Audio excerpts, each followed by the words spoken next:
All right, ladies and gentlemen, boys and girls, welcome back. It's me, Addy, again, and I hope you guys are doing amazing as always.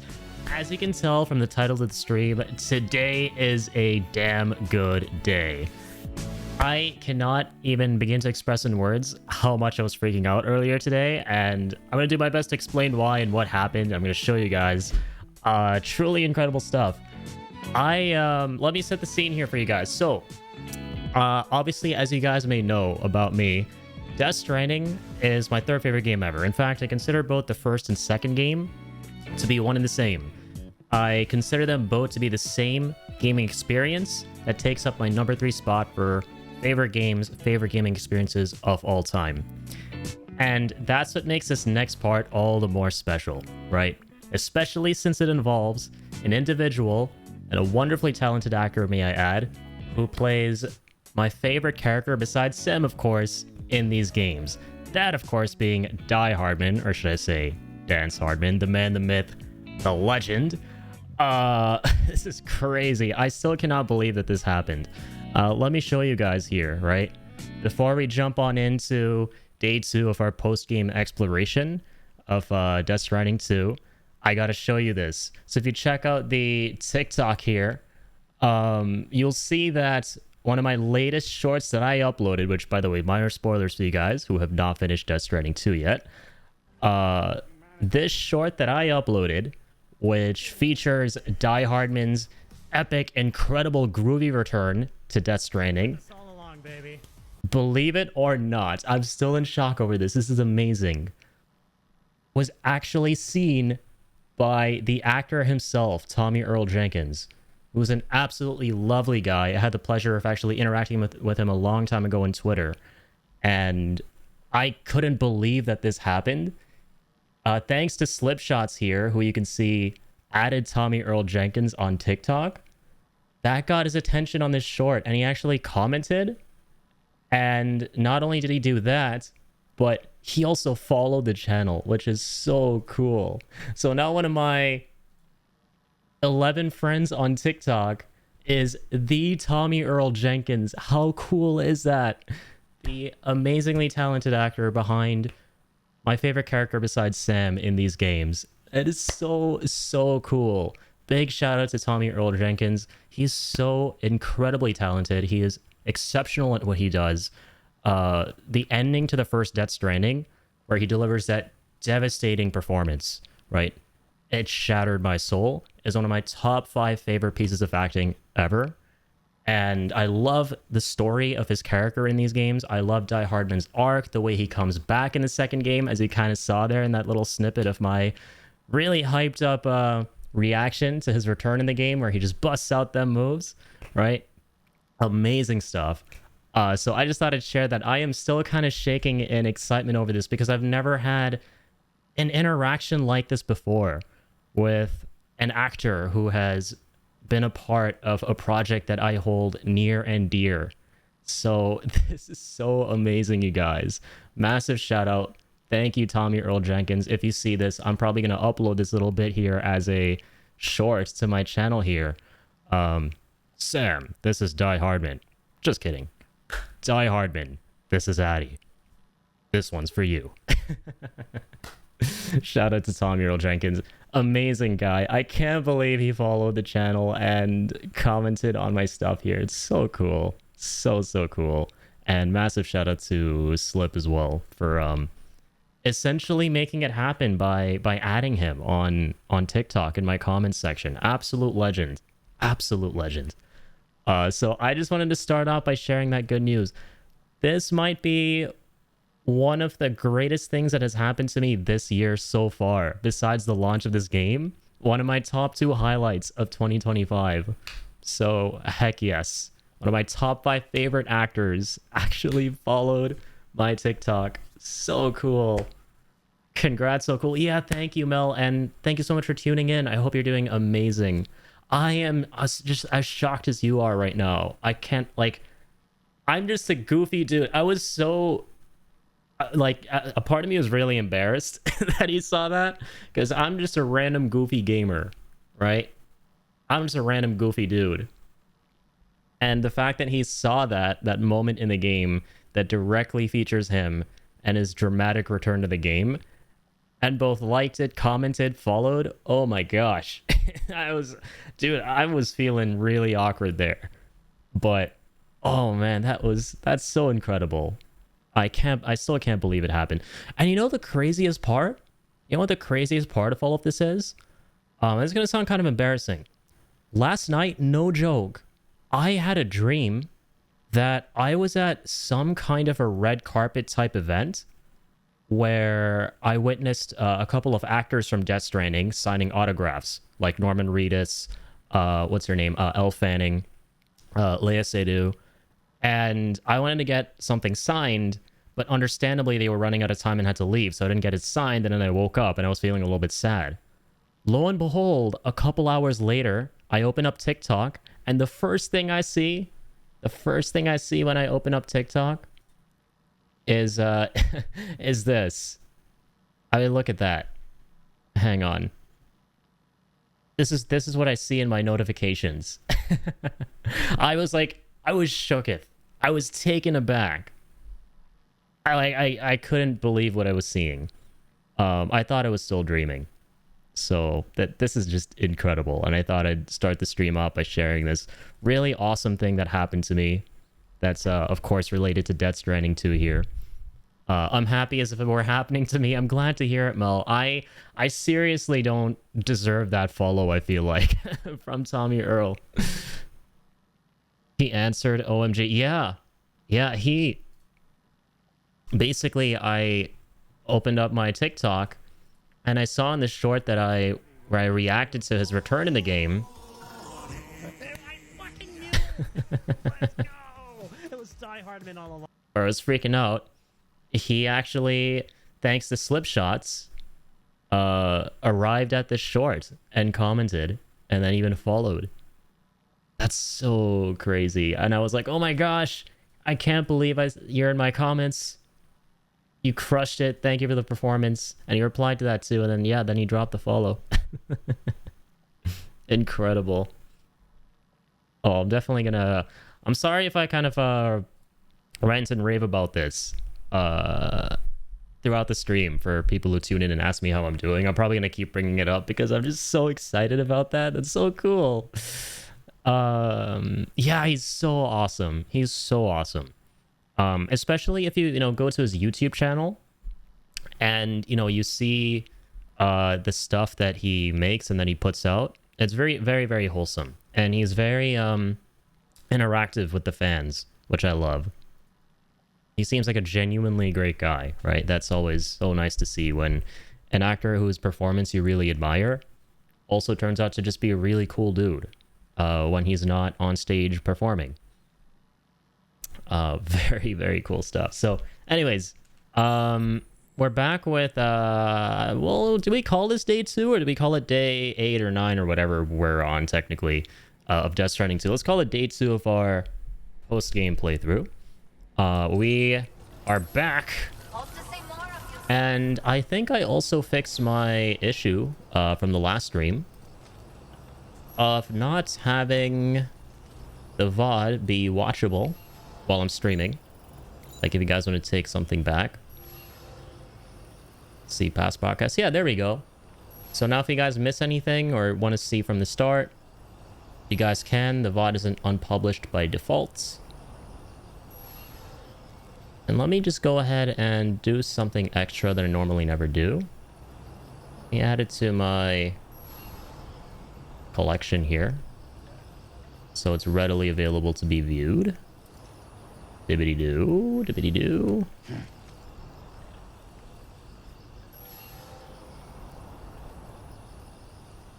Dibbity-dibbity-doo. There we go. Okay, perfect. Wonderful. Yeah, thanks for being here, Mel. I know Cody was lurking too. Very, very kind of her, or kind of them, I'm so sorry. Nifty, how's it going, man? Thank you for dropping in. Hope you're doing amazing, as I am. I was just really, really getting hyped up over what happened to me today as a big Death Stranding fan. So anyone who's going to be tuning in, asking me what's up, how's it going, I'm so sorry. I'm going to keep bringing this up like a broken record because nothing like this has ever happened to me before. But the actor who plays my favorite character besides Sam, the main dude in Death Stranding, actually followed me on TikTok and commented on my reaction to the moment in the game where he shows up. So I'm feeling really damn good today. I think that's like the highlight of my entire year. I'm not even gonna lie. But how are you doing, Nifty?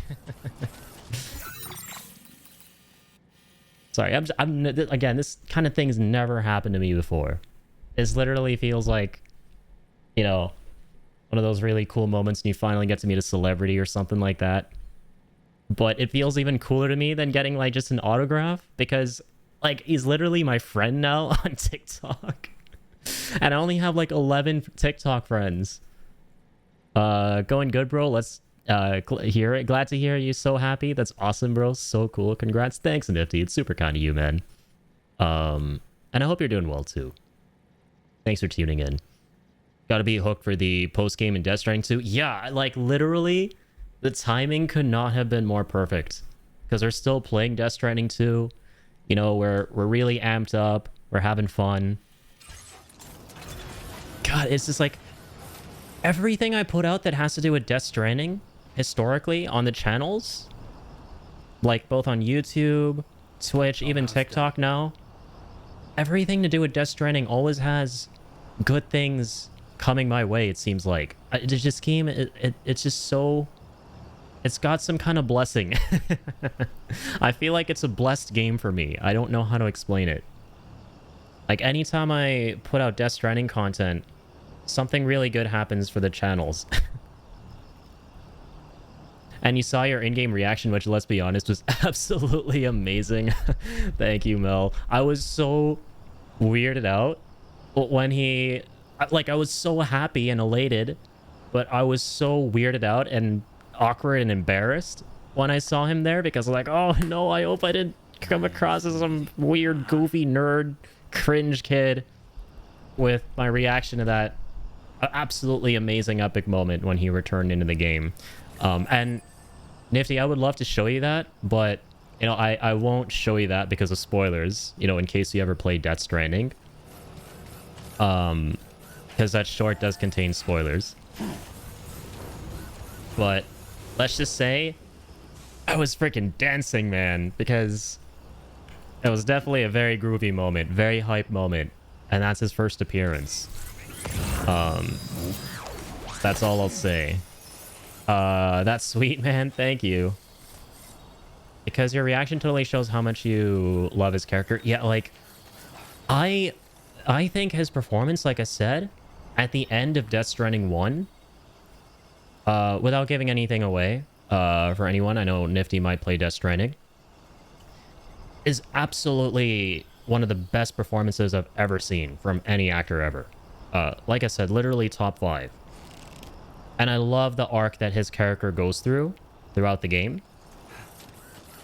And where it culminates and how he returns in this one. And he always resonated with me. He's one of the reasons why when I play the first Death Stranding and I get to the end, I'm pretty much bawling every single time. Come on. So it's just so crazy to me. And it's... I can't believe it. Love games and movies that do that. Like, the anticipation is so intense and you finally see them. You lose it, right? And like, dude, I was telling Mel here, you know what's crazy? Last night, it was almost like a premonition, man. I'm not even kidding. I had a dream, and this is going to sound a little bit cringy, but I had a dream where I was at some kind of red carpet actors event where some of the actors from this game, like Norman Reedus, Elle Fanning, Lea Seydoux, they were signing autographs. And I tried to get my autograph signed, but they ran out of time, so I couldn't get it signed. Then I woke up. And then an hour or so later, I looked at my TikTok just to see if I got any comments to respond to. Gotta work on those core muscles. And right. Lo and behold, Tommy Earl Jenkins commented. Tommy Earl Jenkins commented. He put 2 comments. And then I responded to one of them. And then an hour later, Tommy Earl Jenkins is now following you. Oh, man. Seriously, one of the best experiences of my life. 100%. Um, yeah, it's so cool. And like I said, I've never had an experience like that before ever with any celebrity, any actor.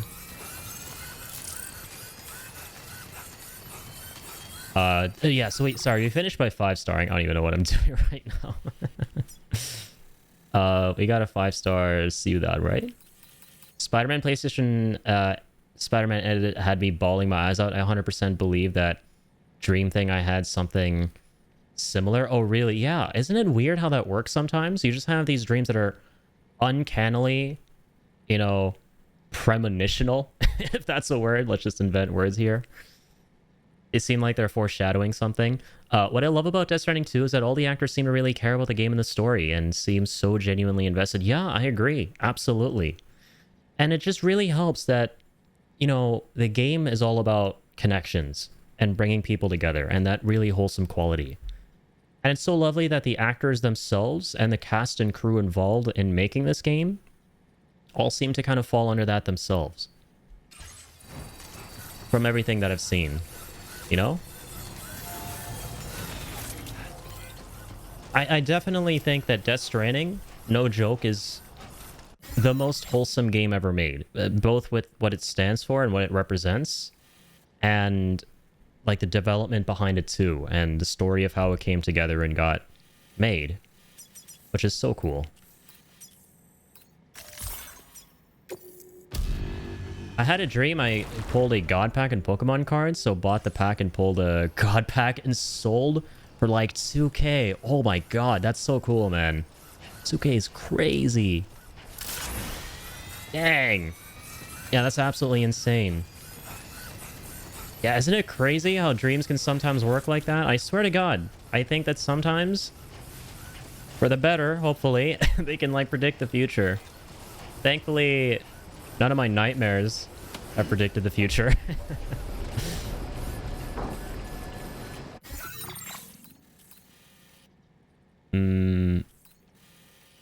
Yeah, let's finish Ciudad if we can. So we're continuing to 5-star all the facilities today. We'll finish up with Mexico, I think, today. Ciudad Nudo del Norte. My dreams aren't even that cool. Oh no. I barely ever even have dreams. I honestly dream like once in a blue moon. So this made it extra special. Like I can't remember the last dream I had before this Death Stranding thing. And to add to that, a dream that was, you know, a premonition of something almost. Right? Like that is so wicked.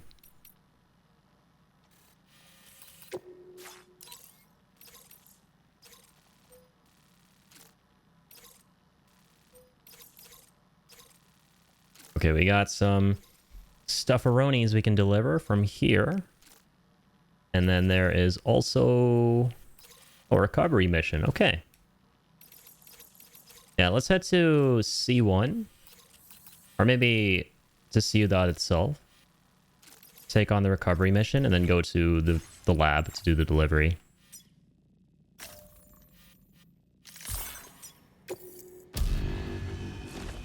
Man, I'm having so much fun platinuming this game and just working towards 5-starring so far. And it might just be because, you know, it's all novel to me right now and kind of newish. But it's been a lot more fun than Death Stranding 1, the process of 5-starring. Feels like there's so much more you can do in the world. Even though I love Death Stranding 1 as well and the process involved with 5-starring facilities.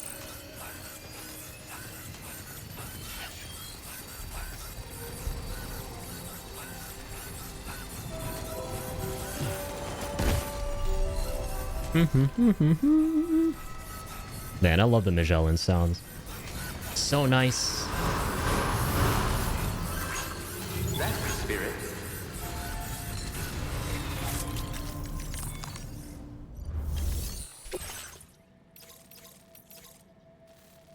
Let's recover this cargo.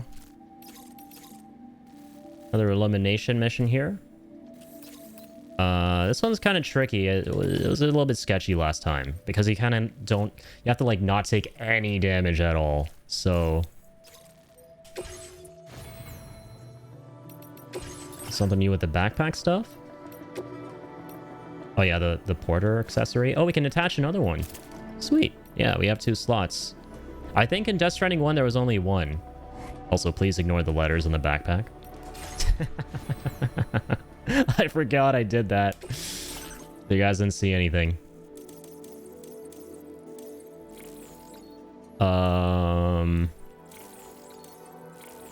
Let me see if I got any other enhancements. Strand cap boost. Wait. Yeah, this one.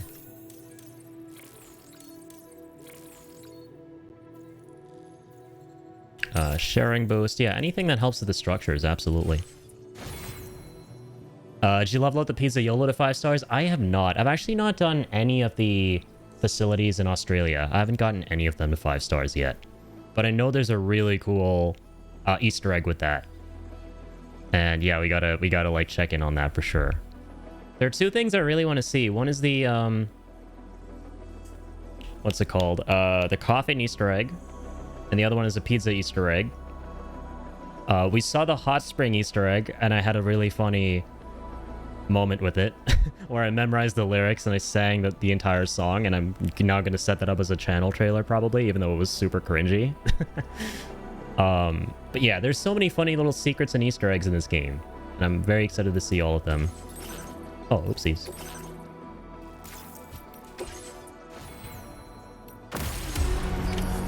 But how are you doing, Mel? How's your progress with Death Stranding 2? Have you finished everything yet? Are you planning on platinuming it?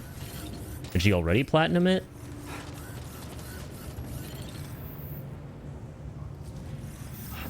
Have the sticky gun still? I have 2 bullet guns. I might actually have the sticky gun inside the Magellan. Can actually find out. Hang on. Cargo and storage. Weapons. Tools. There's so many blood bags. Aha! Sticky gun.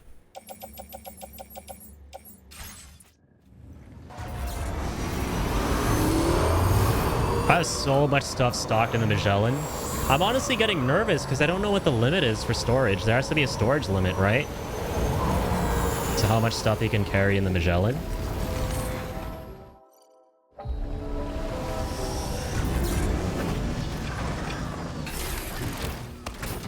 I just store everything I can. Like all the weapons.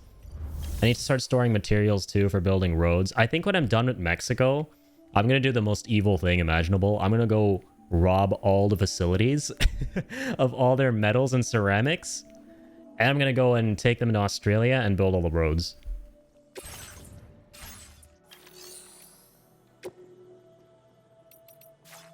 All right. Let's see here. Let's see. Hello. There you are.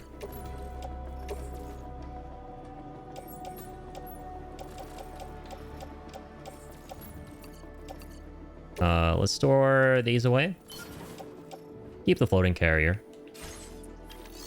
So make fun of me, but like with Death Stranding 1, I'm so sad about the story's ending and it takes me a while to get back into it to finish the post-game. Oh, I totally understand that, Mo. I completely can resonate with you. Because after you finish the main story, it hits so hard, right? And it is so overwhelming that you feel empty. And you feel like, man, I don't know if I can go back into this world because that was just such a hard-hitting ending and it feels like everything's been wrapped up. And there's going to be no more story, and it's going to be a little bit depressing if I just go through the world doing things without there being any continuation of what I experienced. And that's why I totally understand the people who do all the side stuff while they're still doing the main story. So that they don't feel empty or don't feel like, you know, once they finish the game, it's, you know, it's going to be a little bit too hard-hitting to do all of the side stuff. And they end up not doing it. I now understand those people a lot better. Because when I finished this game, I was like, I'm immediately going to jump back in and 100% everything, but I needed a little break as well. Because I was feeling very empty, and I don't regret that I kind of mainly focused on the main story, because That way I could avoid the spoilers, because I was really nervous about running into spoilers a little too early if I didn't, you know, if I took too long with the game. So I made sure to finish the main story, but that definitely came at the price of me having to come to terms with the fact that if I go back into the game now, there won't be anything left to do in terms of the story, and it'll just be Sam without the baby and just doing more deliveries and that kind of thing. But I'm really excited though nonetheless, because this is just a peak game in general. And we gotta do everything. Sorry, I'm getting my fan here. Getting kind of hot. The game feels empty afterward, even if I love post-game. Yeah, exactly. Absolutely. And you feel empty inside. It's like the kind of ending where you're just like you're holding the controller and you're like put it down, your jaw's on the floor, maybe you're like crying a little bit. Like I was definitely tearing up. I don't know if you saw my reaction to the ending, but I was getting very misty-eyed when I don't want to say any spoilers, but for people who haven't played, but when I realized the connection between Sam and Tomorrow and what it meant all along ever since the beginning of Death Stranding 1. That hit me so hard emotionally. I'm making a transition by watching you do it first. Hell yeah, I appreciate that. Okay.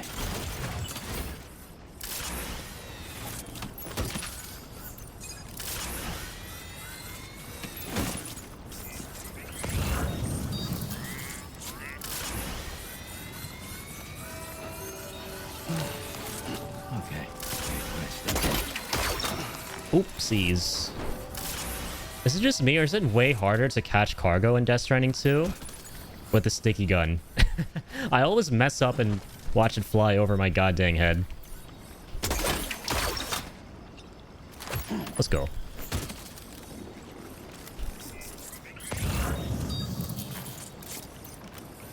And again, I'm crossing my fingers that there's a sticky gun level 2. I really hope there's a level 2 sticky gun that lets you shoot a little bit further. Because in Death Stranding 1, that wasn't a thing. Uh-oh, they're BTs. What the heck? They weren't here before. Oh my god, should we try this chiral cannon?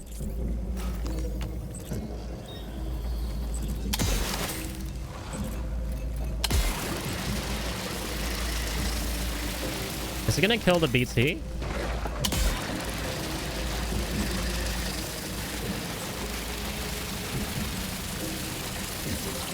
I forget if it does any damage to the BTs. It wouldn't make sense because they're kind of made of tar in a way, right?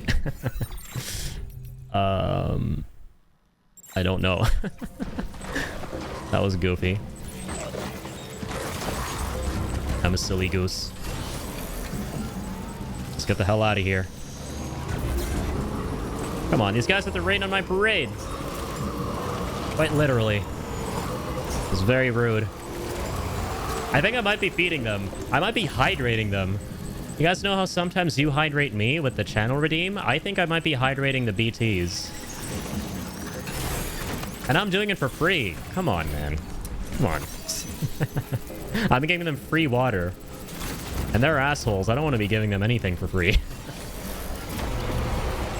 I mean, charging them like 500 chiral crystals at least per gallon of tar.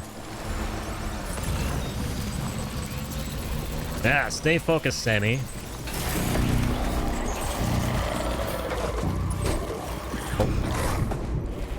Oh. We can stealth kill this one.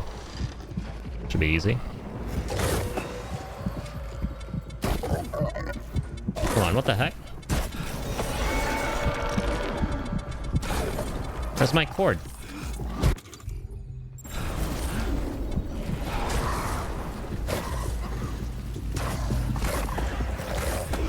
I think he has to, like, not be alerted.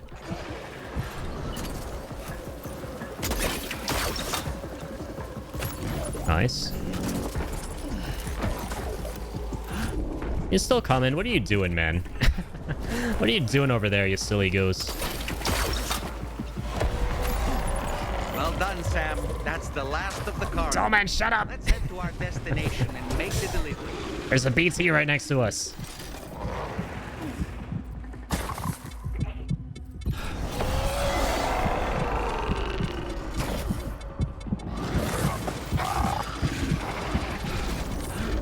Yeah, seriously, not now, Dollman. Now is not the time. This bozo. Come on. Oh, I have blood grenades. Beautiful. I forgot. Bye. Get away from my ride. Ding dong. Oh, true. Another really cool recap that we got to do is we captured a BT last time. We fought a really big BT boss. It was so cool. It was like a giant freaking crab with a freaking building on his back. And it would stand up and shoot fireballs. I'm not even kidding. It's the coolest BT I've ever seen. And we captured it in one of the grenades. So we got to like bring that out at some point. We got to follow up on that. I still have that grenade. I have him in a Pokeball. That was the coolest moment from the last stream.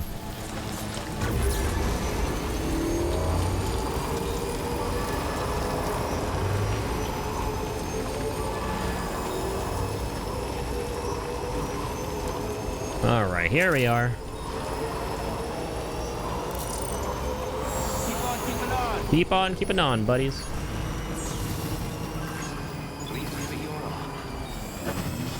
Whee!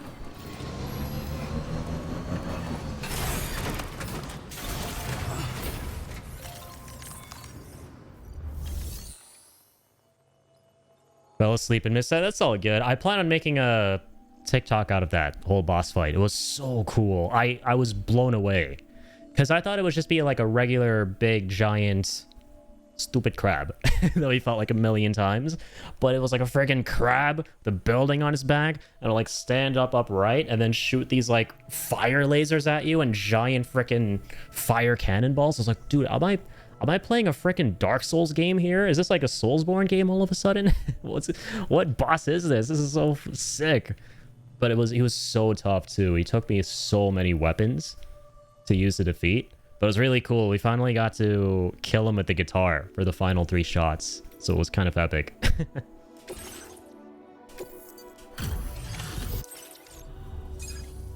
And there's our porter. There goes my hero. Come on. Aw, damn it. I should have known he wasn't going to give me that 5th star. That 5th star is always so Thanks for lending us a hand. finicky to get. Gotta do quite a few deliveries for that. Order completed. Well done. So that's one of them at least. Let's get back on the Magellan. If we may. The Magellan. Magellano.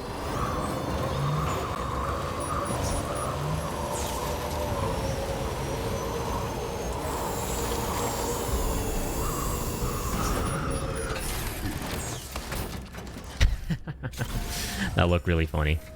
Okay. Dibby-doo-doo. Your live stream often ends at like 9 a.m. in France. Oh dear, yeah. And especially, I stream for an unhealthy amount of hours. Right? Like the last stream, I didn't even realize I had been streaming for 11 and a half hours. That's like almost half a day. So, listen, I will never ever blame anyone for not being able to catch more than just a little bit of my stream, because I stream for way too long. I'm a smelly goblin gamer. Don't be like me. Do not ever strive to be like me. It's not cool what I do. It's very unhealthy and bad and brain rotty, because games rot your brains, kids. They don't actually, but pretend they do, because that way you won't game for way too long and you will do what's healthy and, you know, take breaks and go sleep and stuff.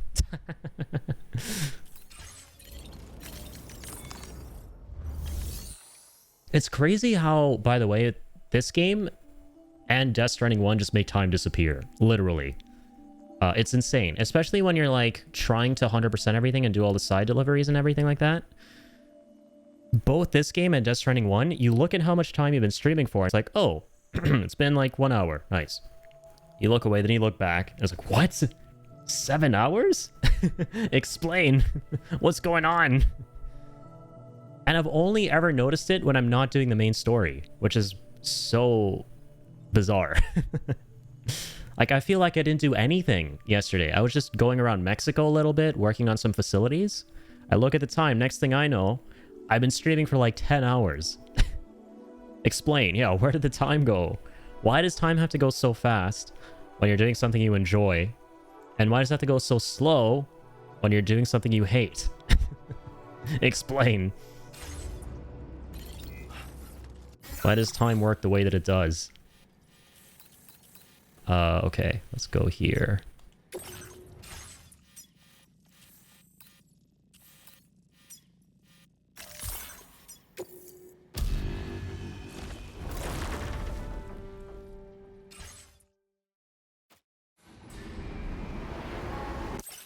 Nice. This guy continues to vibe right here.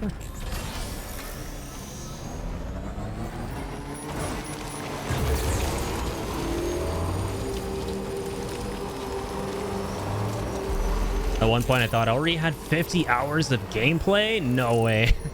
Right? How much time do I have in this at this point? I'm curious. I'd imagine a little over maybe 70 hours now? 75 hours, okay. That's what it says on PS, but if I look at my save file... Okay, 64 hours. Probably because... Maybe I was idling on the main menu or something? Yeah, so more like 64 hours.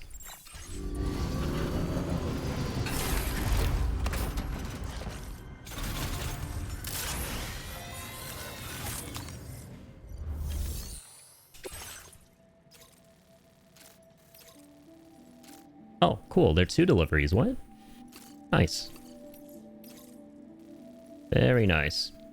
Yeah, we got a 5-star this guy too. Let's keep that in mind. Oop. Easy peasy.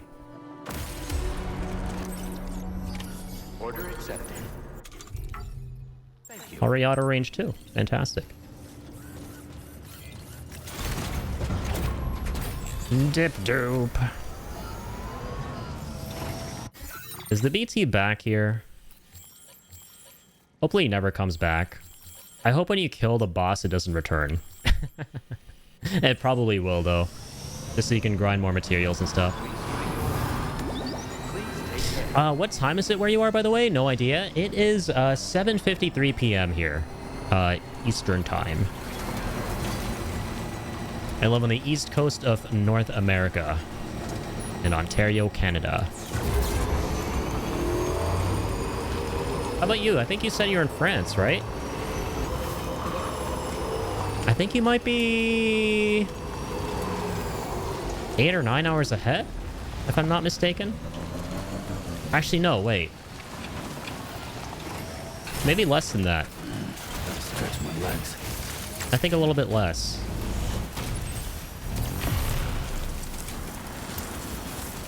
Feel that speed!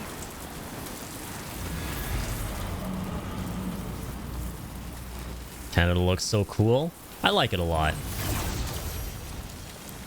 Especially if you, well, things are very expensive here, that's for sure. It's not cheap living here. But, I'm blessed to be able to live in a nice place. And if you can live in a nicer area, it's very, very, very nice. And I wouldn't change the way my life is right now for anything. I love everything about my life right now. I can't lie. I'll be very honest. But to anyone thinking of coming to Canada, I would tell them it's a lovely country. You know, it's got great people, very friendly. But things are very, very expensive here, especially housing. You know, I'm always honest. I'm in Lyon in France. Oh, very cool.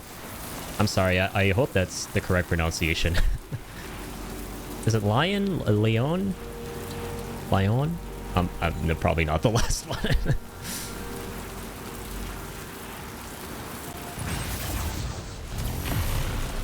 People seem so adorable. They're generally very friendly here, yeah. I think so. You know, all the jokes and stuff you hear about Canadians being polite and apologizing a lot, people aren't exactly exaggerating. Both are okay? I see. Fun fact, by the way, Mel, I used to, a very long time ago, when I was very young, I used to go to a French school. And so for a couple of years, I actually spoke kind of fluent French. Both my brother and I went to a French school when we were really young, so he, myself, and my mom spoke really good French for a little short period of time. I think his French is still okay, but I completely forgot all of mine because I didn't go to that school for very long. It was like probably only 2 or 3 years. And then I moved schools. Yeah, that's a fun fact. I wish I still knew French. I should know French because, you know, Canadians also speak French, right? I don't live in French Canada, but still. I wasn't expecting any visitors in this kind of way. Hope you manage. But it's so cool. Like, I was even talking about this on the last stream. I went to Montreal, the province, in 2016, I think. And I don't travel a lot. I've not admittedly traveled a whole lot around Canada. And I'm from Ontario, and I went there, and it was so different. It felt like I was actually in France, because I went to Paris when I was very, very, very young. Like, if I look up, it's crazy. It's so similar to Paris from what I remember, but yeah. I went to the city Montreal, which is in the province of Quebec, so I'm in Ontario. And it literally felt like I was in Paris. So everyone there, their first language, I think, is French. Everyone predominantly speaks French. And it was so, so cool. And very different from what I'm used to. It was kind of awesome exploring all of that because my mom's cousin lives there. So we went to visit him. I had a great time. But yeah, I did go to Paris when I was like 7 years old. And I have some great memories from that trip, even though it was a very, very long time ago, obviously, but it was one of the very first places I remember visiting that was far from home, so... But don't let it discourage you from visiting us again, huh? French is not the easiest language to learn. I believe it. I honestly think any language that isn't the language I speak is hard to learn. I'm so bad at learning languages. But it's so cool, like, how unique each language is, and the various ways through which you learn them, and the process through which you learn them. And seeing people learn them too, like my friend, I saw him learn French slowly but surely over time, and that was very, very cool. It must have been great. It really was. It was very, very fun. I understand. I wish my English was better. Mel, your English is actually really good. If I didn't know any better, I would assume that English is your first language from what I've seen in the chat for the most part. I think your English is a lot better than you might be giving yourself credit for.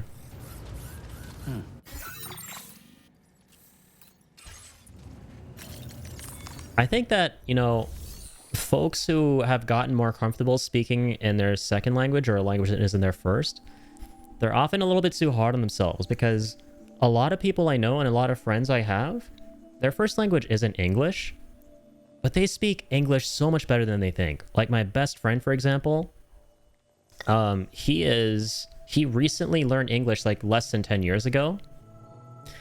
And he still thinks it's really weak, but he understands what I'm saying all the time. I'm able to like reference slang and say some specific things most of the time, and he knows what I'm talking about.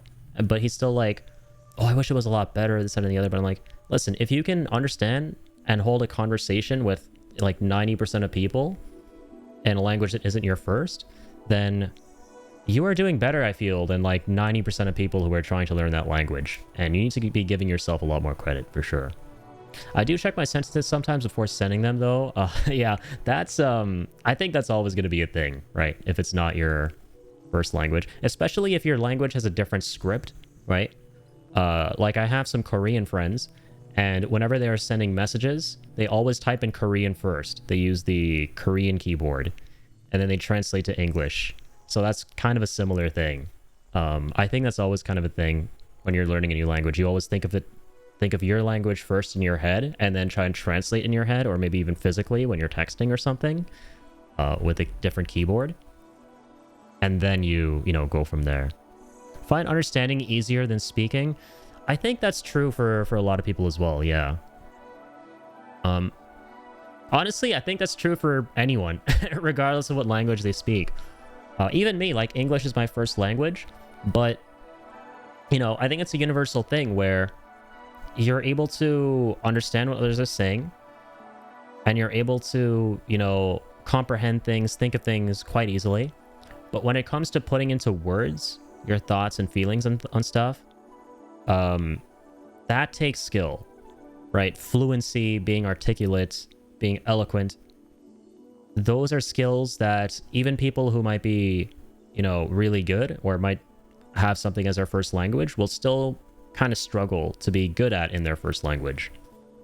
Like, it took me a long time to kind of feel a little bit more comfortable with transcribing my thoughts into words, and I think streaming has really helped me with that, because with streaming you're always having to commentate what you're thinking, and I've historically always been very self-conscious and insecure about what I sound like when I'm trying to get my thoughts across that are in my head.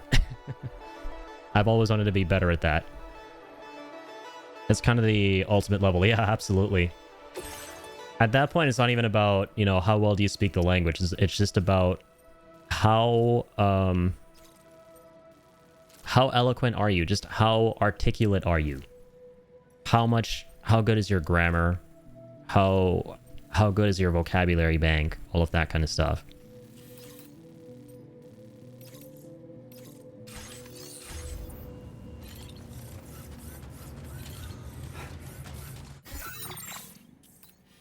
Okay, so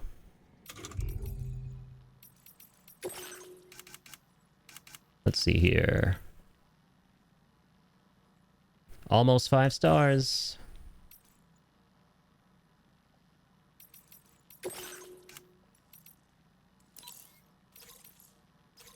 I just need to do this elimination mission here. That's all that's left for this bad boy. Actually, wait, there's more stuff down here. Deliver metals from the geophysics lab. Okay. We could do this elimination mission again. It's the same one, but we got an A rank last time. This time we can try and get an S rank. I say we try that. Why not? Almost 5 stars. Yeah, let's get some action. Alright, where is the Magellano? Let's bring it here. Get our weapons, gear up. And go to war. This time stealthily. These elimination missions where you have to clear out the camps are actually very challenging from what I've seen to get an S rank, because Sam can't take any damage. Like, if he gets hit by one rubber bullet, you're not going to get the S rank. So basically, what the game is saying is try and do it full stealth without anyone ever seeing you so that they don't shoot you. And there are quite a few enemies in this camp, and I messed up the S rank last time, so we're going to have to be very careful. Let's take 2 bola guns because they're quiet. Loading carrier, we can... We'll keep it with us, actually, so we can loot the camp if there's anything good. So I get ammo in these? 13 shots. Oh, sorry, that's a sticky gun. These have got like 25 shots each. Alright, so 2 bolas. Get there a little quietly. Really? Yeah. It's quite tricky. So basically, you can see here it says at the bottom left. Oh wait, where did it go? Oh, I didn't even take on the delivery, my bad. But yeah, the condition will say damage taken by Sam 100% or less than 100%. Like, he can't take anything more than anything less than 100% damage. Or... Sorry, what am I saying? He can't lose health below 100%. So your health has to be at 100% all the time.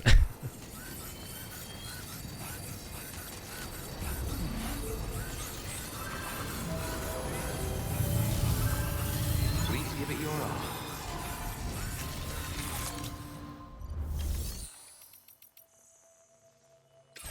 Let's see if there's anything good in the share locker that could help us. Doesn't seem like it. I feel like the share locker is a lot less useful in this game than that Stranding 1. But once again, I kind of like that. It makes you have to do your own homework more and craft more things of your own. Good luck then. Thank you. I'll need it. I tried it once before and I failed.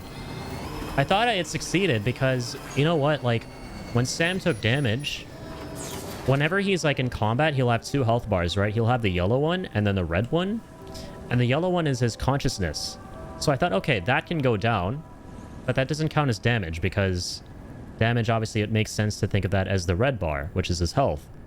But no, the game counted that as damage. And when I checked the results, Sam had taken 173% damage.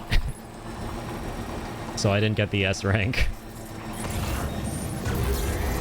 So they can't hit the yellow gauge at all. Even if the consciousness gauge gets affected. Yeah. He's gonna be toast.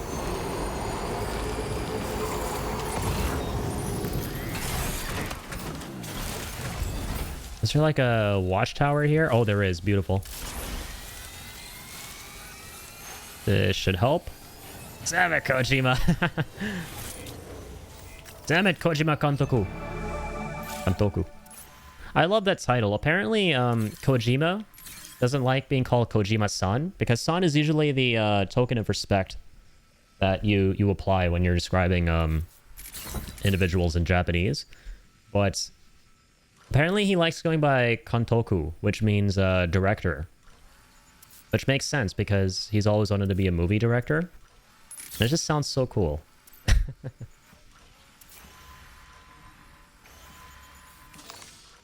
Nice zoom in.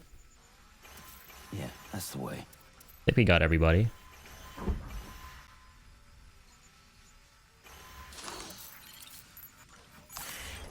Sweet.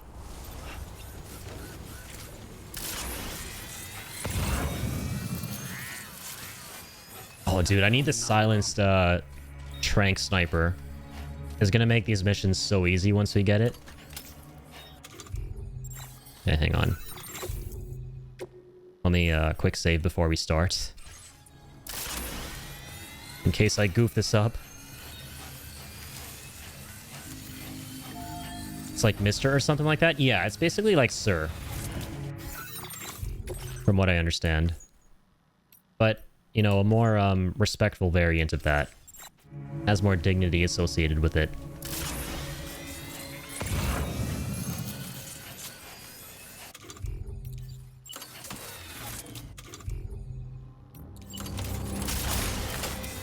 Alright, bola gun. Fun fact for you guys. So I speak Hindi, well, not very well, because I haven't spoken it in many years.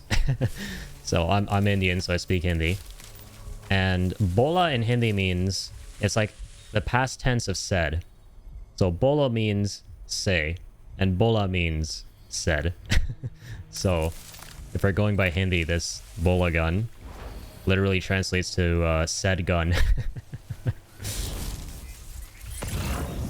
Yeah, there's some fun trivia for you.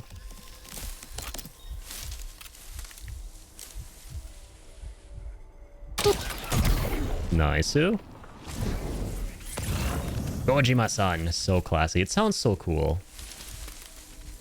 It just has such a cool ring to it. Alright, where are the rest of these bozos? Anyone up there? Usually is.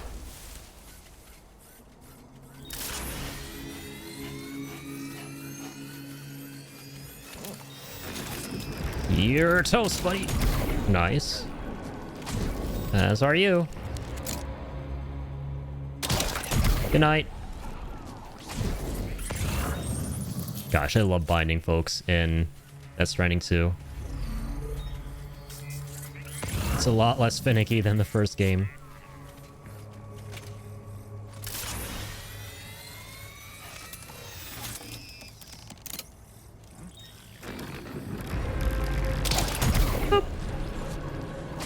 Oh, nice. I literally just realized at the top it tells me how many people I need to eliminate. Alright, so we got 8 out of 12. Or no, maybe 4. And 8 are remaining.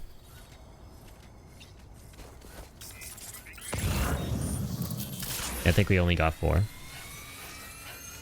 Definitely did not feel like 8.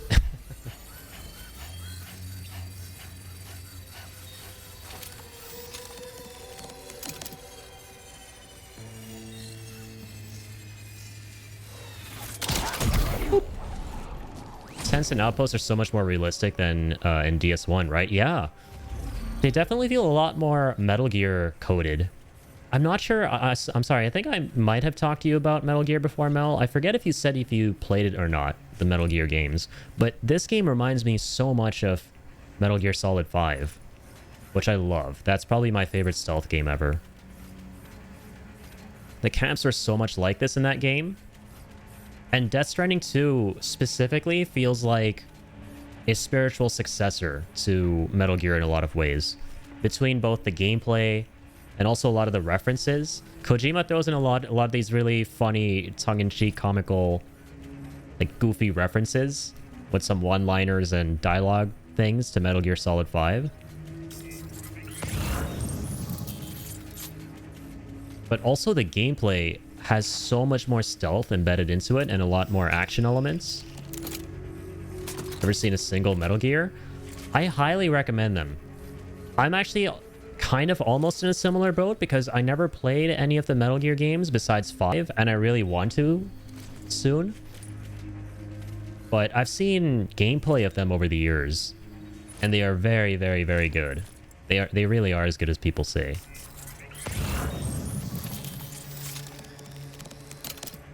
Those were Kojima's first babies, the Metal Gear games.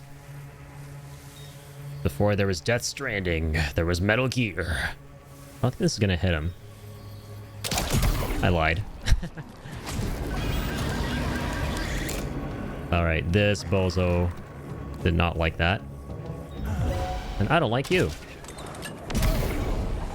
Good night. So that right there, Mel, that just happened, where it goes slow motion, which wasn't in Death Stranding 1, is a great example of something from Metal Gear Solid 5. Because in Metal Gear Solid 5, there was something called reflex mode, where time slows down when the enemy spots you. And it's exactly like that here. And that's super cool. I have a hard time starting new franchises or whatever, but I should definitely push myself for Metal Gear. I think you should. It's something I would definitely recommend because, you know, especially if you like Hideo Kojima's narratives and his ideas and how he is able to just very uncannily predict a lot of the future with the stories that he tells. I think Metal Gear will be a very mind-blowing series. Absolutely. And they just have so many revolutionary gameplay concepts for their time. Like, damn, like the first Metal Gear game, stealth wasn't popular before it. It was actually the first game that made stealth a popular genre. And the way we kind of perceive it today. So, it's great to experience it for the story and a lot of the... and to appreciate a lot of the novel elements that it had at the time. A lot of the newness and innovations. Okay, we got those rascals on their way.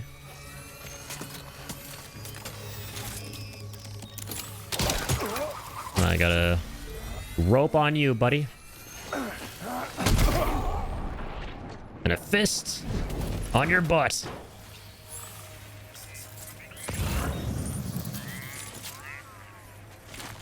Okay, quite a few more of these guys. But yeah, in Metal Gear Solid 5, you get to go to Afghanistan in that game. And Afghanistan looks very similar to this portion of Australia in Death Stranding 2. Very sandy, rocky. Lots of little enemy outposts like this.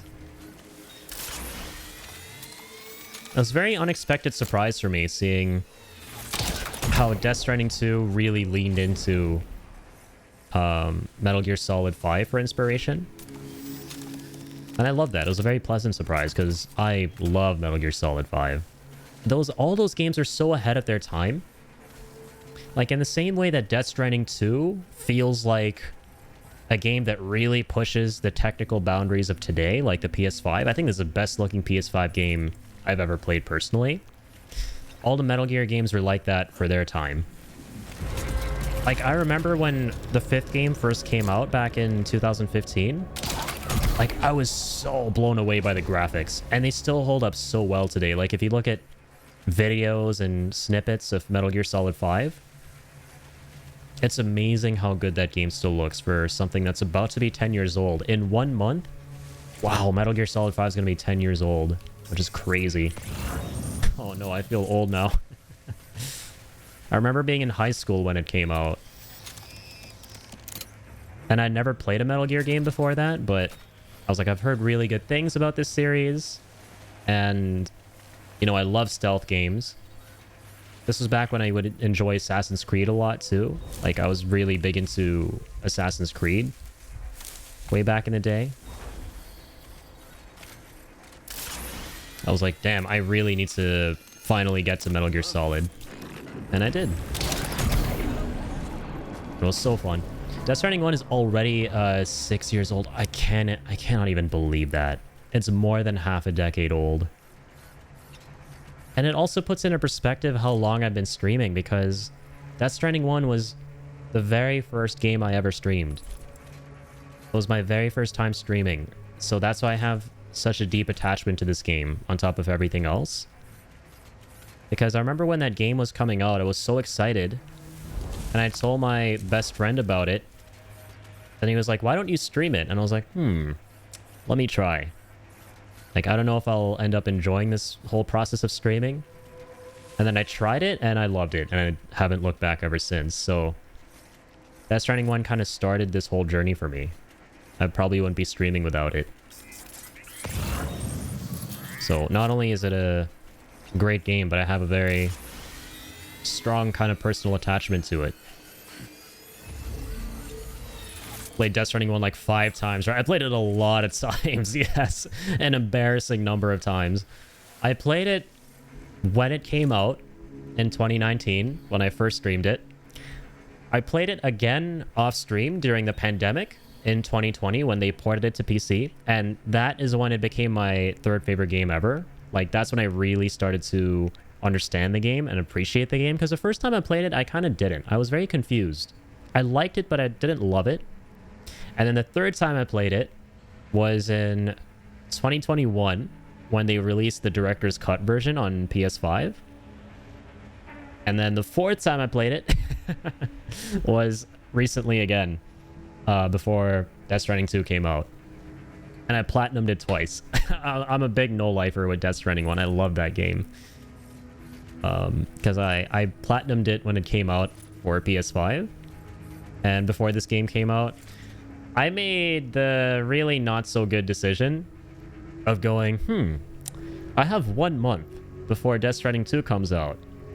Why don't I challenge myself to 100% the game, re-platinum it this time on PC instead of PS5 as a fun challenge. Let's see if we can do it in a month. And I sacrificed so much sleep. It was way more work than I thought it would be, but we made it happen just in the nick of time. So ultimately, I don't have regrets. But when I was doing it, I was so anxious. I was like, oh my god, why am I doing this to myself? The second game will probably come out and we will not have finished my goal for the first one. I saw that I couldn't join the live streams, but I followed along on YouTube. Hell yeah, thanks for being here, Mel. I'm trying to remember, actually, when you first started watching the live streams. Was it at the beginning of Death Stranding 2, or kind of at the... I think it was, right?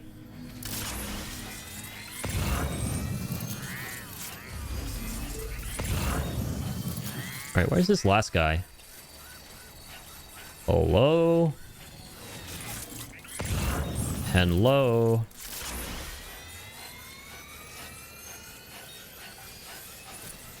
Try this bozo. Hey, come on. He's got his attention wherever he is. Hey, you. Hey, you! I'm right here. Where are you at, bozo? For, dumbass? For real. I'm right here. Come on out. Come on out and play. Hey, come and get me. I know you're around here.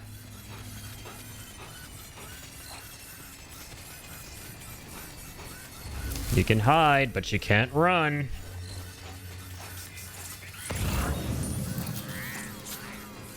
Pretty sure I caught part of the S1 live, but which of the 4 times? Yeah, I think it might have been the most recent one. From last month. Or the month before now. Wow, June is 2 months ago. Oh my god, that was 2 months ago at this point? What is happening with time? How are we already in August? Yeah, it's August 1st. Happy August 1st, by the way, to everybody.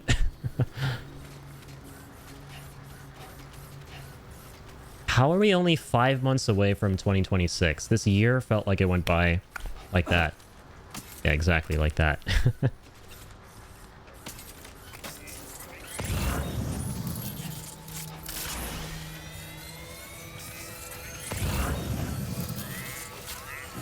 I did watch the whole second run on YouTube, though. Wait! Oh my gosh. Mel, are you... Okay, I'm sorry if I'm mixing you up with somebody, but I may have just realized something. Are you the person that once upon a time commented on one of my videos asking me where you could watch my Death Stranding playthrough, and I linked you to my second channel with all of the VODs? Are you that person? Because I remember that interaction I had with somebody. You are? Oh my gosh, I never even realized that. That's so cool. Yes, I think... Okay, yeah, no, I think you absolutely are. Because, you know what's crazy? Even your name, is it the same on YouTube? Are you also Mel PCT on YouTube? Because the thing about your name is, like, it seemed so familiar for so long. Like, I had felt like I'd seen your name before, but I wasn't 100% sure. But that's so cool, though. Now I know why it was so familiar. It's Melly Pack on YouTube? Okay, yeah.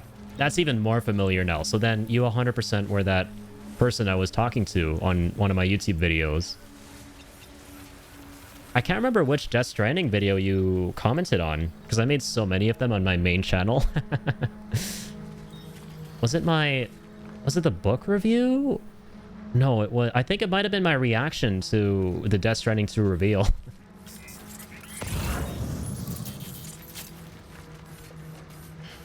I'm right here.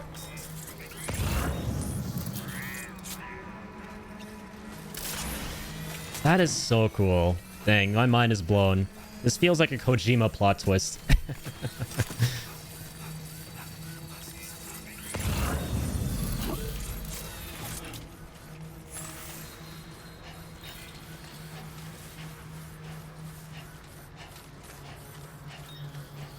I was really into it, and when I couldn't find the next part, I was so disappointed. Yeah, no, don't worry. Pretty much every single stream I do, I always put on the second YouTube channel. Unfortunately, I started saving my streams. I've been saving my streams a very long time, but I didn't start saving them from the very beginning. So sadly, I don't have the very, very first Death Stranding playthrough I ever did, like when I started streaming, because I was still learning everything with streaming and I wasn't recording everything and saving any of the streams. But yeah, I have the full 2021 PS5 playthrough.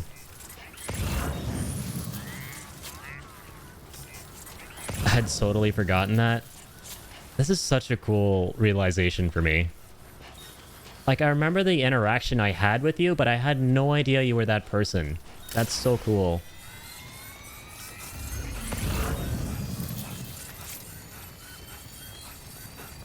Okay, where is this guy? Seriously.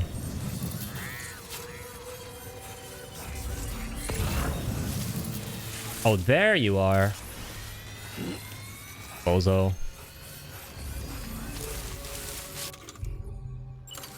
Making me waste my time running in circles around here. Get down here, you. Really do have a great memory. That is very kind of you. It's funny because yesterday, for part of my stream, I spent a lot of time talking about how I don't have a great memory. So, hey, I got a rare win here. When it comes to my memory, I guess. I'll take it. Alright, beautiful. This guy probably doesn't even have any ears. Like, oh my god, I've been screaming for him the entire time. All his friends are knocked out. Meanwhile, he's just kind of like in La La Land up here. Now he really is in La La Land because he's all cold. Jeez. Man is trying to sabotage my run through. This guy is the reason why when we look at how much time we've been streaming for, like, my god, there you go. It's already been 1 hour and 20 minutes. Like, how is that possible? We were just talking about that. But now I blame this guy for wasting my time and making that happen. Now we know why that happens. We know the reason. Alright, let's loot this camp.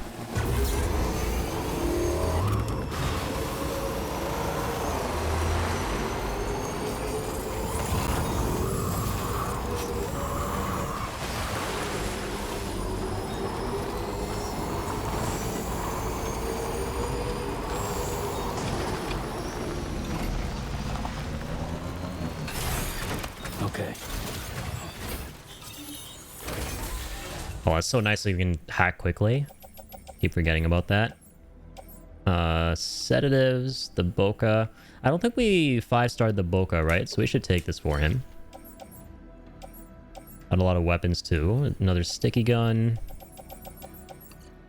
Ooh, materials. Oh, dude, we should probably take all these metals and ceramics. Yes. Now, this is what we should really be taking.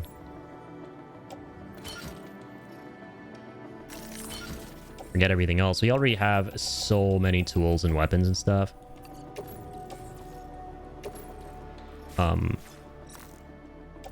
Yeah, whatever. We'll hold on to the sticky gun we currently have. The Boca, I think, is... Oh, yeah. Literally, I think if we just deliver this one package to him, we should be able to get him to 5 stars. That's very nice.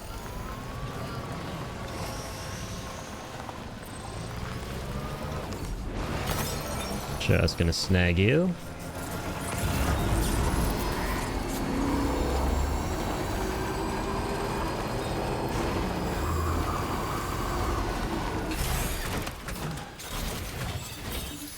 Gonna snag whatever's in you too. More ceramics. Beautiful. You take the alloys? Why not? I like this. These materials are super lightweight, it feels like. We're able to carry a lot.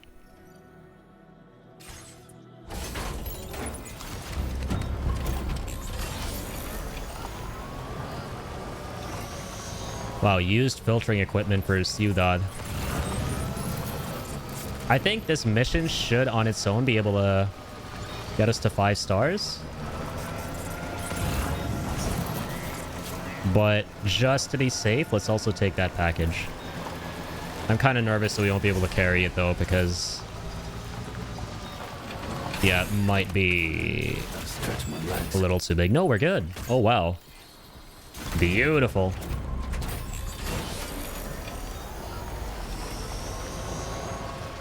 I figured it out. It was on the video of your reaction to the first Death Stranding 2 trailer. Let's go. Okay, so I was right. I had a feeling it was either between my book review of Death Stranding 1 or the Death Stranding 2 reveal trailer.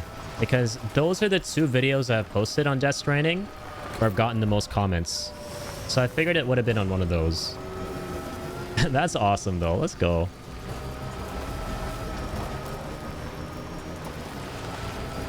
Yeah, thank you once again for being here and supporting the content and checking out the streams. Because I'll be very honest, and that's totally understandable too, right? But I'll be honest, like, I've never actually experienced much conversion in terms of viewers coming from YouTube to the Twitch channel, that happens very little. Like when I see, you know, people talking about, you know, how they grow on like Twitch, they often bring up, you know, the fact that you should make content on other platforms like YouTube, TikTok, everything like this. And then when people see you there, then, you know, there's a high chance that they'll come watch you on Twitch. You know, personally, I never really experienced that. And that's okay, right? That's totally fine. My experience has always been, if I just show up to Twitch, most of the people I meet are just through Twitch itself. So it's really cool when I notice the rare occasion when someone from the YouTube comments on one of my videos actually comes and also starts watching the streams. So I definitely always appreciate that because it's not something that happens for me very often. Like, I'll give you a very good example. My TikTok on Death Stranding 2, one of the ones I uploaded, did super duper well. Actually, it got over 140,000 views, which is crazy. I was like, how did this even, what the heck happened? But, you know, even though I have a link to my Twitch in the comments, even though I have my name, like Irritable Indian on Twitch, like on the TikTok, yeah, nobody came from TikTok to watch the streams. So it doesn't really work for everybody, the whole trying to bring an audience from one platform to the other one, or as many people as you can.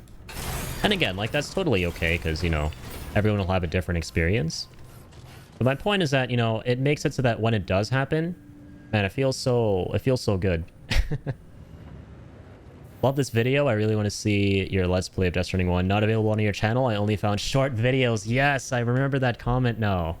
I remember that one. And then I responded to you going, yeah, here it is. I've got the whole playthrough on my archives channel, the director's cut one. Gladly, really. TikTok's totally unpredictable. It's very, very strange. I started uploading to TikTok back in 2023, and I'll have some shorts that don't make sense to explode, getting like, you know, 2,000 or 3,000 views at most. And then the shorts that, you know, I give like a pretty, you know, big, exciting title to and all that kind of stuff, and maybe have an interesting thumbnail, they don't get more than like 100, 200 views or something like that. So it's super duper unpredictable. Like the short that I had explode out of nowhere was the one where you meet Charlie in the game and you can select the character for him, supposedly. Like the game gives you a choice of, do you want to give him Die Hardman's voice, Hartman's voice, Mama's voice? And I was like, oh, we're definitely giving him Die Hardman's voice. Let's go. And that was it. And that short, like, exploded to, like, 145,000 views at this point.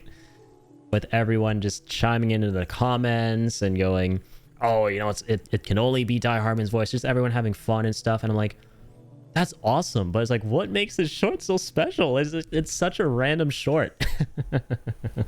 I guess that's just content in general. Very rarely have the videos that I thought were not going to explode, and vice versa. Very rarely have they ever actually, you know, not exploded or exploded, depending. It's always like gone in the opposite direction for some things that I just never predict. Your short was so funny, I understand. Yeah, I appreciate that. All right, let's return this. Thank you. Been looking forward to. We wrote this stuff off as lost. Thanks for bringing it in. Okay. 4.5 stars. Many thanks. Hope we. All right, fingers crossed. Let's get an S rank on this delivery mission. Or elimination, I mean. Oh, wait, what?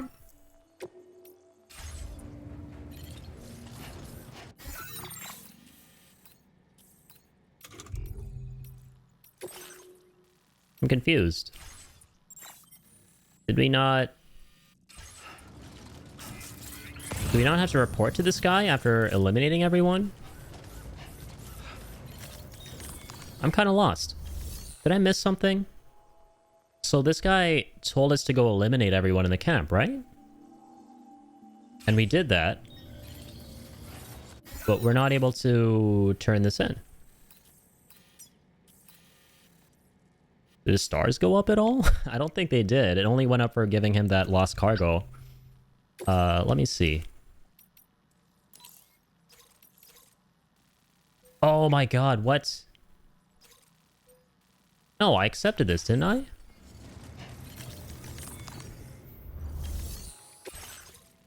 What? I didn't accept it? Oh, brother, please. Order accepted. Thank you. Apparently I never accepted it. Thank you. But I swear I did. It even told me how many people I had to eliminate at the top. No? Oh, I gotta do all this again? Did they just immediately respawn? Bro, I'm so confused.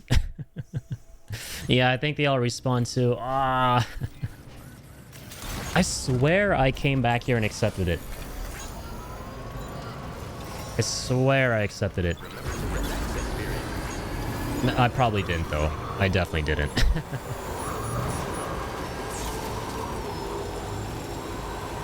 I'm sad. I'm very sad.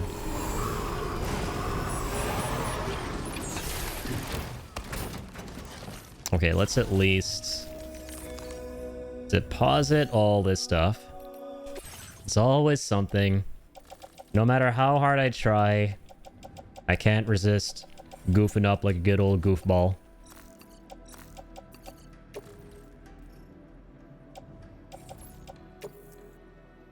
Oh, beautiful. There's so much room for the materials. I love that.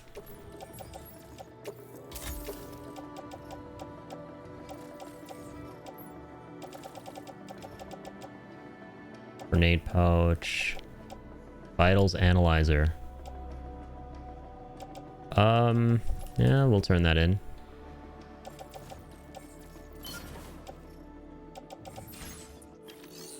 Yeah, at least we know what we now know what we're in for. All right, nighttime. Thinking at a different time of day too.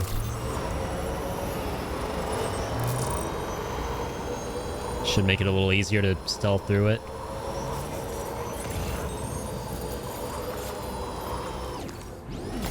That is so sad that I did all this and it wasn't even part of anything. At least I got some materials. Yeah, nighttime is so pretty at this game.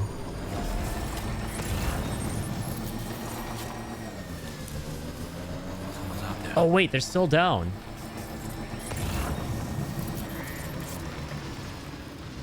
I think. Is it just one guy I have to eliminate now? Okay, no, it feels like there might be a little more. A little more than just one dude. I think someone might have seen me from up there.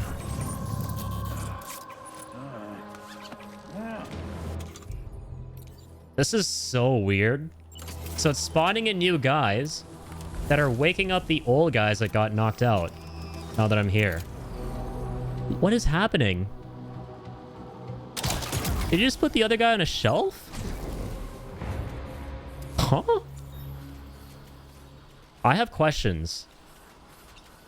I have a lot of questions. I don't know if I want to know the answers, but hey. Phew. At least I don't have to do this whole thing again. It just spawned in only one of these bozos for the mission, for the sake of having something to do. But the rest of them are all out cold. What the hell? What is even going on?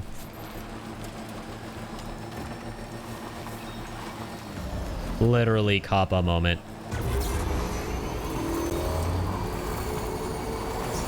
Did we take what was in here?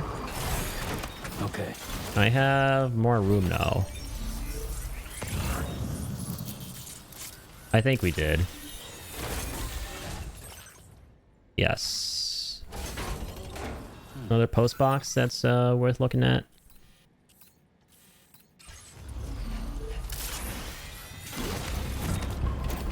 Might be a couple down there.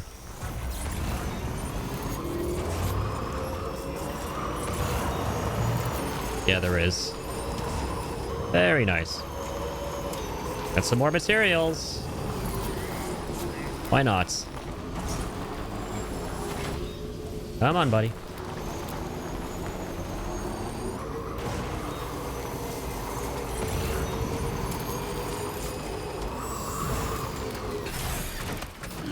Gotta stretch my legs. Let's get you opened up. All right, staff card. More materials. Beautiful. Souls are concerned. All right. We're going home. Oh, I should be careful, though. Because I can't take any damage. Oh my god, you know what I just realized?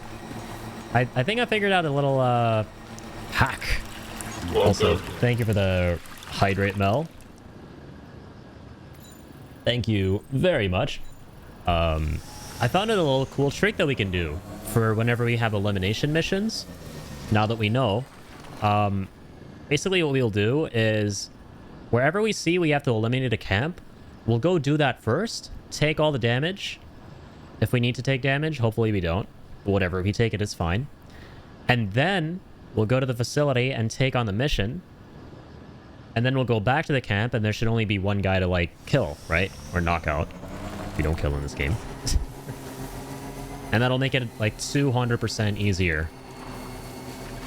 Because there's literally no way we're going to take any damage if we only have to deal with one guy. I wonder if that's a little cheese I can do in this game. Probably. I mean, considering we kind of just pulled it off right there.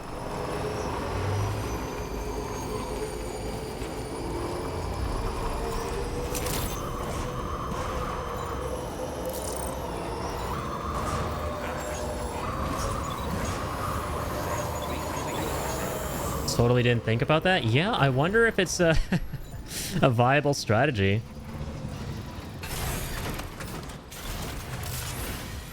We'll have to see next time once we get a mission like this again.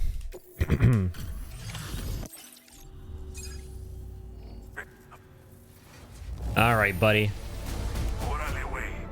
You are a natural born badass. S rank? Figured we would never see this cargo. 5 stars? Oh, still no 5-star. What's up? Your battery's running low or something? If you like, I can charge them for you here. Hey, my man, thank you. Have The game clearly says, the more you clear the camps, the fewer enemies come back. Oh, really? These days, it's been getting more. I didn't even realize. I thought it was more like, I thought it was just Death Stranding 1, where it's like the same amount of people will come back if it's been long enough. A lot of weird stuff happening out there. All because But that's cool. I forgot about that. Not that I'd have overlooked it. safer, but still, be extra careful, huh? Oh, please, Norberto. Not cool. Not cool, Norberto. Why do you do this to me? Like, look, we're so close. We're like a little smidgy away from the 5th star. Alright, this one should be pretty easy, though. It's just like a recovery. Hell yeah. Okay. Let's get this one done. Order accepted. Thank you. As mentioned in the game, yeah, awesome. That is a huge tip.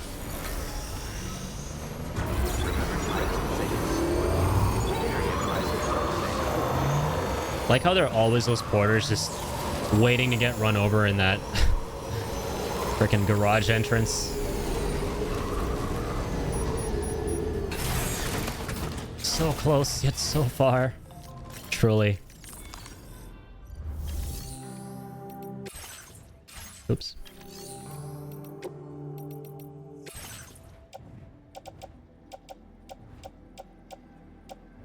Let's store in these materials. Some of these alloys. Yuppers. Very nice.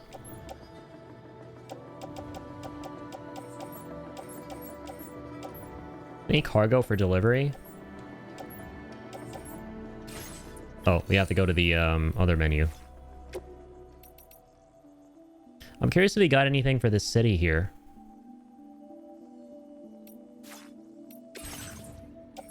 Yeah, we actually have 2. We might just be able to do these and get him to 5 stars. Imagine. Maybe not though, because we'll get the Magellan rank. Even though we're super duper close, the Magellan rank makes it so that, I'd imagine, because I haven't tried this yet, but it'll probably make it so that you get less of a star ranking.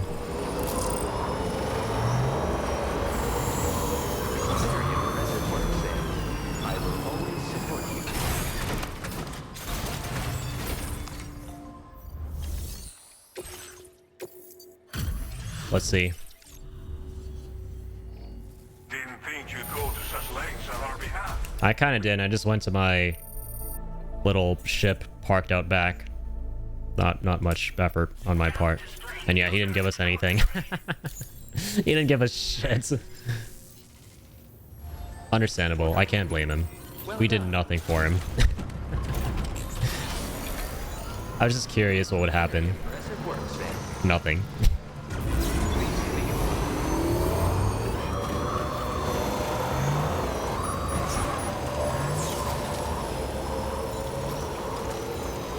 Well, hey, let's use the jump ramp. Whee! Let's go.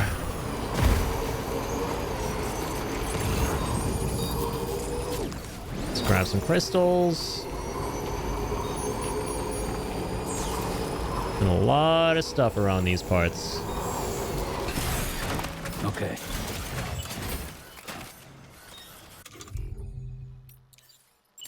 Nice try, but I think he doesn't care. Yep. Good old Norberto. He's very reluctant to give up that 5th star. We're gonna change his mind once he sees this delivery. I hope. A little bit of large anti-chiralium drugs ought to do it. In the mood for some drugs, Norberto? Well, you better be. Yeah.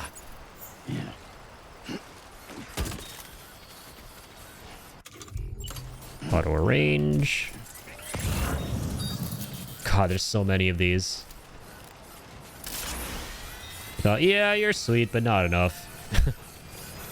You're sweet, but you're not anti-chiralium drugs, of which I need 6 large packages. Levels of sweet.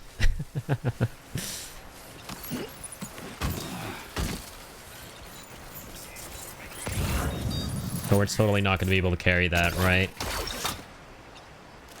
Oh, wait. You've recovered everything then. No, we can't. Get it delivered.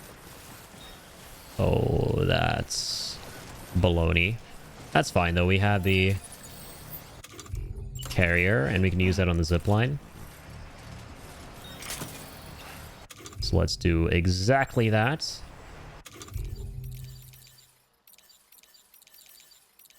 I wish there was a offload carrier option.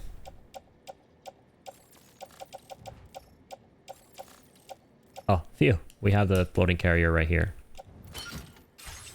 I was worried that we left it behind somewhere.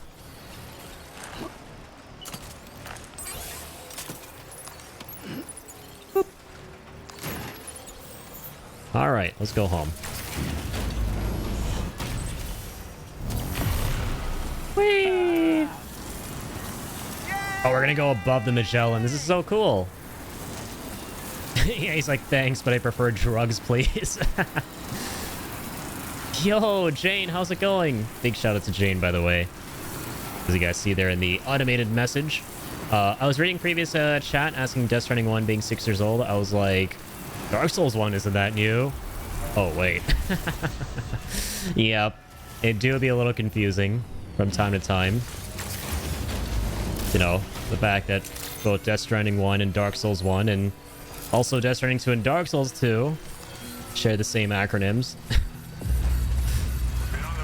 How are you doing though, Jane? Hope you had a great rest of your stream earlier today.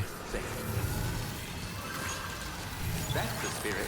Remember to rest safe. Yeah, just playing some more Death Stranding 2 tonight. Doing some more post-game content. It's been very, very fun. Delivering packages. Delivering's what we do. I keep forgetting games sometimes, or sorry, forgetting games having some same letters sometimes. Lol, thank you for shouties as always, by the way. Of course. Gotta support the homies out there. That hurts, right? So much hurts, right? And I recently just realized that Monster Hunter fans go through a similar thing. And I know you're a Monster Hunter fan, so you're experiencing double pain here now, because for you guys, there's Monster Hunter World and now Monster Hunter Wilds. So 2 games from the same franchise having the same acronym. I'd argue that's kind of worse.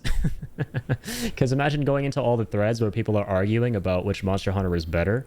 And people going, I think MHW was really fun, you know? But the other one, Rise wasn't that great. And then someone replying and going, what do you mean? World was amazing. And then the other guy going, no, I'm talking about Wilds or something like that. I don't know. I haven't played the games, but I'd imagine you could see arguments like that. You could be talking about Battlefield, but then it could be Battlefront or Battlefield. That's so true. I don't even think about Battlefield. Hope you managed to avoid the worst of it. Damn. I realize it could Don't get me started with Monster Hunter World. See, I don't even know which one to say first. Worlds versus Wilds, lol. And it still doesn't clarify. Yeah, true. You could write it with the I at the end there. But still, it doesn't make it any easier. Like, I still had to do, you know, some mental gymnastics there. Oh, let's go. We 5-starred this guy. I honestly don't know where we'd be without your help. Take this. Beautiful. We want to do more. Now displaying your current portal grade. Our corpse disposal problem, or everyone is on behalf of our community here. Allow me to thank you once more. Please come and visit us whenever you're passing through, Sam. Will do. I love being thanked. It feels awesome. Yo, Slip. What's up, man? We were just talking about you once again. Well, maybe not recently in like the last 5 minutes, but an hour and 30 minutes ago when we started the stream, because I absolutely, man, could not have missed out on bringing up the fact that I got followed on Twitter by fucking Tommy Earl Jenkins. And it's all thanks to you, my man. Like, you are an absolute legend. Adding him on my short with the Dance Hardman moment without spoiling what happens in it for anyone here. But, oh my god, dude, I opened TikTok today and I gotta set the scene here because it's crazy, man. I was talking about this earlier on the stream as well, but last night I had sort of a cringy dream, okay, on the basis of the fact that I'm a very big Death Stranding fan. I actually had a dream when I was sleeping last night of being at some kind of red carpet event and seeing the actors from this game. So, you know, Norman Reedus, Elle Fanning and stuff, they were all sending autographs. And I tried to get mine signed, but they ran out of time. And then I woke up. And then an hour later, I opened TikTok to see if I have any comments to respond to and stuff like that. And the first thing I see is Tommy Earl Jenkins commented on your short. And I click on that, and it's a reply to your message where you added him. And I was taken aback, dude. I was shocked because I've never had an interaction like that ever with any kind of celebrity or actor, especially for something I absolutely adore, right? And especially for something where he plays, I would say, my favorite character besides the main dude. And then I replied and I went, oh my goodness, like, you actually commented, that's amazing. And then he followed the channel. And now one of my 11 friends on TikTok is the Tommy Earl Jenkins, which is insane. So, dude, I honestly have you to thank for that. That's crazy. Wait, he followed you too? That's amazing, man. Let's go. Dude, yes, you and me both. I am so freaking giddy. That was so unbelievably awesome. I couldn't believe it. Jane says Monster Hunter Wilds is... Oh my god, Monster Hunter World's Iceborne? Oh wow, now I feel your pain even more. It's not even Monster Hunter Wilds. It's like the expansion. It shares the same letters still. Help. Now you have to write Monster Hunter Will instead of Y. For Wilds, I guess. But yeah, thank you so much for being here, guys. Yeah, big shoutouts to Slip, Jane, fellow streaming homies. Please support each other in the chat. support all the fellow streaming homies out there because you guys are all making amazing things. And also big thanks for Mel for hanging out too. Thank you so much, guys. No problem. Can't believe he actually responded to the mention. What a guy. Yeah, same, man. I did admittedly like speak to him like, I want to use the word speak very lightly here because it was just like a very simple interaction, much like the TikTok one in a Twitter comment section a very long time ago, back when he was still on Twitter. So I already kind of knew he's like very interactive with the fans. He seems like a really swell guy. He seems like a very wholesome dude, and I love that. So I did have a very brief interaction with him a long time ago.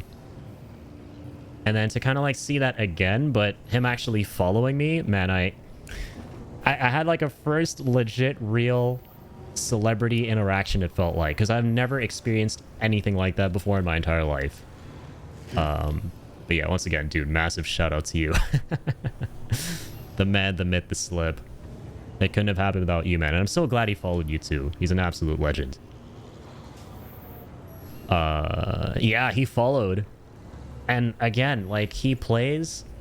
Tommy Earl Jenkins plays my favorite character in these games, besides, of course, Sam, was played by Norman Reedus, the main character. And he has, like, one of my top 5 favorite performances of all time from any actor I have ever seen at the end of the first game. It's devastating. It's really, really incredible. So I love this dude. He's a great actor. He plays a great character. And the way he comes back in this game is just the coolest, most serotonin-inducing, wholesome thing ever. And yeah, I won't give anything away because anyone who hasn't experienced Death Stranding out there, obviously, I highly recommend it. If you ever get the opportunity, do yourself a favor and try to experience it. Give it a shot. See what you think.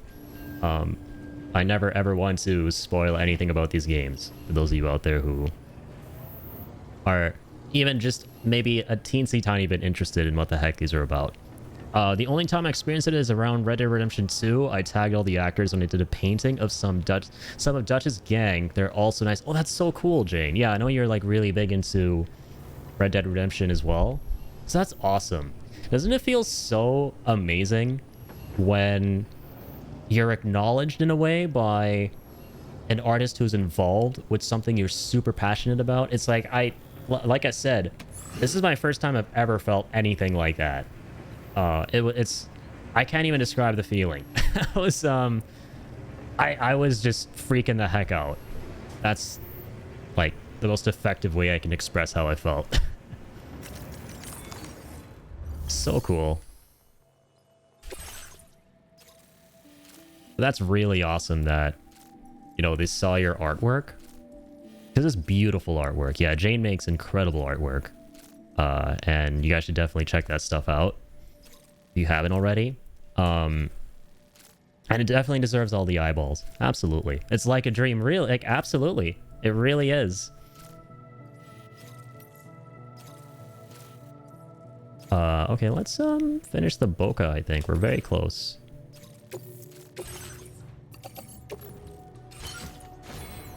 Also, Slip, on the last stream, I finally ended up catching a BT.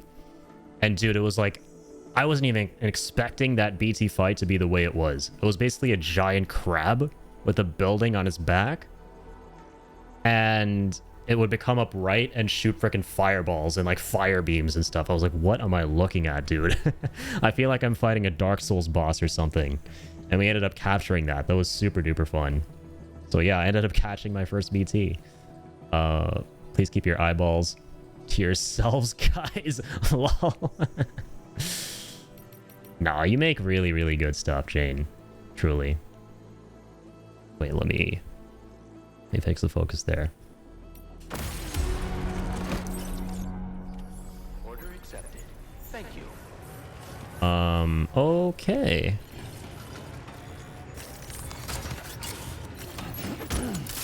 Thank you, Sam. Please give it your all. But how are you guys doing? How's it going, Slip? Very impressive work. That's the spirit. How's it going, Jane? Hope you guys have been well. Apparently you can even capture the special ones. Yeah, I think everything is fair game when it comes to the BTs you can capture. The only thing I have anxiety about, man, is like somehow losing this grenade, which I don't think I should, because generally your pouch is safe for forever, I want to say. But yeah, you have to hold on to the specific grenade that you captured the BT with if you want to summon that particular one. From what Shibi was telling me on the last stream.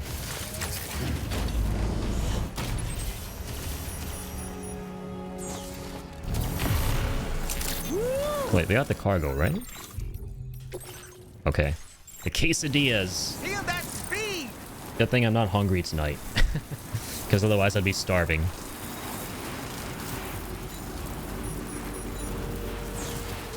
As I said that one time, this game really, really makes me hungry for Mexican food when I play it. Because of all the mentions of the ghost mechs. And my brain doesn't think about ghost robots, it thinks about ghost peppers and Mexican food. My two favorite things. I'm friggin' ecstatic right now. No matter what comes of streaming, it's already a win because I've met some awesome people and connected with someone that played in one of my favorite series ever. Dude, same. It's just the absolute most beautiful thing about it. Is it's not just like the aspect of getting to play games and share them with other people, but it's the people themselves that you get to meet, because you run into very like-minded folks. And when you can run into like-minded folks who enjoy the same stuff that you do, it just feels super duper good. I mean, humans are social animals, right? So when you can connect with folks who enjoy the same stuff that you do, are into the same things you do, and are just generally awesome, which has largely been my experience over the years, you know, between folks like yourself and everyone I've had an awesome time hanging around with in this community. It's the best thing ever.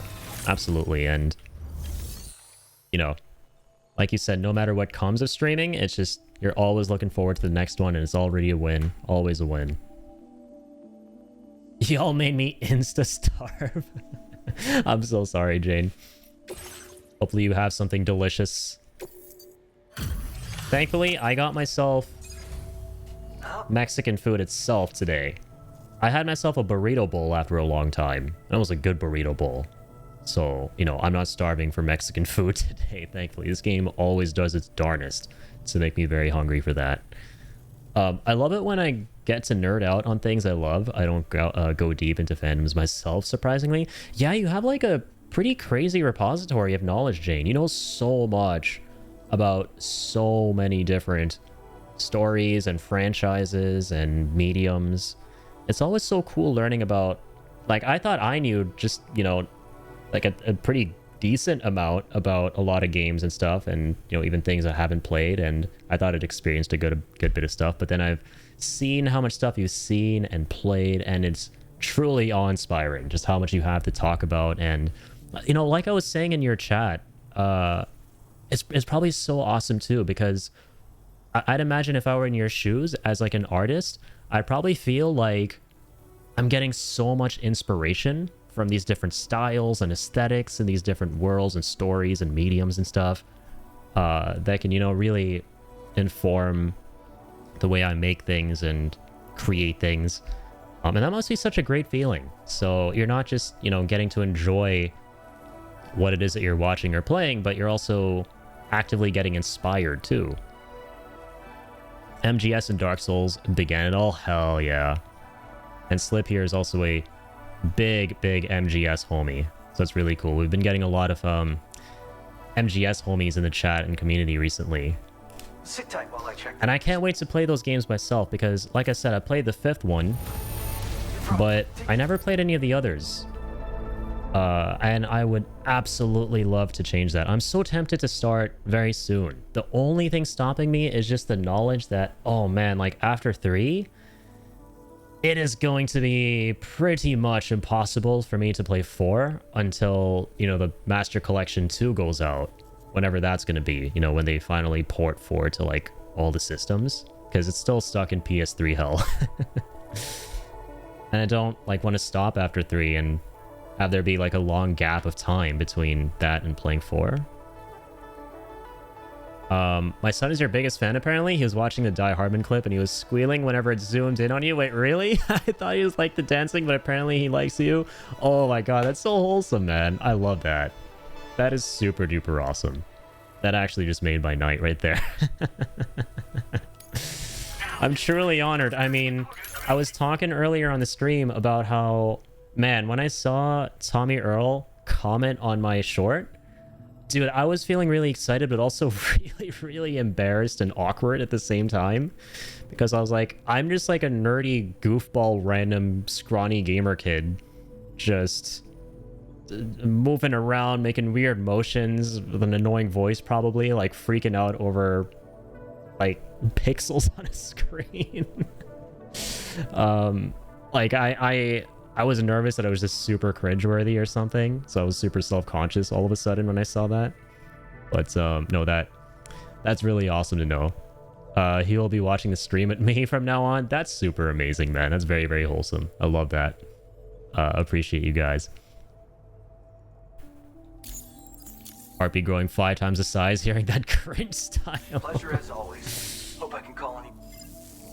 Oh my lord. Order completed. Okay, so is this guy 5-starred yet? No, he hasn't been. Okay, I mean, obviously he would make a big song and dance out of it if he was, like kind of like I did, quite literally, with the Die Hardman thing. I'll see you around. Hey, Sam. Heat levels tolerably tolerable. Real, because how do you react to that? Yeah.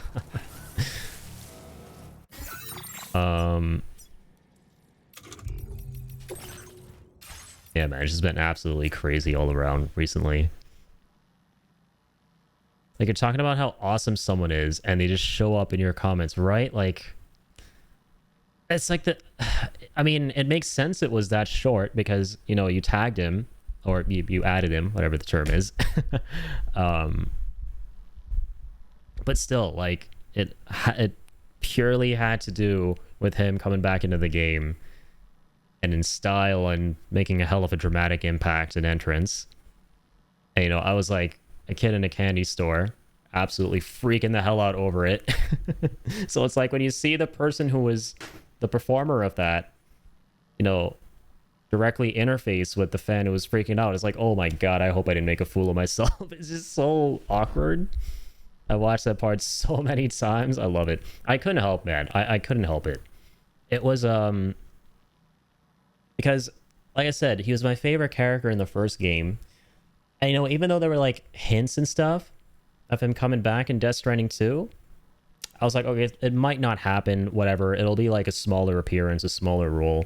But the fact that they, like, allocated that screen time, and that's what Kojima made of that scene, and it was choreographed the way it was, and it happened the way that it did, man, I could not help but just jam along. It was absolutely incredible.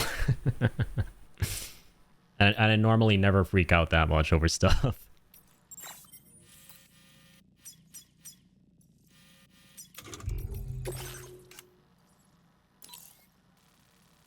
I'd freak out if Shinkawa saw my arts or replied to me for MGS style arts. That would be so sick. I love Yoji Shinkawa. Yeah, and he even one of my favorite things ever was back in the day, I used to be really into Call of Duty Zombies. And at its peak, which was Black Ops 3, they released an expansion a year after that game came out, which normally, you know, Activision and the developers never do because they just pump out Call of Duties really fast every single year. And, you know, when it's been a year, they forget about the old game. I got a weird bot there. What was I saying? So for Black Ops 3, they made an exception and they put out something called Zombies Chronicles, which remastered all the old maps from World at War all the way to not Black Ops 2, Black Ops 1. And Yoji Shinkawa, it was just out of nowhere, right? He made a poster of all of the like the core 4 characters you play as in Call of Duty Zombies in his style. And I had that as my background on PlayStation 4 for so long. It was really, really cool. Like the characters would just kind of like float in and out. It was like animated and it had some like really epic music playing. Oh, that was such a great time. That was a really, really cool time. And you even know about that? That's so cool. Yeah. So you know what I'm talking about. I loved that. Yeah, he has such a... There was a little period of time during which I tried to get into drawing and sketching and that kind of stuff. I've never really had that bone in me to be able to be an effective artist, I guess you could say, when it comes to drawing and sketching and everything. I think everyone can be decent to proficient, and everyone has their own beautiful, unique art style and stuff, and you can hone that over time with enough practice and dedication. But I just don't have that bone in me, so I never really got too far with it. But when I kind of was enjoying it and was going through that phase, I remember having Yoji Shinkawa as one of my biggest inspirations, because the way I used to love sketching things was just like scribbling a whole bunch, and a lot of his artwork looks like it's like largely like scribbles. You know, I don't know how to describe it. I feel like that might be the wrong term. It might not be doing it justice, because that sounds like a bad thing, just scribbling. That's, you know what I'm talking about. He has that really distinct style, you know, where it kind of looks like a lot of just, you know, pencil sketching just coming together to create a silhouette, but a really stylized, cool looking silhouette. Right? I don't know how to like really put it into words, but you absolutely know what I'm talking about. And also, did I not have where is Seribot tonight? Oh, he's there, but he's asleep. Gotta be banning these bots. Seri, what's going on? There we go.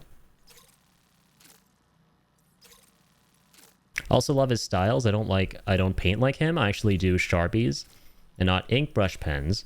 But I just love how free and wild you can get. Yeah, I think that's a really good way of describing it. And yeah, Sharpies, like, there was this period, because I love graphic novels. Especially growing up, I used to love reading those. So there's a period where, like, I wanted to really draw Marvel characters, but, like, in the old style, where they were all inked. So I remember getting some India ink and trying to learn how to do that in my sketchbook. And that was a really bad idea, because the ink was just bleeding through. So already we were off to a really bad start there. It was kind of a disaster to begin with.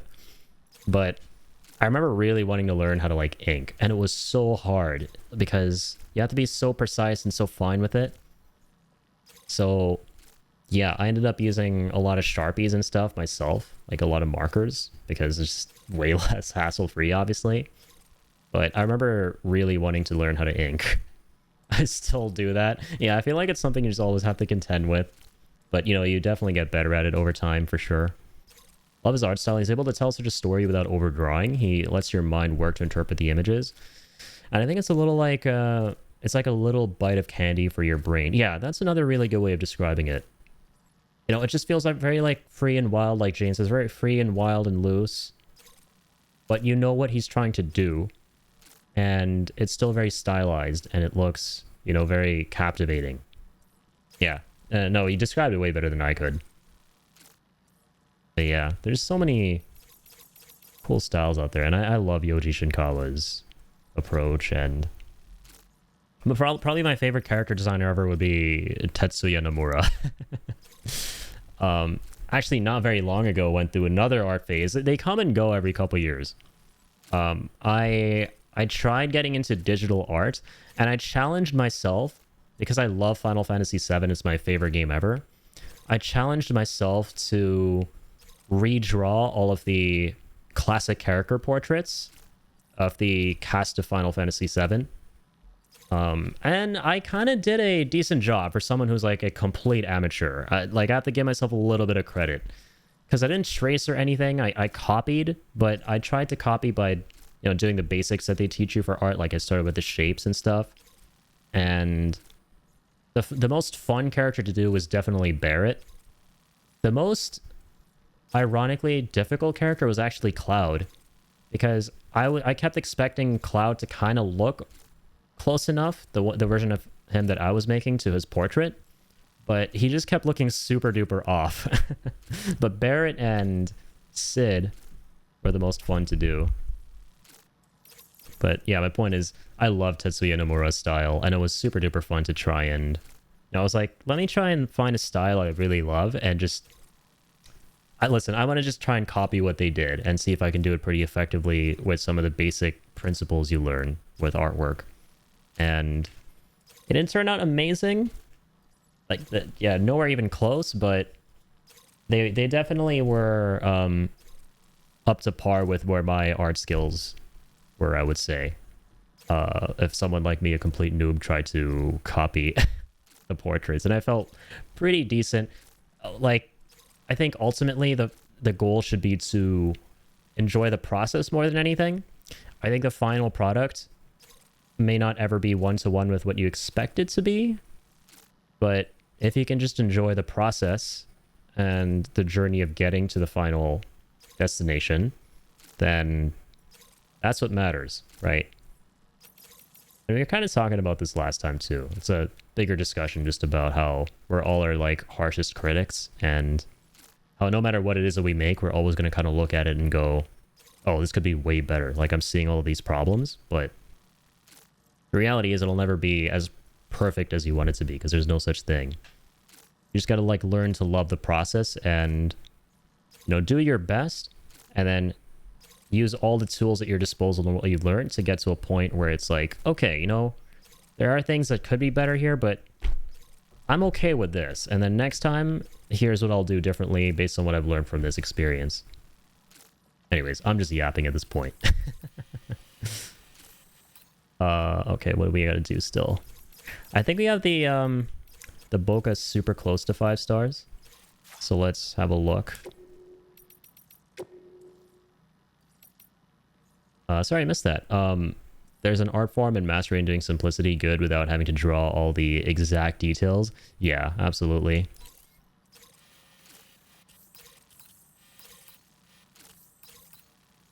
Definitely.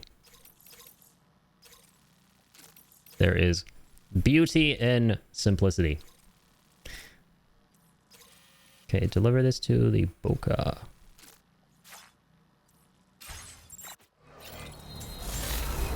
That is what we are looking to do.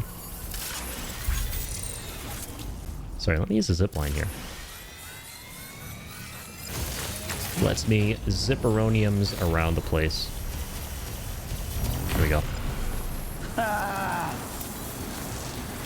Wait, what happened? I thought we could, couldn't we use that zipline to go down that way? Swear to God, we set up a zipline there.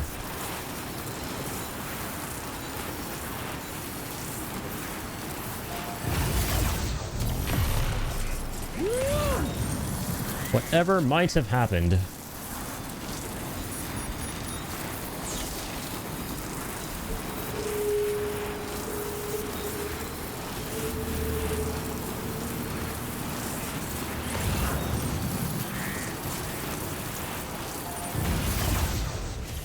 Yeah, it just straight up disappeared.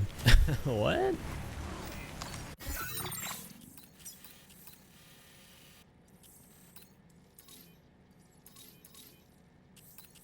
Okay, there we go. Here are all the structures. Okay, so it looks like we still have it. Yeah, there it is.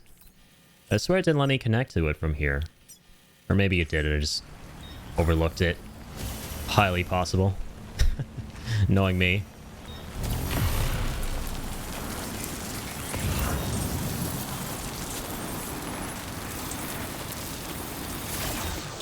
Oh, Jesus. I fat-fingered. That's fine, though.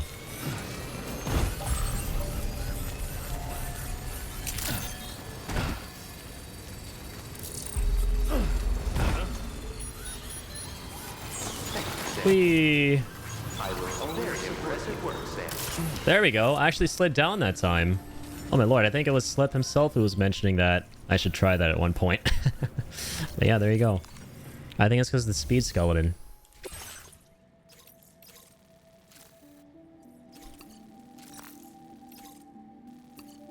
Damn, 160 kilos. Should be a problem. Might be able to shake something here, and I mean, I could just put it on the carrier, right? Order accepted. Thank you. Got it attached. And let me think about this real quick. What else do I have? 2 bola guns? Nothing really. Thank you, Sam. I felt like I had a bunch of stuff, you know, besides the stuff I'm carrying right now. So I was like, you know, I should probably store some of that off. I will always support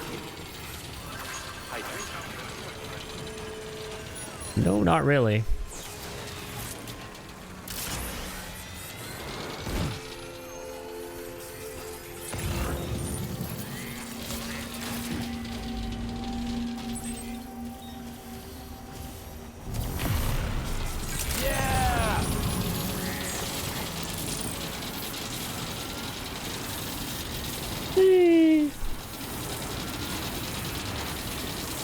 So, good progress. I think this should be the final delivery for the Boca. And I want to say we just have 2 facilities left to do. That sounds about right. I seriously can't go up there from here. That's still throwing me for a loop, man. That's still horribly inefficient, but whatever. I can't be bothered to fix my zip lines at this point.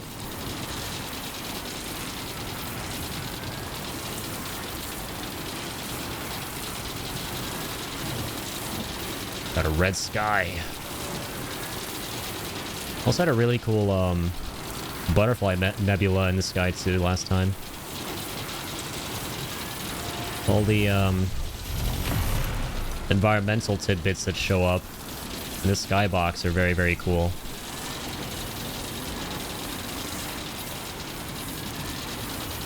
Especially when you, you know, go to the mountains in Australia and you see the giant frickin' moon. Oh my god.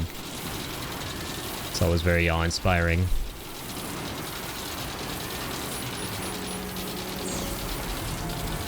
Damn, this zipline trip took so long that it's already daytime now. Took us the whole night to haul ass over here.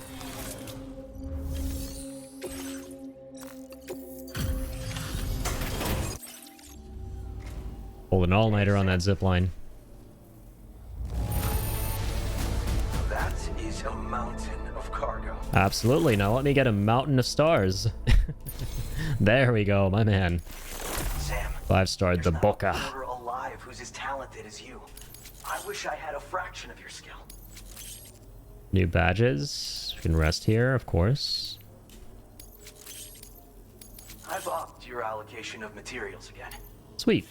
Good man. Your current porter grade. It's clear to me you're no longer bound by your past. And I see now that you are truly the man who delivers. And from this point onward, you can write a new legend for yourself. Oh, yeah. Yeah, okay. I was gonna say, and it's cool that there's like a little dialogue option here. I forgot how this guy's entire character was about how he didn't realize that Sam was the legendary porter. And now he's kind of figured that out. It's kind of wholesome. Truth be told, I've known for some time. You're the man who delivers. Sam the man. Sam Porter Bridges, the legend in the flesh. But it isn't the stories everyone tells that I value. It's the man standing right here in front of me.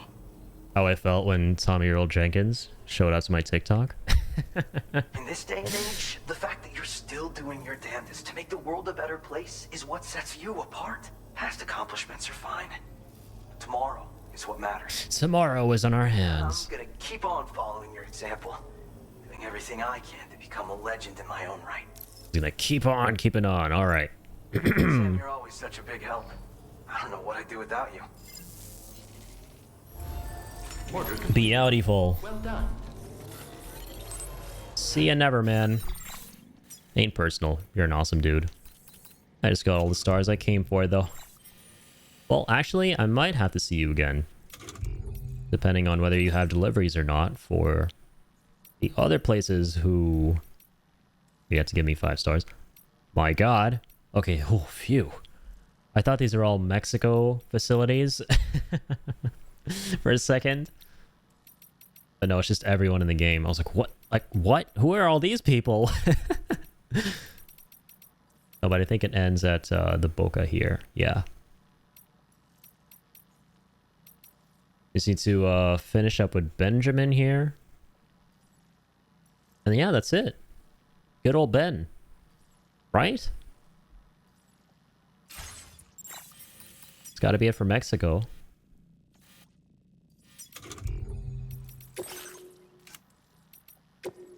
So let's change this to C1. See what we got for you here.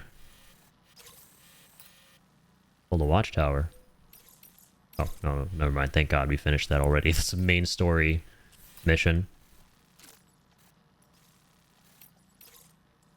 Okay, something from Villa Libre. Okay, elimination. Recovery. Gotcha, gotcha, gotcha. Alright, my man. Let's do this. Okay, wow, 150.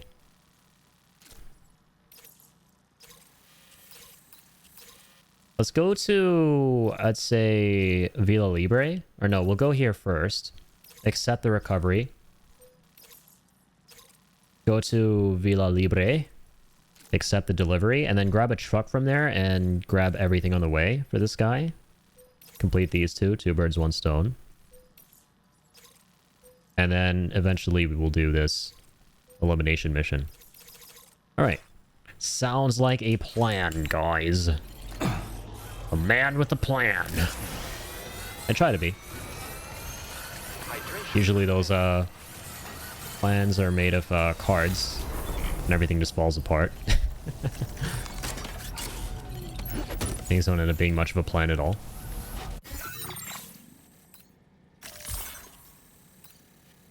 Can the Magellan come up here? Dang it, it can't. Drats.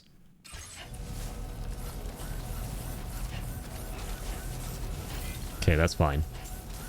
Let's go ahead and zip on over to our good friend Benny. Whee! Hey, how's it going, Ian? How are you doing, man? The Magellan can go anywhere if it just believes. You gotta believe, as Lucia would say.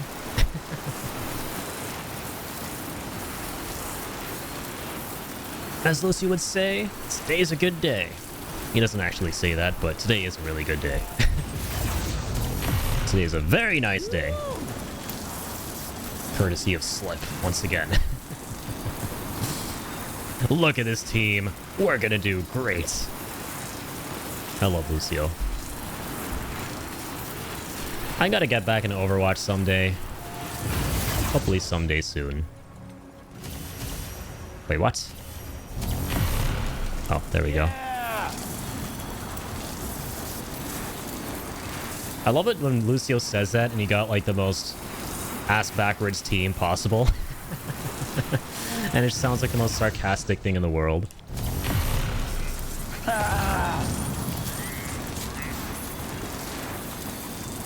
Also, I don't know if I ever told you, Ian, about how... I probably did at some point. How I figured out a way to get Lucio to swear through the power of voice lines and mixing and matching them with the right timing. So you combine his Beat Champions line with, you gotta learn to take it easy. And halfway through the Beat Champions line, you can get Lucy to sound like he's saying, "Hey, Beach," instead of, "Hey, Beat Champions." And it goes, "Hey, Beach," and then you select, "You gotta learn to take it easy." So he sounds like he's calling someone out for being a hard ass. "Hey, Beach, you gotta learn to take it easy." Man, I used to have so many fun memories of spamming that whenever we would start matches or if someone was being super toxic in comms. Back in the day when you'd have a Hog, a Ball, and a Zen as your second healer. Oh, those are the days that we don't dare to dream of going back to. Remixing the voice lines is so fun. It really is. One of my favorites was this friend I used to play with, an Overwatch homie I used to play with, who would play a bunch of Reinhardt, and he would mix and match the precision German engineering, and beer line. So he would say, precision German beer.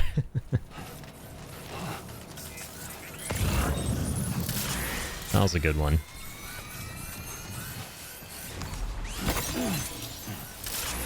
Yeah, I gotta get back into these hero shooters, man. I'm not sure if I want to like jump back into Overwatch first or Rivals. Like, personally, I feel like Rivals, it's like, there's a trade-off, right? Where Rivals, Please give it your all. I feel like the trade-off is I'll have to do like a lot of homework to catch up with all the different hero team-ups and what they've, you know, switched up there. With Overwatch, I feel like the trade-off is I can jump back in, but there won't really be much for me because I'm not gonna lie, that Stadium mode, and I've been meaning to ask you, by the way, Ian, if you've tried Stadium mode and what you think of it, it hasn't really appealed to me in any way. Like, nothing about the Stadium mode has really grabbed me. Like, I think it's cool it has like a third-person aspect to it, but I don't know, the idea of it being very similar to, what's that Valve game, Deadlock, where it's like you progress through a game and you get upgrades with the characters and stuff. I don't like that kind of long-term progression angle. I haven't queued for a real thing in Stadium, but I tested it in the practice range and kind of loathed it. Yeah, it's not really for me. Like, I see people playing it, and I'm like, dog, I can't keep up. And the base game has already enough of that energy, but just the right amount of that energy, you know? If it's like a scenario where you could just jump in for like a single match, it's a nice bite-sized match, and everyone's on like even footing. Well, maybe not really anymore with the perks they added to the heroes, but still, it does largely feel like that. And there's a lot of fast-paced, crazy, overwhelming stuff going on. That's cool with me, but, you know, the moment they start adding in things like, oh, long-term progression over a single game, you know, that kind of an angle, I'm like, yeah, I'm sorry, my brain just ain't braining. That's a me problem. I like to do, would you like the sponge or the spray? Oh, yeah, or the piece of cake. Yeah, that was a fun one, too. To combine with, yeah, the piece of cake line. Yeah, there you go. I said the original version first, but yeah, those are super fun to combine too from Mercy. She has some great lines. Okay. Let's see here.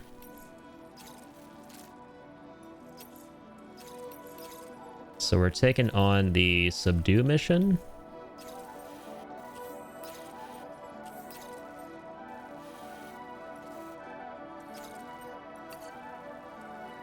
Wait a minute. I feel like I'm at the wrong address. Oh, this is a recovery and a delivery to this guy who we already finished. Never mind. We're okay. Do that. We'll do that. And yeah, we good. That's what we came here for.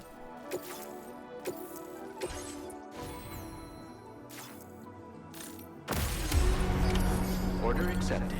Thank you. Alrighty. Safe travels. Now we shall summon the Magellan.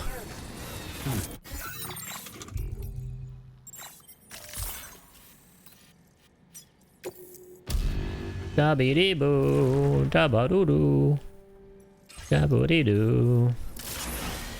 And yeah, we'll head over to the villa. Funnily enough, the Owl is live right now with 11k viewers on the side of my screen. Are we back? Are we? Overwatch League? Hello? What's going on over there? Does this mean Overwatch League is back? Winston turns around and goes, I don't know.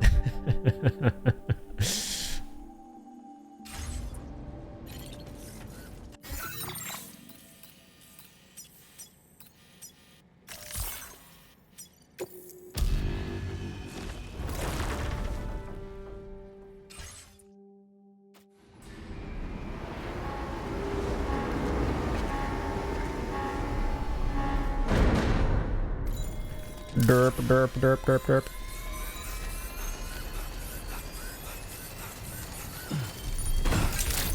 Okie dokes.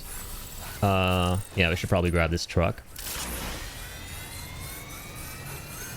Is there one with a sticky gun on it? That would be amazing.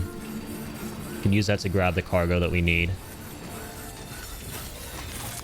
Or a good amount of it. Beautiful. Yes. we have that in our Magellan. I actually fell asleep during the stream last night, and at some point the Magellan sound woke me up. Strange feeling. That's probably a great feeling, I feel like. I would love to be woken up by one of the many chimes and jingles from Death Stranding, especially in the first game when you wake up in the private room and you hear the da-na-na-na-na-na-na. I loved that. It was so relaxing. And I spent a very long time trying to track down that sound alert or that sound bite on YouTube, but I couldn't. The only thing I came close to finding was just that little moment in the game where Sam's waking up and it has like the other ambient noises too. But no one ever managed to actually go into the files and extract just that sound. Unfortunately, it was kind of impossible. So I would have loved to have that as some kind of an alert for my streams, or heck, even like an alarm for myself off stream for, you know, waking up in the morning. It's super duper sweet and very endearing, relaxing. I love it. The Magellan's like pretty close to that too, but that sound, nothing really tops it for me. It is still absolutely peak.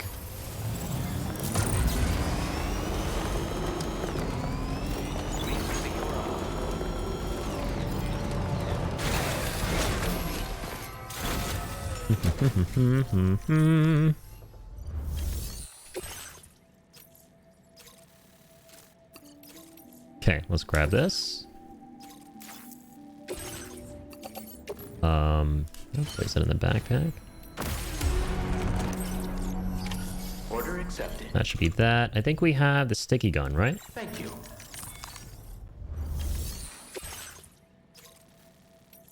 Okay, we're good. Specific SFX for my ringtone or notiphone, etc. My siblings note SFX from MGS4. Oh, that's awesome. Yeah. Metal Gear has so many iconic sounds and jingles and stuff, too. It's great.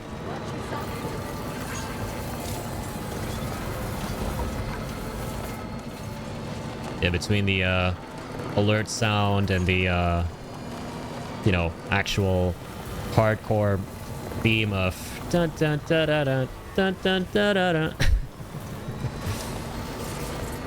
Yeah, Metal Gear's soundtrack is just iconic. I remember back in the day I had some friends who, you know, back when people didn't have their phones on vibrate, had the alert noise from Metal Gear whenever they would get a text or something.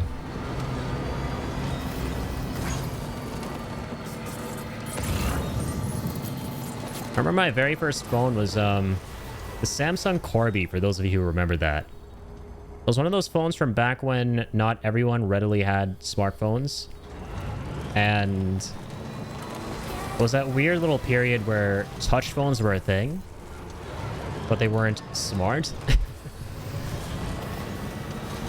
And I remember Samsungs were kind of hot around where I lived at the time. And the Samsung Corbys were very, very cool.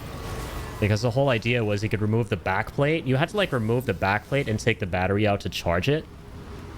But the backplate came with like four separate ones with unique colors. So there was like a yellow one, an orange one, like a blue one, I think, as well. And I used to love the orange one.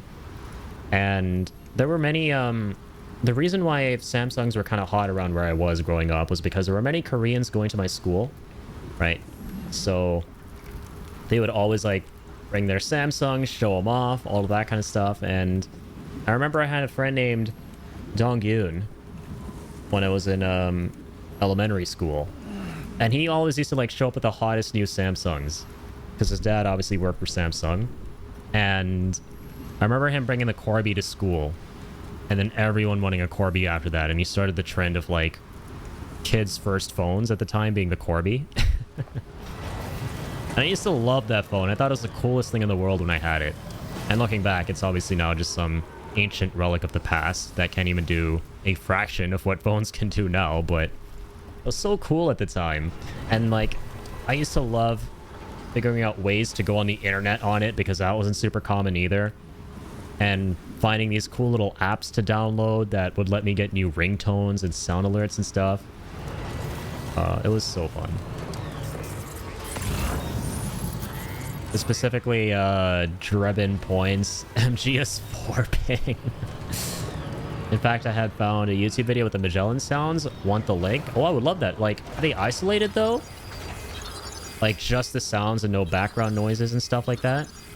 Because that would be really, really cool. That's what I was trying to look for the, you know, Death Stranding 1 wake up noise. I managed to find the ringtones for Death Stranding 1, you know, when Sam's getting called by the individual characters, which is really cool, and I have one of them for my follow alert.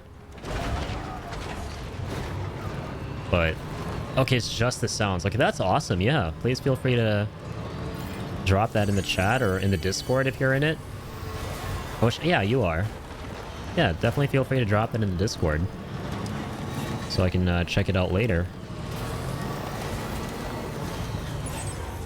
What am I doing, by the way? Where's the recovery at? Trying to find this little area. Oh, is it in an enemy camp? Oh, man, it actually is. And I've already taken on the mission where I can't take damage. Well, hopefully these guys aren't back. Oh, amazing, they aren't. They're still knocked out. So we can actually grab these very easily.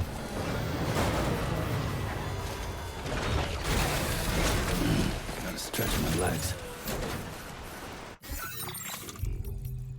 Cargo management. It's all the stuff that we got. The tar-like substances. Store that all away.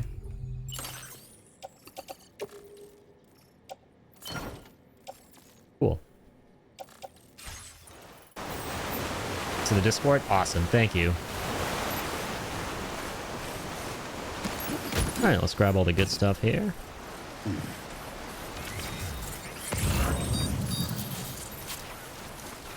Keep on keeping on, brother. I'm gonna go make some content. Sounds good, man.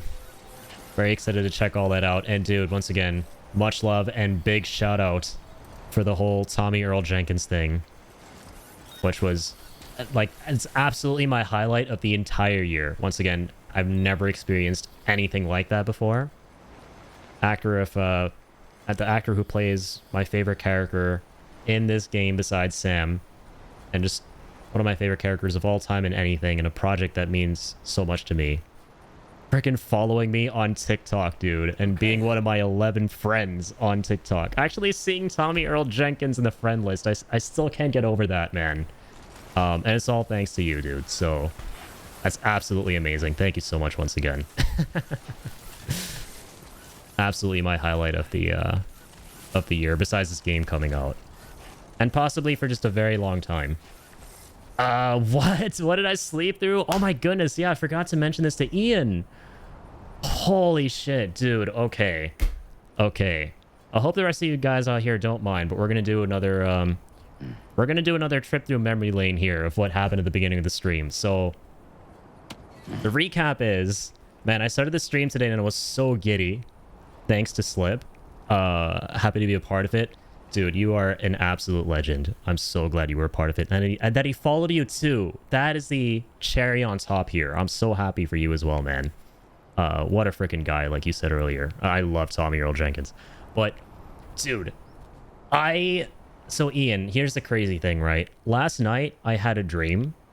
And it's going to be a bit cringy, but stick with me, right? I had a dream where I was at some kind of an event, like some kind of red carpet event where actors kind of congregate and sign autographs and stuff. And it was the actors from Death Stranding. So it was Norman Reedus, Keep it up. Lea Seydoux. Right. Thanks, Norman. And Elle Fanning. And I was trying to get an autograph signed. I was trying to get something signed by them. I wanted their autograph. And I ran out of time. They had to leave, understandably. And then I woke up without getting the autograph. And I was like, oh, that's kind of a bummer, but oh, whatever. That was a cool dream. And then I look at my phone to open TikTok to see if I got any comments or anything like that. And the first thing I see, dude, here, I'll pull it up again. I can actually show you this. This is the first thing I see when I open my phone today. Tommy Earl Jenkins liked your short, or it wasn't this one specifically, but basically just Tommy Earl Jenkins interacting with my content. And it was for this short where I was freaking out over his dramatic entrance in the game and his reappearance in Death Stranding, which I won't show because I know there's some people here who haven't played the game and I don't want to really spoil it, but man, like he liked this short all thanks to Slip. As you can see in his comment here, he's like, at Tommy Earl Jenkins, he added him, he killed it. Dies hard, bro. Awesome to see your reaction to this. And he responded to that. He actually found my short and responded to that. And I was like, what? I had to do it. I was like so taken aback. I was like, I had to do a double take when I noticed you in my comments. Doing good. You absolutely crushed it. Thank you for your performance. And then he responded to that too. And he followed the frickin' channel. I frickin' love this man. And now I can brag about how one of my 11 followers is frickin' Tommy Earl Jenkins. The man, the myth, the diehardman. That is so cool. I've never had anything like this happen to me before, like I've been mentioning on the stream earlier today, where I've had any kind of interaction with this, like this, with a celebrity or actor who's been, especially one who's been involved with something that I hold very near and dear. So, dude, this was freaking crazy. I was super giddy. I was still kind of like freaking out, man, when I started the stream, because I saw this like a couple hours before I started the stream. And dude, like when I started the stream, I still wasn't over it. I was like, you guys, all right, we got to talk about this. Let's talk what the heck just happened. Smiling so much right now. Such a great story. Yeah, I'm gonna never forget this, man. This is definitely one of the greatest things that has ever happened to me. And again, all thanks to you, dude. That is so freaking amazing. And yeah, I'm sorry. I know Mel's heard this story like a million times by now since she's been here since the start of the stream. So I'm like a broken record at this point, but I did warn you guys in advance. I was like, I'm sorry if I bring this up multiple times on the stream because, as you can tell, I'm still not over it, man. I still don't believe it's real. Because goddamn, like I said, dude, like Tommy Earl Jenkins, he doesn't just play my favorite character besides Sam. He delivered one of my top 5 favorite performances like ever in anything I've ever played or seen. With that scene of his at the end of Death Stranding 1. Right, so literally the actor behind one of my top 5 favorite performances ever actually interfacing with my channel and following it. And specifically due to the short and Slip, of course, that features his groovy ass, dramatic ass, you know, entrance into the game and reappearance in this series that I absolutely love to the moon and back. Man, everything is just... the way everything just worked out there, the way, like, that whole sequence of events, just absolutely beautiful. And I'm still in disbelief over all of it. Like, it's just crazy, man. It's so surreal. Still hits the same even after 5 times. Yeah, like, just talking about it, I still get butterflies. I still get butterflies just talking about it, even though, you know, I've had time to think about it and kind of express how I feel and everything. I just still can't describe how it feels. I'm just such a big fanboy over all this Death Stranding stuff and the character too, so... in my ear at this point, honestly, Death Stranding really do be bringing people together. Absolutely, man. I was kind of like what I was talking to what Mel, talking about with Mel earlier on the stream, which is that it's just so lovely how this series of games is all about connection and how it's not just the game, but also the story behind it that stands for that. And, you know, the community of folks who I've seen rallying around this game, really enjoying this game, the like-minded folks. How they're also like really brought together by this game, and they themselves seek to forge these connections and help each other and, you know, foster positive relations and stuff. It's just so nice, man. It really is the most wholesome series of games I've ever played. Despite there being dark material, mature themes and stuff, ultimately there's just such a wholesome, endearing core to all of it that at the end of the day, like you said, just brings everyone together.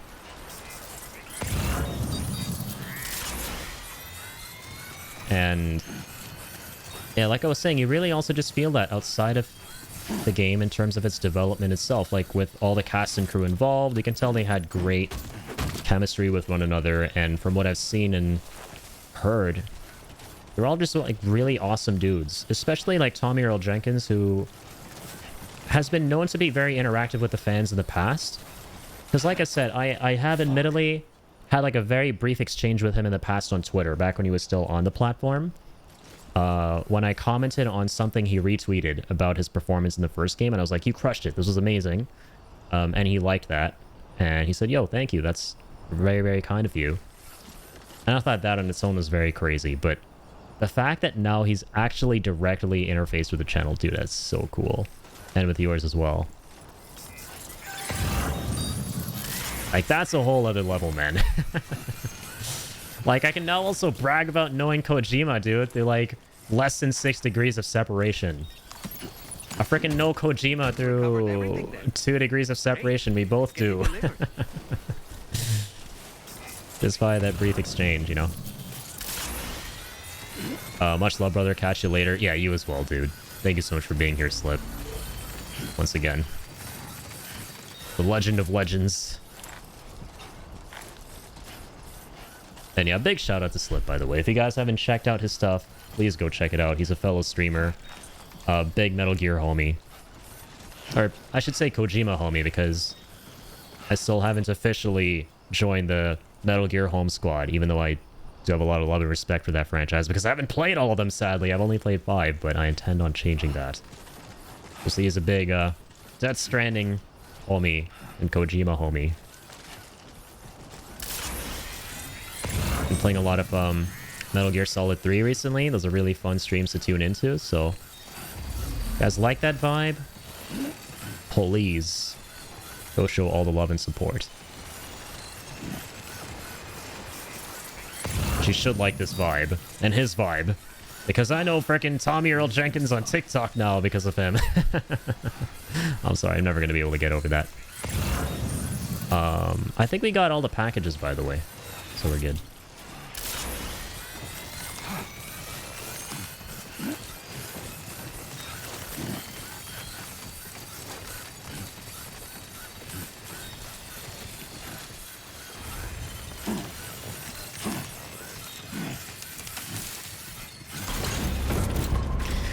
All right, let's go. Snack. Wowzer!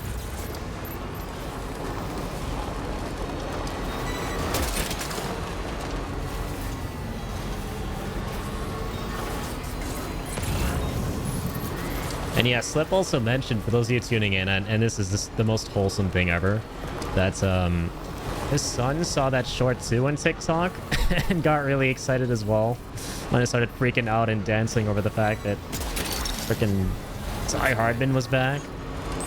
And that just made my night once again. That's super awesome.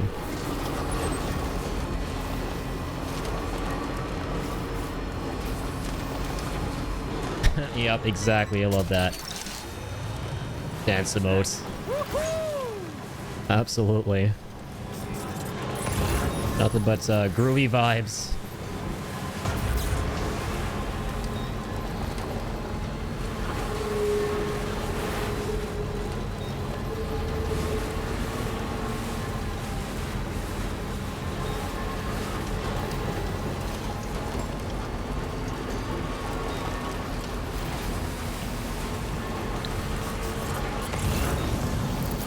Alright, let's hopefully get some lost cargo here on the way. Because I don't know if like these 3 deliveries will be enough to 5-star the guy. I think there's still some stuff we'll have to rely on the side.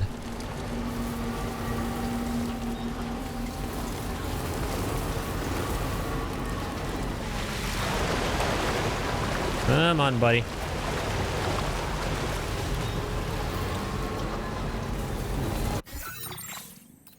I mean, the BT isn't back, is he?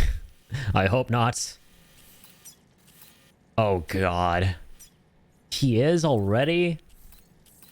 Are you kidding me?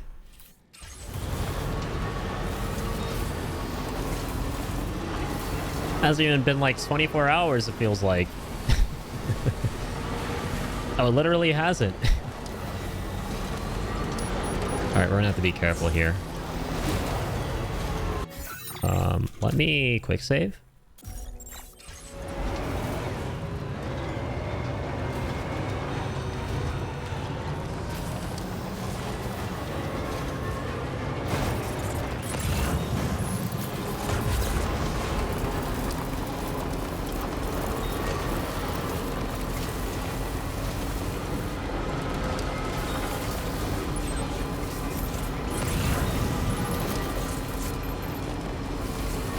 Alright.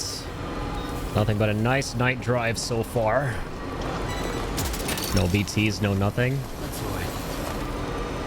Use this jump ramp in peace. Whee!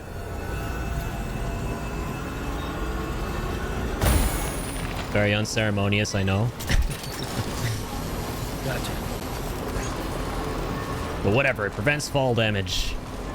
That's what ultimately matters. In these parts. These parts of Mexico DF.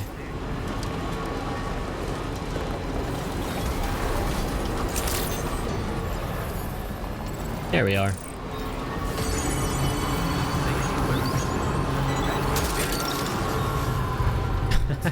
I love how the truck always just picks up random crap that you may not even need, but hey, nothing to lose in this game. Nothing to lose, everything to gain. That's how you gotta view it. Alright, what do we got? Dropping off a delivery at this hour, huh? Don't work too Yeah, hard. take it or leave it, Ben. Give me my stars. Hard to believe. Let's see what we got here. Picked this up while you were out and about, huh? Yes, got you some lost cargo too. Ooh, that's a good bit of storage. Wasn't expecting that much. Every little bit helps, you know? Oh, awesome. You got the level 2 grenade from this guy? We've had the level 1 grenade the whole game. So he gives us the level 2 one. That's cool. Good to know. Go ahead and... Very, very cool. Boost the power of electrical weapons. Ooh, new upgrade. Your contributions to our work here were the key in making this new weapon a reality. Good. Hopefully we can give you other tools to better combat the threats you'll be facing in the future.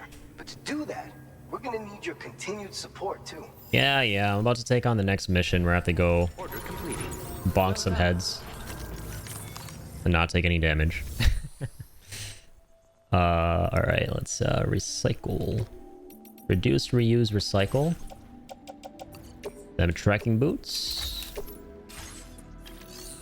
Actually build a sneaking boots. It's a great time of day to go stealthing as well, so we will do that.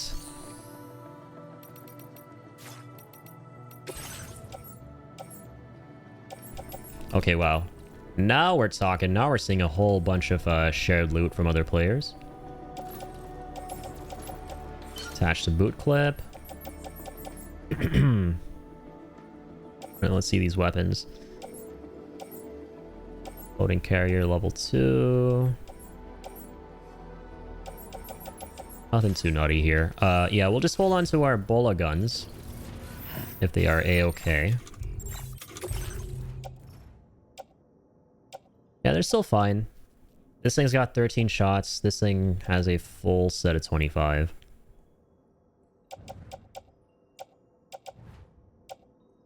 Oh, facts. The bandit boots are still in our clip.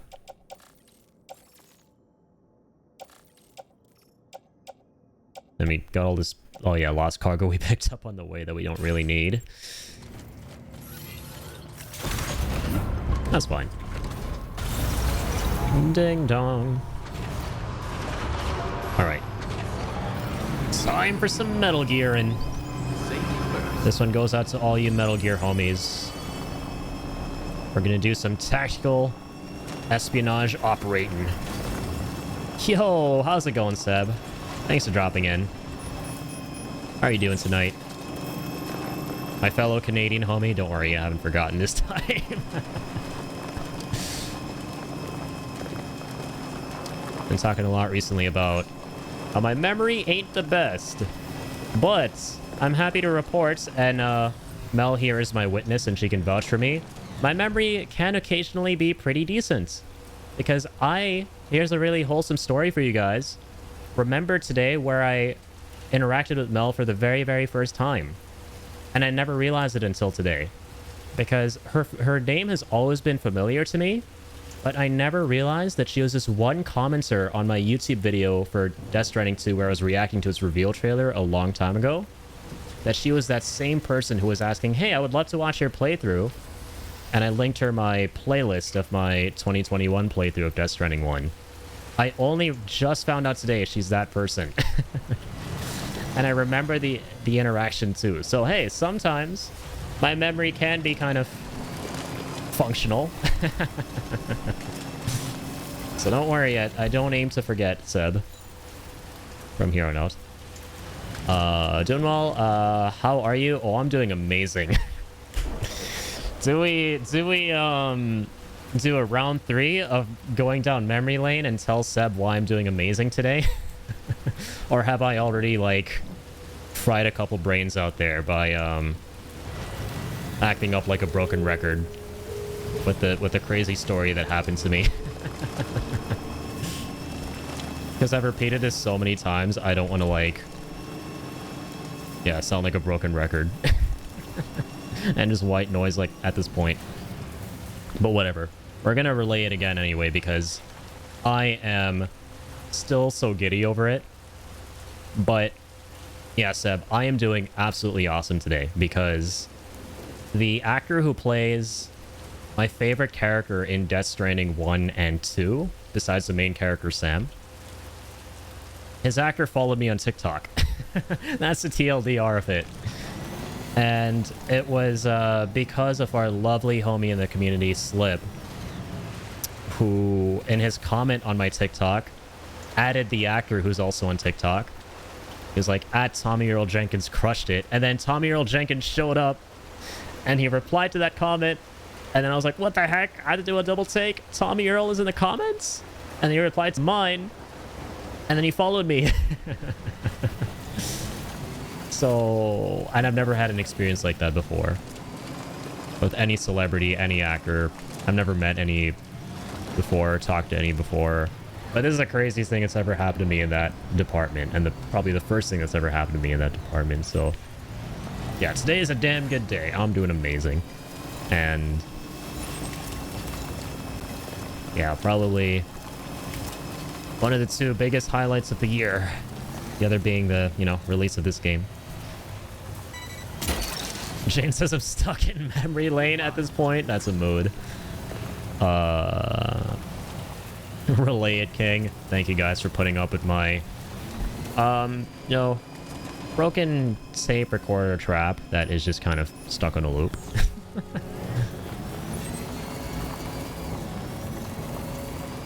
guys are gonna have to put up with that today. Yeah. Yeah, it's super duper cool. Snag it. Oh, wait. Hang on. Hang on. I anticipate I might have to relay this story, like, at least 2 more times tonight. Just saying. So be prepared. It's definitely not the last you've heard of me talking about this. Mentally prepare yourselves for a different version of the same story. I'll try and think of something creative to pull until then. So I can at least spice it up, you know. Maybe we can do a game of charades when the next person shows up. Where they're like, Addy, how are you doing? And then I just bust out a couple of like gestures, like just like the dance moves in the Die Hardman short. If you can even call those dance moves on my part, not Dance Hardman's part, because those are definitely dance moves. Just confuse the hell out of the viewer, like, are we playing a game of charades? And I'll like nod my head and I'll be like, yeah, you have to guess what I'm trying to elaborate to you right now. We never tire of it. No worries. You guys are amazing. You guys have way too much patience for me. Trouble nearby.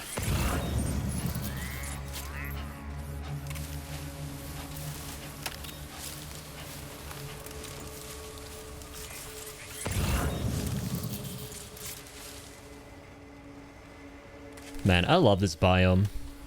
We've only ever been here one other time, and it was like the first day we streamed Death Stranding 2.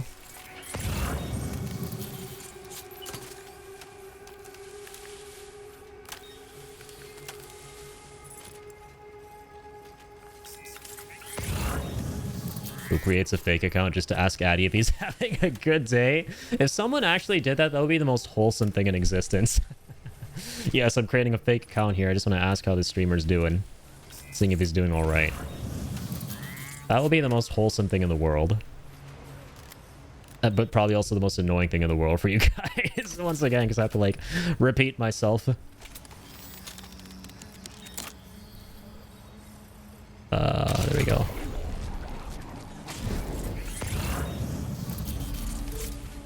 No patience needed at all. Your stream always has a very chill and inclusive vibe. It's always enjoyable to hang out in here. I love to hear that, man. Thank you. That's one of my #1 priorities, is just trying to make as inclusive of an environment as possible. So, it's always lovely hearing that. Just a place to chill and witness the chaos. The chill chaos, if that's possible. There's a lot of chaos and a lot of chill. Chillos.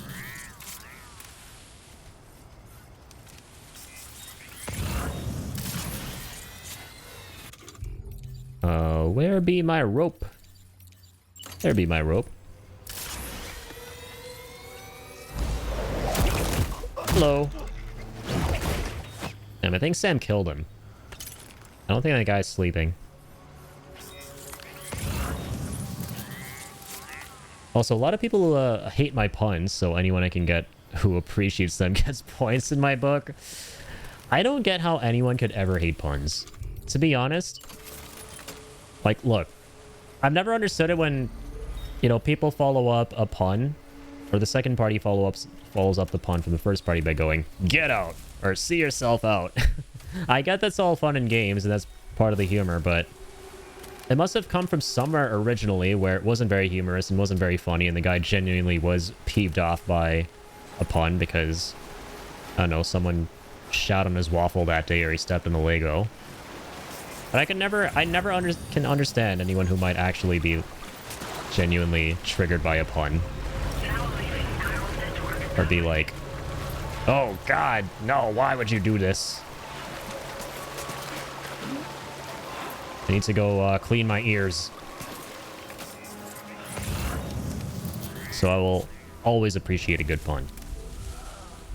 I'll always appreciate the punnage, and I will always be inspired to get on your levels. You and Ian's levels. You guys are the pundits. See, not even that one's original. I'm sad. Before you type, get your fingers off the keyboard. Before you type and go, "That was a good one, Addy." That's not even original. That's from Ian. I'm just re-releasing the album without his consent. Whatever. It's legally distinct plagiarism.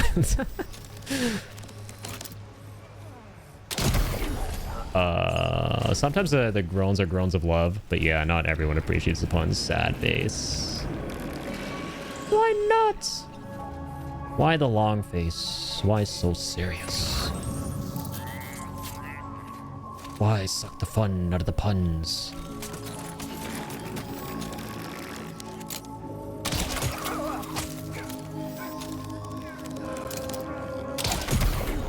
Gotcha. Gotcha. No. No. Yes. I still don't get what the heck he was trying to do for that guy, just like in the last camp. Was he trying to wake him up? Like the last guy we fought in the previous camp was doing something like this. Picked up the body and put it on a shelf. Explain that. These dudes aren't the brightest. They definitely aren't. I've been seeing a whole lot of that tonight.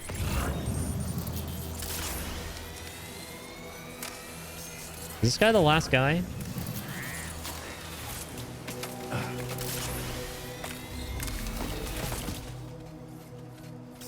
I'm gonna finish him in style if possible.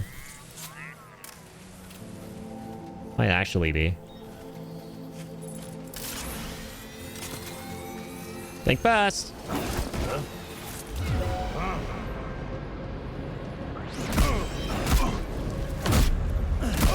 Awkward.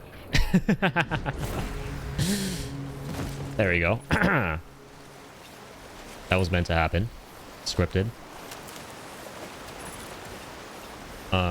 Okay. What's kicking, bro? Any other crazy shit happened to you today? Hope the stream's going good. Not really. That happening honestly just like clouded my perception of the rest of the day. I couldn't focus on anything else but that. Like when I saw that, when I opened TikTok today, I couldn't think of anything else. I was just fixated on that occurrence, man. I'm just trying to still process that that actually happened.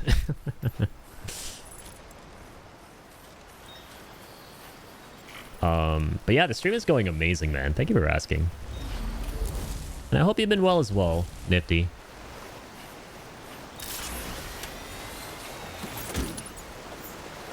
I'm so happy you had that experience, bro. Me too, man. It was very kind of you. Me too. And again, big shout out to Slipshots, and I'm so glad that he got followed too, because he's the one who really deserves it the most. I didn't do nothing. I'm just a scrawny, geeky, cringy kid, just making loud noises. He's the real hero here who deserves that follow.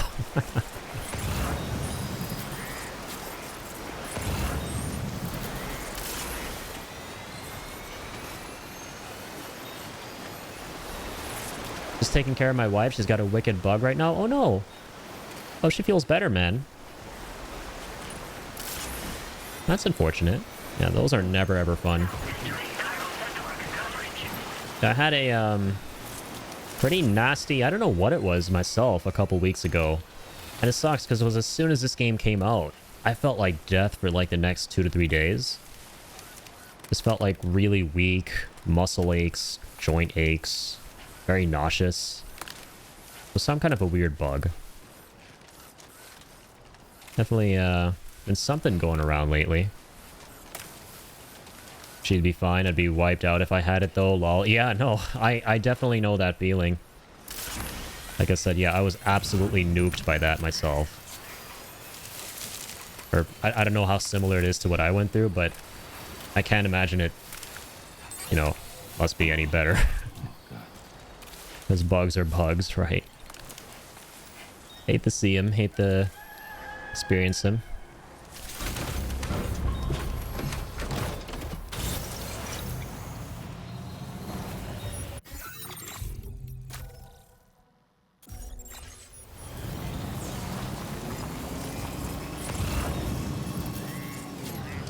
But I know there's this like crazy thing going around called norovirus, right? I actually like genuinely considered it if I might have had that. But I feel like norovirus is more serious. I don't know if you guys heard about that one. My best friend's sister came down with that a couple months ago. And I know I came down with like a really bad, I think it was influenza. I was super sick at the beginning of the year. And it's the crazy thing is, I haven't gotten sick in a very long time.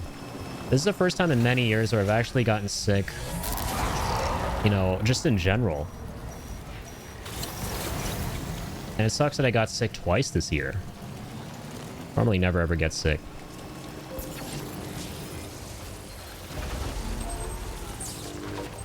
Thankfully I never got COVID though. I feel like Cillian Murphy or something, and 28 days later, you know, I sometimes just feel really cool about that, because I shit you not, I was the most prone person to COVID back when the pandemic started. Because early on, like, dude, one of my best friends, so Tuzi, he's always very well read up and informed on all the viruses and diseases and health stuff going on, because his mom is a nurse. He was the very first human on the frickin' planet, I think, to know about COVID. Like, the first human being on the planet outside of where it began to know about COVID. I remember him coming to me or sending me something on Discord in like December of 2019, I think, going, Addy, there's something really fucked up happening, and I think it's gonna get worse. And you know what the craziest part about it is? At the time, there was only like one reported case of it in the US. He's like, a man collapsed in the streets, and there's a rumor that there's another dude who has this like disease. And I was like, well, I mean, it's probably one of those things that comes up every now and again about how there's, you know, some horribly virulent disease that's about to coming up and, you know, wipe out a lot of stuff and make people very, very sick. But he's like, no, this is gonna get very, very serious. And dude, it got serious. It got serious, alright. But to bring it all back, like, I'm like that character in like a zombie apocalypse like movie or show or whatever who like doesn't believe in what's happening at first and is like the least likely to survive. And then like I end up surviving. Like one of the longest lasting survivors. That's how I feel when it comes to COVID and me, because I know people who were very careful and took a lot of precautions. You know, who were like on it since day one. They got all the masks, the sanitizers, all that stuff. And they still ended up getting it. You know, and it took me a minute to get used to all of that, but I still never ended up getting it. And I still went out a little bit, you know, I obviously took the precautions, wore the masks and stuff, obviously, like, you know, but I would go out quite a bit to get groceries and everything. But I had friends who were just sheltered, cooped up, who never went out and still got it. So shit, like, man, fuck. I felt like Rick Grimes or something. Like in the first episode of The Walking Dead. And he's going out and about, hacking and schwacking at zombies. Getting blood all over, and like he's totally fine. He doesn't know what the hell is even going on. In the apocalypse, he's clueless. That was me. I was like season 1 Rick Grimes, just absolutely dumbfounded at everything going on. I just never ended up becoming a zombie. So yeah, I've been known to never get sick. So yeah, it was kind of unfortunate that I got influenza this past year, you know.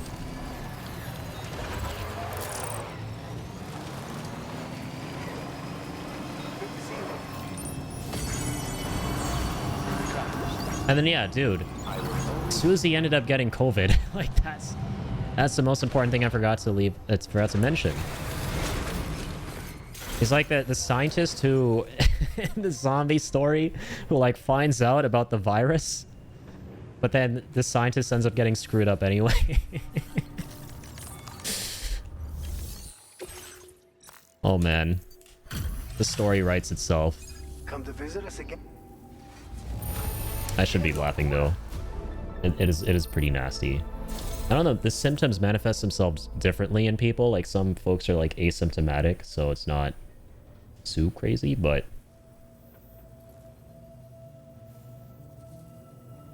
okay, hang on a second.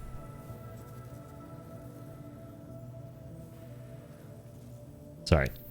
To respond to a text from my brother. I was pretty careful throughout the height of the pandemic, or so I like to think, but I contracted COVID twice so far. The last time was just a year ago. Oh no, July 2024.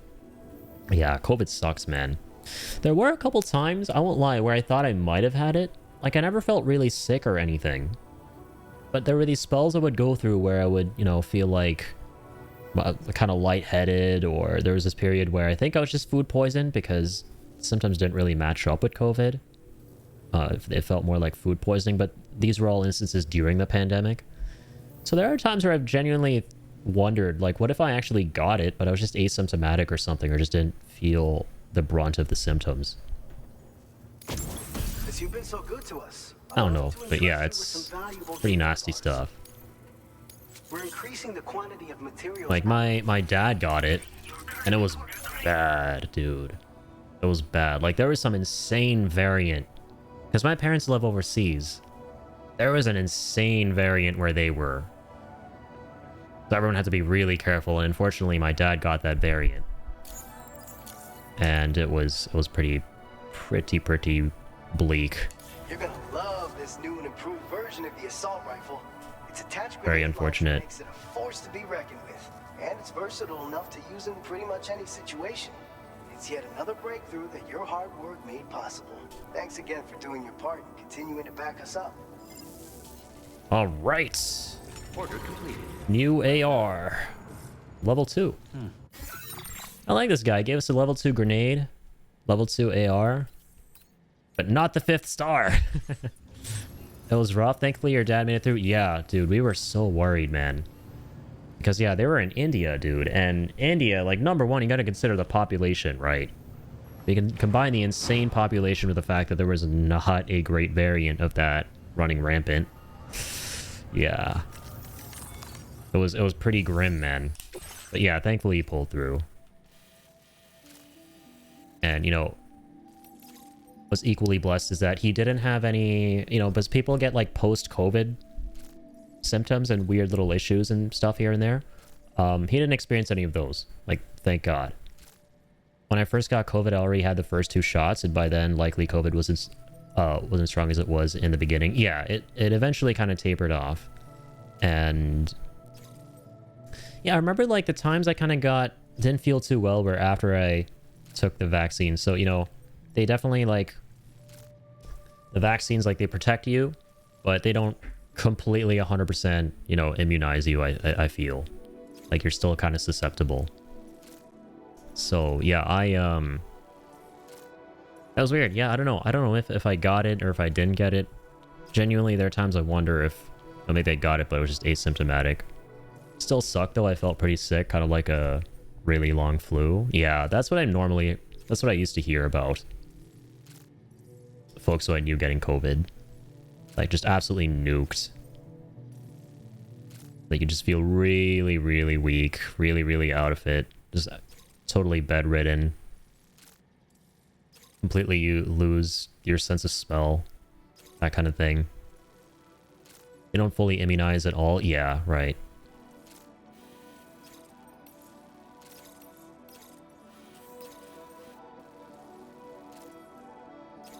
Recovered debris from an unidentified flying object. A UFO? Nanny?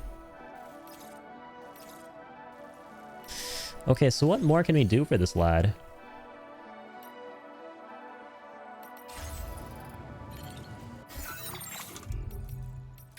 Well, how about there's so many, like, UFO Easter eggs in games? Even in Death Stranding, it seems like.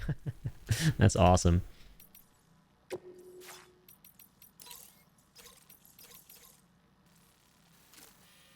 Well, this guy has something. Nice. And the Boca does too. Right, how close is he to being 5-starred? Very, very close. I feel like if we just do this one delivery from the lab up top, you know, we should be able to get into 5 stars zones. Sorry, I actually don't need this truck. I'm going to leave it here. So I don't want to leave it out in the rain. So I'm just going to go to the zip line.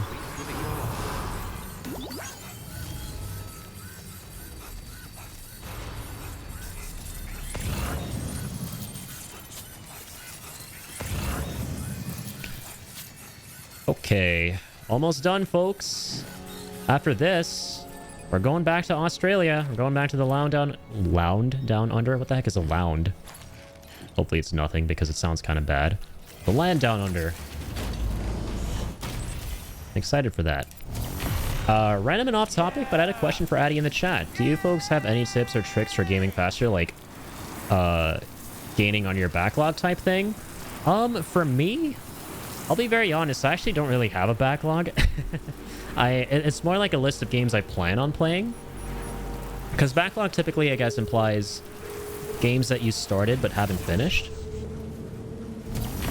But I mean, it could also imply just, yeah, a game list. You know, a list of games that you plan on playing but haven't started. I do have that, you know, but nothing too crazy long. For me, I would say, like, I'm kind of in a more unique kind of situation where, because I like I stream almost everything I play and am planning on playing, and I approach it in a way where it's like I don't stop streaming the game until I finish it, assuming it's a game with like a definitive beginning, middle, and end.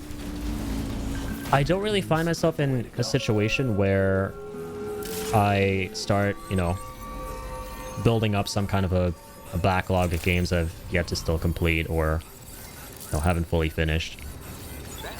Because the way I approach streaming is, you know, this is a game I've been planning on playing.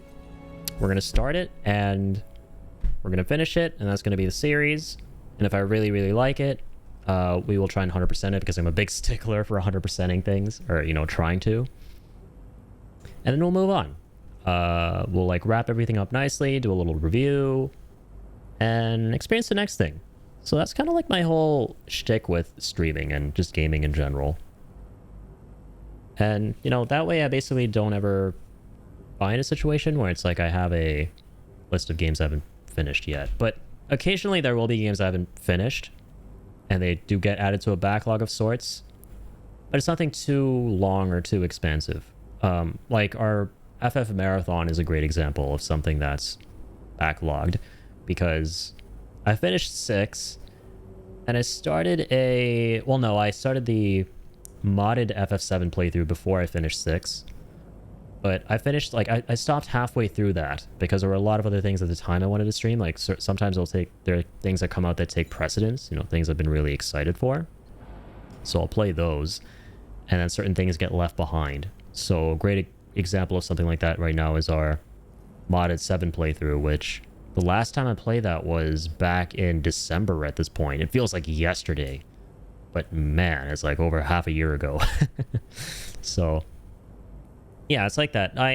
My main difficulty doing streaming is deciding what to play next when there are a lot of things coming out, and when there are certain things that I absolutely will have to drop everything to play. Like, for example, Death Stranding 2.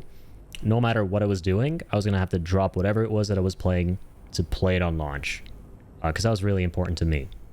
So planning around stuff like that, and how long you're going to be taking with certain games, and where you think you're going to be at, all that kind of stuff is what's kind of more difficult for me. But yeah. Not sure if this will help you, Seb, but I like to physically write things down because crossing them off makes brain chemicals happy. That's a really good tip. Yeah, I think that's a solid tip. And I honestly kind of struggle. I apologize. Yeah, Ian's got a great tip there. Other folks will probably be able to be way more helpful there, because for me, it's like my brain is just... Like, I can't be satisfied until I absolutely complete something before moving on to the next thing. So, because I'm just born this way. It's hard for me to kind of give advice on it, because it's just kind of natural to me to finish something before moving on to the next thing. So I don't really end up with backlogs. Types of games I play are very long. That's probably the biggest issue. Oh yeah, for sure. I think like you're definitely more susceptible to that problem when you have very big open-ended open world type games. Shit, like actually I just realized myself I am kind of in a similar vein right now with another game, and that is Oblivion. You know, I would consider that game complete in a way, because I played it to the point where, like the remaster, to the point where I finished the main story, but there were a lot of things I wanted to still do in that game. But there were things that were like kind of ancillary and, you know, DLC, like Shivering Isles. I absolutely still want to play that at some point because it's amazing and I've never played it. But it's not something that, you know, I consider to be a part of the core experience, and something that I feel I have to finish before moving on to the next thing. Like, as far as I'm concerned, we've kind of closed the book on Oblivion, but I might go back to it at some point, play a little bit of it here and there, do the quests I haven't done, the expansion I haven't done. I think with like the more open games, you kind of have to make that decision for yourself as to where you think the endpoint lies. You know, does it lie just where you roll the credits and finish the main story, or is it when you've completed all of the side quests and all of that stuff? And I think maybe sometimes people consider the latter to be the case for when they're trying to figure out what the definitive endpoint is. I think that's what it is for them, and they then consider the game incomplete when, you know, they're not able to do all of that immediately, and there's something else that comes out, and that kind of gets left behind. I'd almost forgotten about Oblivion Remastered. I really want to play that too. Never played the original. Oh, they are both amazing games. Original Oblivion is probably my top 10 games somewhere. It was in my 4th favorite game spot before Expedition 33 came out. And now I would say it's my 6th favorite game. Maybe my 5th, we'll have to see. My 5th is either Ocarina of Time or Legend of Dragoon. And I don't think Oblivion goes above that. Expedition 33 was so good, man, that I had to put it in my top 5. Legend of Dragoon is amazing, yeah. But yeah, I highly recommend Oblivion and the remaster to it. It's one of the most, I would say, influential RPGs. Influential Western RPGs for sure. It definitely blew my mind when I played it for the first time. I mean, I was a young one, granted. It was my first experience with a fully realized 3D open world. So that blew my little kid brain mind. I started my playthrough in the Mafia series today. Really excited, the story is so good. When I played my first playthrough, I was so mad at myself for not playing it sooner. I remember you were talking about that last time. That's awesome, man. I gotta look into the Mafia games at some point. Please, Sony, we want a remake or a sequel? Yeah, dude, I swear, right? It's the Japan Studio curse. It's the Japan Studio curse. And what I mean by that is Japan Studio, some fun trivia for you guys, that got shut down, God rest their soul, worked on both that game and Bloodborne. Yes, the makers of Legend of Dragoon are the same guys that did Bloodborne and vice versa. And I like to look at it as the Japan Studio curse, where the games they make, rather the games I know of that they have made, those being Dragoon and Bloodborne, have never gotten any follow-ups or any love, you know, following their releases. Nothing for Legend of Dragoon. It kind of went, you know, under a lot of people's radars. Nothing for Bloodborne, obviously. Bloodborne is part of the unholy trinity of games for which we want more information for, but are still starved and starving to get. Those ones being, of course, one Bloodborne, and the other ones Kingdom Hearts 4 and Silk Song, right? But yeah, I would argue Bloodborne fans have it the worst, because at least Kingdom Hearts 4 fans and Silk Song fans know their games exist. Us Bloodborne fans out here? Oh man, we don't even know if Bloodborne 2 has ever even been discussed as a possibility, if a remaster has ever been discussed as a possibility. Why the fuck Sony ignores it? Like, what? Why? Just why? Why? Yeah, my soul hurts for us too, man. You and me both. Legend of Dragoon love would be amazing. It sucks that it was like a very underrated game when it came out. It wasn't like a big critical, or, you know, not critical, but a commercial success when it came out. And it makes sense. Like, it was definitely overshadowed by a lot of the Square Enix behemoths. You know, like the late 90s Final Fantasy games. But I think it took that formula for, like, it came out in 2000, which was like the cusp of, you know, getting Final Fantasy X, I think. Because 10, I think, came out in 2001. So it was in that weird transitional period between the PS1 and PS2 when people were gearing up for, like, big 3D, bold, ambitious leaps. So I guess people didn't really want to play anything like, you know, PS1 coded at that point. They were ready for the next big thing. So I think it just got forgotten. This is me speculating. I don't know the actual reason. But it sucks it didn't get the recognition it deserved, because when you play that game, man, does it just seem like the absolute epitome culmination of that late 90s PS1 JRPG vein aesthetic. Any tips for microphone settings? I keep messing with them, but no matter what I do, either game is too loud and I can't be heard, or you can hear me breathing and groaning and moaning and shit, lol. Yeah, I'd absolutely love to impart what I know. The number one tip I would recommend is setting up audio ducking if you don't have that already. And what that is basically whenever you speak into your microphone, your game audio lowers itself a little bit dynamically. And it's very, very easy to set up in OBS. I can actually show you right now. Hold on. I'll kind of show you how I have this set up. And there are a lot of tutorials for it as well. But the gist of it is, you go... Doop. There's my OBS. You click on the audio source that has your game audio. Go to filters. And I have something set up called ducking here. I think it's literally called ducking, right? Or No, okay, it's called... so it's the compressor. So you go right-click, add compressor. I just renamed it to ducking. And then you set your ducking source to your microphone. So for me, it's my, SM7B that I'm using. And the ratio is like how strongly you want to duck the audio when you speak into the microphone. The threshold is at what point you want to start ducking the audio in terms of decibels, like the audio level. So basically what this means is whenever my volume, my game audio reaches around this area, like the -28, -30 area, it's going to start getting ducked by a ratio of 7:1. So this is where we want to leave that for me. You could mess around with that, go higher, go lower. Attack, you want to keep at 50, release 500, like keep this pretty low. So this is how fast the ducking kicks in.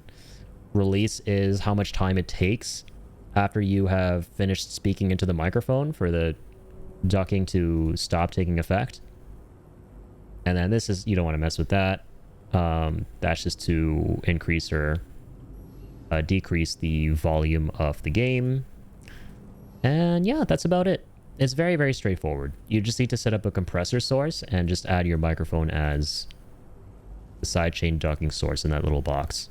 And that just tells it that, hey, whenever I speak into the mic, you lower the audio of the game.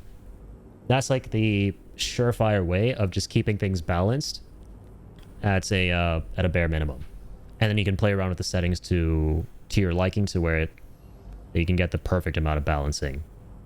But that, I think, is like the #1 thing any and all streamers should set up at the very least.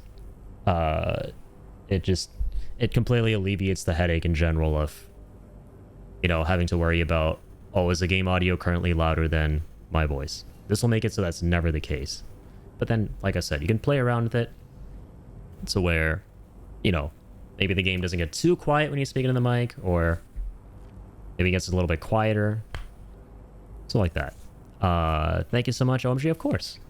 Of course. I got you. Got you. Always happy to impart what I know. Knowledge is power. Arm yourself with the knowledge. No, but seriously though, happy to help.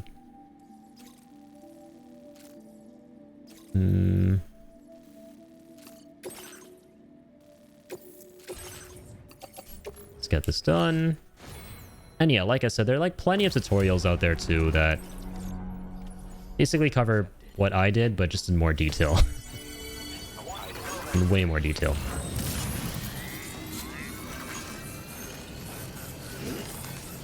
But yeah, ducking is the keyword you're looking for. You just gotta look up guides on audio ducking.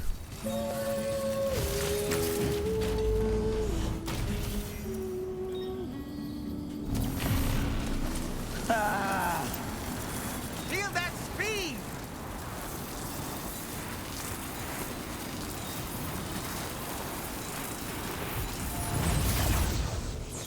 Over here. Have I secured the packages? I think so. And I got everything we need. Let's get these delivered. Let's get her done.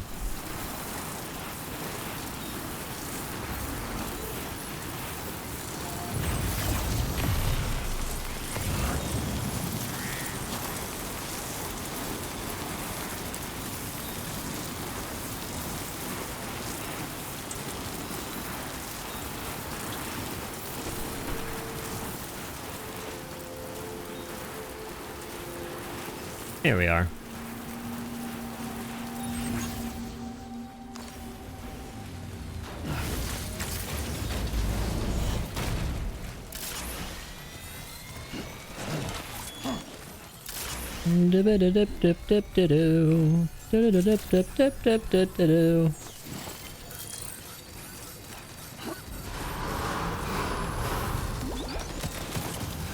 Hey! Never gets sold. I love sliding down that ramp with the power or speed skeleton. Absolutely. Bienvenido, Sam. Bienvenido. Dios mío, how did you... Oh man, we're so close. Still haven't gotten that 5th star. Dang it. Wow, servicemanship is 66 already. Porter is 40. Just taking a closer look at our grades here. We need to get combat and stealth to 40 as well, I think, to be able to get that trophy.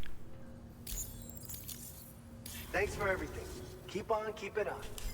You as well, hombre. Order complete. You as well. Well done. Speaking my language. Okay, let's see.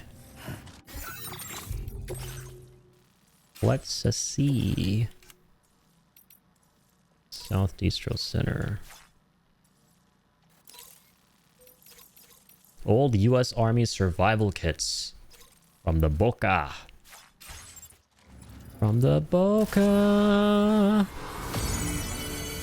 From the Boca. Let's go away.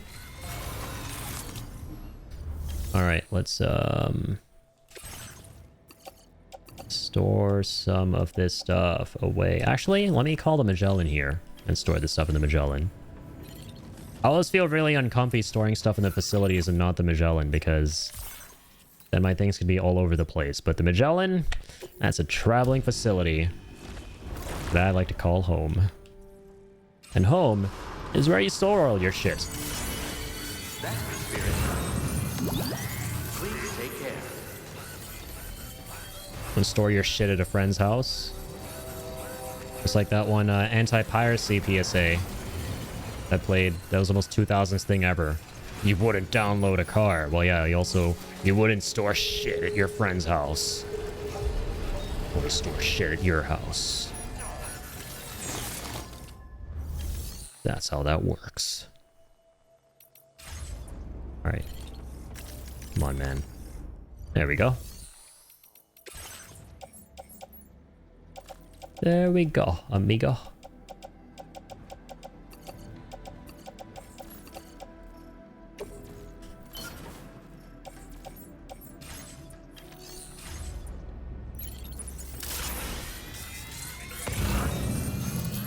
I think we can still hold on to the boots. I always forget. Right? I always forget if we can hold on to the boots when we use the transponders. I think we can.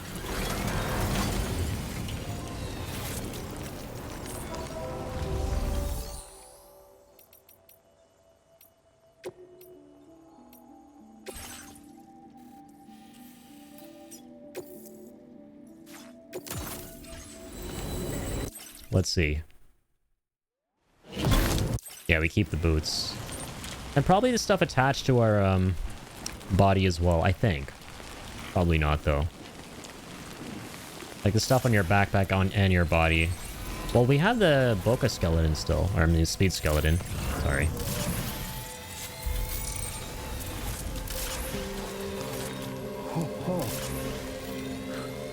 He's toppled over. Just like that, Sam. I don't know about that, Dollman. I want to topple over. Sounds like he's encouraging me to topple over.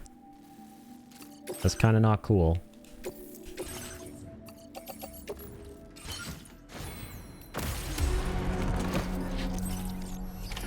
Order accepted. Thank you.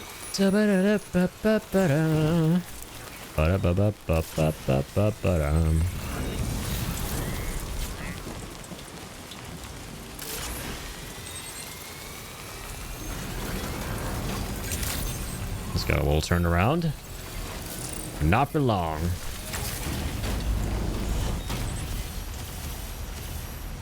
There we go. Whee!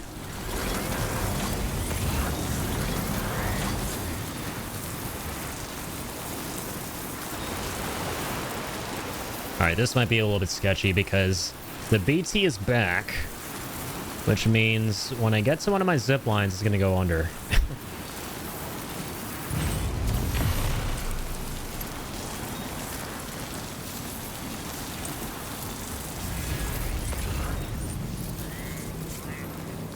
Shouldn't be an issue, though.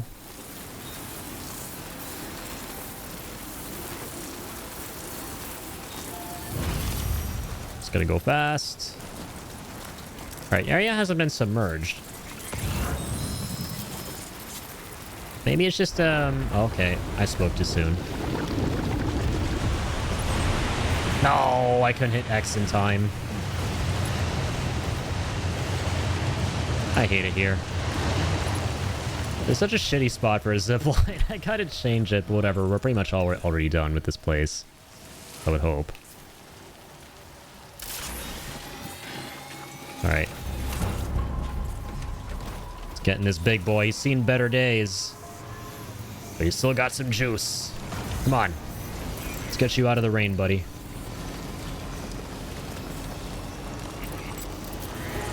Buddy boy.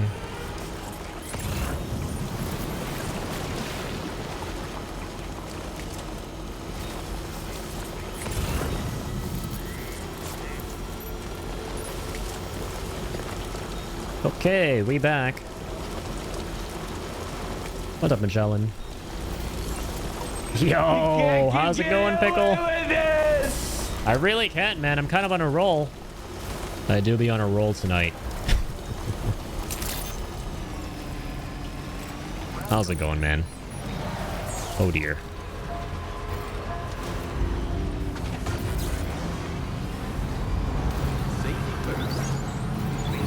He's still playing the mailman game, which gives me PTSD. So my FedEx days? No. I'm playing the game that is all about making connections and killing giant tar things, preventing you from making connections. That gives you very wholesome dreams and premonitions to forging and fostering amazing relations with people. That's what I'm playing. All right.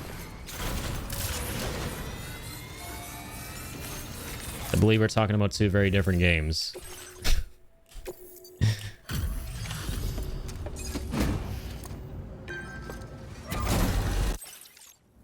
All right, sweet. Hola, amigo. Always a pleasure to see. Hard to believe one man carried all. This is the FedEx manual, word for word, amazing. That's why I said all of that. I'm secretly the final boss of FedEx, man. I mean, clearly, look at this guy. 5-starred this asshole by delivering all the packages of all the kinds from all the steps and rocks and sands of Mexico DF. I'm FedEx incarnate. We're increasing the quantity of materials allocated for you. Now displaying your current porter grade. All right, sweet. You've helped us develop a wide array of new solutions for combating BTs and other threats in this region. On behalf of all of the staff here, you have our undying gratitude. If there's ever anything we can do to give you a helping hand, let us know. Okay, amigo. See you never. Well done. Man, a part of me feels so bad when I 5-star these facilities and the characters are like, oh, I can't wait to see you again. Well, I know full well they're never going to, because I don't need anything from them anymore. But yeah, we have successfully 5-starred Mexico. That's it. We're done. Amazing. How fun it's been. Yeah, so far I'm having a lot more fun in this game than in Death Stranding 1, even though that was incredibly fun as well. And doing all the side stuff and going for the Platinum Trophy. It feels way more fun to build things, fight things. You know, especially with how you can curve the zip lines now. You have so much more leeway with what you can do. It's been fun, man. I would say, though, I think that Mexico might be a lot easier in this game to 5-star and fully complete than the Eastern region in Death Stranding 1. And I think it's for the aforementioned reasons as well. Like, you can just go through a lot of the stuff a lot more easily with less pushback. Okay. Well, that's it. Well, actually, you know what I should do? Like I was saying earlier, we should just ransack the entirety of Mexico here. Just take all the metals and ceramics for all the roads we got to build next. So, yeah, let's go ahead and do that.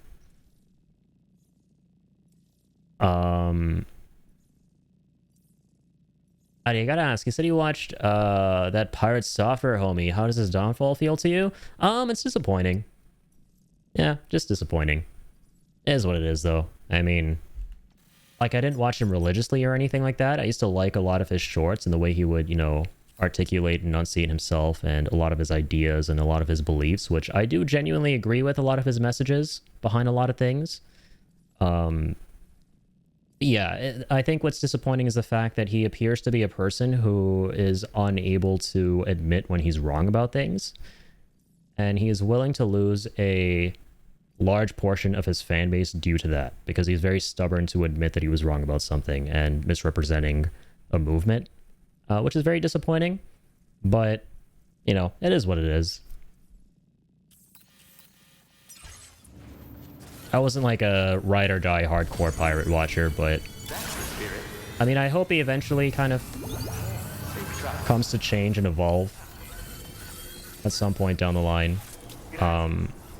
Healthy Gamer / Dr. K actually did a really good, almost borderline prophetic talk with him a couple months ago on his stream. They were talking about the WoW incident that happened to him, which was very unfortunate, by the way. That, I think, was blown completely out of proportion and totally bullshit. Like the extent to which that got out of control. But Dr. K brought up some really interesting points that hinted at aspects of Thor's personality that are directly to kind of attribute to what the heck has been happening with the whole stop killing game situation. Like aspects of his personality that fueled his inability to take accountability, basically. There's a great talk with him that kind of shows that he's someone who is very, very stubborn and is unable to kind of accept the other viewpoint if he thinks he's quote-unquote right. That's kind of like my whole understanding of him. But yeah, I hope that he eventually comes to change as a person in that regard, for sure. And then he can get some goodwill back with folks and that kind of thing. He used to work at Blizzard Addy. Blizzard. He does bring that up a lot. What happened with WoW? It was a really silly incident where, from my understanding, 'cause I don't play the game, I have no idea, ultimately, but from what I understand about the situation, in layman's terms, he was doing a raid with a group of people, and something went wrong during this raid with this said group of people and group of streamers that he was playing with. And everyone started to flame the shit out of him to the point where people were threatening his ferret rescue.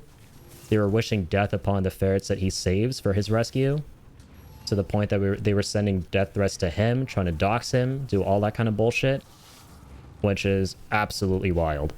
That is insane. I think he's ultimately a good dude, man. I genuinely still think he's a good dude, but he just has a lot of flaws that have negatively affected other people, you know? But I don't think he's ultimately like a malicious, like venomous person, you know, who I think is irredeemable. Like those kind of like people who, like content creators, people with platforms who do really bad, heinous shit that have no chance of coming back. I think in that regard, even with this situation going on right now with Stop Killing Games, people are blowing it way out of proportion. Some people, right? I understand and resonate and agree with a group and the subset that are of the opinion that he should properly apologize to, I forget the name of the individual who has been trying to push the Stop Killing Games initiative. Like, give him a proper apology, because he does have a genuinely big audience that he informed about Stop Killing Games and misrepresented the movement to them, which directly hampered the progress of that movement. I think he does owe the dude an apology, like a proper one, because he posted something on Twitter that came across as like, I'm sorry you felt offended. That's it. Came across as that kind of an apology, so not really an apology at all. And he didn't really admit fault to anything, even though he's factually wrong about the way he interpreted the movement and portrayed it to his audience. So I think that much is in order, and I just hope that going forward he realizes that, you know, even though yes, he's a very intelligent, smart person, I don't doubt that for a second, that yes, he can still be wrong about things, you know, even though you may think you're the smartest person in the room, you might not actually be. Like, you got to learn to humble yourself, hombre. Girly here to fill in the gaps. Yep. Ian the WoW professional. That's a bit much. Yeah, it's fucked, man. Like, I genuinely just think most, like, internet drama, scuffle, conflict situations are total brain rot, stupid bullshit. Like, I try not to, like, look too far into them. Like, the latest thing now is apparently frickin' Mudahar was never an engineer. So, like, brother, who the fuck cares? And I'll tell you why. Because, okay, someone fucked up and did something bad. Yes, people need to be, like, alerted about it. But most of what I've been seeing recently, like, a lot of what I've been seeing recently, actually, is not stuff that has been, you know, affected, like, a danger or a menace to the platform. You know, those things I genuinely think need a lot of, like, attention. They need a lot of exposure so people can, like, stay away and be safe. But I'm noticing with a lot of, like, situations right now on the internet when it comes to, like, content creators being in hot water and stuff, this whole cancel culture thing is getting way too out of hand, brother. Like, it's just people who are looking for the next thing to pounce on for the sake of getting some popcorn entertainment. Because, like, people since the dawn of goddamn time have been addicted to, like, sitting around a campfire and hearing gossip and, like, fucking painting their fingernails, man. And, like, that's just what people ultimately want. They don't care if someone did something bad. They don't care if someone did something good. If it's just something sensational, like, shit, they're there. They want to see that, you know, and they want to have meltdowns on Twitter over it and stuff. It's so dumb. It's genuine brain rot, you know? Like, the extent that people take it to, especially. It's good to stay informed about what's happening, sure, but then just, like, don't start reading too far into it and going, yeah, deplatform, ah, fuck this guy. I used to love this guy, now he's a piece of shit. Like, oh my god, man. Like, everyone just views things in black and white. And it's, like, redonkulous. Like, when I go on Twitter and shit, dude, it's literally the worst place on God's green earth. I literally just go there, post a Go Live announcement, and that's the extent of my use of Twitter. Like, I'll sometimes go to the home feed just to stay informed because I use the inner reebs a lot, but I will never, ever fucking open the comments, man, because 9 times out of 10 when you open the comments, it's just pure brain rot. Written by people who, when they touch a key on the keyboard, they deserve to get, like, a little electric shock. I think society would be way better if that was the case. If people were just deterred from sharing a lot of their sewer mouth thoughts and opinions on Twitter by getting electric shocks when they touch their keyboard. Never heard this story, but sounds like a lot... oh, sorry. What the fuck am I saying? I thought that was a lot, but just exaggerated. Loot roll went awry. Yeah, I have no clue. I don't know the specifics of what happened, but I know it was like a raid. And people just made such a big song and dance over it. At least back in the day, people didn't actually make money off of spreading gossip around the campfire. That's the thing that ultimately fucking sucks, man. Is people are profiting off of this shit. Right? And it's not just that. It's like also like just, again, people wanting something sensational to eat popcorn over and just enjoy watching and enjoy dogpiling on. You know, people get like a little kick out of that. It's so stupid, man. And I hate that. You know, I absolutely hate it. And once again, I am all for exposing information that has come to the light, you know, to keep people informed, keep people, like, safe, keep people protected, up to speed. But this whole thing of, like, how people have been taking so many of these situations and blowing it out of proportion and acting like this is the worst thing that has ever goddamn happened since, like, a freaking war between 2 countries or something. Like, dude, chill out, man. Loot and WoW raids is wild. I have seen guilds and even one marriage collapse personally over loot. Lol. Oh my god. That's crazy, man. According to the nerds, he fled from a dangerous situation resulting in 2 deaths within his group. He initially denied responsibility, claiming low mana, but lacked communication and failed to use available abilities that could have helped his party. Who the fuck cares? Like, see, that's interesting. But my thing is, like, who fucking cares? It's a video game. You know, like, from the perspective of someone who's seen people just blow this shit out of proportion. Like, my dude, touch grass. It's a game. Get real.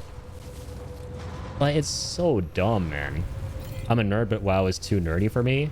That's fair. I mean, it's so stupid, though, just in general. Like, that makes a lot more sense, though. Yeah. Nowadays, people profit off of exaggerating the most non-issue things and spinning them in a way that angers their audience. People love to rage click. It's just so sad and awful. Yeah, rage bait is such a big fucking problem and pet peeve of, like, that I have of, like, what's going on Twitter. It's just like people, like, I hate it when I go on Twitter, man, and I go on, like, the home feed sometimes, and I see a post that's maybe wholesome or just objective, informative, something that's like, oh, you know, this movie is coming out in 2 weeks, so this movie opened in this box office, and this, that, or the other, something like that. You know, I don't really look at politics and that kind of shit. I mostly look at, like, entertainment stuff.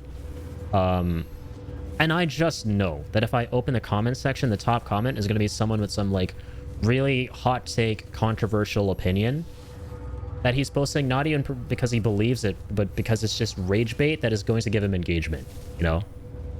That's, like, such a huge problem as well. I agree. Like, people just wanting to trigger the fuck out of other people to get a kick out of that and also get, like, a couple views, impressions, and if they're, like, you know, able to make money off of that too, like, recoup the cost of fucking Twitter Blue. It's so dumb. I fear that meme about me in 8th grade helping my WoW guild, who was 37 through her divorce, is too real. Oh no. It's sad, man, when something that's supposed to be fun starts to negatively impact situations in real life. That will never make any sense to me. Like, I'll genuinely never fucking understand that, dude. Like, it's a game. It's not real life. Unless, okay, maybe you start involving real life aspects into it. Like, maybe there's, like, money on the line or something. You know, maybe it's affecting your real living situation in some way. Even then, it shouldn't be taken to the extent that it is by most people. And it shouldn't be blown out of proportion to that extent. But yeah, anyways. My point is, everyone should just chill and have fun, dude. And someone did a stupid thing, point it out, but then move on. Like, don't dogpile on that person. Don't, you know, freaking whip them naked to the streets. Like, Jesus Christ. Is anyone else getting buffering, or is it just me? Stream looks okay from what I'm monitoring. Yeah, I would probably refresh the tab. Twitch can be weird sometimes. Twitch can be very, very weird. So I'm trying to... Oh, we're done. Yeah, we're just getting the materials now. Amazing. When we're playing Titanfall 2, there was a couple crashing out in a public lobby, which ended up with her saying she slept with his brother. She was wild. Holy shit. Yeah, I mean, again, I'll never understand folks who get so freaking riled up over a video game. A fucking video game, man. Yeah, it'll never compute. I'm sorry, but that shit'll never compute.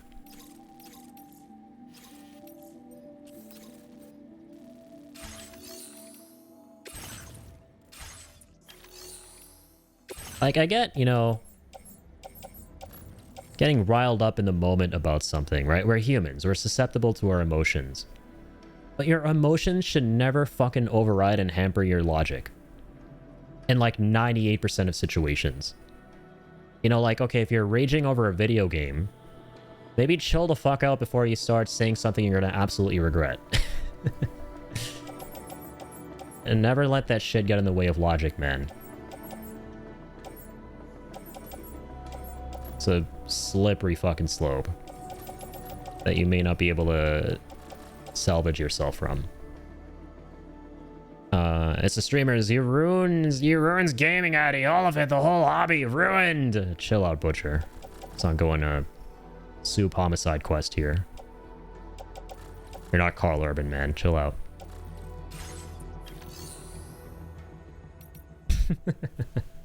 I try to always be nice to people in WoW because they get so scared when they mess up. That's very, very nice of you, Ian. Yeah, like, toxicity is just so ass. It's just so ass. And I hate that people now, when they log into a game, they have to feel scared of it, you know, and they have to feel scared of the community they're going to be running into. I mean, yes, I know it's the internet. And at the end of the day, you have to accept that you're going to meet all sorts of people around the internet, and you could be like a 60-year-old arguing with like a 13-year-old without even realizing it. You don't know who's on the other end of the other keyboard. But still, man, it doesn't hurt to at least practice a bit of decency and try to foster a positive community. You know, everyone should strive to do that. And it sucks that, again, people need to be scared now because of the fact that it's not like that. Carl is Johnny Cage, 0 out of 10 casting. Dude, that was fucking funny to me, yeah. I was like, he would be the perfect Kano, bro. I mean, like, I know they already got a really good Kano in the first one from what I've seen. I didn't watch the movie, but I heard the Kano was really good, so people were fine. But it's whatever. Mortal Kombat is not meant to be absolute peak cinema Schindler's List. It's just meant to be fun B-movie bullshit. So, it is what it is. I can't be too triggered over the casting decisions or what Mortal Kombat 2 is going to be like. My favorite comments when it comes to that movie from people who are excited for it are just like, you know, it looks cheesy as hell. It looks like it's going to suck. It looks like the writing is going to be worse than porn, but that's why I love it and I'm going to be in. Because historically, Mortal Kombat movies have been known to kind of set that precedent. I was in a dungeon with a poor guy who wiped us just about an hour ago, and he instantly dropped group before anybody could flame him. I was in the middle of typing, "It's alright, it happens," and he just vanished. Oh no. Poor dude. Yeah. Everyone's just conditioned now to expect toxicity on the other end. Like, seriously, like, again, dude, the moment I swore off comms, ever since I swore off comms in Overwatch, and never got back on comms. Truly. Literally, the toxicity can suck me.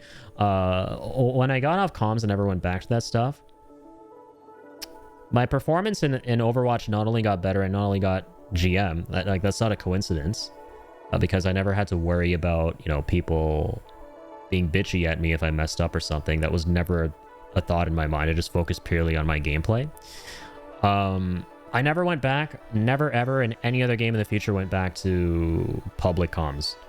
I just pretend I'm playing in a lobby with bots, as unhealthy as it may sound, because I am playing with other people, but the way I started to be able to have fun, even though I'm not playing in comms anymore and I'm not communicating, is I go, okay, I'm in a team of people, and I gotta view this as my team is going to be trying to eliminate the enemy team, and I'm going to be my best to support that and make that happen. And I understand it's not viable and realistic for a lot of folks. It depends on the role that you're playing in Overwatch, right? You can absolutely afford to do something like that as a support, specifically Lucio, whose whole job is to just exist. So I started doing it as, hey, as a Lucio one trick, I don't have to be in comms. I might be missing out on communicating my ultimate and stuff like that, but whatever. As long as I can just stay alive and as near many teammates as possible, I'm going to climb. And I climbed. And I realized that, listen, like, ultimately, you're going to run into more toxic, negative games than good games, where people are not communicating. And so, as a result of that, and especially now with Rivals more than ever, since I've never ever entered comms in Rivals, I view it as ignorance is bliss. Just go into a game and assume it's a good game where there's no thrower, unless you obviously see one or someone blatantly throwing. Assume everyone's trying their best, because you can't let anything affect your mental, man. You have to try your best until the very end of the game. Assume everyone's trying their best, even if in reality someone's throwing, someone's crashing out on someone else in comms, and just focus on yourself and focus on having fun yourself and doing your best yourself. Because the reality is, man, unfortunately, everything's toxic now. So much of online PvP gaming is toxic, and you're going to run into more bad games than good games. And I'm sorry, I feel like I'm just being a realist, right? It sounds like I might be like a cynic here, but I swear to God, man, it's just how it feels. I feel like I'm not wrong. I feel like every second game is actually just a toxic game where no one wants to actually try and everyone wants to actually just be at each other's throats. So sadly, and I wish it wasn't like this, it seems like the only way to have fun now, if you're playing online with like strangers, is to just not interface with the strangers. You know, unless you're playing something really chill and, you know, no pressure, no stress, you're all working towards the same goal of not fighting against an enemy squad or enemy or other players or, you know, their squad, but more like a computer-controlled enemy like PvE. Which those can also kind of be toxic, but if it's something more casual, chill, no ranks involved, then it's fine, but anything that's PvP is just... Yeah, comp pollution is also a real thing, true. I miss the old school game lobbies, dude. Old school COD was legendary. Yeah, I know people miss the nostalgia of just getting 20 slurs in one sentence thrown at them with shitty freaking 15 hertz mics during the Xbox Live days. Can't say I do because I never experienced them. And knowing what I know about video game toxicity now, I can't say I feel like I've missed out. But yeah, I do get that though. A lot of people made some really close friends from a lot of old school multiplayer things. That's some of my closest friends in Destiny public lobbies. Hell yeah, man. I still love Destiny back in the day. I enjoyed the PvE aspect of it a lot, and I liked Destiny 2 for a little bit as well. Played a good bit of it during lockdown. Enjoyed Gambit. Gambit was super cool. I think it might be one of the only PvPvE things I've ever played, so... Slightly looking forward to Duskbloods by From Software, especially now that Night Rain has proven to be very successful for my POV, which isn't going to be like Duskbloods because it's purely PvE. The fact that they made something purely multiplayer focused that was good, and the fact that I kind of enjoyed the idea of Gambit in Destiny 2 has me kind of looking forward to Duskbloods now, even though I don't have a Switch 2. Fuck. Oh man, I hope that exclusivity doesn't last forever. I might have a Switch 2 by then, I don't know, but right now there's nothing drawing me to the system, unfortunately. But I digress. Anyways,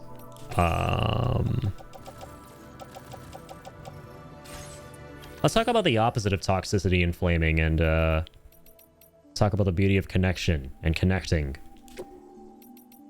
And creating nice, wholesome communities, which this game is all about. Especially since, you know, we're playing this game. And what's more wholesome than looking through this man's storage? Or rather... materials cache.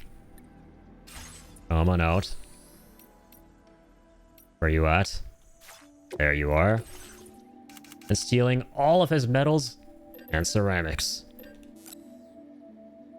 Holy shit. 4,000? That's crazy. That's crazy. Let's take them all! Yeah! We're gonna take all of these to Australia. We're going to the land down under. All the metals, all the ceramics. Oh boy. Wait, these gonna fit? They're not even gonna fit. Oh my lord. Oh my lord. Oh my lord.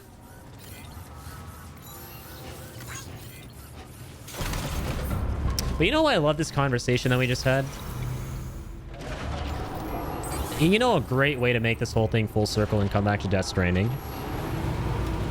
The thing I absolutely adore about the fact that we started talking about video game toxicity and people being shitty online and driving risks between one another is because it serves to show why I absolutely fucking adore this game. Because it serves as the antithesis to all of that. Literally, this game through and through serves as the antithesis to all that stuff. It just serves as more fuel for why I absolutely adore Death Stranding. Because you can do nothing but help people. Literally, even if you try to fucking grief someone in this game with the structure you set up, it's not going to grief them. It's impossible to grief. Because all the structures can only help. It's amazing. I was explaining this game to Tuesday the other day and all the structures and stuff because he never fully understood it. And he's like, oh wait, so when you set up structures in your world, it shows up in another player's world and vice versa sometimes? And like, as you play, you forge connections with more players beyond just your friend list on PlayStation. And I'm like, yeah, that's the whole loop of Death Stranding. He's like, ooh, I'm sure you can grief then. I'm like, nope. Because even the griefiest of structures in this game, which is a jump ramp they can set up on the edge of a really steep cliff, if you go off of that, you're not going to take any fall damage, baby, because that's the whole point of the jump ramp. Is to get you down safely in style. There's literally no way you can grief someone in Death Stranding. Like, the developers are so confident in their ability, or in the fact that that players are not going to grief anyone, and in their ability to craft structures that were not going to be able to be used to exploit or grief, that there isn't even a dislike option in the game. There isn't even a report option in the game for structures. You can only ever like and give thumbs ups. That is the beauty of Death Stranding.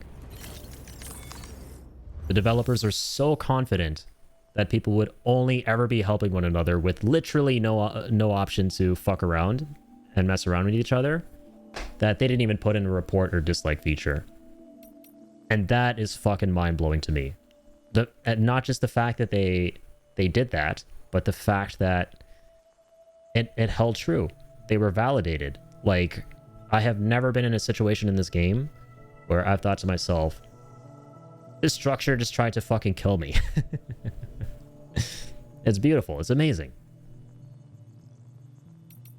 Incredible. Incredible. Let's store all this stuff. Might be going overboard here. Big time. Alright, let's store the mats.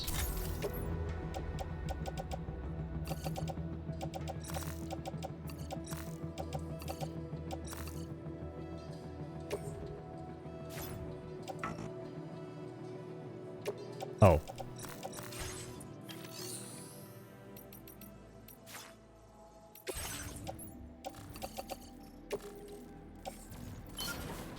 Cool beans. Store those in the private locker. Those two. Let's entrust some of this shit. Caraca.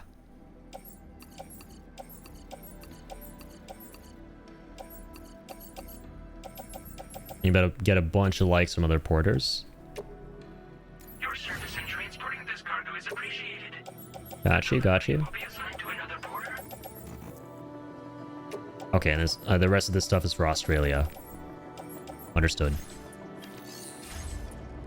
Da-ba-da-ba-ba-da-ba-da-ba-bum-bum-bum.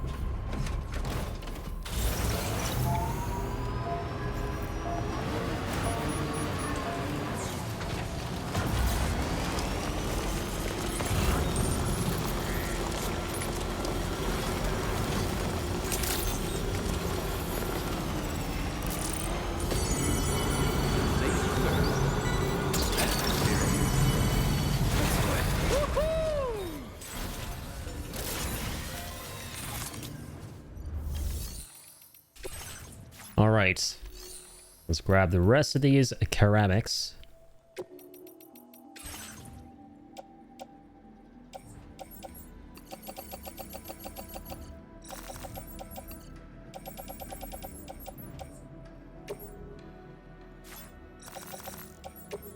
Wait.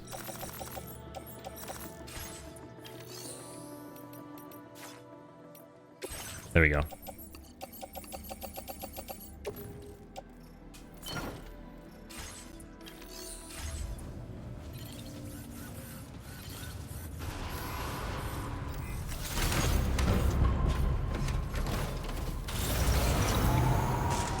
Time to store this onto the Magellano.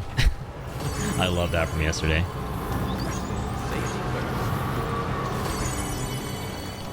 Magellan really makes me want to say it with a bit of Italian spice there, and I love the way Shibi came up with Magellano in the chat. Magellano. There he is! Oh my god! I actually manifested Shibi. Holy shit! I think I summoned Shibi in the chat. The timing, though. Okay, I think I know how to spawn Shibi into the chat for the future. I got my own vocal console commands. And the shoutout worked too. Let's go. Everything is perfect. Today is an amazing day indeed.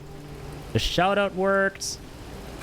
Tommy Earl Jenkins followed me on Twitter. Yes, you heard me correctly, Shibby. I gotta tell you about that. So freaking awesome, man. Prophetic dreams and now summoning Shibby. Dude, what a day it's been. What a freaking day. What the hell, dude? Okay. If there's one person who needs to know about this stuff, it's absolutely Shibby.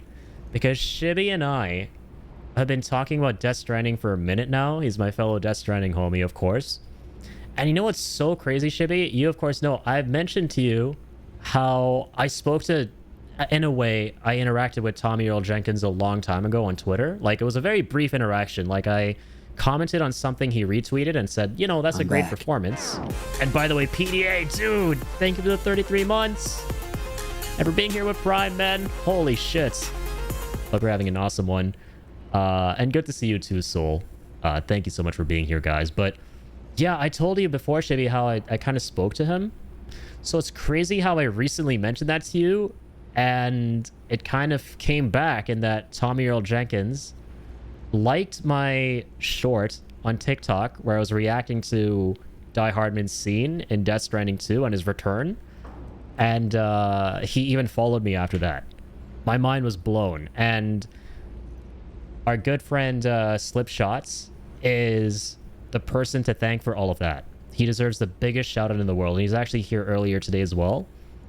Because Slipshots, if you go to my... I'll actually show you right now once again. It's just so... I still absolutely can't believe that this happened. I brought this up like 5 times on the stream today. But this is going to be my 6th time. Because this is so cool. But here's the TikTok. You can see... Oh, sorry. I'm on the wrong screen right now. There we go. This is my TikTok where I was freaking out over Die Hardman's iconic scene. And Slipshots in the comments was like... Might be my favorite part of the game. And he added Tommy Earl Jenkins. That's why he's a legend. Without him, this wouldn't have happened. He's like, he killed it. He dies hard, bro. Awesome to see your reaction to this. And then freaking Tommy Earl Jenkins, man. The real Tommy Earl Jenkins liked that. And he responded. And I was like, what? I was like so shocked. And he liked my thing too. And replied to my thing too. And then he followed my channel. Slip is amazing. And you know what's amazing too, Shibby, is he told me earlier today that Tommy followed him as well. So I'm so happy for him, man, because he deserves it more than I do. Absolutely. For making this happen. This is absolutely wonderful. I can't believe it. Like, I have 11 friends on TikTok, and Tommy Earl is one of them, which is so freaking cool, man. I can't believe it. I was in disbelief today. And like, my favorite thing about this is that I had a dream. Goddamn right. Yes, Soul, thank you. I was talking about this earlier. I had a dream last night. I'm not even kidding. Okay, I swear it sounds like I'm making this up. And I normally never dream. I had a dream last night that I was at like a red carpet type event, and there were the actors from Death Stranding, so Norman Reedus, Elle Fanning, Lea Seydoux, and they were signing autographs. And I wanted a signature too, and I ran out of time, and I couldn't get to them. And then I woke up and I was a little bit sad. I was like, oh, I couldn't get my signature. I was like, whatever, that was a cool dream, I guess. And then I look at my phone to like check my TikTok comments, and frickin' the first 2 notifications I see are Tommy Earl Jenkins commented, and my jaw was on the floor. I needed a second. I was like, this is not real. I'm probably still dreaming. I'm probably still dreaming, right? Oh man, it was such a surreal, amazing moment, and I'm still in disbelief over it. Absolutely. Dream becomes reality. Dude, yes. And the best part is, like, nothing like this has ever happened to me before in the past. Like, I've never had a celebrity encounter of this scale in the past. And he also plays my favorite freaking character in both Death Stranding 1 and 2. You know, like, the first game, the ending, he has this one scene, without spoiling it, where his performance is just so heartbreakingly amazing, and it's my top 5 favorite performances ever. And the fact that someone associated with that, someone responsible for that, interacted with me in this way is just, it's the highlight of the freaking year for me. Absolutely. Freaking unreal, dude. It was so cool. I was so excited to tell you about it. That's so awesome, man. Dream freaking becomes reality. He's such a legend, dude. He's such an awesome guy. He's just so interactive with the fan base, and you love to see it. You know, you love to see it when the performer that you really appreciate and you admire for, you know, the talent that they imbued into the character also just happens to be such a wonderful dude. Like, from everything I have seen from him and the way he talks to the fans and the way he presents himself and stuff, he just seems so wholesome and awesome. So, yeah, it's just really cool. So excited, man, for it all. Thanks, Jibby. Thank you, brother. And yeah, thank you for dropping in as well, Soul. Hope you're doing amazing, dude. And congrats on the stats you've been sharing, man, in the Discord. Like, very happy for your growth and stuff. And yeah, PDA once again for the resub. But that was so crazy, though. Like, the timing of things. A prophetic dream. That being one of them. And then, like, me bringing up the Magellano. And Shibby shows up in the chat, dude. What are the chances? Oh, man, the frickin'... Apparently, I really do have manifestation powers. I think I might actually have them. Been joking up until now, but... I don't know if I'm going to be joking anymore. That's all I'm going to say. It seems that every time I tune into your channel, there's always something epic. I love it. Me too, man. I'm glad that the past couple streams have been really, you know, been hot on the heels of some very exciting moments and occurrences for me.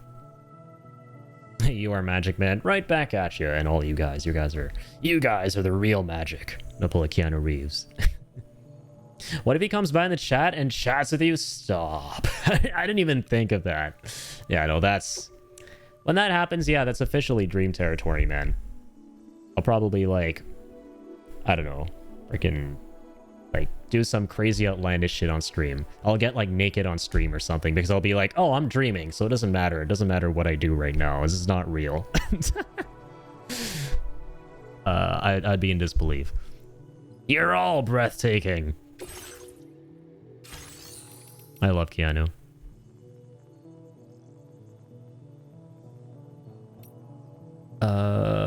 Did we store the materials? So right now, Shibby, since you just tuned in, we are raiding Mexico DF. It sounds like clickbait, but it's not. I finished 5-starring it, and now I am stealing all their metals and ceramics with zero regrets, even though it's the most evil thing in the world, because I'm going to be taking all that stuff to Australia to build the roads.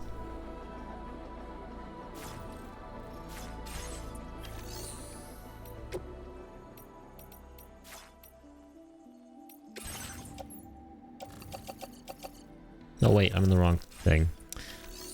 Hang on. Storage, there we go.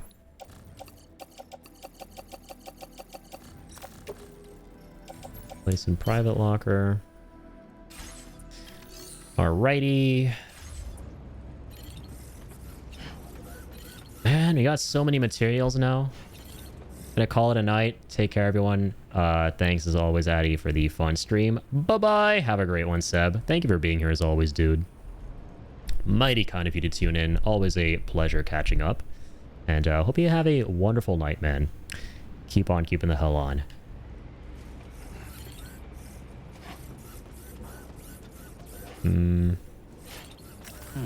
Do I continue just raiding Mexico? Do I now go to Ciudad? Like, we have so many materials now. Oh shit, we got a 5-minute doodle from Pickle, as always. Addy's summoning a tornado of spaghetti. I like spaghetti a lot. I like that doodle request. Alright, here we go. Here you go, you ready? Make it happen. Wait. Not the timer. Not yet. Miss paint.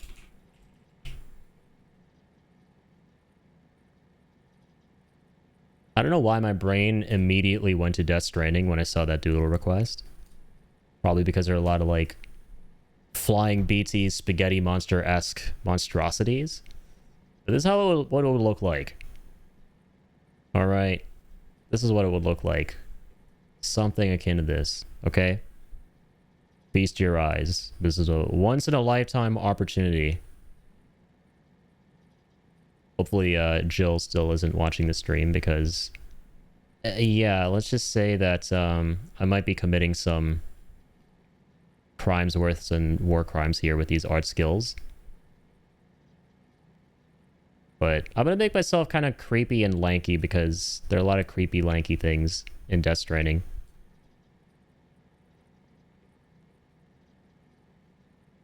Jill Valentine? To say Jill? I meant to say Jane Valentine. The amazing, epic Jane Valentine. She's here for a bit. Amazing artist. Okay, why am I drawing hair? I don't have no hair right now. I have a British cap. Yeah! Boop. And then... here are the eyes. And I don't need to, like, raise no hands to summon no tornadoes. Because I can just use the power of my voice. Like the Dragonborn Reborn. I'm using the Thum, or whatever it's called. Like, and I'm adding extra detail today as well. We evolve, man. We're getting better with each doodle. Absolutely. Man, she was so cool. Oh, that's right. Yeah, you were there too, because we raided in. That was super awesome of you, man, to hang out for a bit. Yeah, she's very, very cool. She was, here for a bit earlier tonight as well. It was super awesome. Wait, why am I drawing blue? Let me draw black. I'm in all black. Because I'm the shadow that strikes in the night. And I normally wear green shoes. Yes. Okay. I'm yelling. And, there's a tornado. But don't worry. I'm not gonna cheap out and cop out on the tornado. Boop, boop, boop, boop. It's gonna be red, because spaghetti. And it's gonna be... well, that's the sauce. Everyone knows when you draw spaghetti, you draw the sauce first. And that's like some shading for the sauce. I know this is the actual spaghetti. I know it might be a little bit hard to see because it's yellow on white. But that is the actual spaghetti noodle doodle. And, you know, we can add a couple more details because details are nice with a capital D. With a loud capital D. We like colors.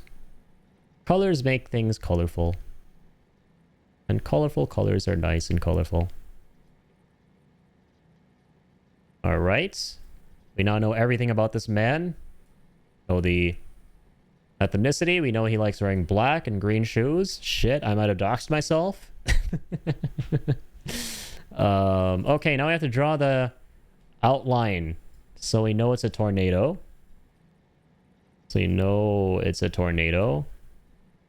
I don't know if this is a tornado or a glass with wires inside where I am looking at it angrily, thinking about what wire to cut, and if I cut the wrong one, it's going to blow up. I think I might have messed up your request. Oh my goodness. All right, let's add squiggly lines. And let's give him a speech bubble. All right, he's casting the spaghetti tornado spell. And for that he yells, "Baguette! Baguette, come to me! Yes! With all the extra sauce. All the extra meat sauce. Dude, I love spaghetti with meat sauce. Fuck, I'm hungry now. And I know I said I wasn't hungry before because I ate a nice filling burrito bowl. But that might be changing. Okay, beautiful. I used up all my time very wisely. I hope you enjoyed that, Pickle. You say that was a lame one? I gotta step my shit up? Nah. If it's lame, it's because I made it lame. And I gotta step my shit up. Like I said, for a minute there, oh boy, I was starting to doubt if I even did your request. I was starting to wonder if this was angry Indian man yells at wires to defuse themselves so the bomb doesn't explode. Maybe in hindsight you could change that to, you know, you can pretend that was a request originally. Thanks for that, Pickle. Always fun. Always fun having fun with the goofs and the doodles and the doodles and the goofs.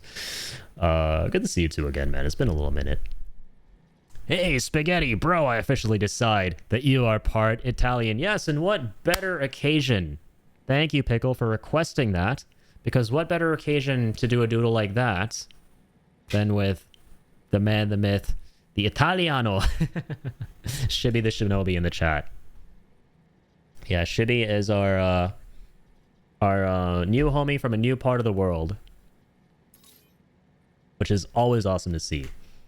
Always awesome to meet new folks from a new part of the world in the community. Always such a nice feeling, man. I feel like we have so many people from so many parts of the world now in our community here. And it's always really fun to like learn more and, you know, get to find out about interesting experiences and new tidbits here and there. Always very insightful and just very, very fun. Right, it's the most fun I've ever had connecting with folks. So, very cool. I think potentially everyone here, okay, maybe not tonight, but there was a night where everyone in the chat, including myself, was from a very distinct part of the world, and that was very awesome. Very, very awesome to see. Been almost 2 months since I was last here. Shit has been kind of meh lately. I feel bad for not being here to support the stream and community, but work has been taking a toll. I've been waking up, going to work, then going to bed. Oh, damn, man. I feel you, man. Yeah, I know you're a very, very hardworking dude.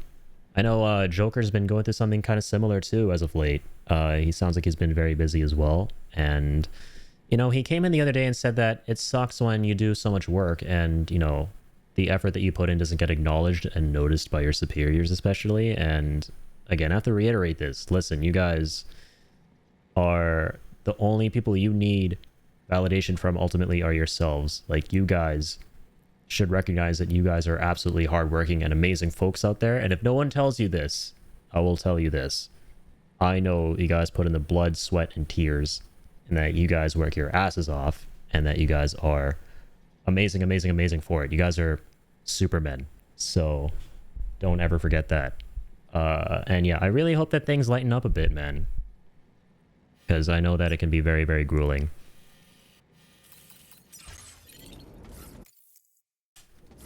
I'm burnt the fuck out, man. I'm just fucking tired. I don't want to say depressed, but it's starting to feel that way and still barely survive, man. Yeah, no, I get those. Like, I've been there myself at times in the past. It can feel very, very crushing, man. Absolutely. 100%. And it can take a little time, but you gotta take things slowly. Take things one at a time. You know, caring for yourself is very important. Trying to stay as healthy as you possibly can in that given moment is very important. Even though it may seem very difficult. But it'll definitely pass, bro. And I'm glad that, you know, able to tune into the stream and at least it can provide a little bit of an escape, you know, I hope. As always.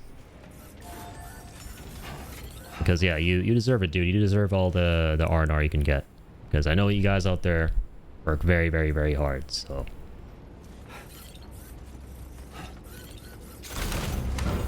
But yeah, it'll definitely pass, brother. Nothing ever lasts forever. And no, community is always there for you guys. This community is always there.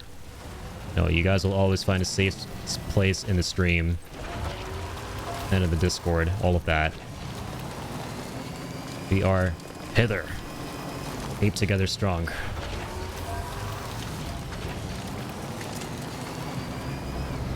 I just realized I can fast travel with this. Yeah, I'm probably gonna go to the other locations now and receive my other materials. Hang on. I'm so sorry to read that. Life can be very heavy at times, but you'll come out stronger from it, man. Absolutely, yeah.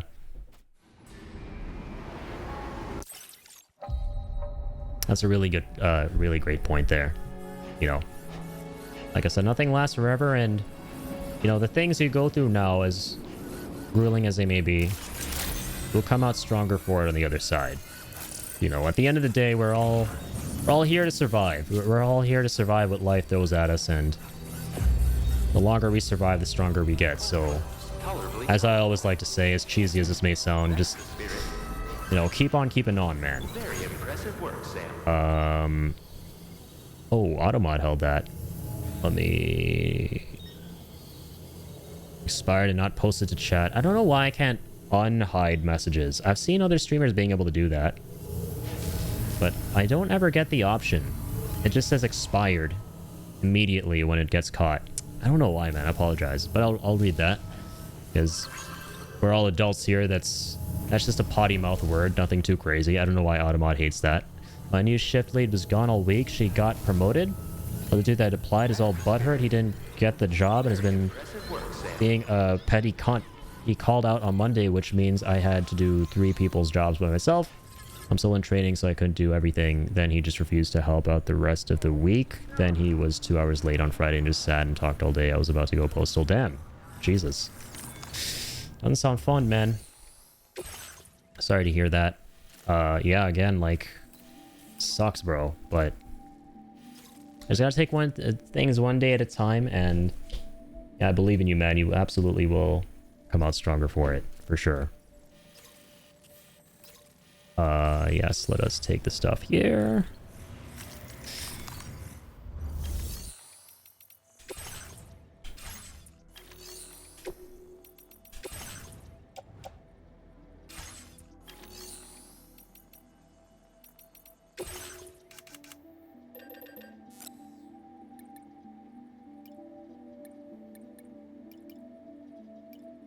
Oaksy doksies, we'll take that. It's a lot of ceramics. I don't know if those are all gonna fit in my truck. I don't know.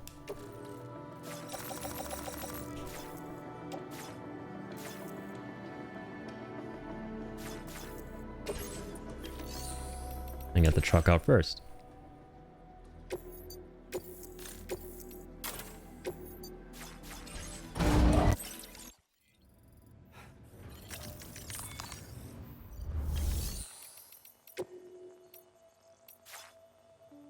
There you go.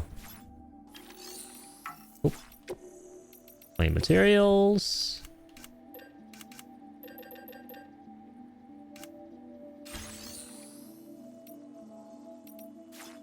Already been claimed, right? Yeah, they're all the metals. Put that in the pickup off-roader.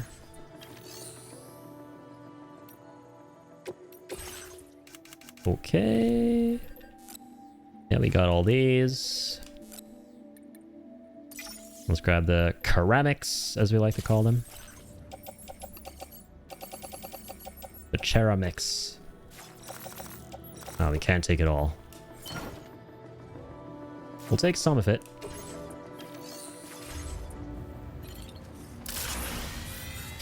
Some of it, not all of it.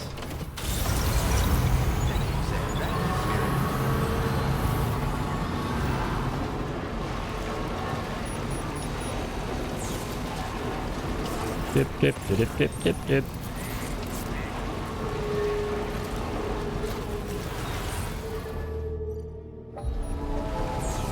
Oh, pff, I forgot I already have my one truck in here.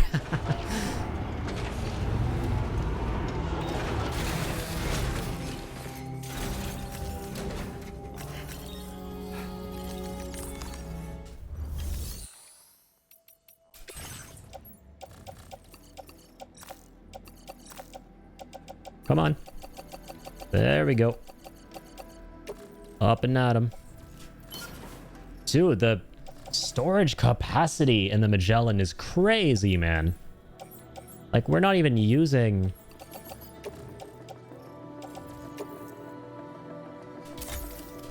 We're barely even using the actual materials cache. We're simply just using the private locker here, and we have so much stuff stored in there already, and we still haven't reached the maximum. I don't want to jinx it, though. We might very soon approach that. So, let me put this truck away if I can. One with the weapons. Only need one truck out at the moment. There we go.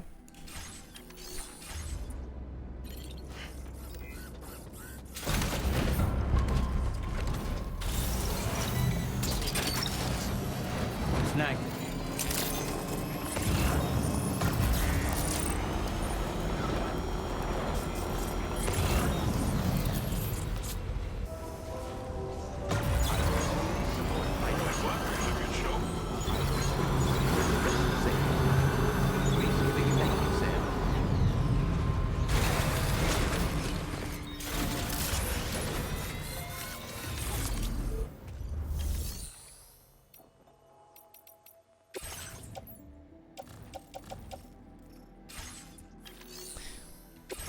What happened to the rest of the ceramics?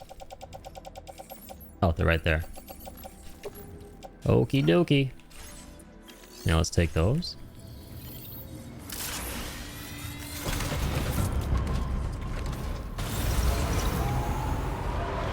Very impressive work, Sam. I will always support you.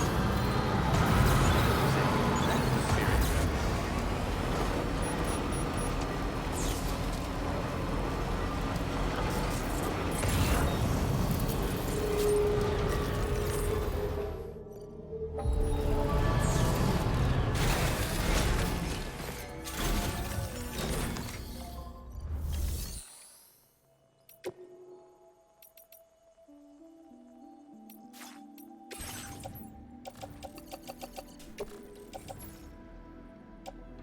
You still have room?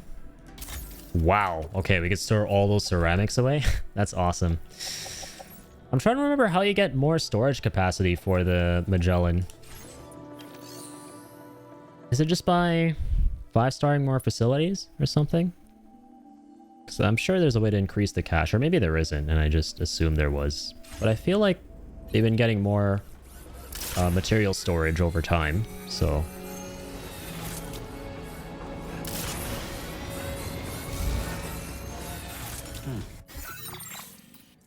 Okay, got all the stuff from here, and now we will go to Villa Libre. Get the rest from there.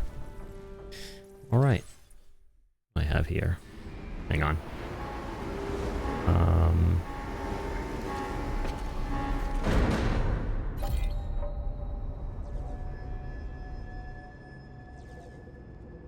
What the hell? Sorry. Addy, I forgot to ask. What's up? You seen the trailer for Ill? I think we did. It's that like very interesting, grotesque horror game, right? I think they showed that at the whatever the last game showcase was that we checked out together. I think we checked that out on stream. Looks really interesting. It definitely looks like something I'm going to want to play. Since I've started to really enjoy horror as of late, and specifically first-person survival horror is what it seems like. Yeah, the dismemberment system looks insane. Like I said, grotesque is the first one that comes to mind, absolutely. Abso-schmutely. Looks cool, man. Looks very, very cool.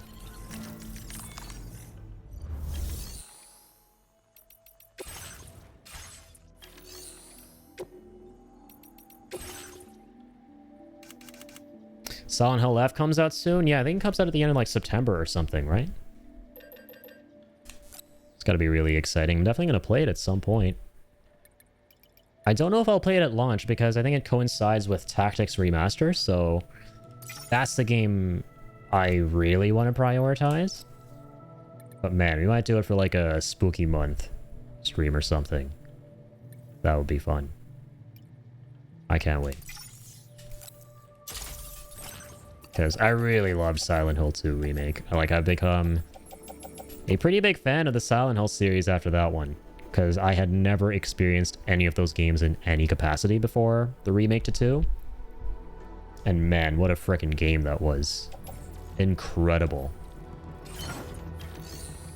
Yeah, for anyone out there who hasn't played Silent Hill 2 Remake, if you want to experience some of the most amazing freaking sound design in a video game, if you want to experience a game that makes you scared not through what you're experiencing visually, but more so auditorily, you are missing out by not playing Silent Hill 2 Remake. Oh boy, was that a fucking amazing experience last year. With all the lights turned off in my room. Just like the red lights on in the back. We're going to do all of that again. I loved the ambiance through which I was playing these games during Spooky Month. I think we did not just Silent Hill 2, but we also did Resident Evil 1 GameCube Remake. That was so cool to go through as well. And the funny thing is, I wasn't expecting to be scared by that game at any point, but I did get jump scared once. And I'll let you guys guess when it was. Maybe some of you will remember it too. If you don't remember it, give you a couple seconds. And it, like, you guys might know what I'm talking about because it might have happened to you guys as well. But the bathroom, maybe? Nah. It was when the lizard men jumped through the freaking windows of the mansion. Sorry, I'm talking about Resident Evil 1. But yes, bro, absolutely. In Silent Hill 2 Remake, the fucking bathroom scream? What the fuck was that? Explain! The fact that you just hear random screams and shrieks and shit like that from time to time? Oh my god.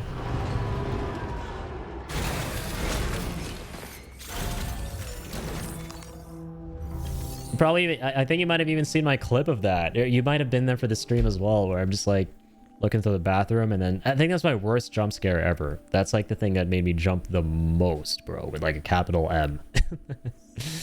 Fucking hunters in RE1 were motherfuckers. Dude, the moment they jump through the windows, because I think you deal with them before that too in the game, right? I can't remember. I think you do. But you're kind of like of the mind that, oh, we've dealt with them and now we're back in the mansion, so they can't mess with us anymore, right? And then, nope, you're wrong. They just like come crashing through those windows, and that shit is loud. That shit is loud, man. Yeah, you do. That was the thing that threw me off. I was like, okay, see you later. And then you go back to the mansion, and then, yep, lo and behold. Oh, I love that game, man. RE1 was so fun. I loved it way more than I thought I would. Like, I would actually just put it up there in my top 3, probably after RE4 Remake. I was out during that stream because I didn't want spoilers. Oh, for Silent Hill 2, right. It was so good. And yeah, they were called Hunters. That was a very fun stream through, man.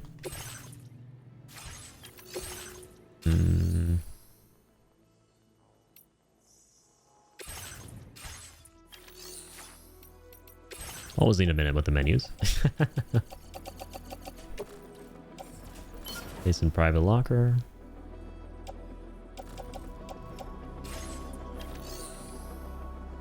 I was happy you liked it. I loved it, man. Yeah. And yeah, again, big shout out to you for, yeah, recommending me the game. I think, wait, because I know you've gifted me some games in the past. Resident Evil 1 was what you gifted me, right? Yeah, that's all thanks to you. Holy shit, man. How rude of me. I almost completely forgot. Yeah, you're the one who, I got the game because he gifted that one to me. I got it a bit mixed up because I know you've gifted me some other stuff in the past too, and I still need to get around to some of that. I know you sent me Titanfall 2, just super amazing of you as well. Yeah, Resident Evil 1 was one of them.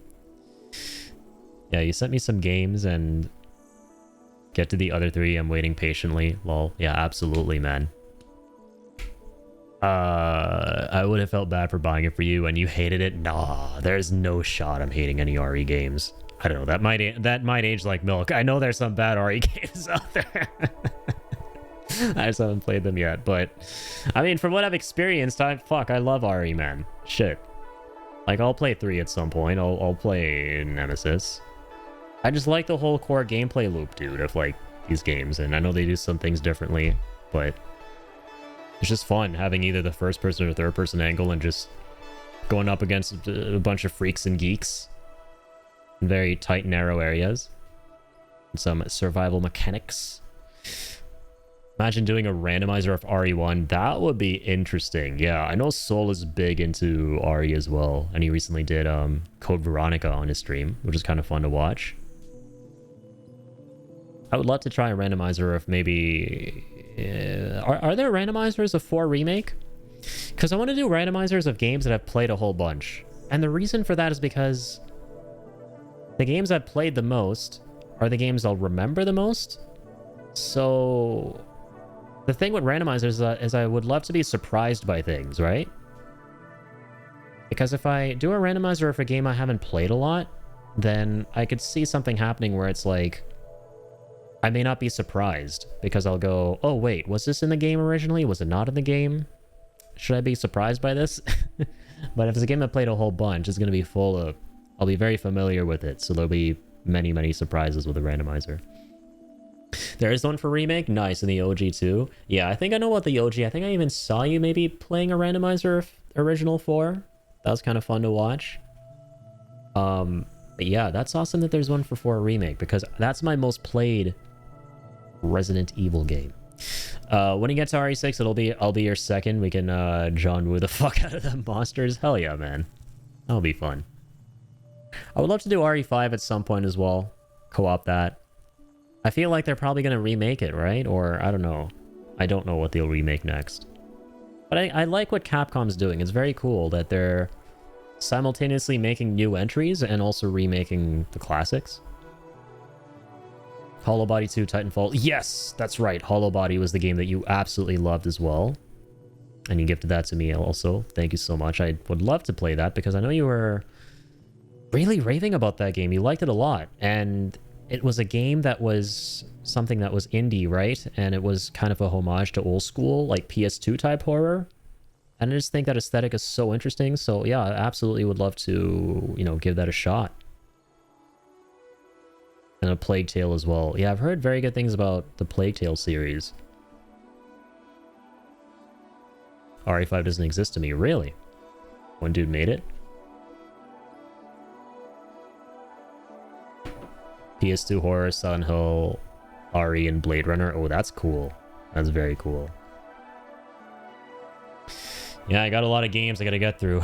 I got a lot of games. So many games. So little time. Good problem to have. Very good problem to have. Shit, man. The more you can look forward to, the better. Life is always fun when there are things to look forward to. Absolutely. RE1, 2, 3 have a randomizer program called BioRand. Oh, I think you were telling me about that too, potentially. It kind of rings a bell. Yeah, I'll have to look into that. I'm gonna have to pick your brain about that stuff, Soul. Yeah, Soul here is a genius when it comes to setting up all the randomizers and the interesting ways to play a lot of the older games, like, you know, the Zelda games and stuff. So, you guys got any questions? You guys looking for a brain to pick about how all this stuff works? You're looking at the man in the chat. Man, I'm getting so many DMs. Gotta catch up on all that stuff. Sorry, did we recycle everything? Everything.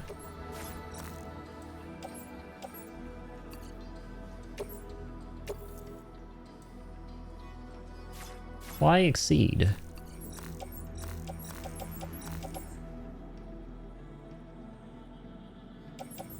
Where am I? I'm at the Magellan, yes, okay. So it says...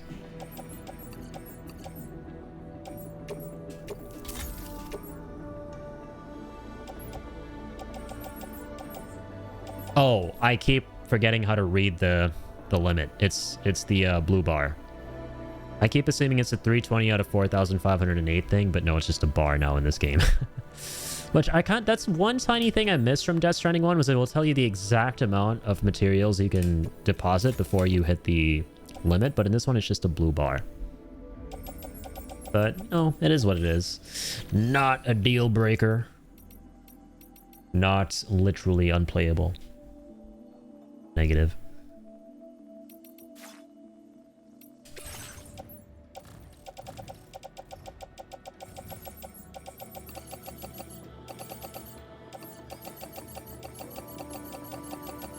Wait, is that...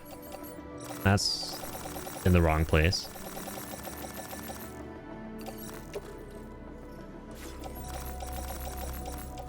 Where am I going? Did we store everything already? We might have. Yeah. Huh. Oh, we had more. So we're done with this. We're done with that. Physics lab. Okay, let's see. Did you take anything from there yet? Doesn't look like it. We still got a bunch of materials. So let's get over there. Let's mosey. Let's mosey and mosey on. Keep on moseying on.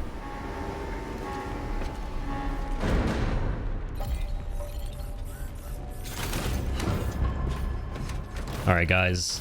Almost done here. Just getting all the materials for Australia. I can't wait. And dude, you know what the crazy part is? There's like, what, 1, 2, 3, 4, 5 facilities that we've been taking around like 4,000 metals from each approximately. Those rows, like there's so many of them and they can be so expensive. We probably still won't have enough to cover the entirety of the continent.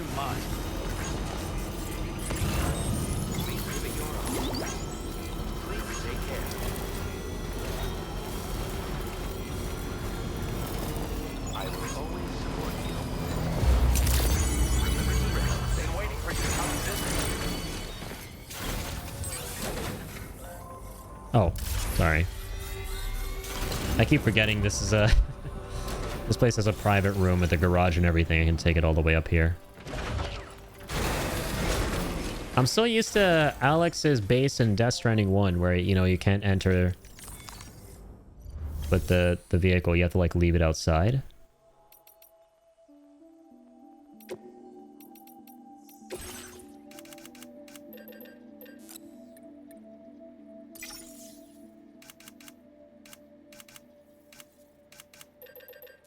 Won't take everything, right? We'll just take the biggest bulk of materials we can.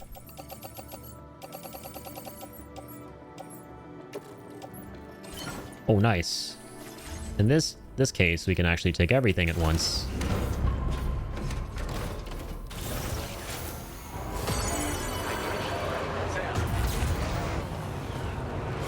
All right, let's mosey. Let's go! Whee! 0 fall damage, baby. The best kind of fall damage. Best kind of fall damage is no fall damage. Am I right or am I right?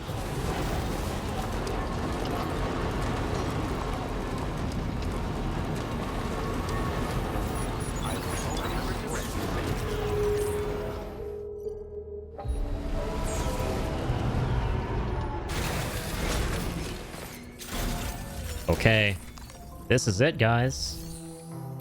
Our last deposit of materials in Mexico before we move back to the land down under. This might be goodbye to Mexico forever. I don't know. I don't know, so prepare yourselves. Prepare yourselves for a teary goodbye. With apple pie. Okay. That's it. I still have all this stuff for that the truck picked up on its own. That's fine. All right, Mexico. Been nice knowing you. Shout out to my Mexican homies in Mexico DF. See y'all later. Thanks for everything. This one's for you. All right. Going back to Australia. Let's do this. The meat and potatoes of Death Stranding 2. Let's go to West Fort Knot. Let's go... I actually could kind of see structures and stuff right now. It doesn't matter. Really. This is a nice central location. Yeah, we'll come here. Back to Fort Knot. Good old Fort Knot.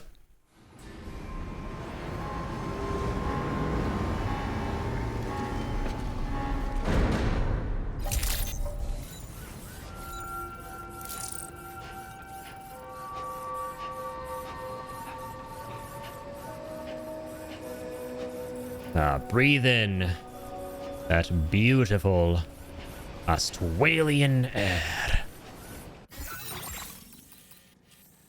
God dang ghost mechs around here. So we actually finished up this entire road. That's awesome. A couple pavers we probably got to work on over there. Mr. Impossible. Who the hell is this guy? Yeah, we still got to discover all the preppers that we haven't yet. I forgot. There's some preppers we don't even know. Like over here, that this whole stretch is Mr. Impossible. Is this someone else up here? Probably. Gotta still bring some folks online. Wait, are we? Hold on.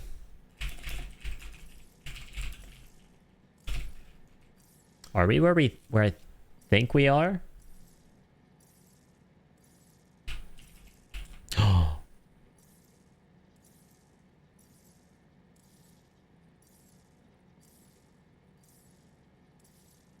Sleep at the front of the distro center. Okay. All right, guys. Are you ready for what is meant to be? I don't know what's going to happen, but I've heard that you can trigger a hell of a cutscene here. That's the most Kojima thing ever. Are you ready to witness it with me? You have to be at West Fort Knot to do this. We're going to witness this together. I'm kind of nervous. It's supposed to be a big WTF Easter egg. And we need the coffin for it. It's so bizarre. You gotta, like, sleep next to the coffin while it's attached to you. Do we have one with us here? Alright, we'll just craft it.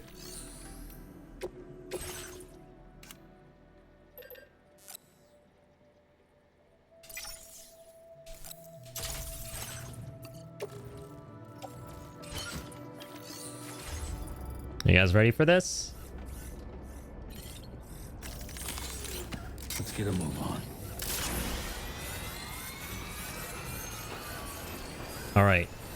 So apparently if you go in front of the distro center and rest, it triggers a very hairy cutscene. And by hairy, I mean it's just going to put hair on your arms. And I don't mean it's going to make you a manly man. It's going to make the hairs that are already on your arms become hair on your arms. They're going to stand up. There'll be goosebumps. Okay? So be prepared. Hold on to your butts. Sure. So we gotta sleep. We gotta sleep near the coffin. I don't know how long we have to rest. I don't know how long we have to do this. We're gonna see. We're gonna see and we're gonna sleep. Oh, it's immediate. I'm scared. Yeah, something's coming out of the coffin, obviously. What the fuck? It's Higgs? Oh god, I hate where this is going.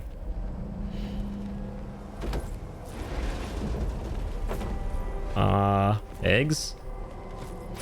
It's gonna be another, guitar battle. I'd be down for that. I'd be down for that. I don't see no guitar, though. Sorry. Wakey, wakey, eggs and bakey.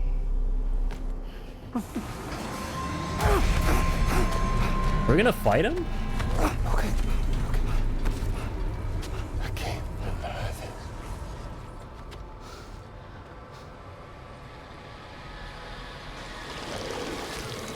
What the fuck?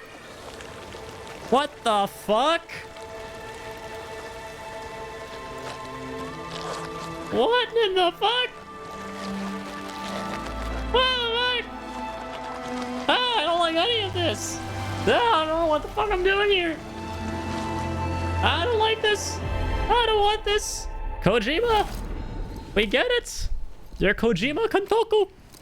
Only Kojima Kantoku is Kojima Kantoku. I don't want none of that Toku. I'm out of here. Oh, no, no, no, no, no, no. Nobody saw nothing. I hope everyone took a 5 right there and no one saw that but me. So no one had to partake in the horror. That was that, whatever the fuck that was. Yeah, let's never do that again. No, thank you. We know what we now know. Which I don't know if I'm happy knowing. This is a video game. It's definitely a video game.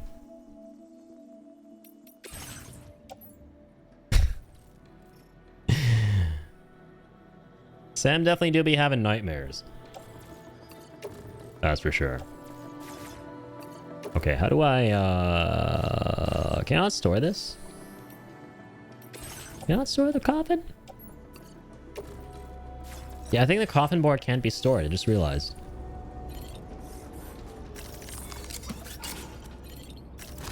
I just realized these.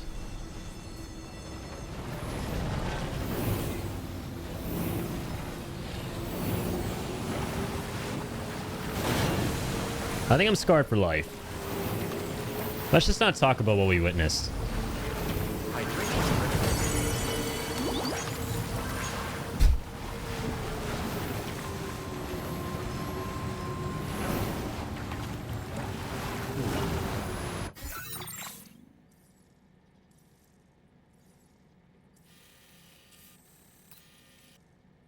Curious what the coffin will be like on roads.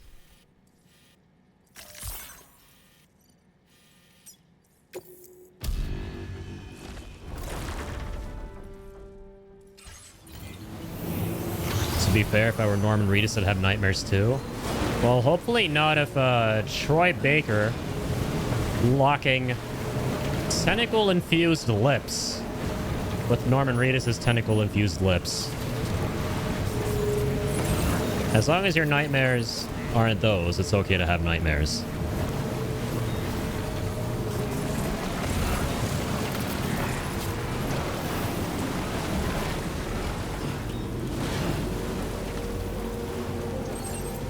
Where are the roads at?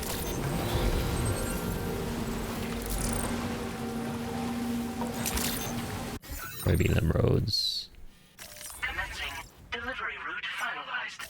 Commencing There we go. delivery.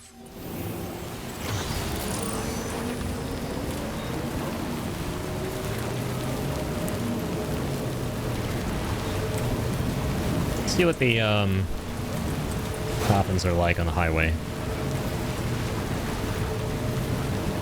Pretty speedy, honestly. Whee! Yippee! Damn, this highway feels so epic. I feel like I'm watching that movie, Walter Mitty with, what's his name? Ben Stiller.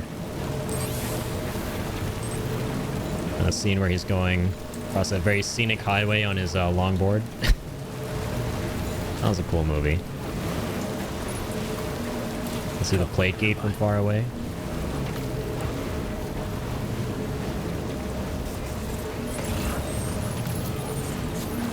What up, bad guys? See you later, bad guys.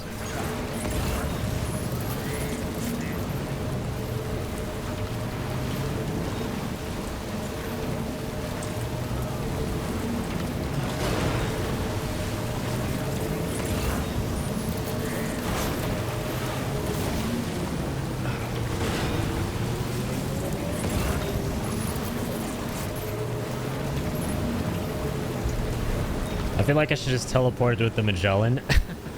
But it's been so long since we've been on the roads. So I was super tempted to ride the coffin board on him.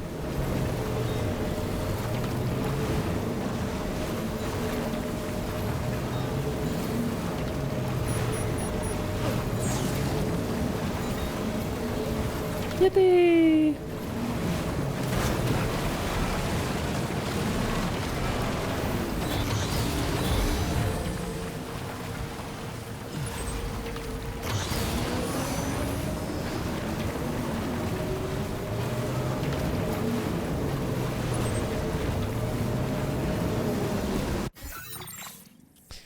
Magellan's up there. We gonna find the next paver.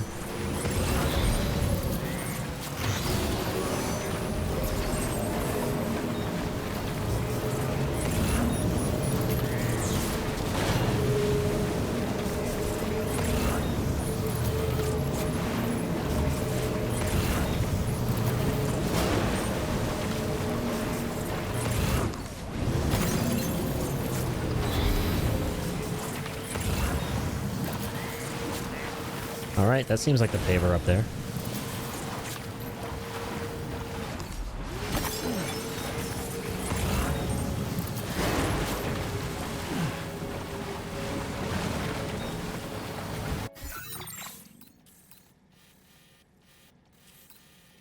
Where do we see the paver here? Oh, this is just for orders.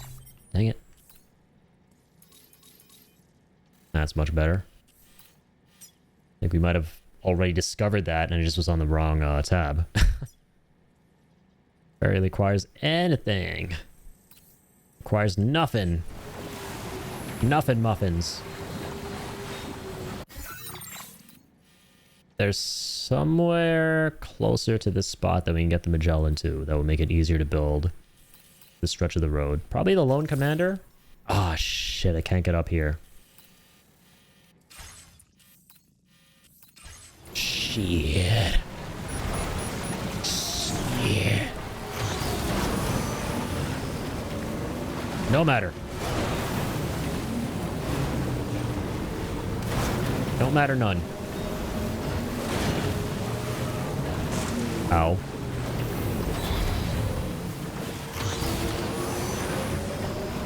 Alright, Lord Commander. Lord Commander, Lone Commander.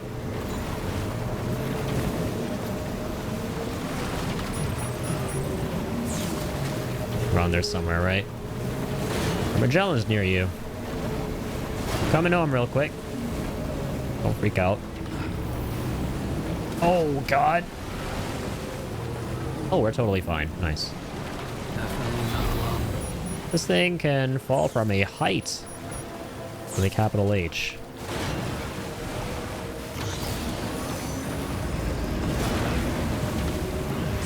How's around these parts? Oh, we're in a bad guy camp. And the bad guys are chasing me. And we're sailing over the tar. Feels good, man. Whee! Let's hop on board. Alright, let's see what we need. So, 400 crystals, 880 metals, 1540 ceramics. Understood.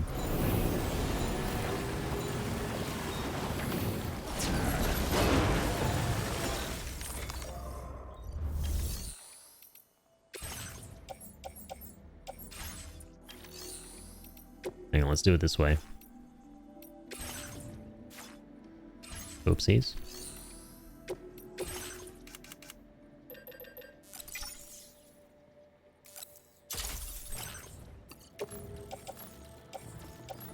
Place in backpack.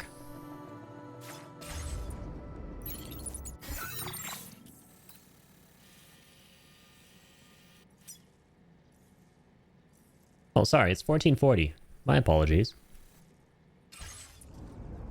Right? Wait, unless I'm looking at the wrong one. Yeah, no, I'm looking at the wrong one. This one is, oh, it's not even, it says 400 crystals. Oh, true. 880 metals. Dude, I forgot to bring the chiral crystals from Mexico. Oh, man. That's cool that we can go back real quick and do that. Only got the metals and ceramics. Oh, God.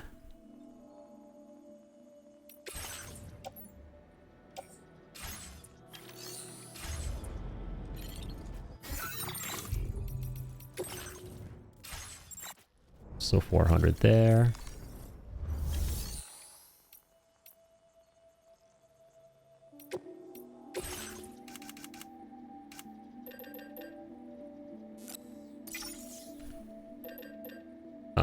Let's get 500, so we'll have 900 total.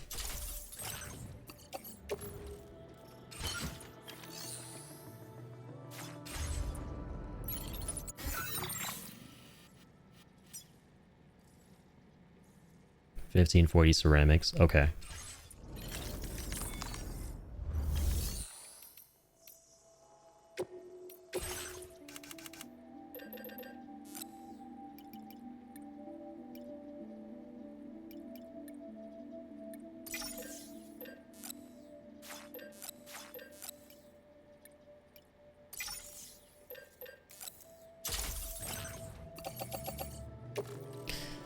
Too much to carry at the moment. Yeah, we might need the pickup off-roader for this.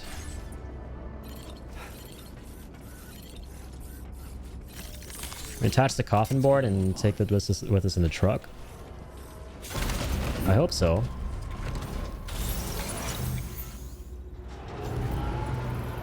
Yeah, looks like we can actually take the coffin board along for the ride.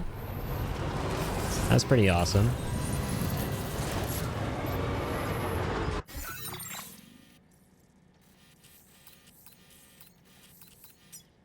Let's draw a straight line.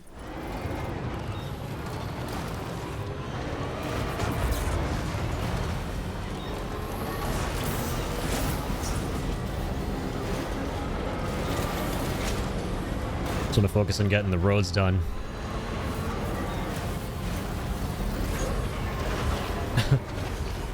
Sorry, fellow porters. So there has to be a better way of, like, getting onto this road from the government base. I think the way to do it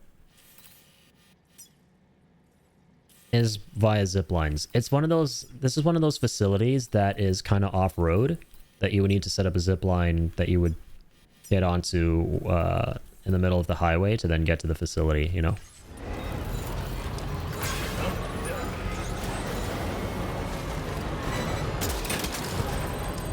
Alright, why not? Let's grab all this. Yes, please, with the cherry on top. Hook that one.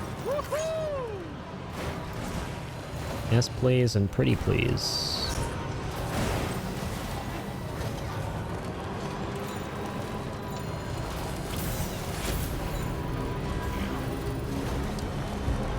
Oh god. You guys see nothing? Nothing at all.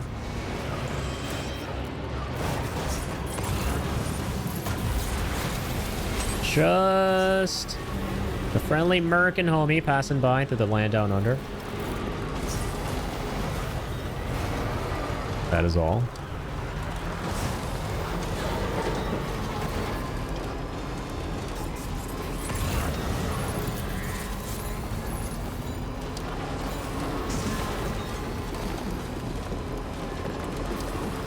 Tree, get out of my way, please. Thank you.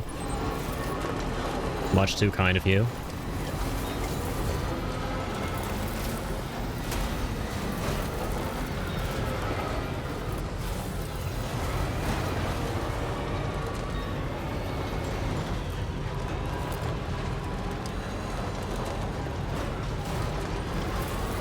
Oaksy doksies.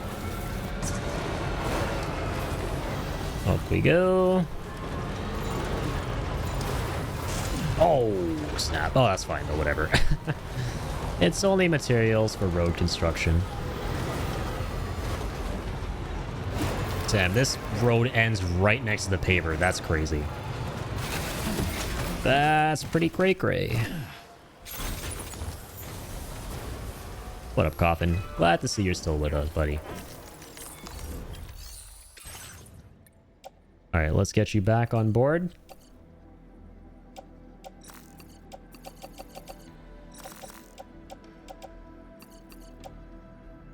Nice.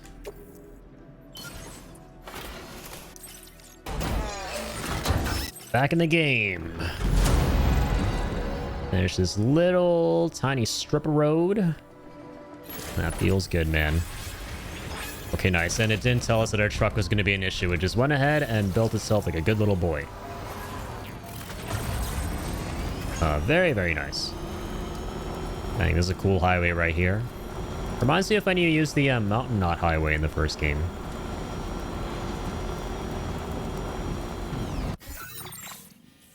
Absolutely. Oh, you know what I should do? Let me leave the truck. Let me get on the coffin just to go a little bit faster. I'll kind of like scout ahead, you know? Find the pavers.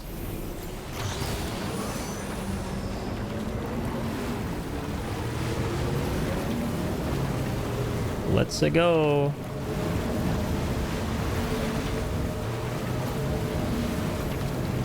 I love how there are lights now on the borders of the roads. Because there's like a day-night cycle in this game. So cool.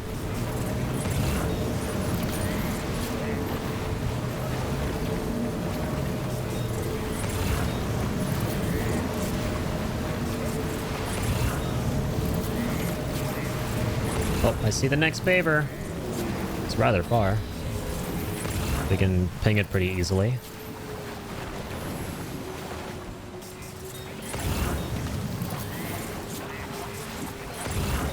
Pretty easily.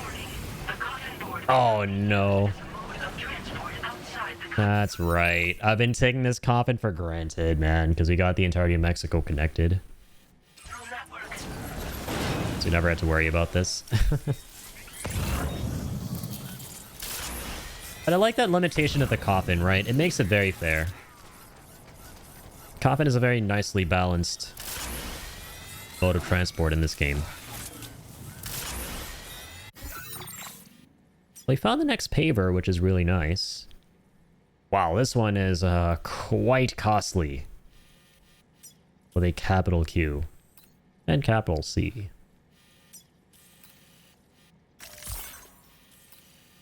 Shit, man.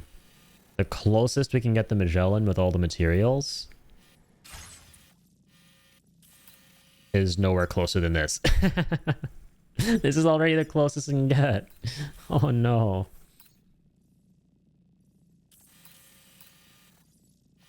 What to do?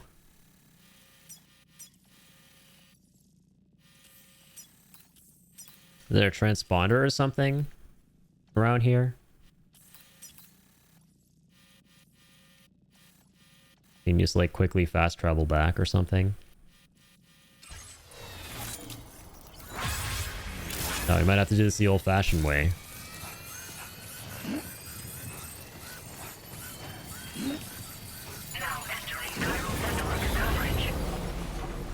Back on the grid.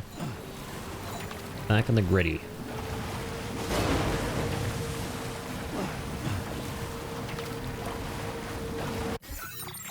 Damn, dude, no transponders in the neighborhood? That's rough. Wait, sorry, let me see. How do I sort by structures again?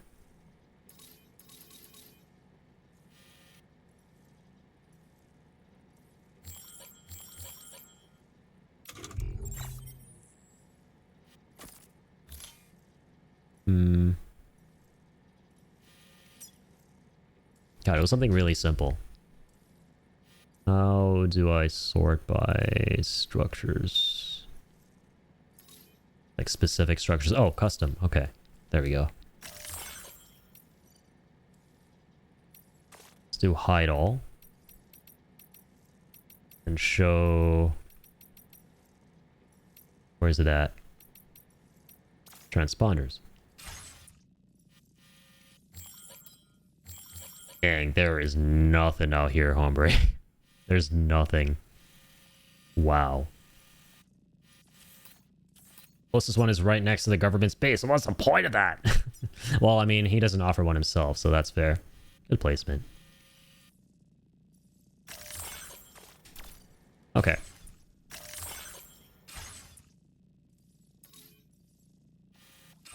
Alright. Whatevs. He hitting the gwitty. Best be hitting that Maple McGwitty. I was thinking of the McDonald's menu item. Never tried it though. The McGritty. Looks kind of delish though.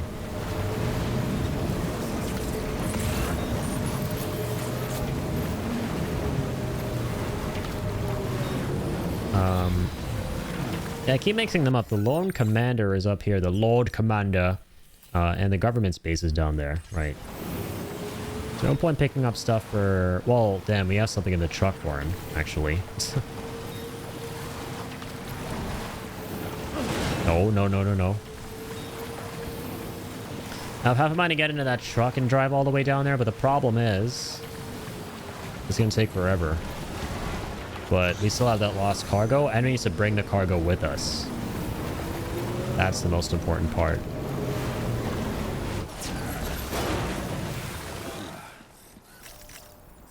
Attach board. Do not want to rest. I repeat, I do not want to rest again near this goddamn board because that Easter egg cutscene we got, we don't talk about it. But what we just witnessed might have scarred me for life, and I never want to see or do anything even remotely associated with that ever again.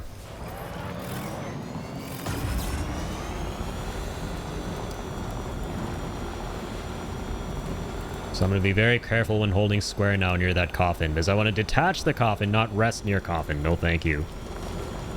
Oh. We ain't doing none of that. We don't do that here.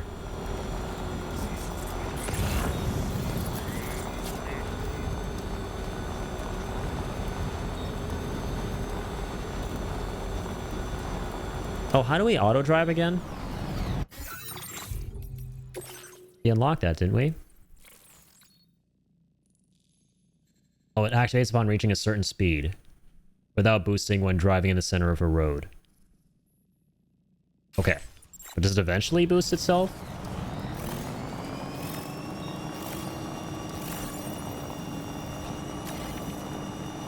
Okay, sweet.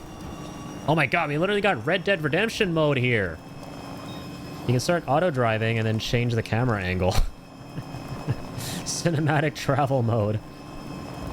Cruise control travel mode, literally. Can I boost while it's auto-driving? Oh, man. Come on, we can't boost it while it's...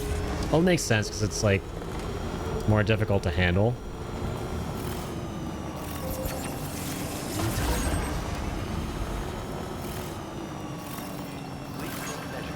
So you just continue pressing down the accelerator and then, yeah, just like cruise control, you let go.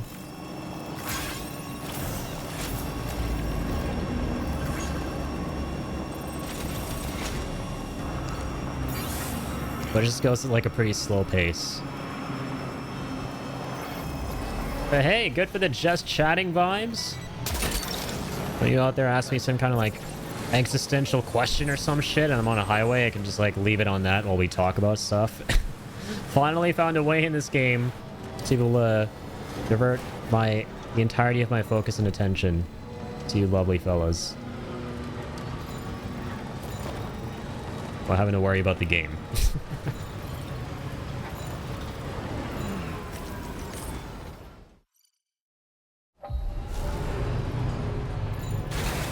Be back. Let's get a move on. Okay, let's see. This one's very expensive. 2,000 crystals, 5,700 metals, 6,840 ceramics. The worst part is... The worst part of that, ladies and gentlemen. These ones are at least a little bit cheap. Yeah, I don't know if I'll do this one, actually. Like, here's the problem. Even if I took all the stuff from the Magellan, I wouldn't be able to take all of it in one trip. We'd be doing this exceptionally slow. And it's only just this tiny stretch, which is awfully painful. Absolutely depressing. This one's really cheap here. What the heck? So why is this one so expensive? Because it, like, kind of goes along these really rugged hills, and once you build that, it'll make things like 90% easier to navigate. Like a very difficult area. Well, possibly. Like, the harder the area is to navigate, I think the tougher it is to build a road, which is totally fair. Much like Death Stranding 1. Yeah, I say we get back on the highway.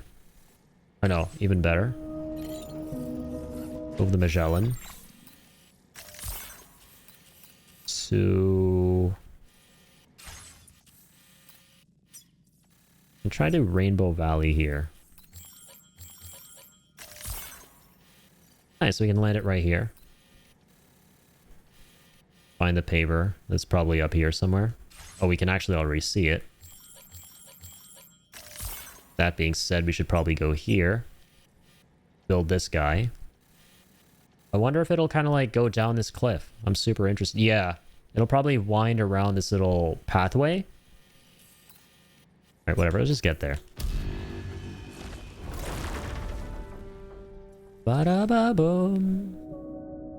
It's fun just being able to zip around the world map with all your materials. I love that, man. And it's so important in a game like this where the world map is a lot bigger, right?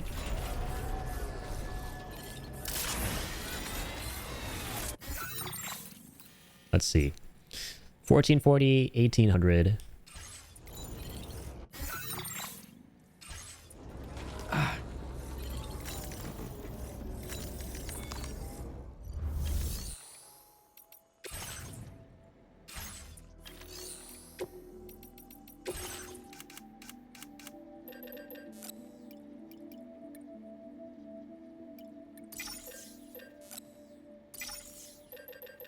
$14.50.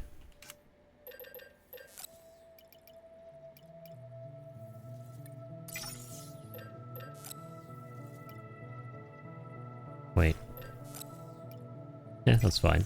1920. Oh, 1920 is so much, though. I wish I could remove things one by one instead of removing all. There has to be a way, right? Nah, I guess not. Whatever.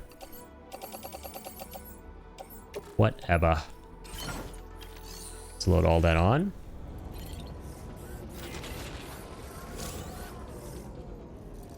Oh, the coffin can't fit though this time. The truck be too thick. Alright, you're getting left behind, buddy. Sorry, it's not personal. Okay, let's see here. Commencing route. Create delivery route. So we're trying to get to... Favor that's kind of down that way. Okay.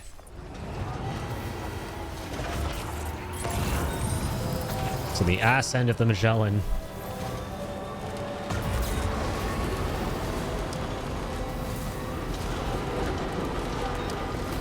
Just focusing on the roads. So my priority with Australia is to try and get as many roads done, if not all of them, to start with. Then work on some zip lines and then start 5-starring.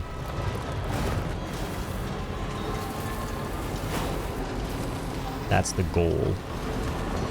Goal.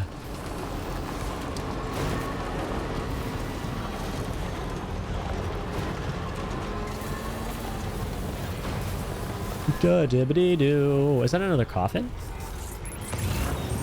It is. There's so many coffins lying around. I don't think we're close enough.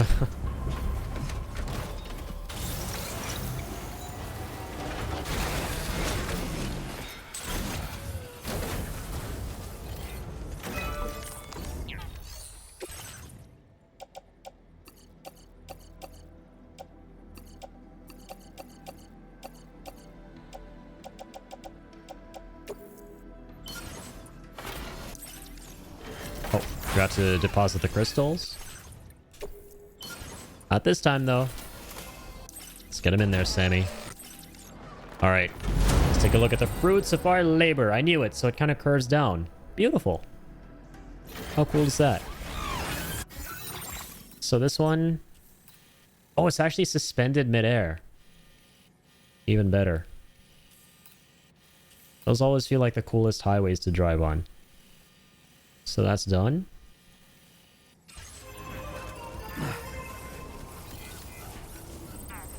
And... you know, honestly, I'll take this coffin lying around here from this friendly neighborhood porter. And scout ahead like I was before. Oh no! What do we damage? Oh, just building materials. Wait, why do I have extras? I have extras for some reason.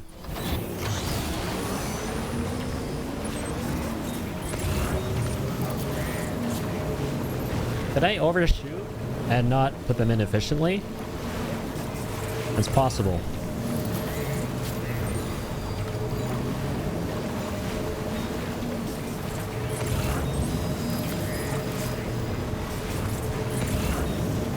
Alright, there's the next paper.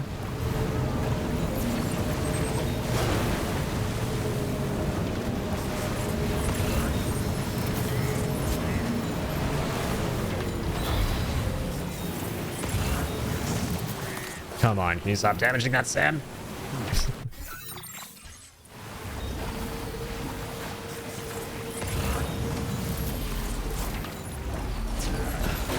Let's deposit what we can here.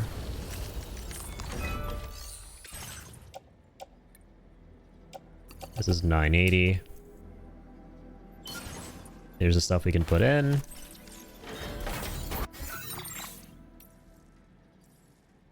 Okay, this one's a little bit more expensive. 2250 metals, 1920 ceramics.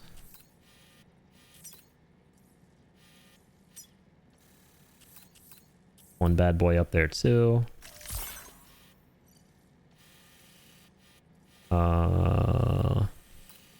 So you move the Magellan here, or kind of back up.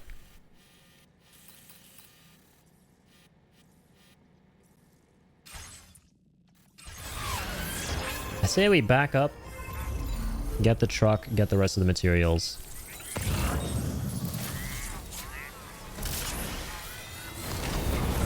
Seems like a better use of our time. I don't want to be losing no trucks out here. No trucks left behind. Okay, easy does it now, buddy.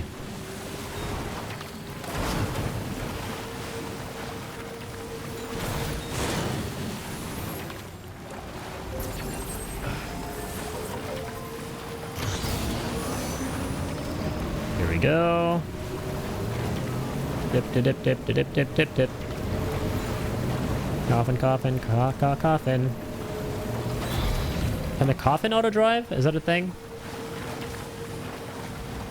No. Whee!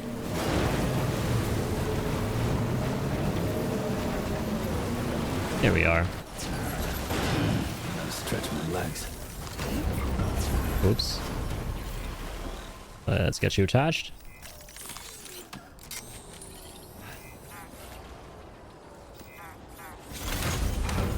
Let's get in there.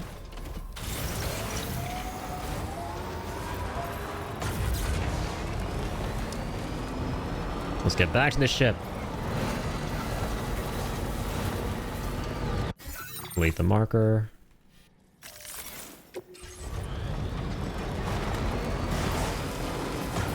Don't mind if we do.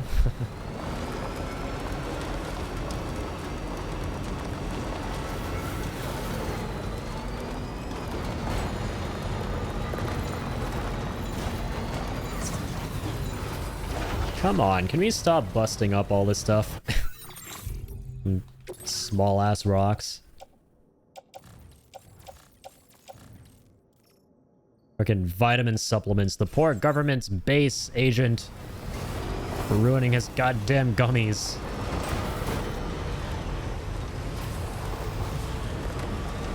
Damn, I wish I could just board from the backside, like hold square to board it, like in most other situations.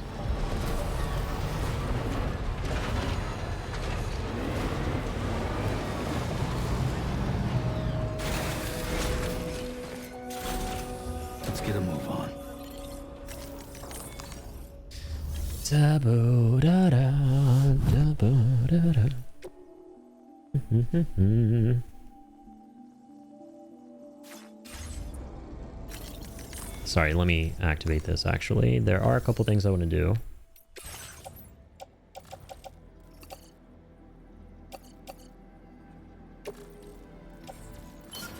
Place that in the private locker.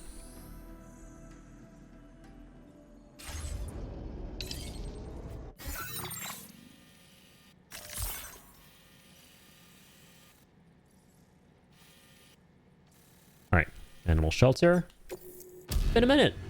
Love the animal shelter. That was one of my favorite parts of the game. Saving the kangaroo. Gotta save more animals. Yes, that's another great way to get stars. Just save him and bring him to the shelter. Hopefully we can do a bit of that right now if possible. Are there any little dudes running about? Oh, no, we got 2 coffins. Can we just like load up the Magellan here with a bunch of coffins? That'll be hilarious.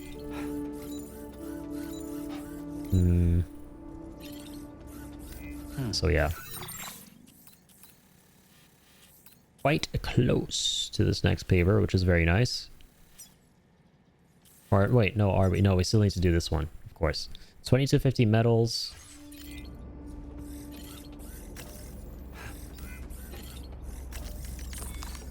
Let's get those.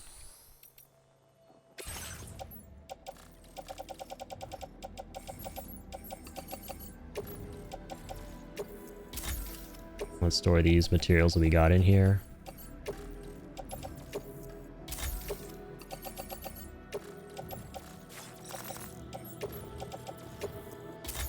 Nice.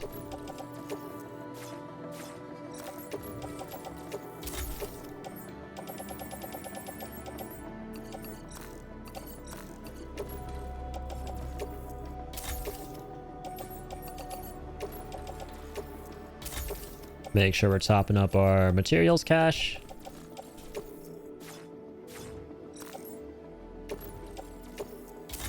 Nice.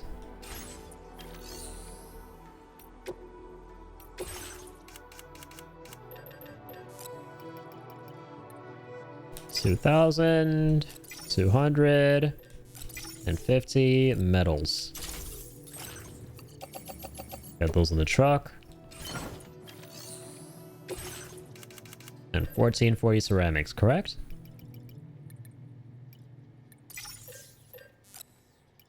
There we go. Precise amount. Beautiful.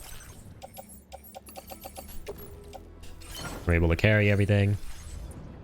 Life's good.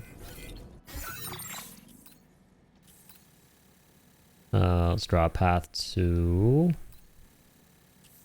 yeah, this guy. Commencing route creation. Lovely. Feels good. Let's get going. There's another truck here too. Nice.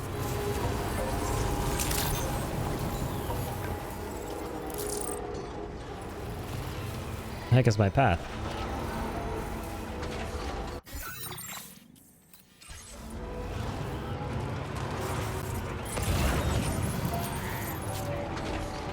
I see nothing. Okay. Gotta go the other side. Just like last time.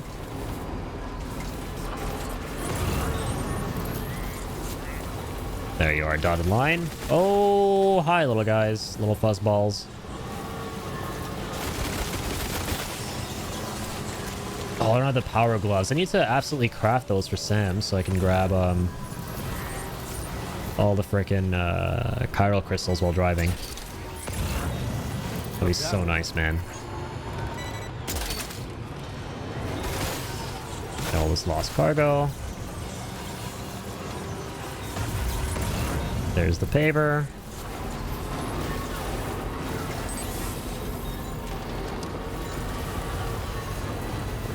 Come on. Let's get you home, buddy.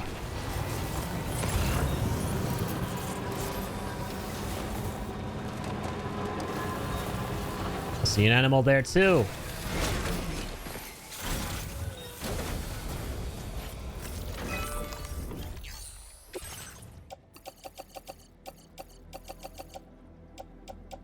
What? It's always something. I'm always missing a little bit of something. How come? Oh, we had the perfect amount of ceramics with us. I guess not. Oh. Sad face. At least capture this animal. Get him back home. To where he will be safe.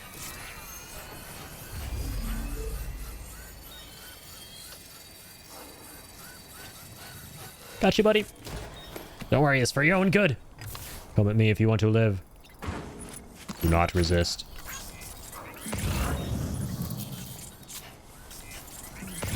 There's a kangaroo. Another one. I love me my kangaroos. So I shall capture me my kangaroos. Faster than all them kangaroos. Yeah! I got a speed skeleton. God, it looks so brutal the way he wrestles it. Sam, go easy on that poor little dude, man. For Sam the man, not Sam the evil man.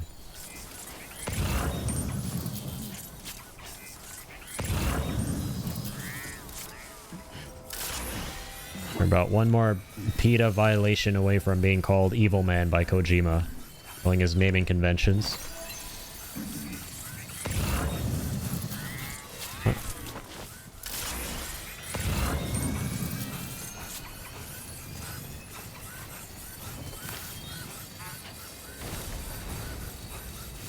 Another kangaroo down there. Let's optimize the kangaroo on my back. Imagine.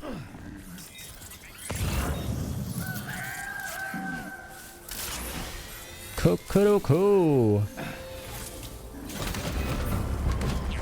Alright, we got a lot of lost cargo for animal shelter and got some animals themselves. Should be a nice way of getting some quick and easy stars. Even though that's not what we explicitly came out here for.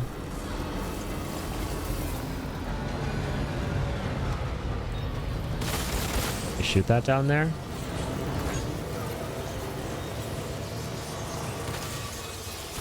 Come on. Slightly damaged, but whatever. It's XL cargo. And we never turn down XL cargo.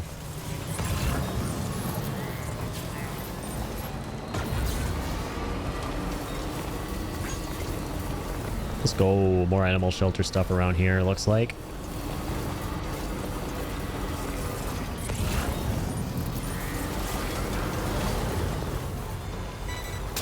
Let's get you. Yeah, I love tall men.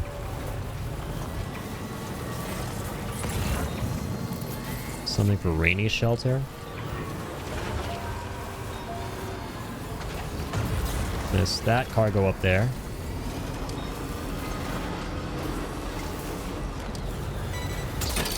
Don't mind if I do. Snag.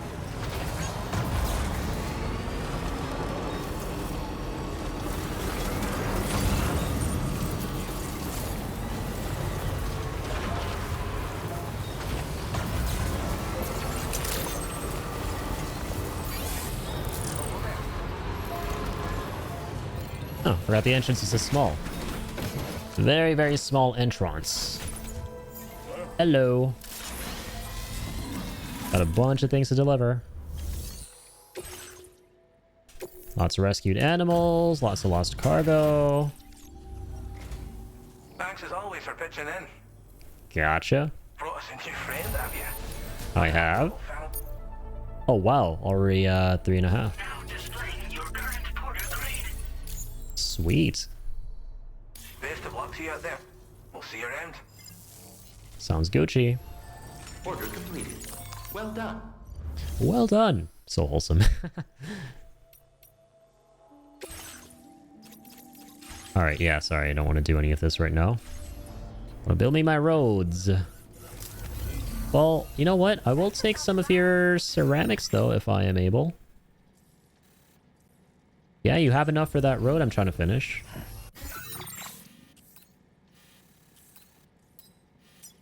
Where is it? Let's see. Oh, there's so much going on here right now. Over here, 480. Okay. Commencing route creation. Here I am. Delivery. What was it, 480 or 440? 480, okay. I was about to take 440, man. I would have messed up again. What is it with me?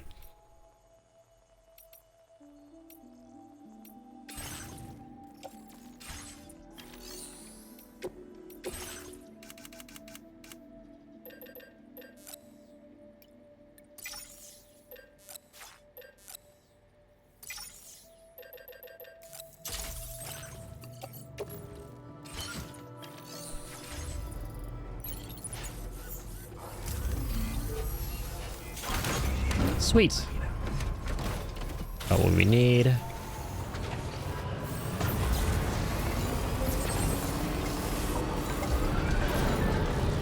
Let's get back in here. What do you know about bilbies? Oh, I captured a new animal. I didn't even realize that. Got a little message from the animal shelter. They're rare creatures with long tails, rabbit-like ears, and a mouse-like nose. This one sometimes hides its face when it's sleeping, which is just the cutest. Looking at the little guy always calms me down. Thanks, Sam. Hey, she got 2,000 likes on it. Not enough likes. Not enough likes, that little guy. The wee little guy. Beautiful.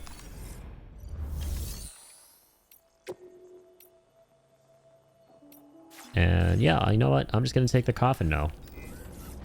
They're both stacked on top of each other. What am I looking at? Let's get a move. Enough of this chicanery, please. Come on. Got work to do.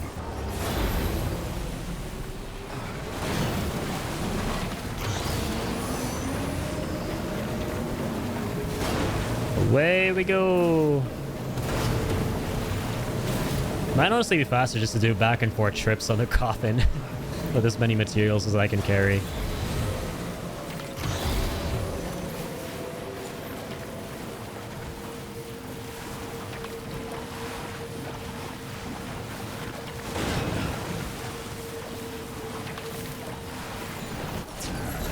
Okay.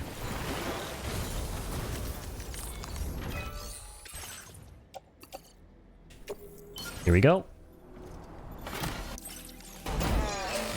Another trip, another road. Get paved.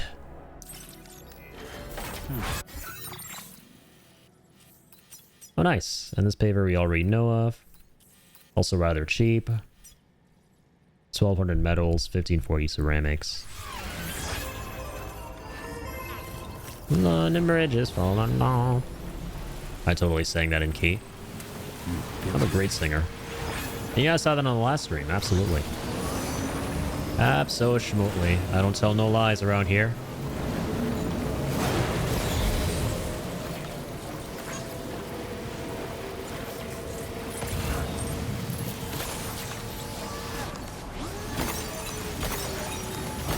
Let's get all them Chrissies this time.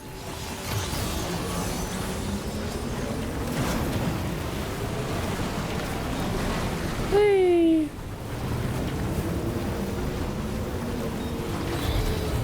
Hello, Magellan. Magellano?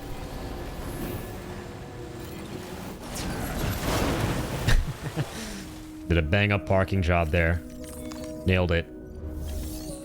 And I'm perfectly stacked on top of the other coffin.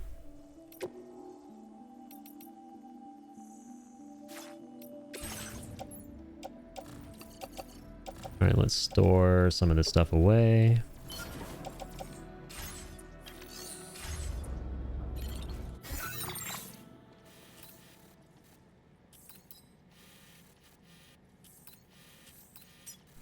So we're headed out there, right?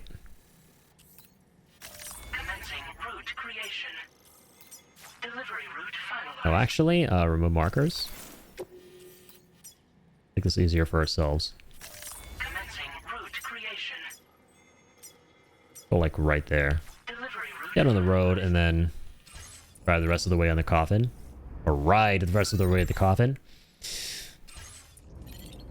I'm sorry, let's see how much stuff we need. 1200 metals, 1540 ceramics.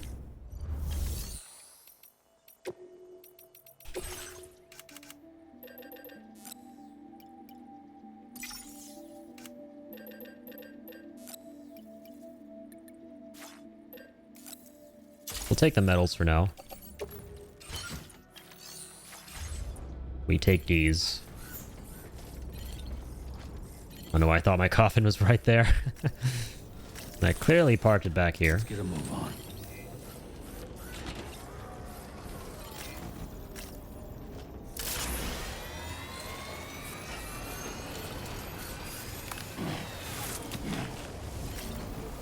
Alright, buddy, let's head. Let's go, Surfing Sammy.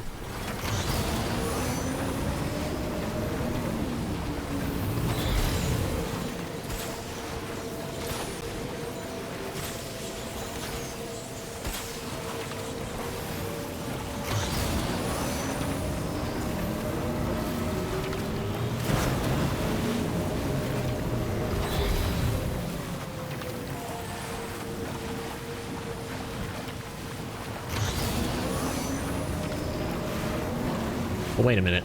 Sorry, I'm going backwards. I'm like, wait, that's a lot of road down there. I gotta be going to where there ain't no roads, so I can build some roads. That do be the duty. Gotta do my duty here. Gotta do the dutiful duty. No, I did not say duty, I said duty.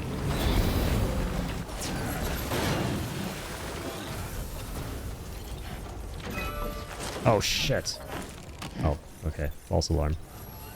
That was gonna be one of those bad falls where everything just goes flying everywhere.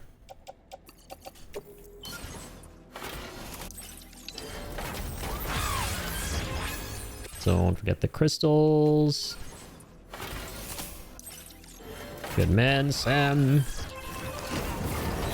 Back to it. Hey.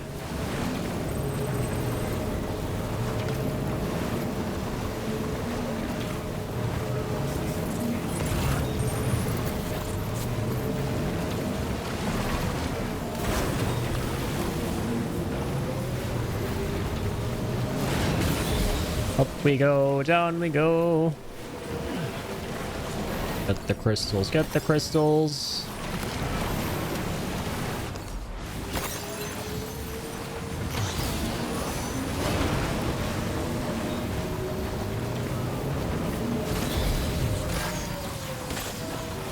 Oh god, they sap your battery. I forgot about that.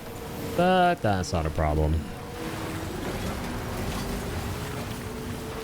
We can just do this. Awesome.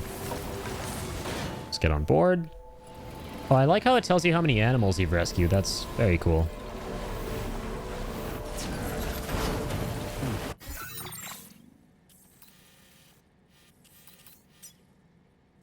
$1540 ceramics.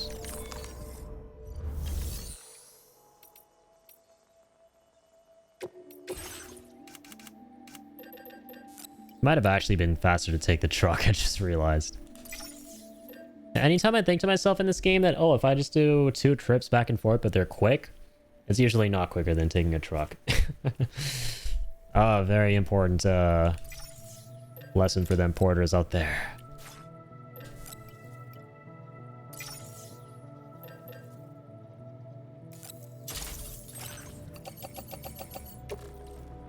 Can't even carry all that.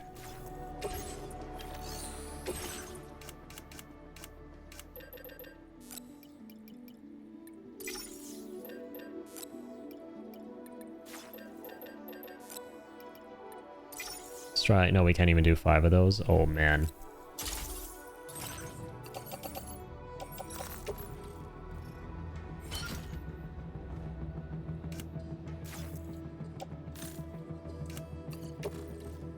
Try offloading. Maybe.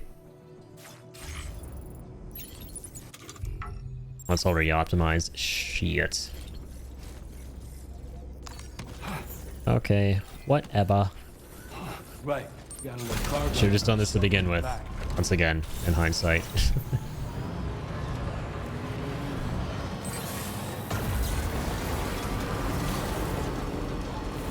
All Gucci.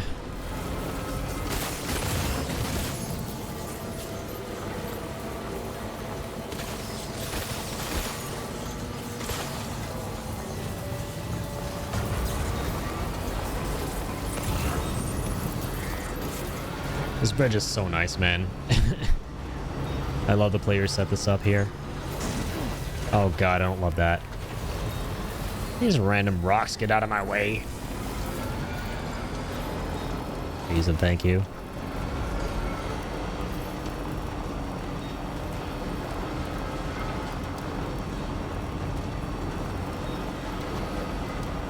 Almost there. Samuel. Here we are.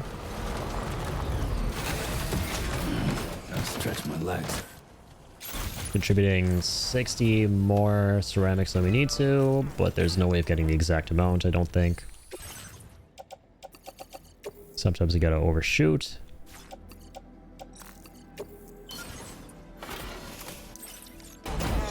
Here we are. Ooh, it's going into the Badlands. The Darklands. All right. Is this a little closer to where we are? Potentially? No, it's super close as it is. It just still feels like a chore getting back to it. And I hate that.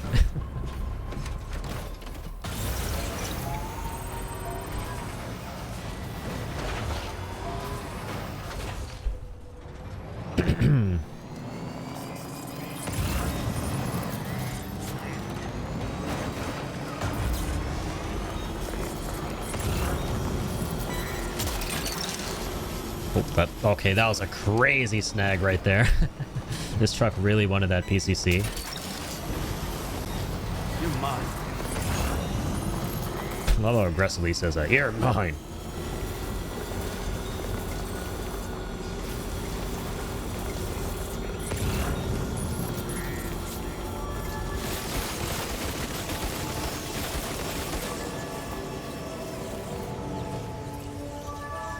Hang on. Sorry.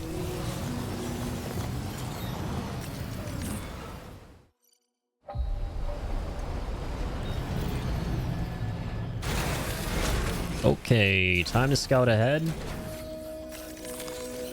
Let's get a move on. You heard the man.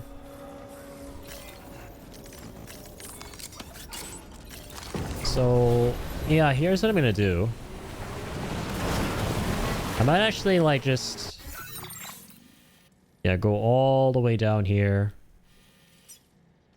There's one paver there. Might be one around here somewhere. Yeah, it's literally gonna be right in between.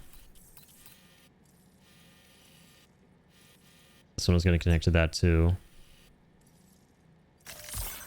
We're gonna move to the Magellan to maybe the F2 Distro Center.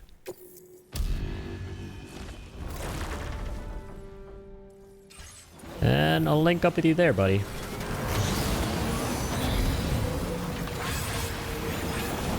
Start building the roads around that area.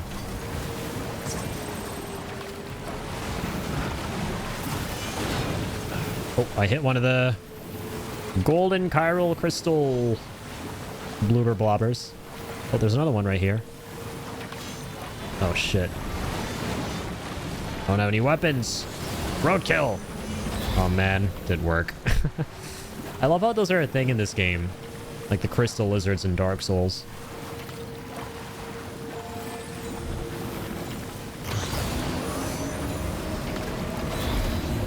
I mean, didn't actually get on this highway. We're going down the old school way, I guess.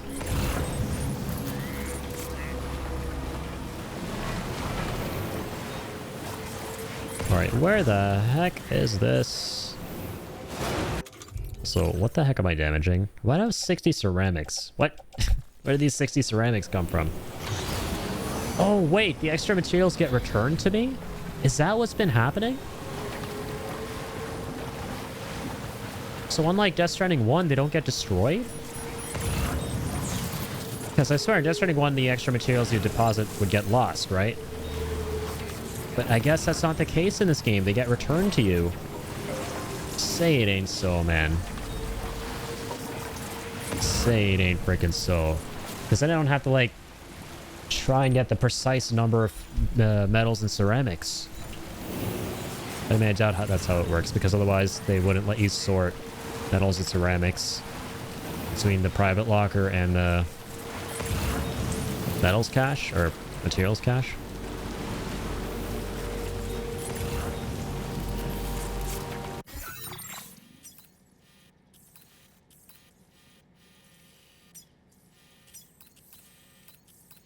Okay, there's another highway entirely. Wow. There we go. I think we found our new paver. Wow, that's a cheap one. Like it. Like it a lot.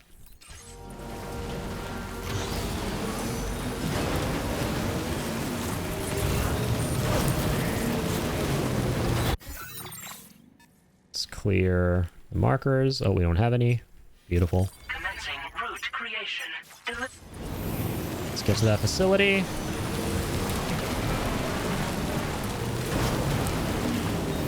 Get the rest of what we need.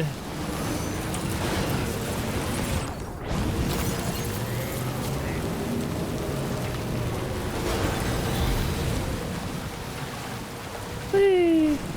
And coffin surfing is... Coffin surfing?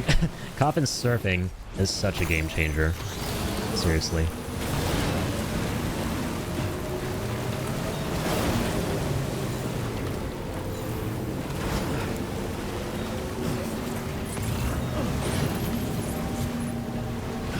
It's serving coffin? Oh god. I hope not. I feel like we already did plenty of that in the very creepy Higgs Easter egg that we just saw. I think we served him enough of a coffin. He just popped out of that thing and gave us a big sloppy tentacle mouth-filled kiss. I hate everything. I don't know why I described it that way. We served him a coffin, and he definitely served us something. That wasn't a coffin. Even worse than a coffin.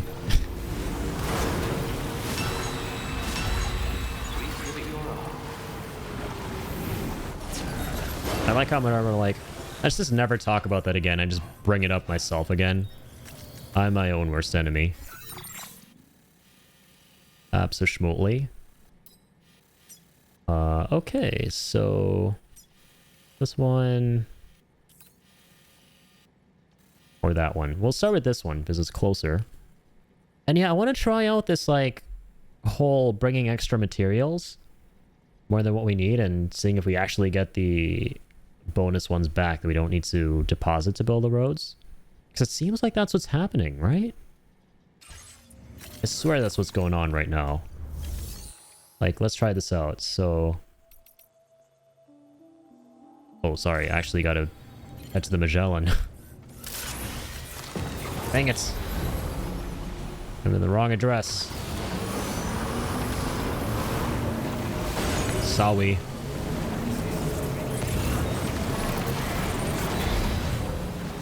There you are. Don't hide from me, Magellan.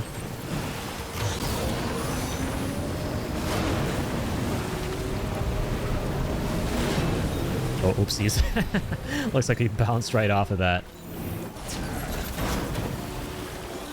Alright. Yo! What's up, Shibby? Yo, yo, yo.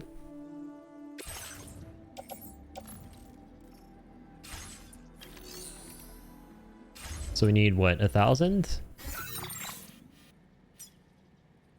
So funny, you said Magellan and I came back, really? Again? Oh my god. That's amazing. That is true, though. Working a lot today? That's understandable. That's totally fair, man. Yeah, definitely do what you gotta do. Definitely do what you gotta be needing to be doing. I appreciate you guys just thinking about the stream at all and being here at all in any way, shape, or form. Love all the lurkage out there. Love my lurking homies. I don't love not being in focus. Let's fix that. All right. Yeah, we're just building roads now. We are in Australia. We're just kind of vibing. Been very chill. We took a lot of materials from Mexico. Now we're just finishing the roads. I don't know if finishing is the right word because there are a hell of a lot of roads. And I'm definitely not going to finish all of them tonight, but we can make progress. Slow growth is better than no growth. My absolute pleasure, man. Hell yeah. You the best, man. You the man. You the man, the myth, the shinobi. Thanks, dude. Alright, claim materials. Take exactly 1,000.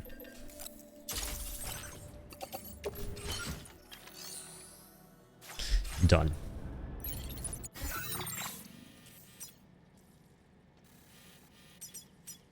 And 1,030 ceramics. And we already have like 60. So yeah, we just need to take 1,000 ceramics.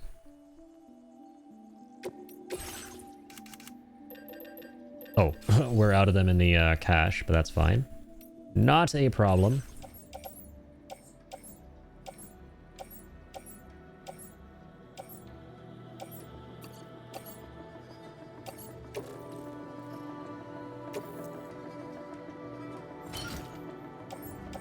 Was able to carry that? Yeah, looks like it. Oh my god. So 320, so that's 640, 640, 9, yeah, 960, and then the plus 60 ceramics that we already have, right? That makes over 1,000. Okay, should have enough. Well, watch this not have enough. I always mess something up here. Because math and I do not go hand in hand in the same sentence.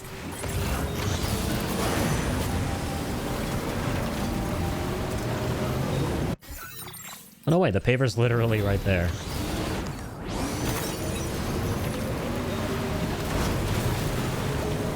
Amazing.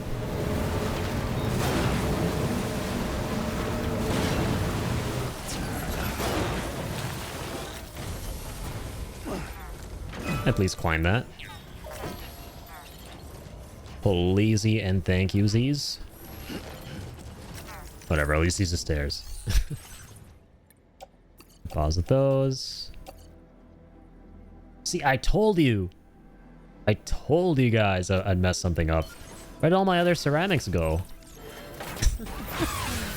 I knew I was like gonna be carrying too much. And I wouldn't be able to take everything, and sure enough. Missing some ceramics there. Told y'all out here.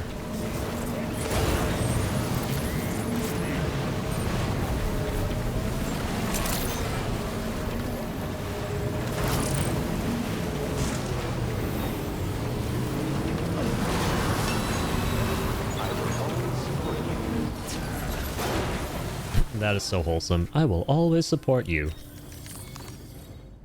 Creepy AI voice. I don't know whether to feel comforted or creeped out. Also, I'm in the wrong place again. My hombre in Christ. I'm just so, like, I'm just so wired to go to the, facilities as opposed to the Magellan. So used to going to those.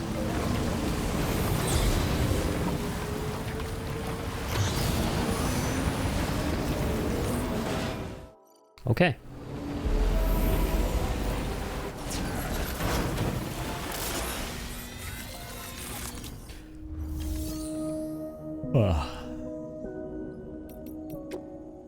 Been a very chill run tonight, to be honest.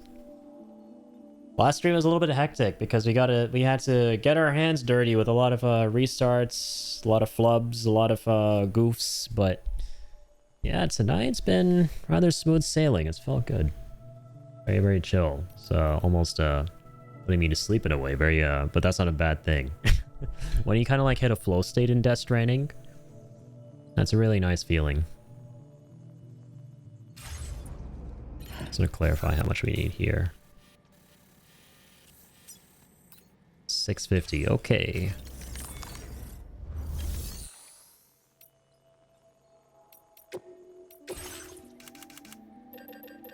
Oh, I keep forgetting I don't have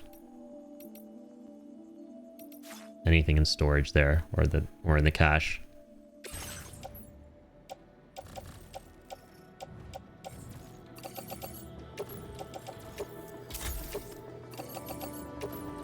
Running out of materials.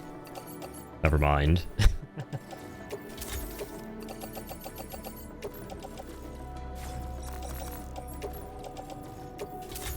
we go.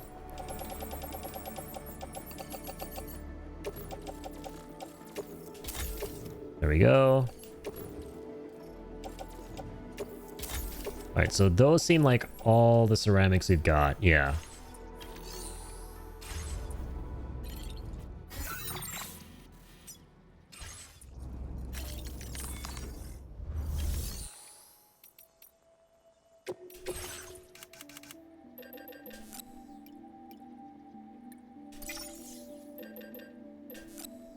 Alright, so 680.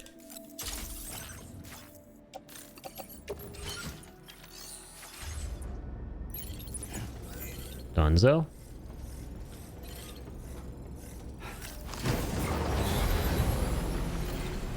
Dunzo Reverso.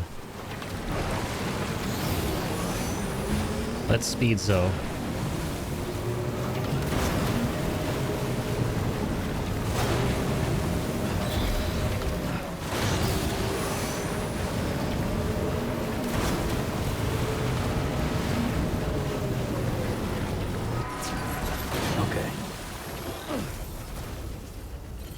We'll see. Depending on how I feel, I might end a little bit soon tonight, man.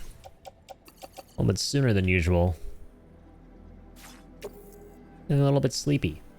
Excess materials will be stored in your backpack or offloaded as cargo. Oh my god, I should have been reading this fine print, man. Yeah, like, you keep the excess materials. Holy shit, that is such a game changer. This whole time I've been assuming that it's like Death Stranding 1, where you don't keep any excess materials, and they just get banished to the Shadow Realm. This changes everything, my dude.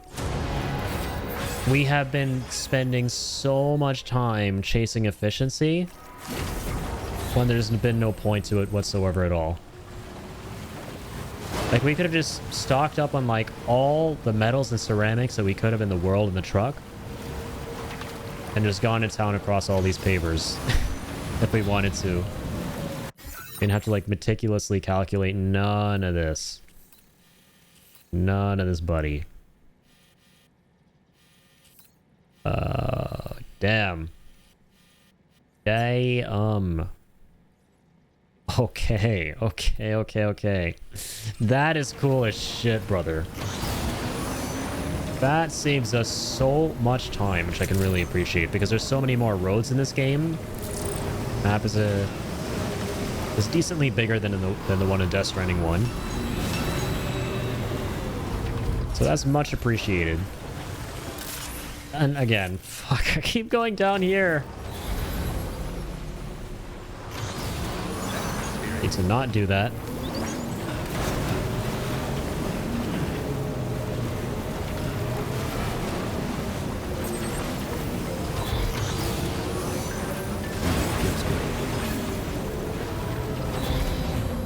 Alright, so I increased my connection level with this one guy.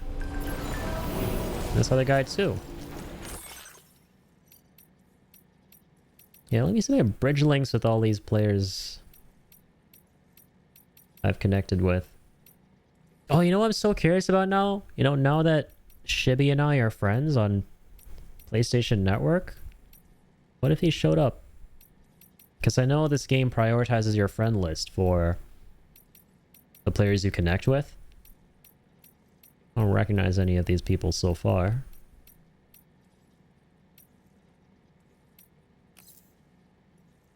Oh, oops.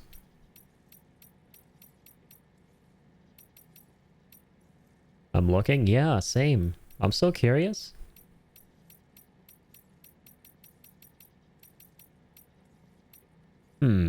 Doesn't seem like it. Maybe eventually when, you know, I bring more places online and I start seeing more structures from new players, you'll be one of the ones that shows up. That would be cool. What is make strand contract? I never even did that. I think that was in Death Stranding 1 as well.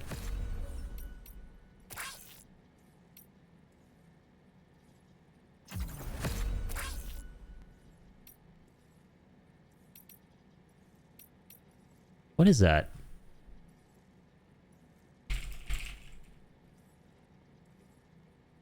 You make contracts with other porters and then their structures and lost cargo will be more likely to appear in your world. That's about it. Oh. Oh, okay. So basically there's a list of, which I already knew, players whose structures I've seen. But if I make a contract with them, then I'll see even more of their structures. And I'm sure that was in Death Stranding 1 as well, but I just never messed with it. Because I recognize that concept, strand contract. Maybe we need to like each other's structures or something? Maybe, yeah. I think the way it works is that, you know, it'll prioritize the players in your friends list for showing their structures in your world. But you have to first go and find them and interact with them. So, yeah, drop likes on them, and then they'll show up in this list. And then when they show up in this list, we can just do something like this. Boop. Make a strand contract. And then I can start seeing more of your structures in general. I think that's how it works. That makes a lot of sense. So is there a downside to making a strand contract with everyone? Is there a limit?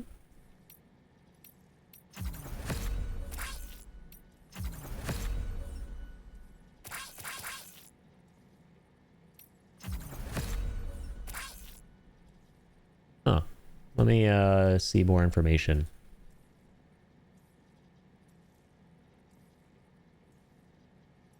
There's some small strategy involved in choosing active porters with useful structures so your world is more populated, but it's not especially deep. Me personally, I make contracts with porters who have given me a lot of likes, so I can return the favor when I come across their structures later. Okay, I mean, that makes sense. Yeah, you should probably be reading the details about maybe what they have built and how many likes they have.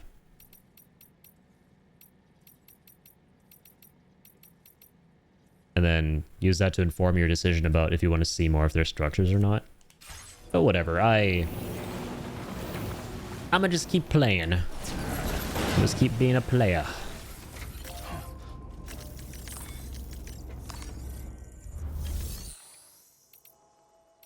That's cool. I finally figured out what the hell strand contracts are. I've been playing these games for years, or Death Stranding for years, and I know it was in the first game too, but I don't think I ever touched that.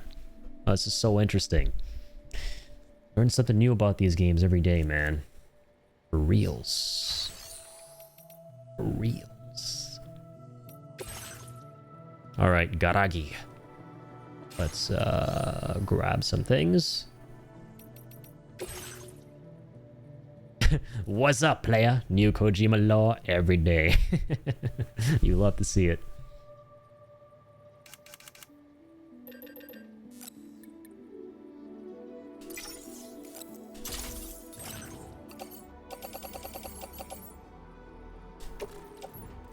Alright, let's store all the ceramics now, because we don't have to worry anymore, right, about being efficient and putting in the exact amounts for the pavers, because we get refunded any excess materials, which is amazing.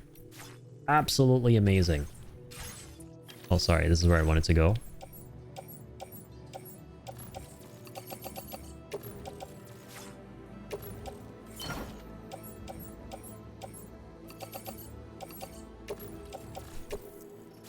Don't have more room yet. How about now? Just one more canister. Alright, beautiful.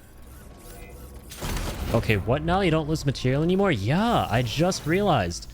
Dude, this whole time tonight, when I was building roads, just like in Death Stranding 1, I was being so careful. So, for example, you know how it says...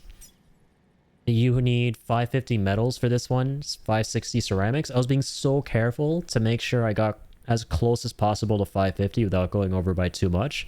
Because in Death Stranding 1, if you went over by a little bit, whatever you went over by, that excess amount of materials would be destroyed and just deleted for good. But in this game, you get refunded that. So let's say I take 1,000 metals instead of 550 metals. I'm going to get those 500 metals refunded. So I'll still be able to use those later down the line. Crazy, right? So they completely eliminated any need to be efficient in this game when building the roads. You can just go, oh, I'm just going to load up my truck with all the ceramics, all the metals in the world, and not give a fuck. Just go to town building these roads. Because I don't have to worry about losing anything. Which I can really appreciate, actually. Like, you know, I don't feel like it's a bad thing, because I could very easily see this as something that makes it too easy. But there's so many roads in this game, and they're so expensive that I don't mind this being something you don't have to worry about anymore, you know? It's less of a headache. Like an unnecessary headache.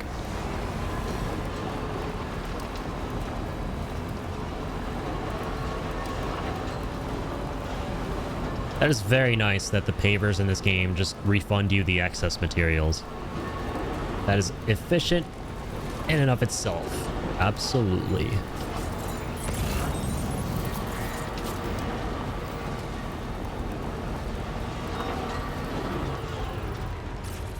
Alright, so let's get to that one.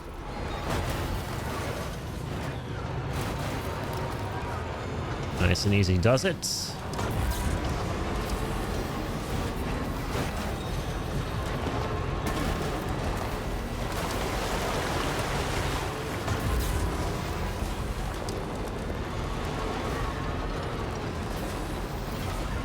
And the funny thing is, man, this is just me being me in general and not reading things properly. It says it right in your face. Like right here. Hold on. Like if I contribute these 400 metals. Sorry, I didn't read it, but it's right there. Let me show you with the ceramics. Crystals. Yeah, excess materials be stored in your backpack or offloaded as cargo. I don't know why I didn't read that the entire time. Yeah, I only saw... I think it... You know what it is? I saw the first bit, and it's in yellow text, so yellow usually means warning. And I saw the first part which goes, you are contributing more materials than required, which even Death Stranding 1 says that. So I didn't even read the second part. I never bothered. I assumed it would be the same as the first game. Like, excess materials will be lost or destroyed or whatever it said. But, you know what's funny? I realized after I contributed the exact amounts one time that, wait, I have all these... Where did all these metals and ceramics come from? Why do I have all these? I thought I donated everything. And then it hit me like, wait a minute. Am I getting refunded? And sure enough. I was almost sure that it would have been in Death Stranding 1 or as Death Stranding 1. Yeah, right? Same. Like, this is the weird thing, actually. In our defense, why would it tell us this in yellow text? Because yellow usually means warning, right? Why would it tell us? Why would it tell us at all? It should just be like, oh, you know, no problem. Excess materials will be given back to you in like white text or green text or something, or just no text at all. Just don't tell us. Just be like, contribute materials, you contribute, okay, and whatever extra you just get back. That's so cool.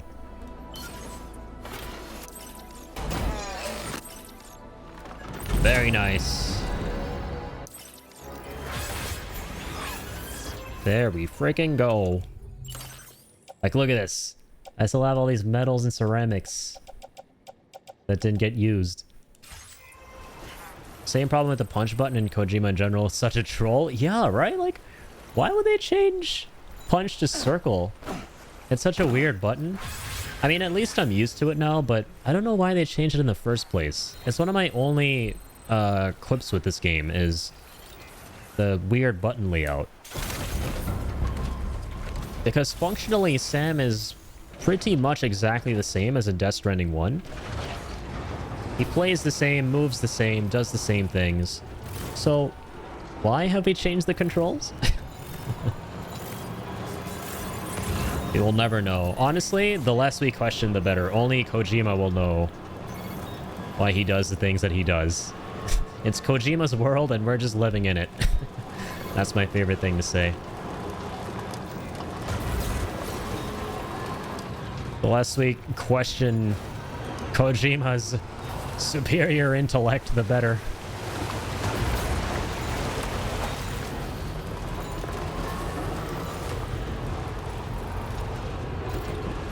I actually commented, I commented that in a reply to a Reddit post recently where someone was saying, I love the game, but unfortunately, in hindsight, a lot of the trailers were very spoilery because a lot of the moments you see in the trailers of this game actually happen towards the end. He was like, and he's not wrong, you know, he was like, I played the entire game expecting to see the moments from the trailers, and they never came until like the last, you know, 20-30 minutes.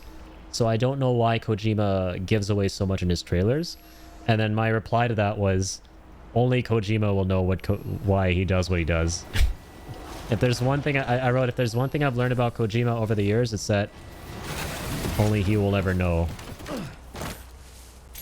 why he makes his own decisions in every which way possible. This is like a funny kind of joke.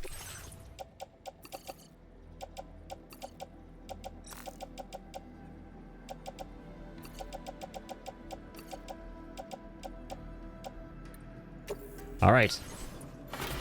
Let's get these donated. Peter done. Very cool.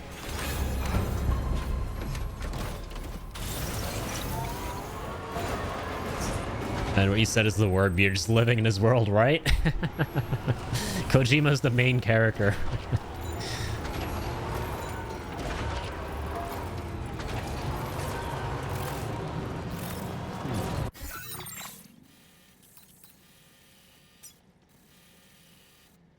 All right, cool. And I guess there are no pavers that go this way. Like there are no highways that go along this beach. Probably not, because there's the monorail, right? That makes a lot of sense to me.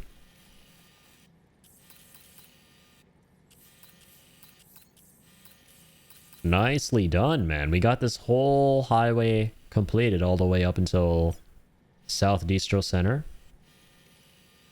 We can kind of continue into the sandy area here.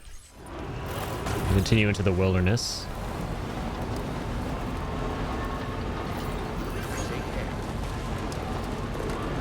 It's going to be a bit of a trip. Actually, wait.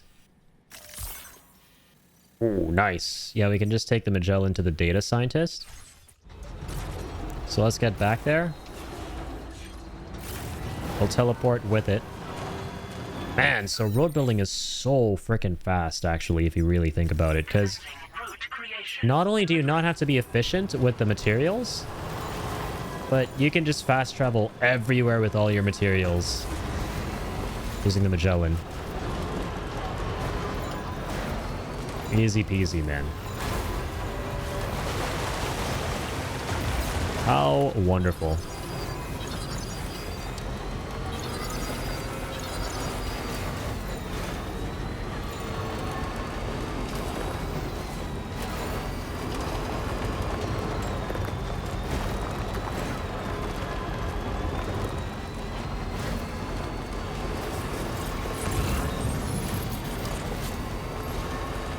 Can't get them crystals. Not just yet.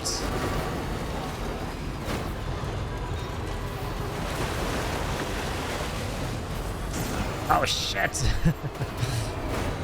My precious!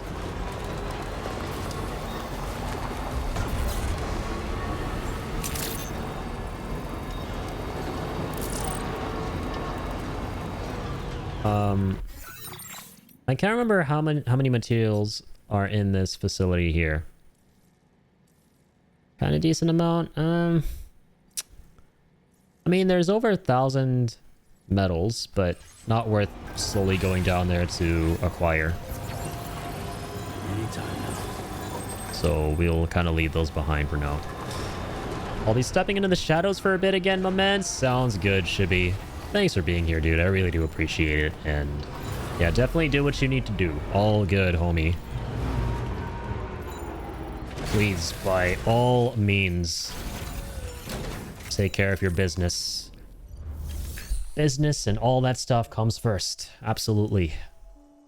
You guys just, once again, even thinking of the stream at all, even just if you lurk the whole time and don't say anything, that's completely okay. You guys have already made my day just by doing that, so...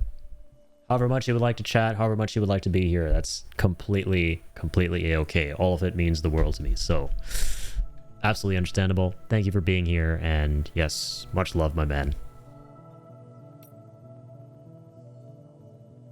Damn, the night is still young by my standards. It's only 1:40 in the AM.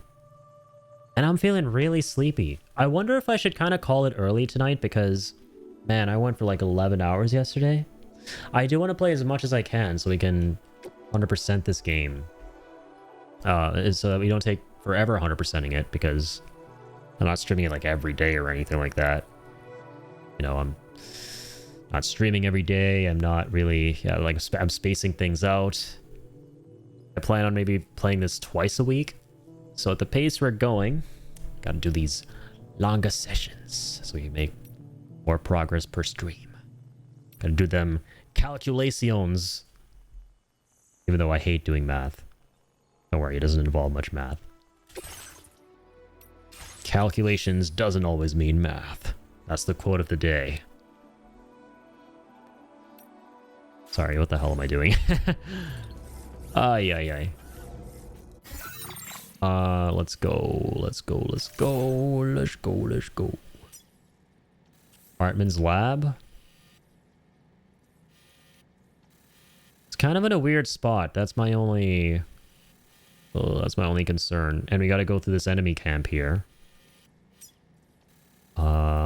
We would have to go through it anyway, though. That's okay.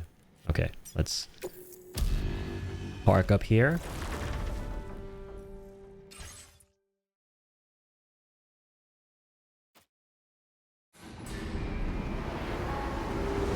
Alright, and hang on. You do this. Might take a little break. Yeah, this is a good spot to take a break. I'm gonna gear up and wipe out this camp.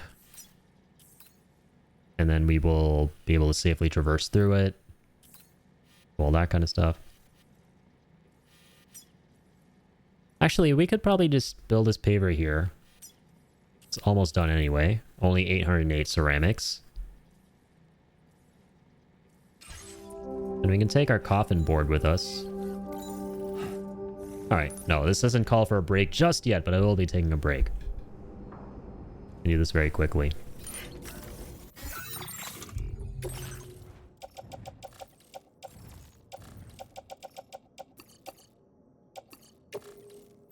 Place in backpack, auto arrange. Attach coffin board. Detach coffin board. Ride coffin. Which is not what that was.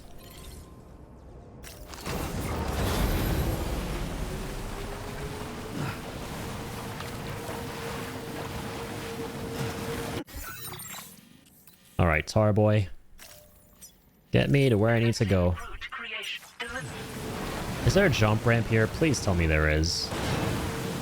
Oh, sweet baby, please let there be a jump ramp. That would be some beautiful ass shit. Maybe there is one, but I just haven't raised the connection level enough, so I can't see it.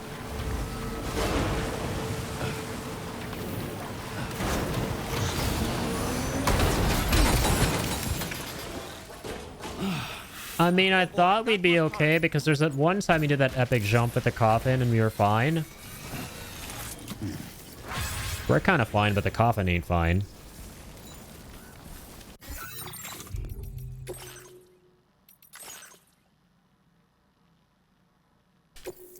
We're going back in time.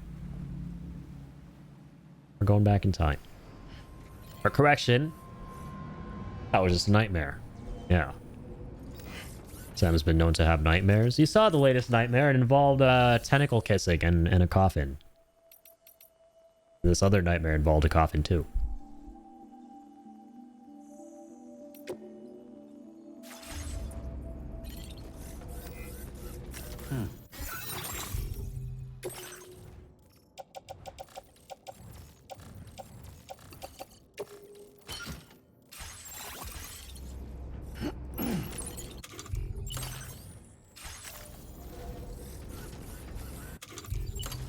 If I can grab like a PCC, that would be awesome. I think we have one in here.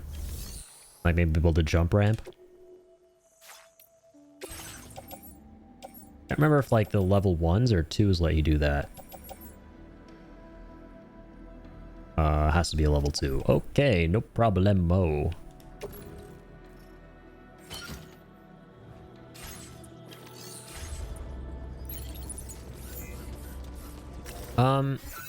Should we build a jump ramp or... Yeah, we'll just do that.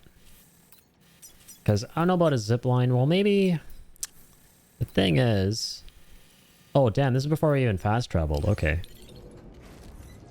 Doesn't matter.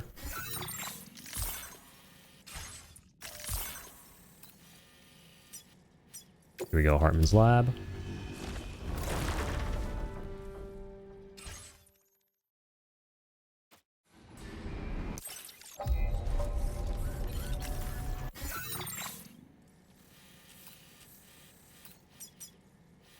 Wait.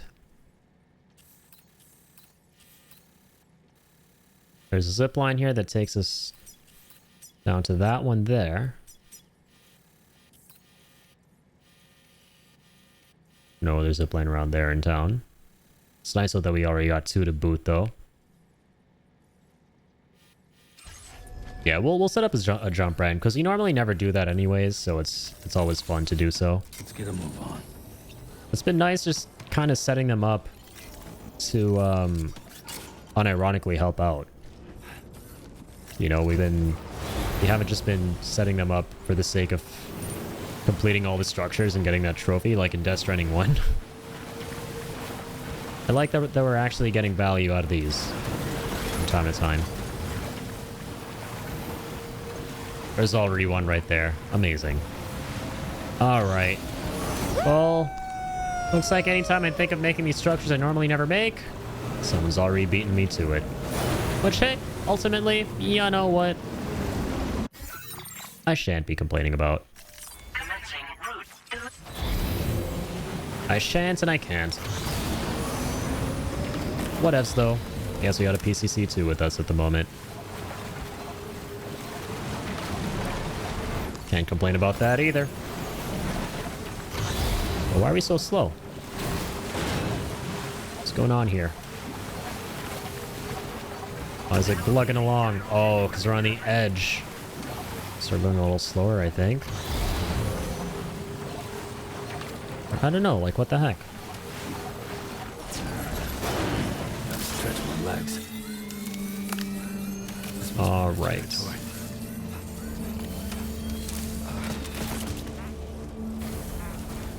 Get you set up.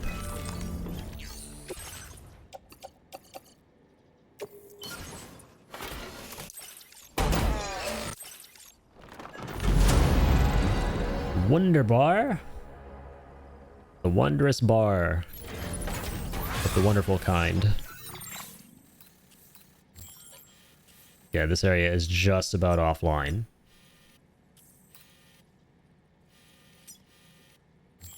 This area is, of course, online, though, which is nice. Wait, who's not online here?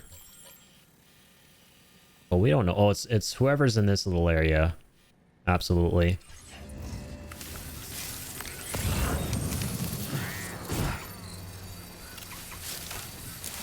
Now entering chiral network coverage.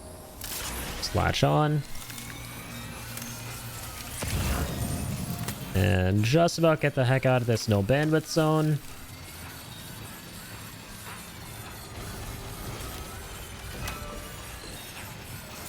And then get the heck back on. There's like a detach and ride option, so you could do 2 in 1.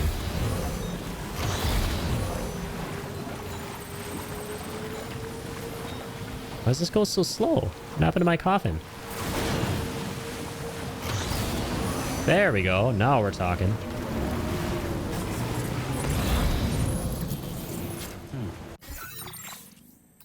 Or since we're in a coffin, it will be coughing. Sorry, that was a terrible one. I tried. Rare Addy W, I guess. Maybe, maybe not. Probably not. Alright, well, there's the next paver. There's one, too. It's kind of in a weird spot.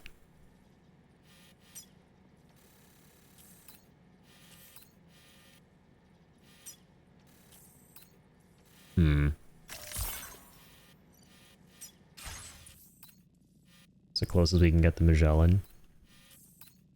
It's probably best to get it there and then work on this thing here, right? Work backwards. Yeah. Okay. We'll do that. Sweet.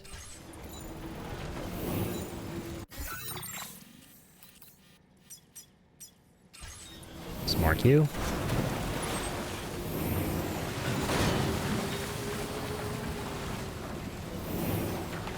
Oh, this is a little bit awkward.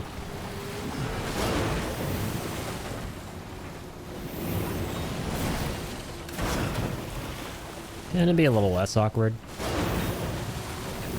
Thank you.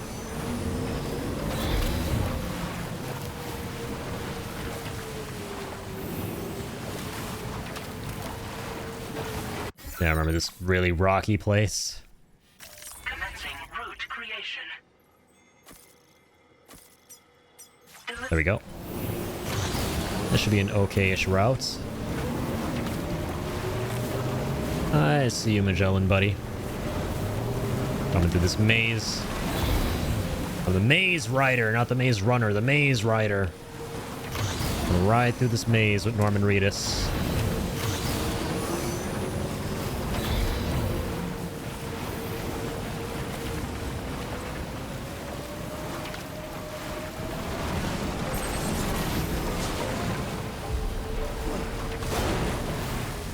Okie dokie.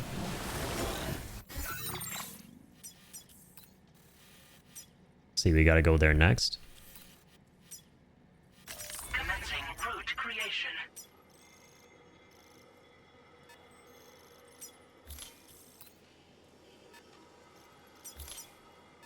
Sorry, let me Delivery route remove all finalized. markers. Commencing route delivery Sorry. route finalized. That's not what I wanted to do. Commencing route creation. There we go. Delivery route finalized. Alright, how much cargo do we have? How many metals and ceramics and stuff do we have? Okay. Basically nothing. This truck is already so loaded up though with all this. That's great.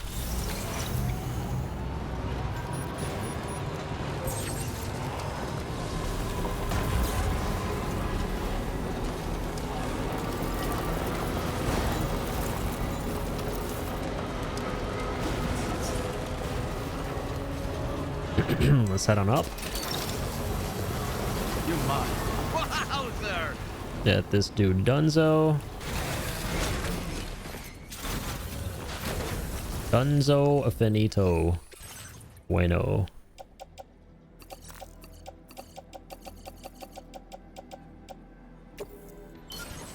Cool beans.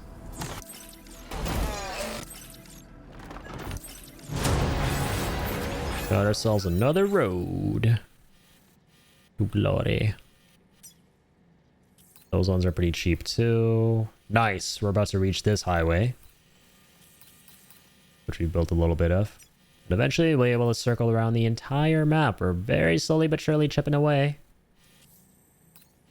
You do love to see it. You do. You do.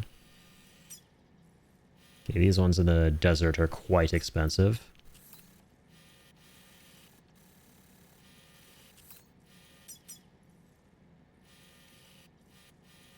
Let's try and maybe finish this one up, right? Commencing route creation. Delivery. Sounds like a plan.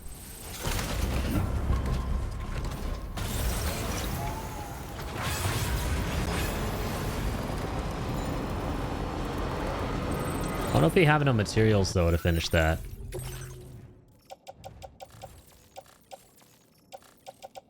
Yeah, we don't. Need to pick up the rest. From the Magellan. As always. Oop. Oop. That's not good. Come on, buddy. There you go. Let's get you unstuck.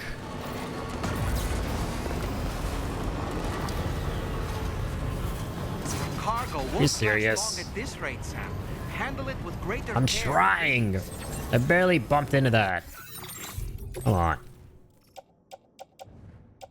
Come on.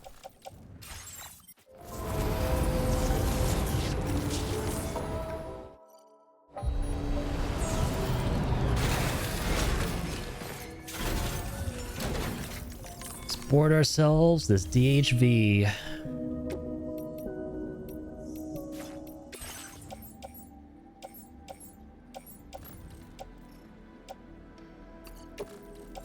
Place it in the private locker.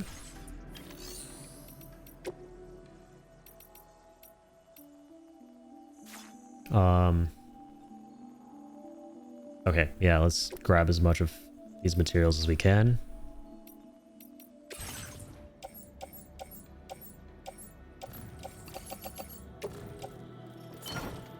Load those on. Load those on. I think that might be it, dude. We're done. That's all of our materials. Still have a lot of metals, it looks like, but ceramics are done.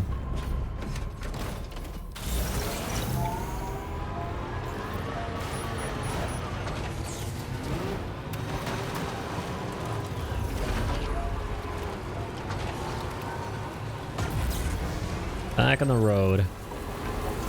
Let's go.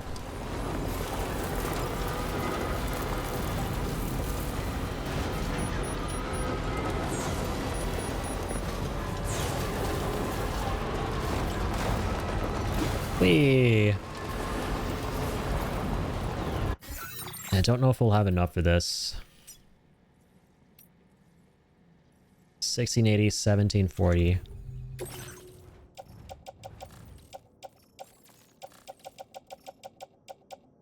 Yeah, we won't have enough ceramics. Oh, shit.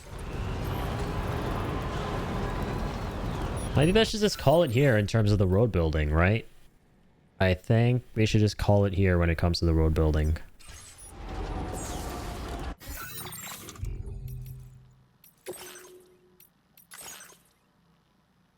$58, yeah. Let's go back. And, okay, let's, that was a good road building sesh for today. We at least got the highway done all the way up until here. The entirety of the initial portion here in Australia is complete. That is amazeballs.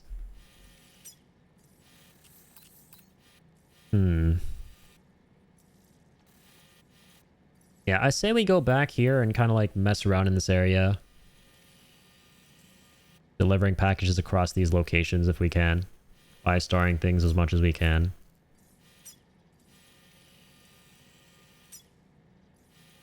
Could also build zip lines. Trying to think what the best way of going about that would be. Like in conjunction with the highway. I don't know the most efficient way. Unlike in Death Stranding 1. We'll figure all of that. We will figure all of that out.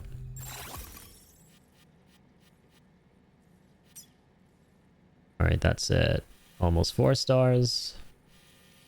Let's focus on these areas that are close to 5 stars first, right?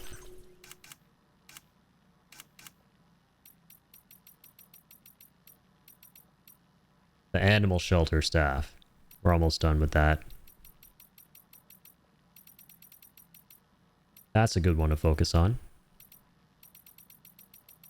Alright, sweet. So we'll work towards 5-starring the animal shelter, I think.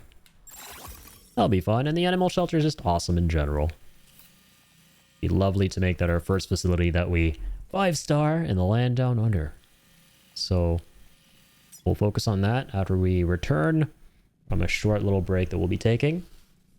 And yeah, we'll be back to keep on keeping the onage, just like this thumbs up on this little river is saying. I love it. This has to be intentional, right? Here's some details I like, by the way. This is a thumbs up. The pizza chef area is a... Where is it at? Come on. Hello? Pizza chef area looks like a pizza pie with a slice missing. There are some really funny little details like that. I still can't get over the fact that East Fort Knot had nothing to do with Hartman in the game, even though it's heart-shaped. Sad. Okay, anyways, gonna take a quick break, be right back. Thanks for being here, guys. It's like... Alright, I'm back! Everybody! Sorry for the wait. My god, I think I was gone almost a frickin' hour, bro. But I'm back. I'm alive. Don't worry. I didn't die. Guys have better been behaving yourselves while I was gone. Alright, what were we doing again? Okay, yes, I remember. Alright, my memory isn't too far gone just yet. I was going to do the animal shelter. Yes! We're gonna end off with that. Tell me why it took those clips and all this time for me to realize what you meant by absolute kino. I love that saying, yeah. It's basically the same as going absolute cinema. Oh yeah, I love that word, kino. I think it's German for cinema, right? All this time is in how long I've heard you say it, but not how long... not how long you were gone, by the way. Oh no, I definitely got that. Not me disgracing my German heritage. Damn, yeah, this is a Kojima level plot twist right here. Apparently I know more German than you, Ian. Oh dear. Oh god. Something ain't right in the timeline, man. Yeah, sorry to keep you guys waiting. Contrary to what I may have said earlier on in the stream, that being the fact that I am not hungry and no amount of Mexican cuisine talk could make me that way, because I had thought that I had gotten my nice fill of food for the day with some with a delicious burrito bowl. I was pretty starved, I realized. So I went for a good old midnight snack. Had to make a quick call too. Goddamn overseas calls and time difference shenanigans. But yeah, so we made it back in less than an hour. That might have been one of my longest breaks. Yeah, sorry about that, guys. Okay. Let's get back to it.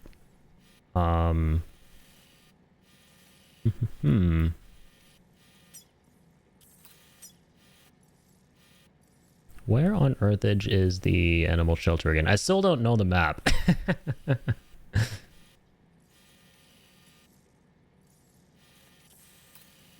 Well, I should.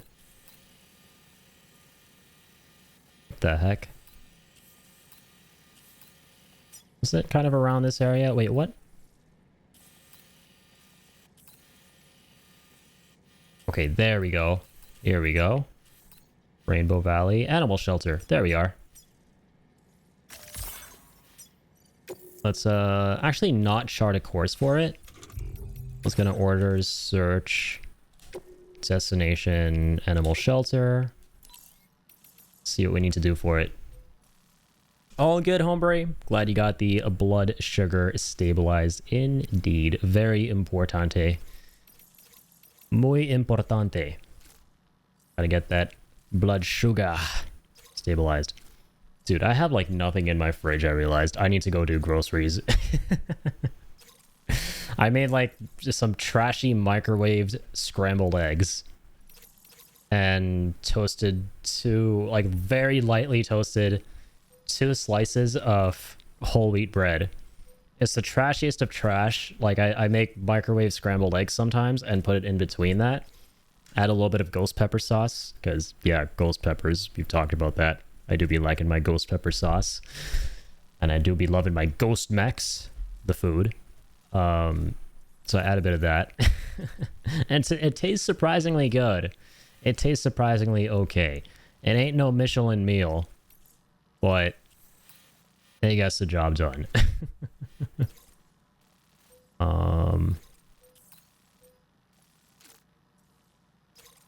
So you got this recovery thing, 2 of them. All right. It's actually very easily doable because you have the roads now. This is beautiful. Yeah, we have 2 locations from which we can use the highways that we built.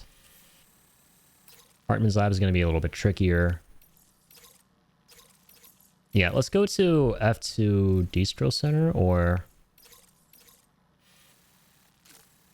maybe Northern Enviro. Can't go wrong with either one. All right, let us teleporte.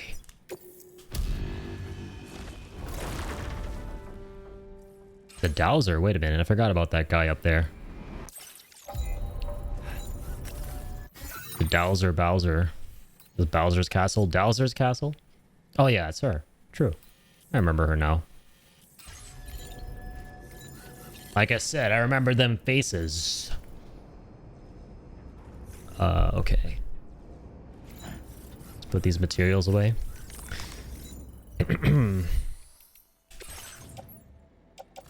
Yeah, definitely like to play a little bit more tonight. I know it's already getting kind of late, but we'll play like maybe another hour or so, let's say. I'm gonna try and get as much done as possible, right, in each stream that we do of this.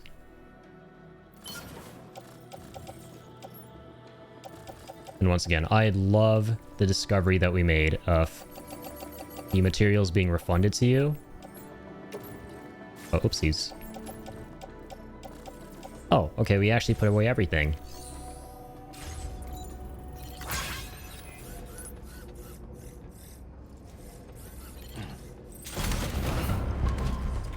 Let's mosey.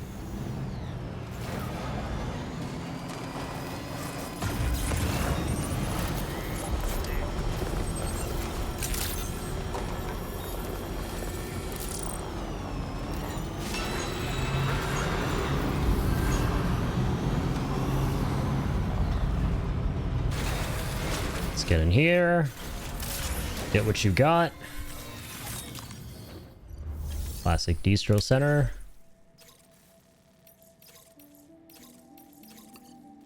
Let's go animal shelter. Beautiful. Nutrient rich animal feed. Oh, got a lot of APAS memory too. Improves electrical attacks. Oh, what the hell? We got this before, but it didn't, I think we reloaded a save or something. Extended like window. Oh. Melee attacks from blind spots? Why not? Oh. Transfusions from blood bags would have been nice, actually. Oh, we should have done fire rate. Oh, man. I forgot we unlocked these new ones that are actually really good. I could reload the save, but it is what it is. Thank you. I will live with my decisions.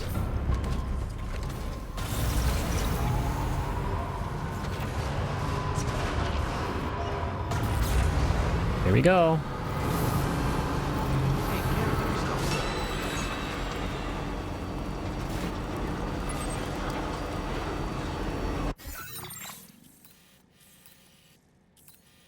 That is not the road we want to take.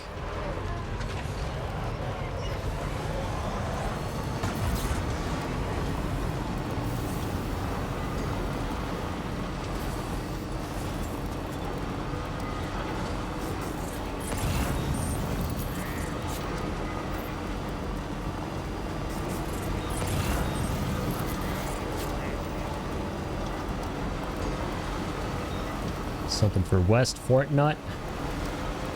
Don't mind if I do. Grab all the lost cargo that I can. Lovely.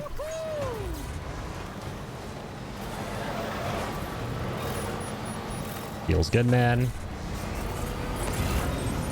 Yeah, whatever happened to the character that we were anticipating in this game? Feels good, man. You got Heart Man, Die Hard Man, Dead Man. Where's Feels Good Man and Feels Bad Man? Because there were a lot of Feels Bad Man moments in Death Stranding 2. The Feels Bad Man never showed up. What the heck, Kojima? Explain. What in the heckage? You're mine.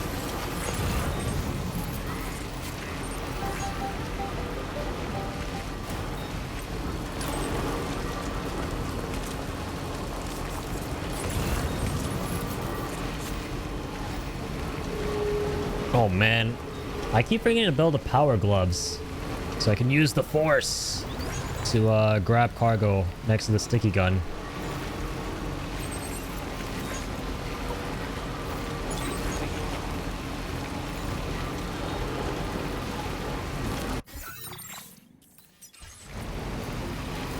You know what else I realized? Oh man, I could have taken on an order if there was one available for this observatory from that distro center. So at least we could have progressed him a little bit too on the way to the animal shelter. Bummer.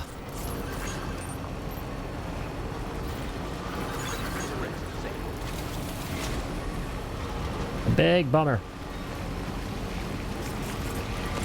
It is what it is though. Do I want to get up there and get that large special beer for the animal shelter? These guys are drinking on the job? Will they're meant to be looking after our cute, cuddly, furry pals? I ain't delivering that. Heck no. I don't care if it's a large package with 50 million likes attached to it.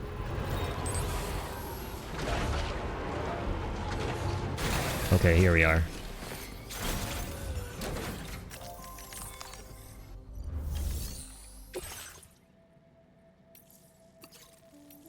Animal shelter.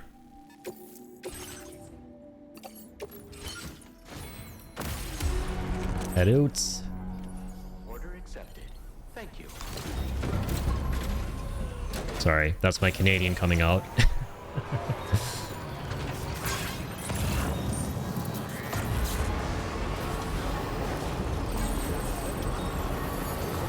Stop tempting me, beer. Are you sure that's not a typo? And that's not special bear instead of special beer? Because I would love to pick up a special bear, but not some special beer. That ain't cool.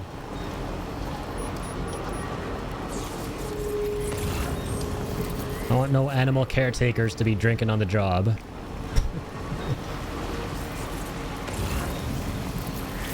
Oh, that's right. That's an enemy base. I forgot. I forgot. No surprises there.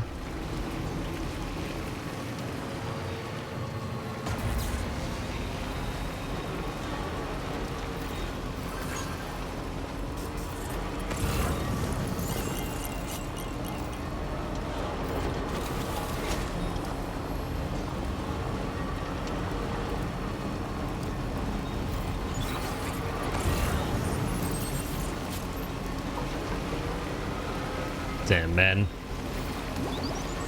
I forget what level this truck is. And I forget if the higher level trucks go a little faster. Seems to be a regular level 1 truck. I should probably build my own that has a bit of a speed boost. And maybe a bit more cargo capacity.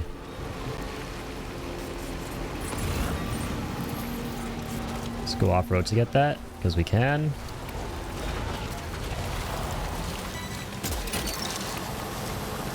Gotcha.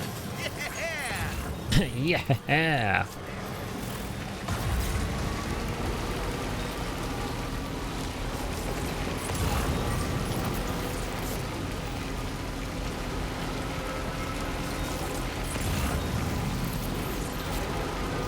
The Northern Environmental Observatory lad. Like a horror movie. Well, this is a great time of day for a horror film. The occasion's great, the weather's great. World is coming to an end. Already really spooky. Nothing but rainfall in the dead of the night. Tonight's a good night for horror night. But too bad I'm not picking that up. So that commentary served absolutely no purpose.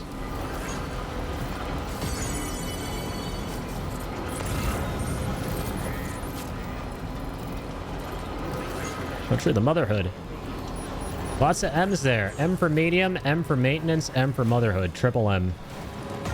I'm gonna pick up that package just for that fact alone. That is very cool.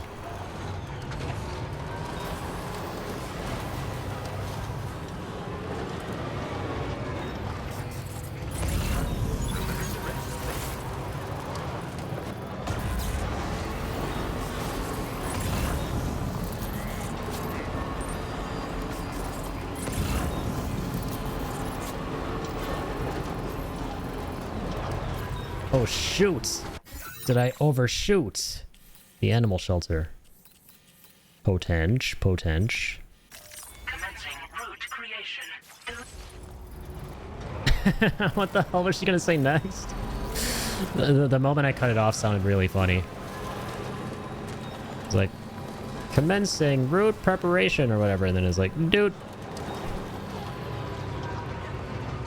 Yo, how's it going, Ricky? How close are you to plat? Not very. Not particularly close. I only just started on the last stream, working towards it.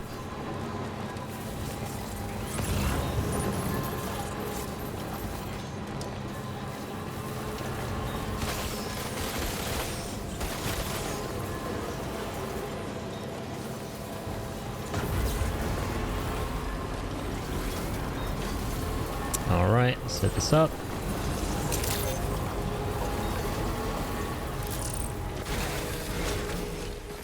Know about blood sugar all too well, too. Yeah, I know you're diabetic, right?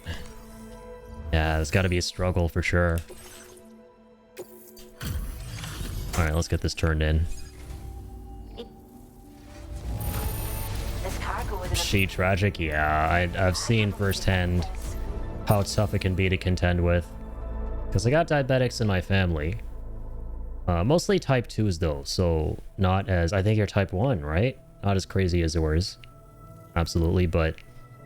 yeah, you know, I've definitely seen how much it can be to deal with, for sure. We wouldn't still be here carrying on our work without your help.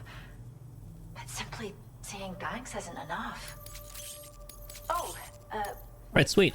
Already on the 5th star.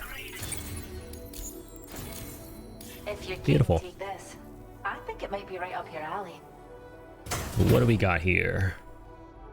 That's pretty adorable. And it's from the animal shelter too. That's what makes it all the more adorable. We got like a little... what is that? Capybara? A quokka. That's right.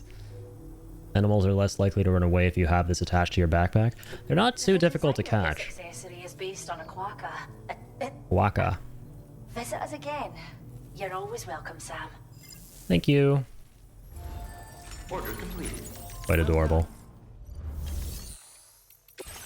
Alright. Let's see. Can do this recovery mission right here.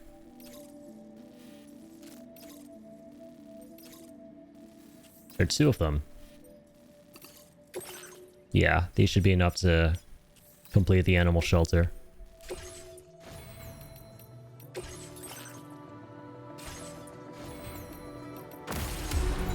Let's mosey. Accepted. Thank you. We'll see you then. Oh yeah, true. All the stuff I've got in the truck is the lost cargo that I picked up.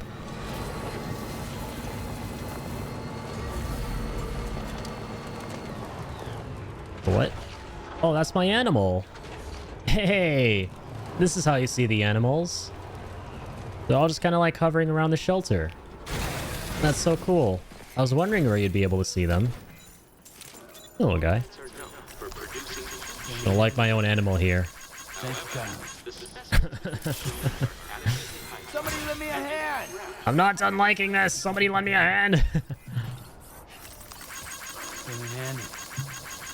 Thanks for the help. I like this emu. Came in handy. Special glowy-eyed emu. So cool. This is my first time actually seeing the animals around here. Alright, back to it.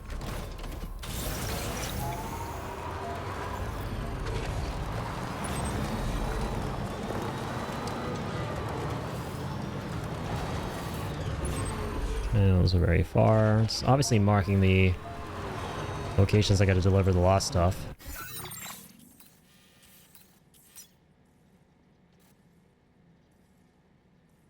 Chronobiote collection box.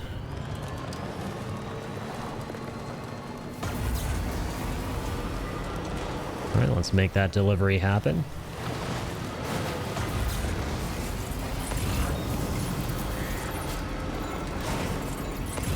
Now something there for a guy named the Pioneer. Alright, there's all the lost cargo we need. Kind of an easy cut through here to the spot where we gotta pick everything up. That's nice. You're mine. You mine. Come on. There we go. What's that one?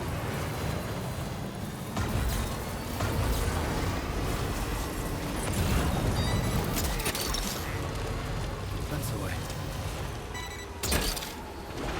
Cool. You're mine.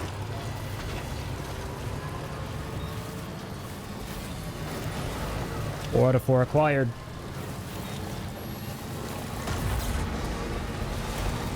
Let's go home. Unless these guys have something to say about that. Oh dear God. Oh dear God, I spoke too soon. Maybe. Maybe not.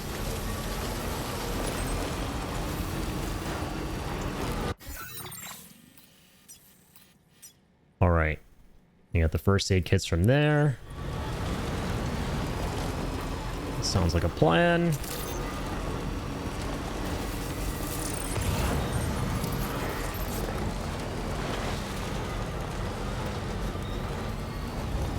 Hey, old dudes.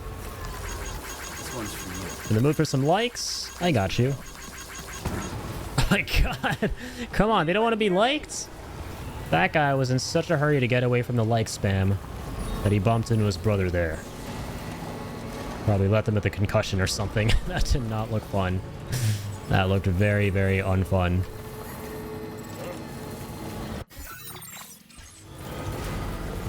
What's up, my dudes?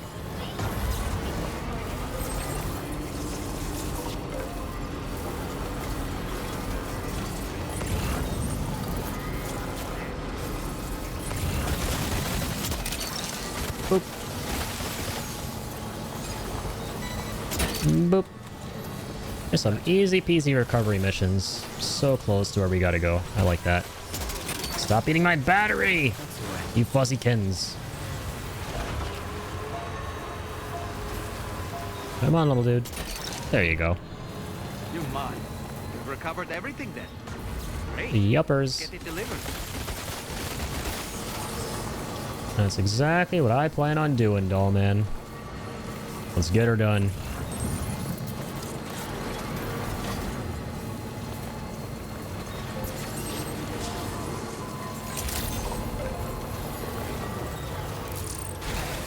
Beautiful.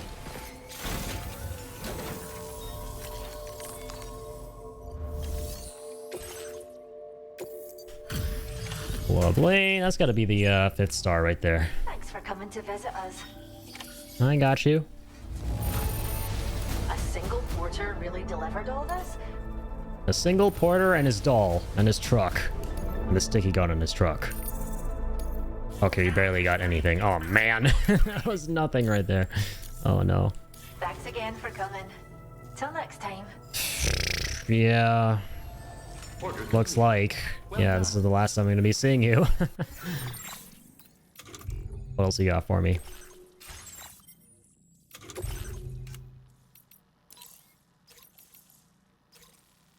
Another recovery.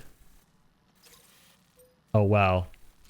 So on behalf of Rainbow Valley, so we gotta go from there. Get the stuff down there. And come on up back here. That could be interesting. It's something small though, right? It's only 20 kilos. Delivery from Hartman's lab. True, true.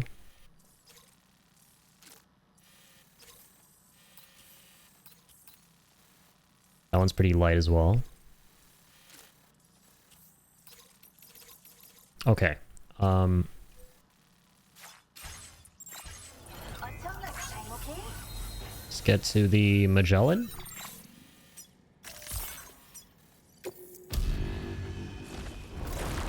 Ba-da-ba-bum. And let's fast travel with the Magellan. Oh, where's my truck? There's my truck. Don't want to forget all the cool shit in my truck. How dare I? Ain't about to let that happen. Let's go, bud.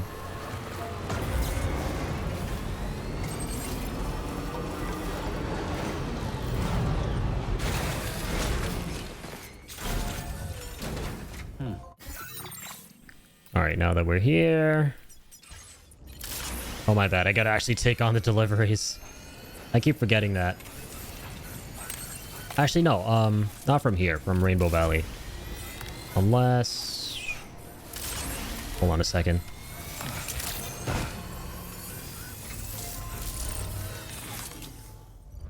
Hang on a second. Yeah, these are all deliveries.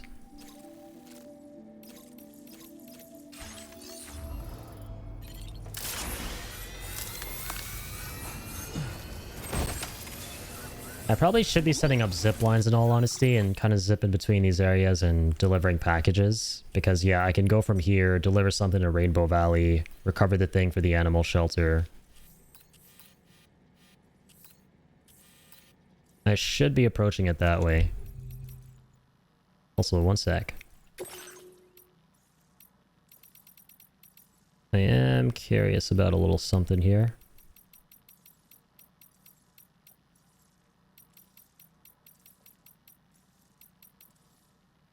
Random thought, but can we see Sam's shelter on here? Probably not. Doesn't seem like it.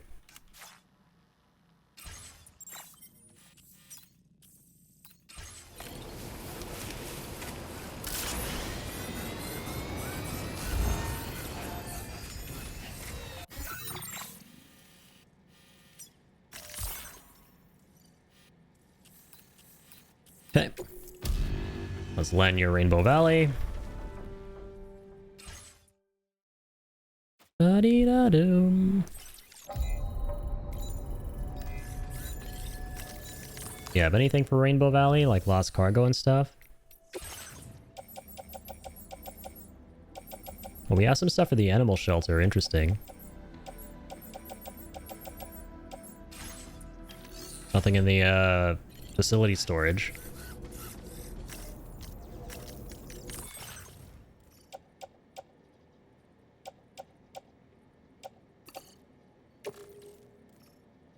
Place in backpack. And let's head on out. Let's go coffin surfing. Or coffin. Coughing. Coffin plus surfing equals coughing. We're coughing. Damn it. I have to say coughing. I can't say the abbreviated version. That sounds cool and hip, because then you guys just think I'm saying coffin like the object that I'm on right now.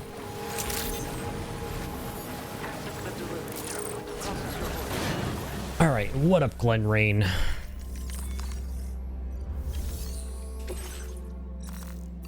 Let's give him the lost stuff.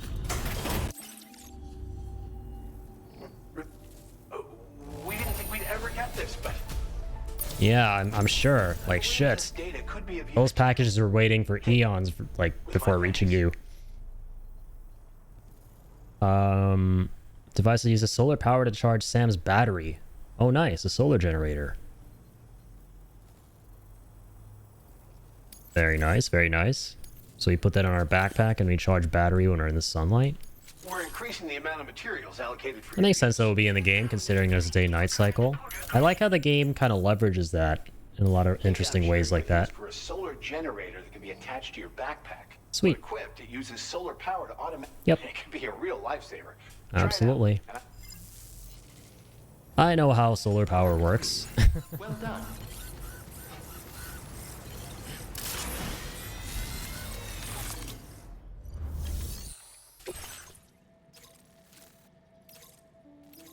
Something for the musician.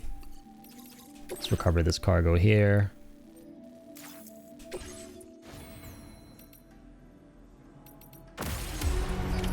Order accepted. Doom.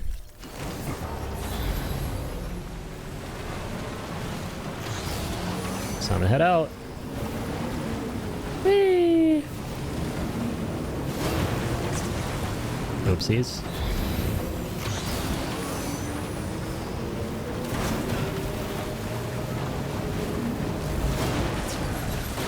Let's get ourselves a sticky gun. If we may.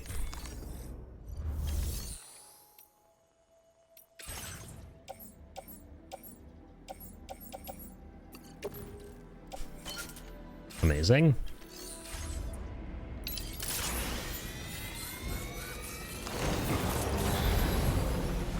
Whee!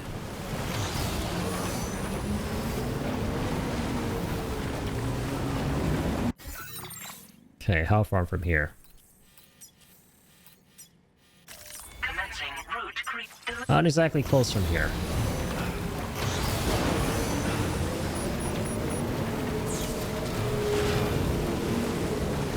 You could just use the Magellan again to get kind of close to the destination.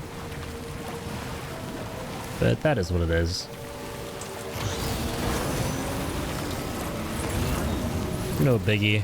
Pretty much already here.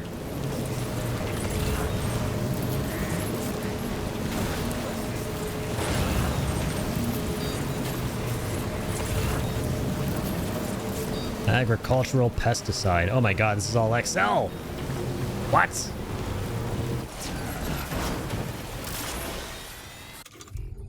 That was meant to be light. Right?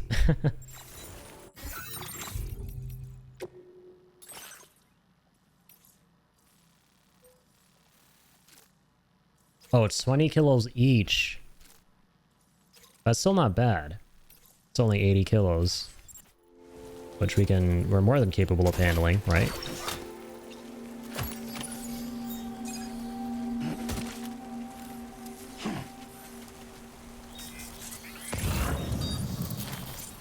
There you are. Come to Papa Porta.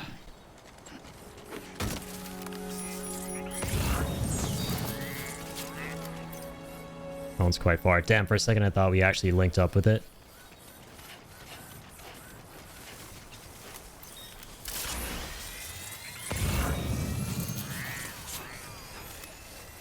Come on, buddy. Come on. Come on. There we go. Doop.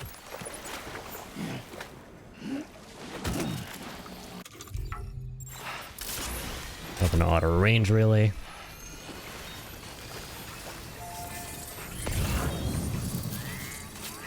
Okay, what else? That bad boy. Doop. You've recovered everything then. Great. Let's get it delivered. Let's.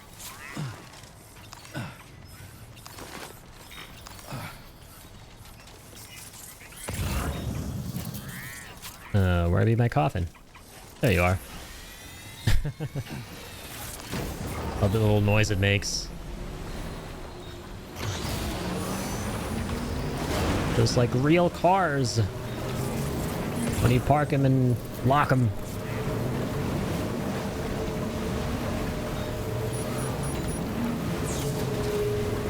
we go.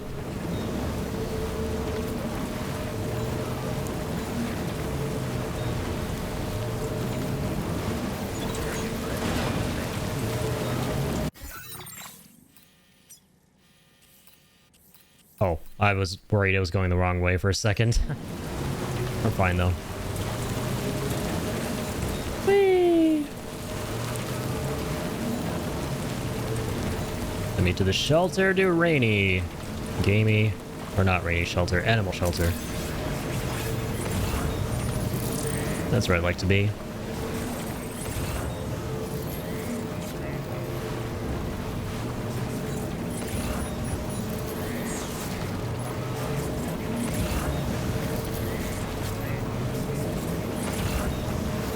I would love to snag that if I can.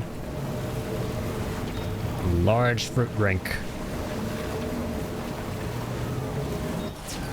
I love fruit drinks. Might not be able to grab that though. I mean, I'll probably be able to grab it, but not take it with me. Oh, I can. Amazing.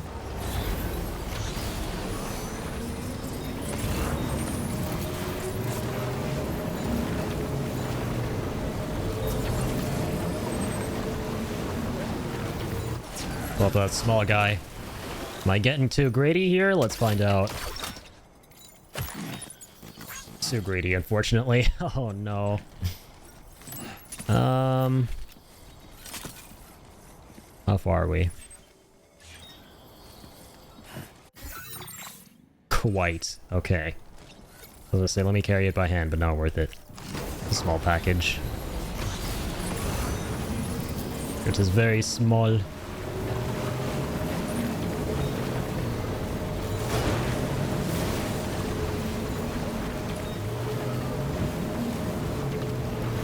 Wanna go surfing in the land down under. Oh my god.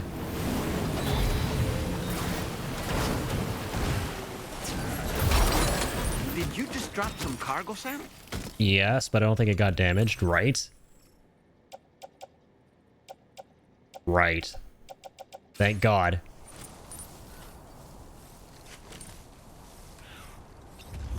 Shit. Okay, hang on. Uno momento. BRB. Coffin, get over here! Get a move on. Alright. You're the man. Let's get a move on. No more horsing around. No more coughing around. Only riding. You ride with Norman Reedus. You don't cough with Norman Reedus. Okay, that's a good one. Cough with Norman Reedus.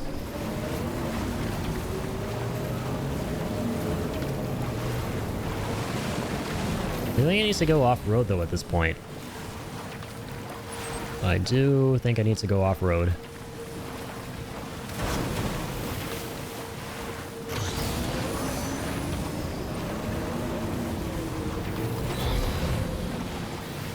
Let's do just that.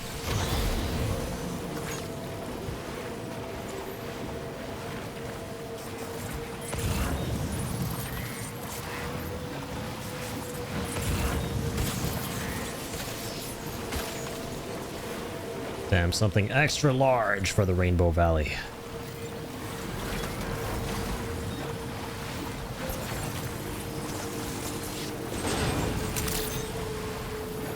Here we are. Let's get you turned in.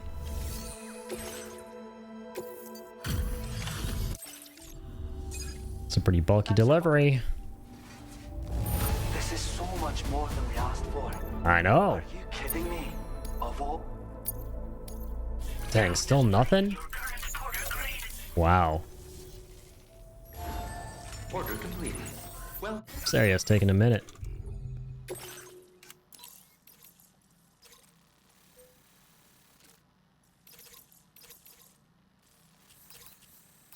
Another recovery for them here.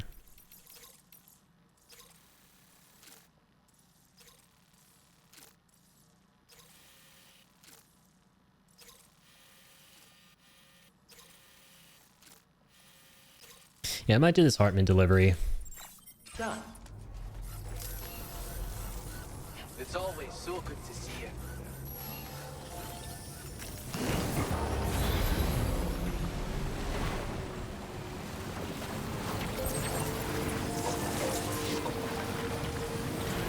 Might do the delivery to Hartman. Let's get the Magellan here. I also have some lost cargo for her from the Magellan. Nothing too crazy, but still.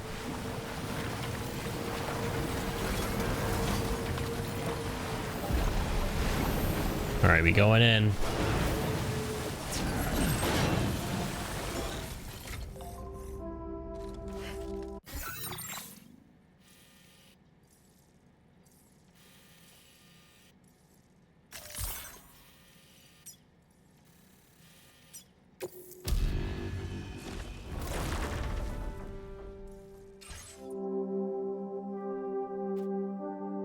There we go. It still won't be enough to 5-star, but still. Oh wait, how does it work again? Yeah, there we go. Gotta head down there, it's a little bit weird.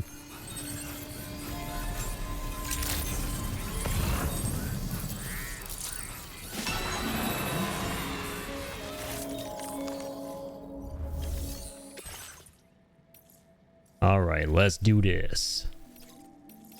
Make some deliveries on the way too. This could be huge. F2 Distro Center.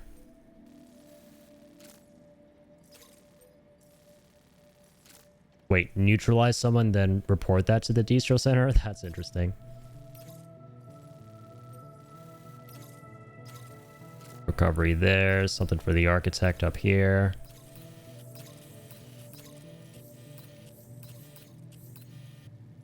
Which, by the way, I wonder if we can build roads up here. We probably can, yeah. Oh my god, something for Pickle Pickle! The data scientist. How could I forget? The Ghost Hunter. Dude, so many freaking facilities. Crazy. We'll do this one. The animal shelter one.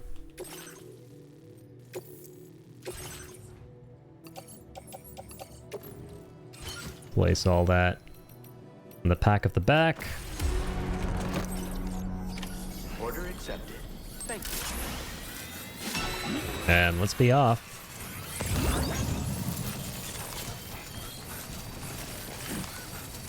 With the one and only coffin. I wonder if the coffin is faster than the three-wheeler. I think it is. I think it definitely is. Let's get a move on. Alright. Let's get out there. Oops, not what I wanted to do. I was getting in the vehicle by mistake. Let's get a move on. Come on, you are the man.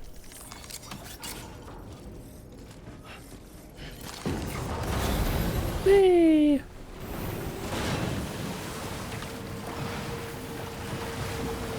Yeah, for any of these other kinds of deliveries that are way off-road, we will definitely need the zip lines.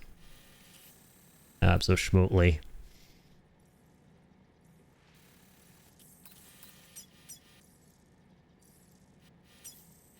It's the best way down here. Where we're going? Probably. Yeah, let me just quick save.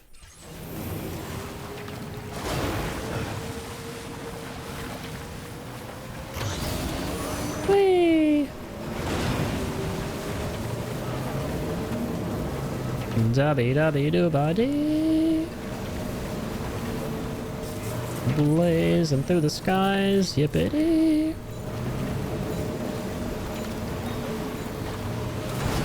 Yippity whippity. Shit, I feel like even if we don't have zip lines and we mainly rely on the coffin, we can still get away with a lot of what's in this game. Except for when there's really rugged terrain and stuff like that. You know, steep cliffs, mountains. Need the zip lines to kind of ascend and descend more easily. Alright. Bye, bad guys. Not in the mood to play. Sayonara. Please don't destroy my goddamn cargo. You sons of bitches.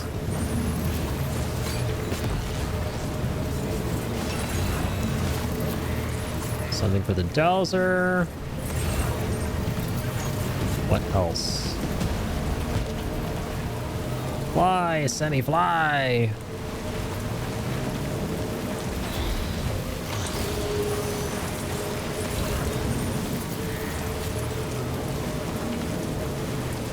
Or an observatory. Is that,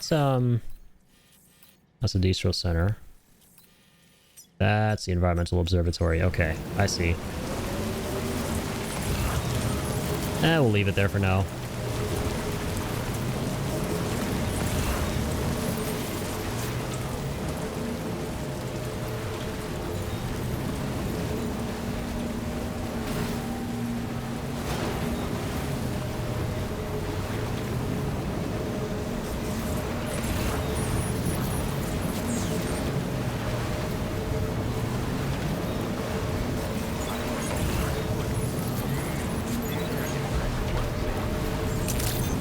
Alright, here we are.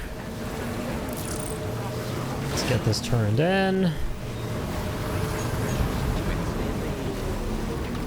Easy.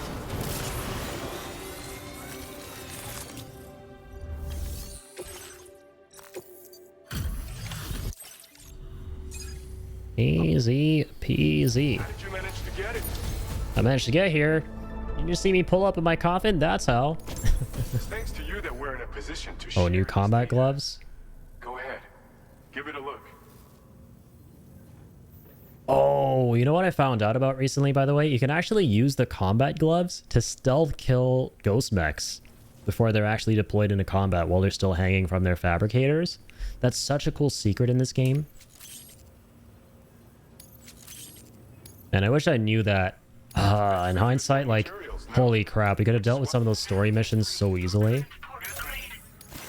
That's how you stealth kill them for the most part. You don't go up with the strain, you just go up with the power gloves or combat gloves. It's got some kind of shock blast thing. It's a cool new emblem, or I'm sorry, calling card that we've had too for a while. I never really noticed it. Fighting against a big bad BT. This schematic. Big Slip bad them on, lion. And you'll find you hit harder than ever before.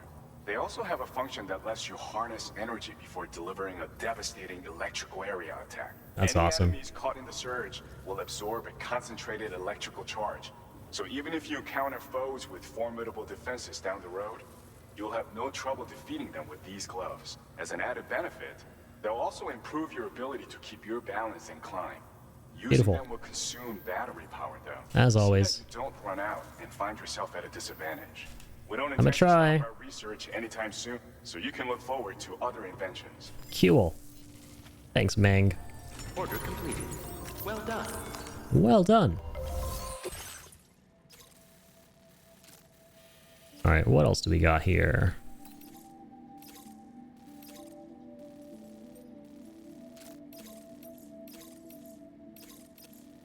Yeah, nothing for the animal shelter, which is where we're headed, but anything on the way? There's a recovery. Something for the architect.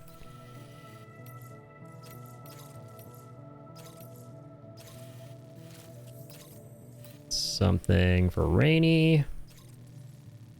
Deliver large assortment of bird feed for small birds. That's pretty adorable, yeah. Because she's got her little birds. I think we can do that one. It's kind of... It's not on the way, but it's on the same road. That takes us to the animal shelter.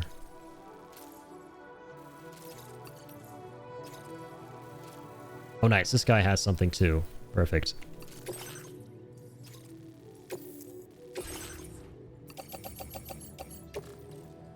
Ah, I can't carry all this.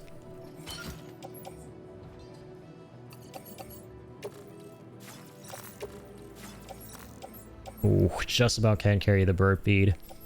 I'm sorry, Rainy.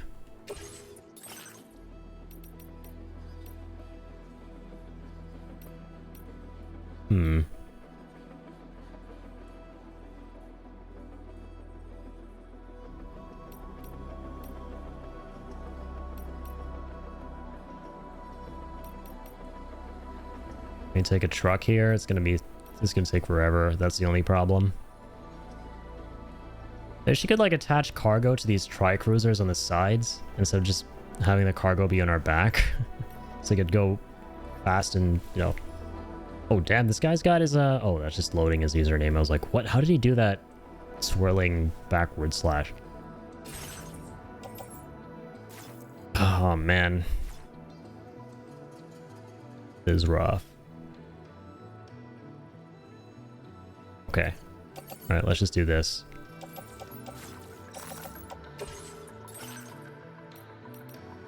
Take the off-roader. Load that into the off-roader. Also, I just want to check something out. Yeah, I keep forgetting there are no levels in this game to the vehicles.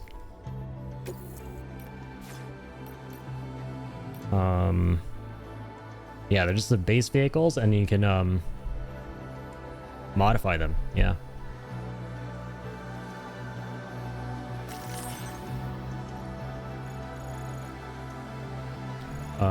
Can we see the upgrades?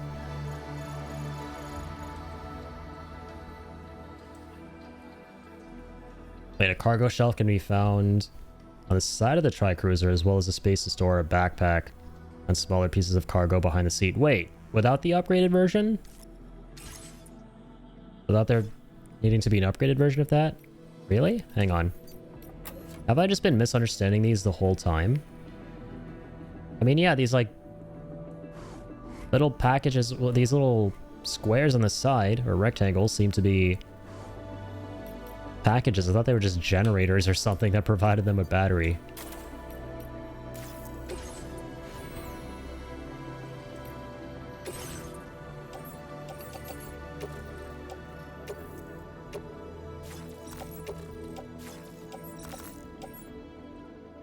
Hey, what the heck, man? I still can't attach that stuff.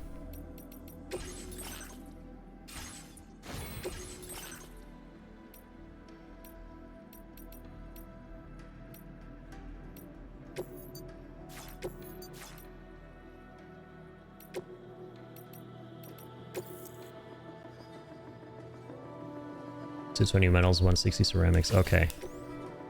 Let's try customizing this.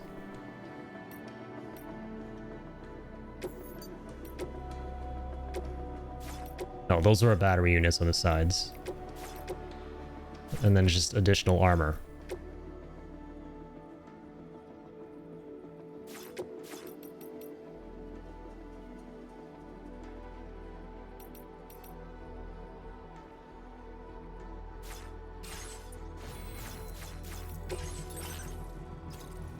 Okay. This is before we built it, right? So we should be fine.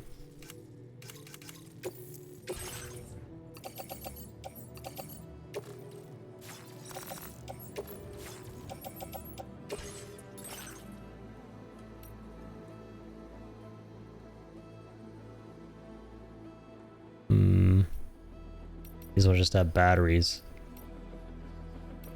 Nothing but batteries.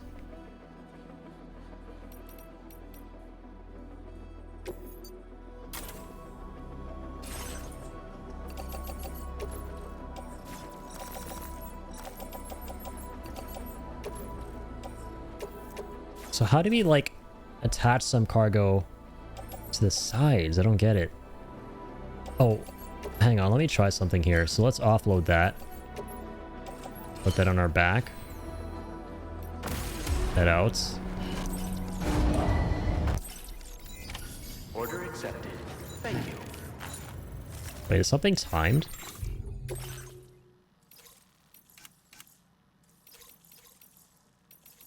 Oh, I thought I heard like a countdown or a timer or something.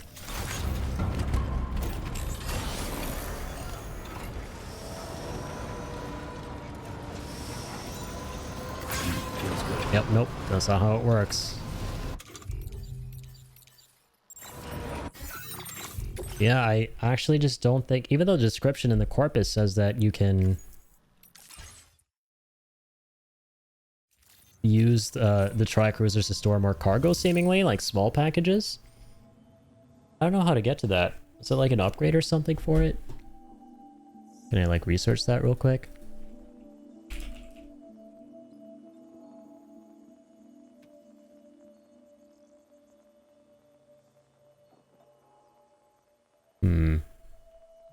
Let's see. Yo, how's it going, Shibby? Just checking in. How are we doing, my man? Doing good? Doing good. Just making some deliveries. Trying to 5-star the animal shelter currently. And that's Stranding 2 here.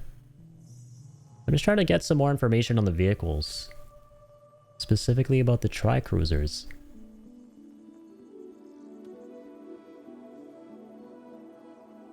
Because it doesn't seem like you can attach cargo to it separately, and I'm trying to find out if you can.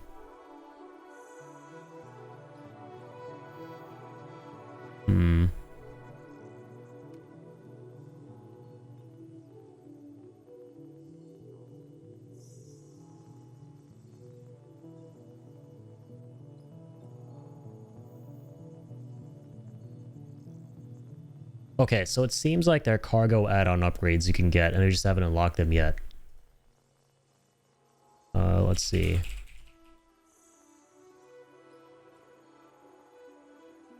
I don't mind knowing the location. Geophysics Research Lab. Oh yeah, that's where we unlock it in the first place. And we already maxed that out. I was trying to, at one point, attach a floating carrier to it. No luck. That would have been so cool. I missed the bike in Death Stranding 1 that has a little, what's it called?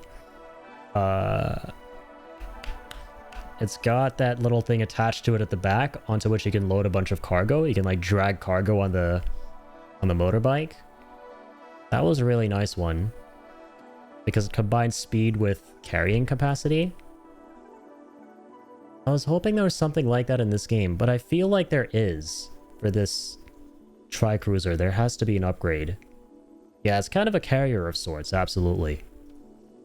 200%. Yo, Obit was here. Thank you for dropping in. First time chatter. I saw you on YouTube. Yo, I appreciate that, man. Thank you for checking out the channel. Yeah, we're playing some Death Stranding 2. Absolutely love this game. And we're just focusing on the post-game content. Trying to platinum it. Yeah, that's the first one is my third favorite game of all time, actually. So I've been having a lot of fun. Yeah, that's cool. Let's just go ahead and do...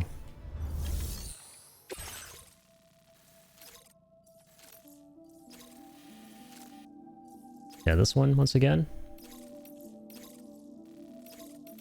And a thing for Rainy.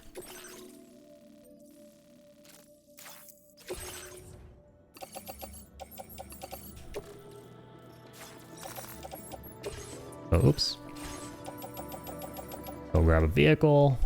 Or wait. Place in backpack. Oh, that's the wrong one. There we go.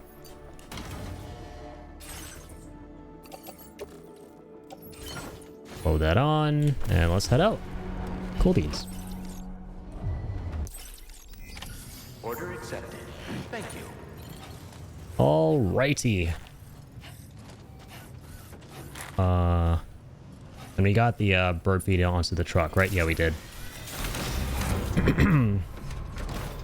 Welcome, man. You couldn't have landed on a better creator. Shibby is much too kind. Thank you, Shibby. As always, very, very kind.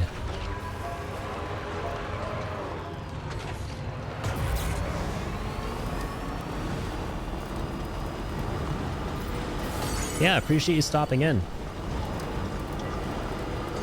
Super duper nice of you.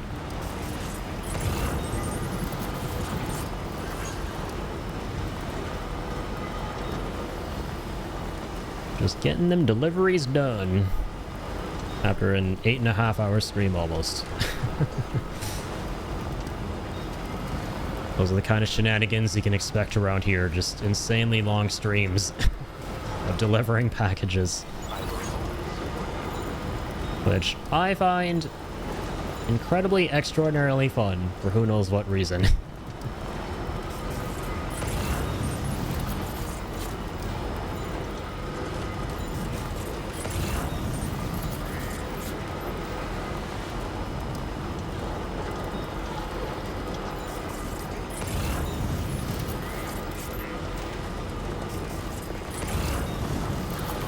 What's that? The B pass. Is that a secret facility I haven't discovered or something? I don't recognize that name. The heck is B pass? Let's grab it. Let's find out.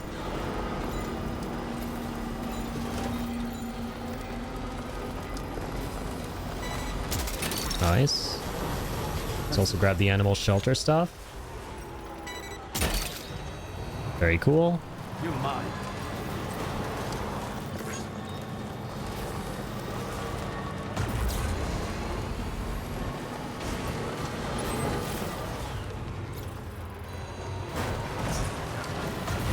Okay.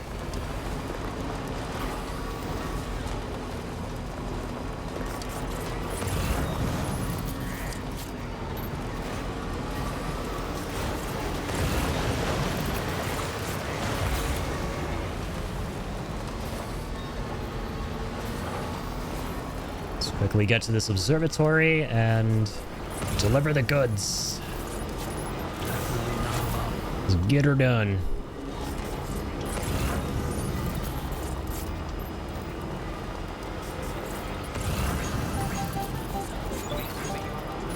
I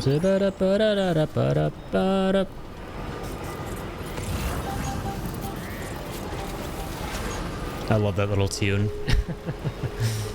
It's probably my favorite little sign that you can set up in the game.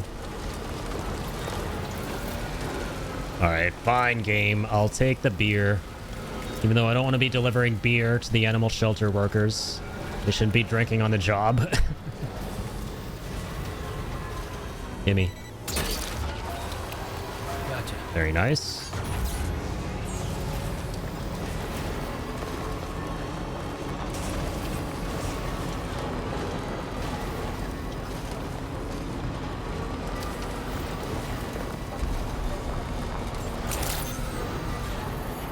Actually completing some more tasks in IRL. I'll be in the shadows. Watching your stream makes me happy, man. Thank you so much, Shibi. As always, it's such a nice thing to hear from folks.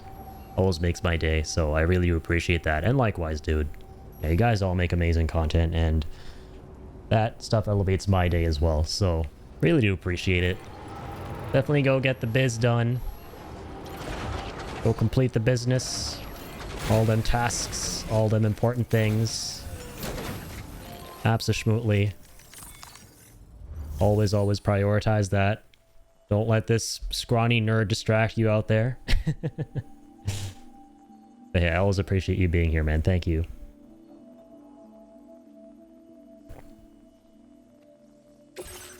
And yeah, if I don't see you, if I log off sometime in the near future right now, have a amazing one, Shibi, and I will catch you on Wednesday for more Night Rain. And that's going to be really fun.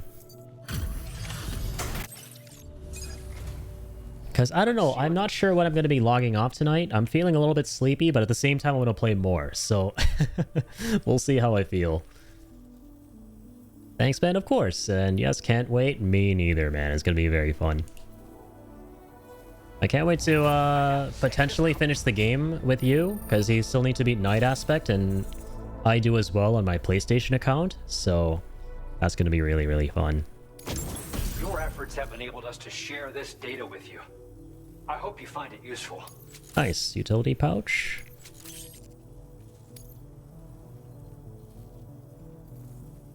And take care of your sleep as well. Wednesday we can go very long. True, yes. Absolutely. This week I kind of went crazy with the streams because I did back-to-back daily streaming, like Wednesday, Thursday, Friday. Next week I might make an effort, if I can, to space things out a little bit more. I don't have my tasks for next week yet, like my work schedule. So I'll try my best to work around that and schedule the streams to where I can kind of space them out a little bit.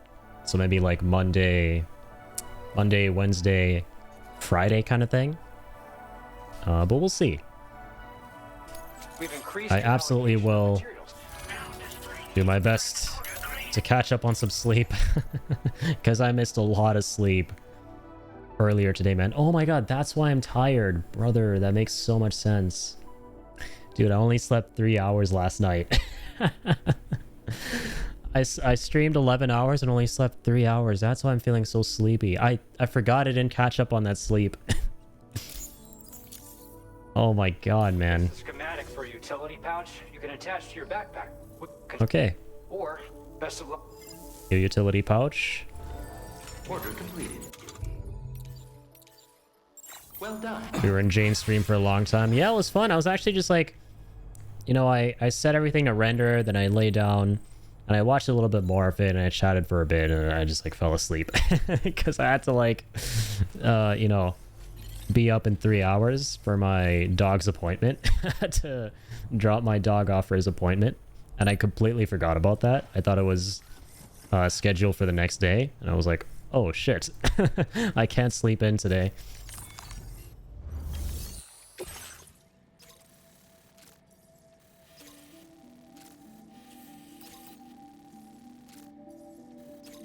All right, we can do this Rainbow Valley one.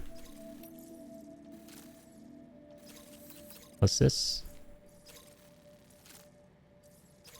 Oh, it's the same thing for Rainbow Valley? Okay.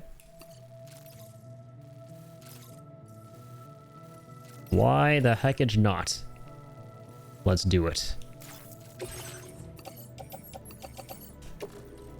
Let's load the cargo up. And let's head on out. Order accepted. And I'm saving my points to summon the doggo. Hell yeah. Appreciate that. Yeah, it's always fun when that gets redeemed. The legends around the community who redeem that a lot are big shoutouts. Ricky and... Ooh, I think it was Brent one time who redeemed it. But it would be an honor to have you rank amongst them as the doggo summoner. And if you're wondering why it's so high, it's because it's always an interesting challenge because I sit in such a small chair because I don't have room and my dog is really small. It feels like a challenge to kind of have him on my lap. He gets comfortable, which is nice, but it's hard for me to, like, a little bit hard to play the game and have him on my lap at the same time. So I like that, you know, that challenge aspect of it, and that's why it's kind of an expensive redeem because it, you know, alters a big part of the stream, but it's very, very fun and quite adorable when we get to do it.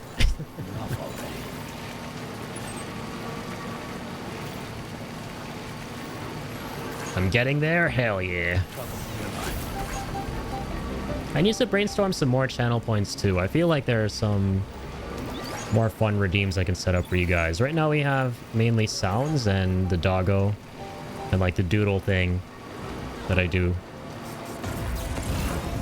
But I feel like I'm missing some ideas. Because I want to be able to create a stream that's as engaging as possible.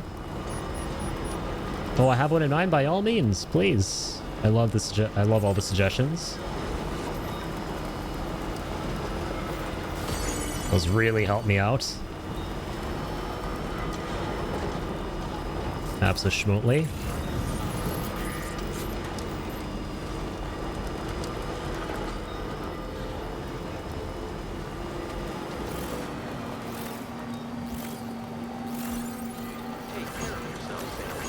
Also, check this out. Cruise control. We got tired of driving, we can sit back and relax and put it in auto mode. Me likey. Damn, the camera's zooming in way up there into Sam's face. It's so cool though, it's like Red Dead Redemption mode. I never let it go for this long. Super cinematic, it just shows you a bunch of different angles. Oh, damn. Check out that ass. That truck ass, the trash. Autopilot is so nice. It's a nice way for like me to also catch up with the chat. You know, it's a good feature for streamers for sure. I'd like to have a look at your setup and gadgets, figurines, etc. Oh, of course. That I feel like I can do even if you guys don't redeem any channel points. I will always be happy to show you guys the background and explain what's in the background. No channel points required. I will do it for free. If you guys ever have any questions about what's in the background, I can always just pause, or, you know, if we're not doing anything too crazy, I would always love to take a minute to show you guys stuff and explain stuff to you guys. So those are always welcome.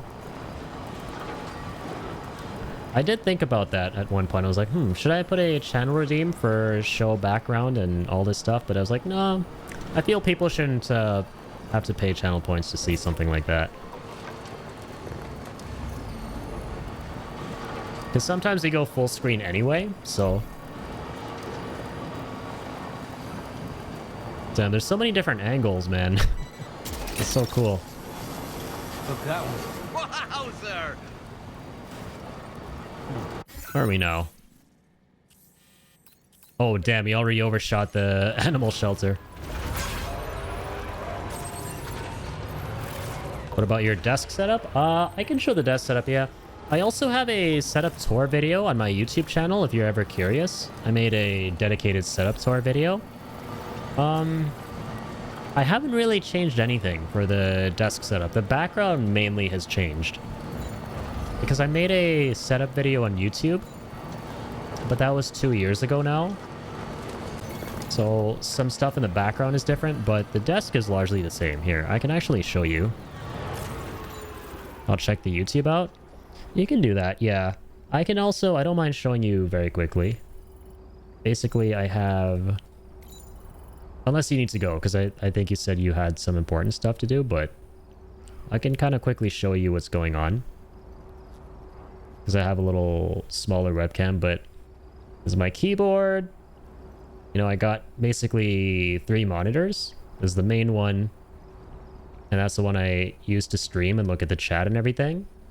And I got a monitor up there as well for when I'm like Googling stuff. So sometimes you'll see me looking up there. And I also monitor stream with that one. And there's the camera.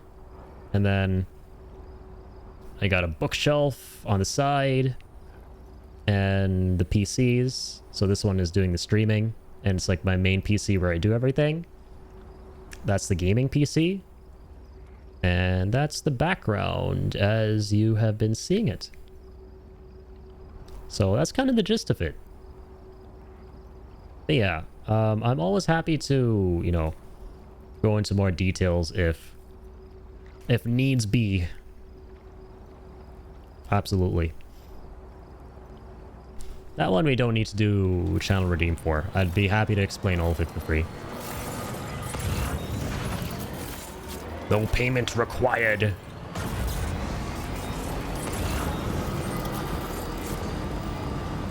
Man, I love it. Hey, thanks, man. I appreciate that. Yeah, it's been very nice evolving this setup over the years because I've been streaming in this room, in this space for like 5 years now. I started off in like a small closet, which looked like I was in solitary confinement or something. Like if you see some of my old VODs, like I can kind of show you very quickly on my archives channel. Here. Dupe. Some of my very old videos here. You'll see that I started in like a little closet. This is like my remake playthrough from a long time ago.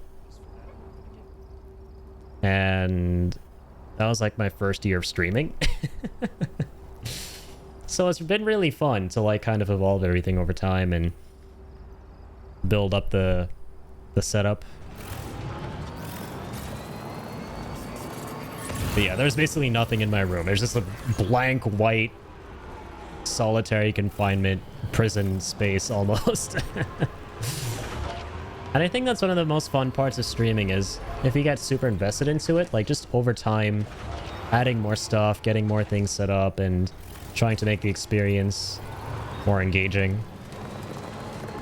I just love the craft, you know? I don't have to do any of this, like get stuff for the background, you know, get a better microphone. If I wanted to, I could have just kept streaming like that, but man, I was in love with the idea of just earning more money, working hard, both of my stuff off stream, and also, you know, when I became affiliated on stream, using the revenue earned through that to just give back to the stream setup and everything.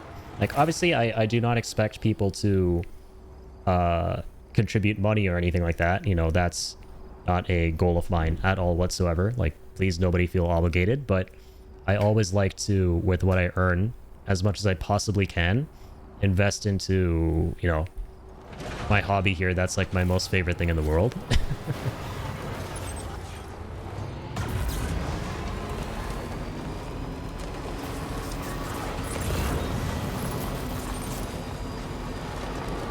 And it's just been very nice, like very slowly but surely building everything.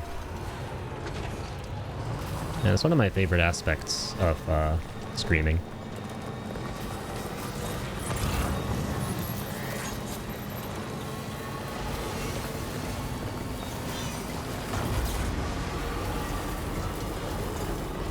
Okie dokie. Okie dokie artichoke.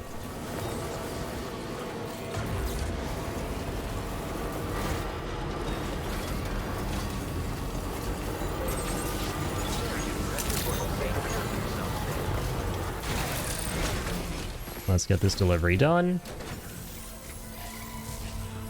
Totally agree. I think it's one of the most fun aspects of it. The customization of also of your own space. Yeah, that's such a great way of putting it.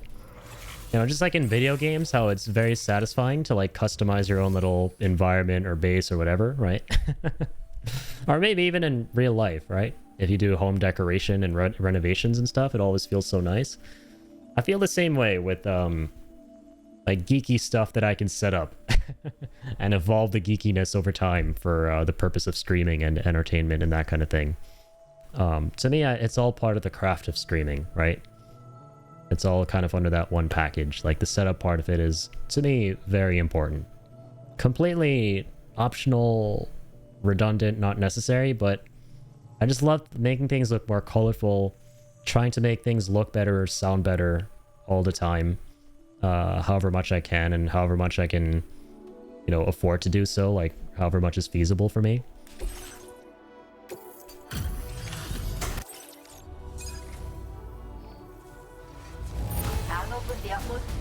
Yeah, that's super duper awesome.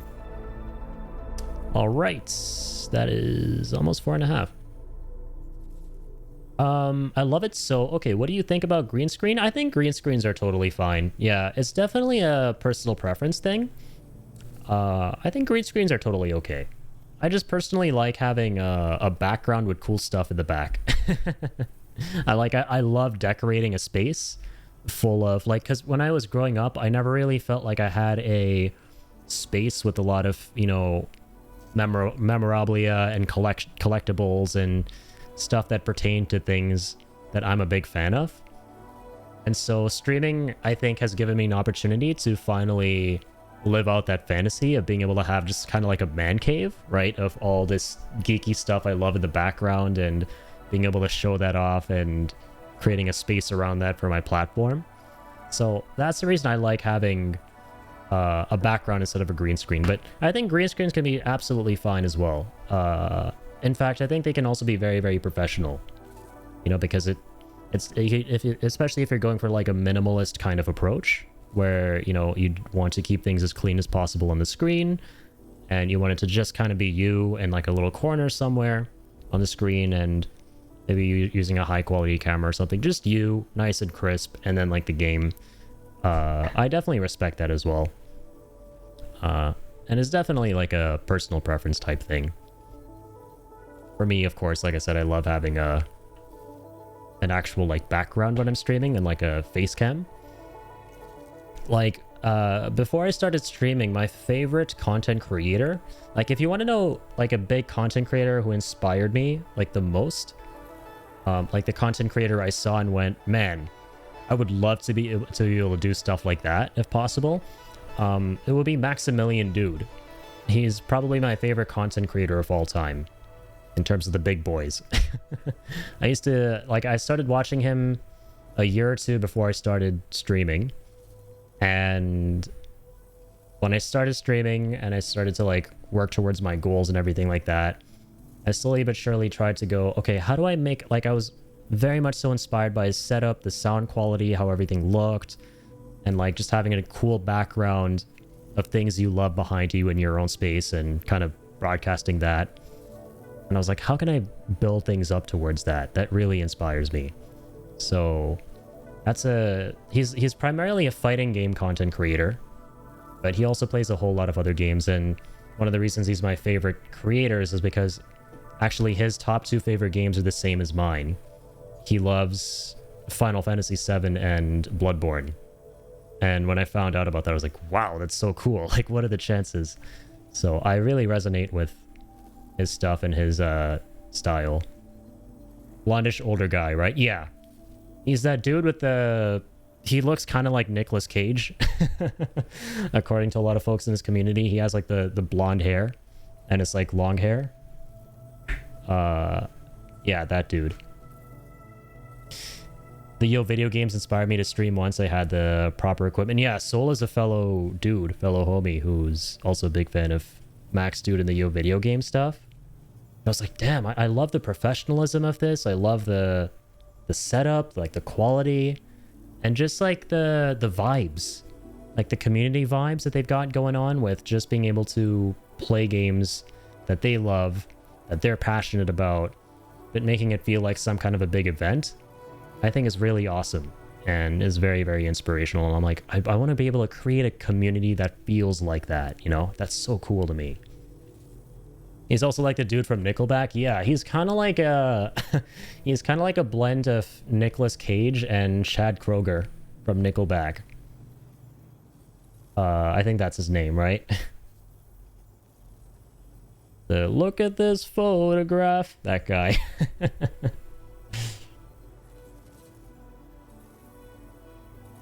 Oh yes, brother, I started to have a craving for a man cave the last few years. And honestly, man, Shibby, your room already looks really good. Like I was saying the other day, you and Kilniath in our community here, you guys both recently started streaming, and your setups are already very, very nice. Which is super awesome to see. Like, you guys are kind of hitting the ground running. So hell yeah, dude. Isn't it hard to have a full-time then stream after? It can be, yeah, depending on what it is that you do. I am very lucky and blessed to where my job allows me to stream as much as I can and as much as I do. Because it's essentially a combination of 2 things. It's being able to an extent, control my hours and being able to work from home. So that affords me the ability to stream as much as I am currently able to, and that's amazing. And I recognize I'm in a very lucky position and very privileged position that a lot of people would, you know, trade an arm and a leg for. So yeah, it definitely depends on the nature of your work, you know, what it is that you do. Now displaying your current porter grade. Take care.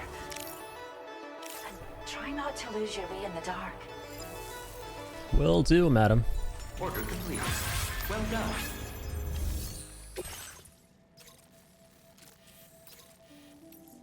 Okay, so we are almost done 5-starring this place.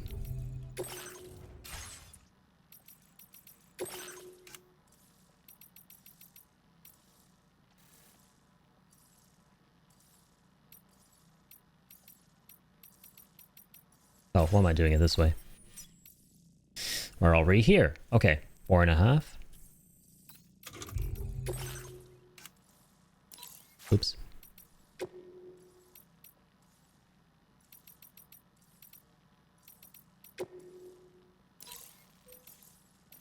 We can do a repeat delivery, I guess. That's 100 kilos, so this should be enough to finish up here.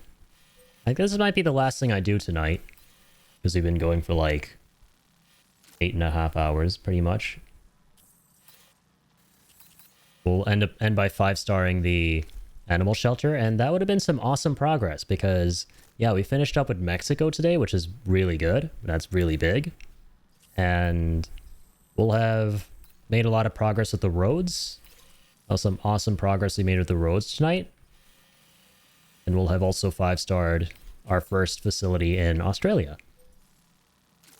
Trying to be creative, I guess, with the background thing, but I'm a baby still, growing faster though with some irritable pills of wisdom. No, that's much too kind, man.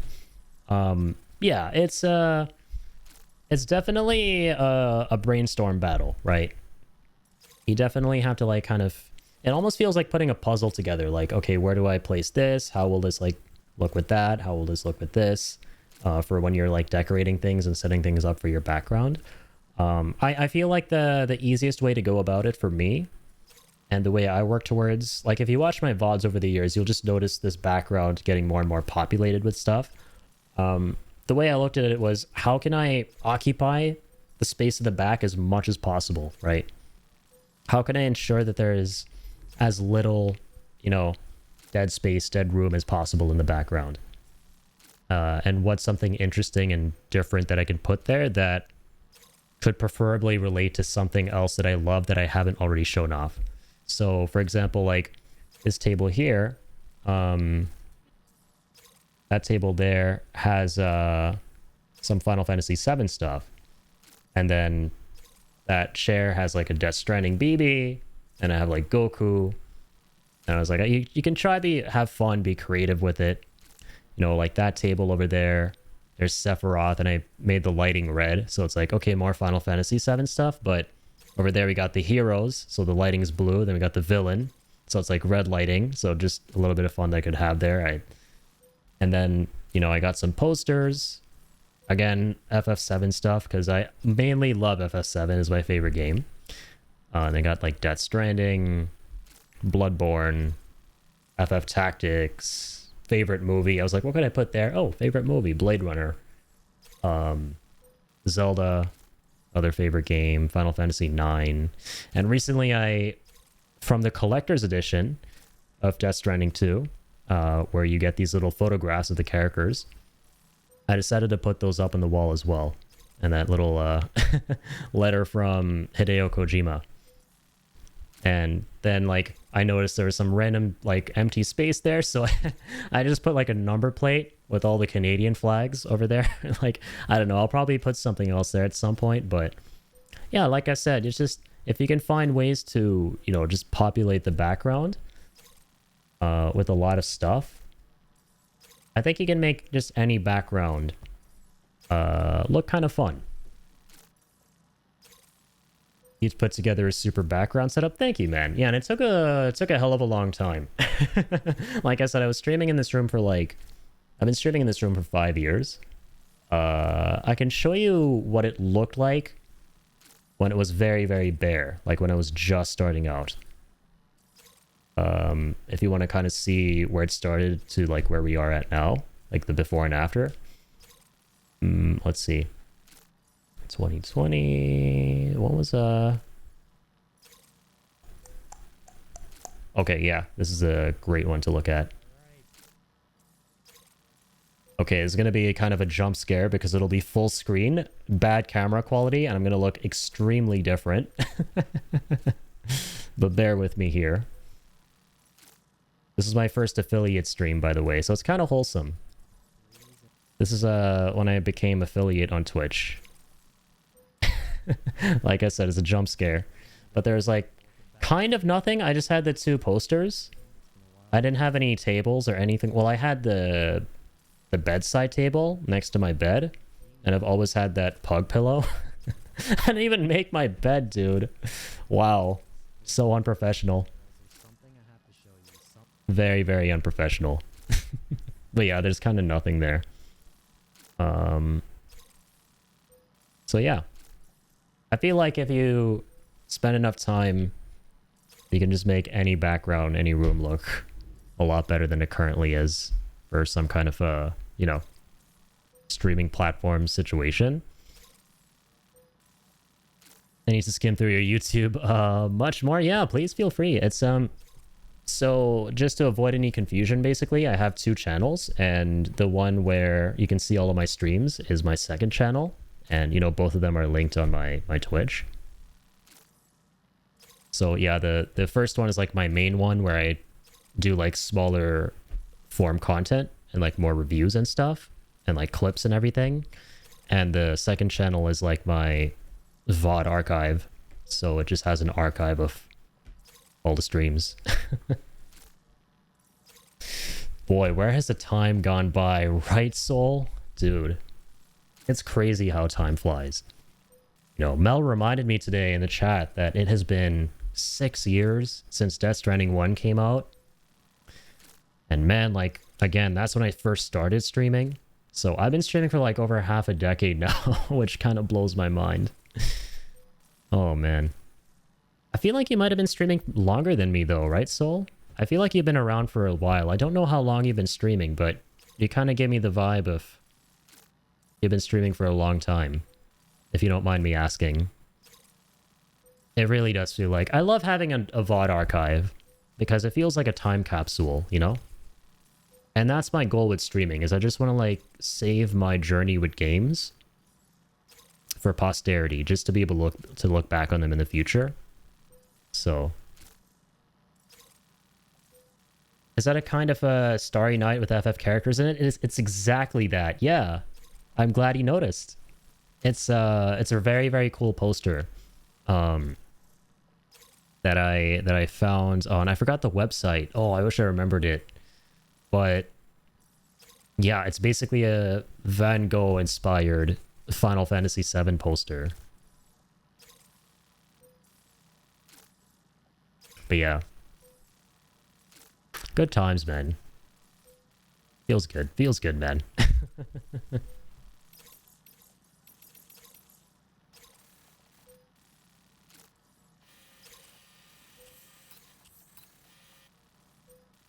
Alright.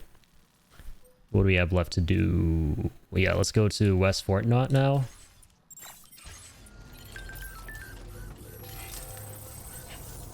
Oh, wait. Oh, we have all these deliveries we need to do still. Let's finish those. Perhaps you should take a break. And wait, we might have some lost cargo for Animal Shelter from the Magellan? I don't remember. It probably won't be enough, whatever it is, to get the 5th star. So it's fine.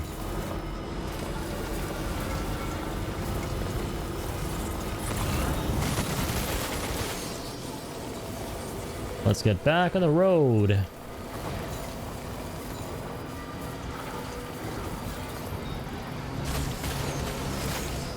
Hello, little guys. Goodbye.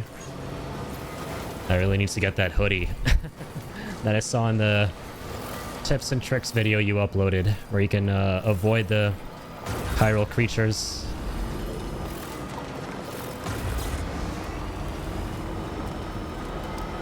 Somehow I feel like even with cruise control, you know, even if you're not boosting, you still go kind of fast.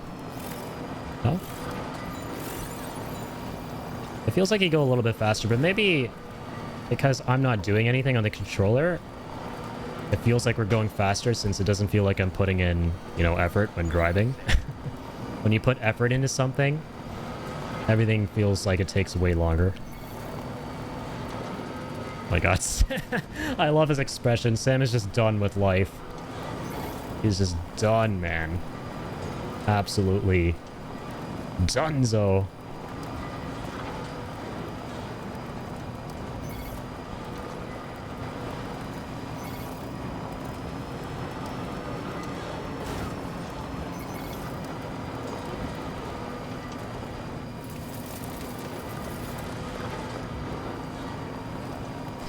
Cleaning up some tabs here. There you go. Okay, Rainy Shelter and Rainbow Valley. Pretty much already here.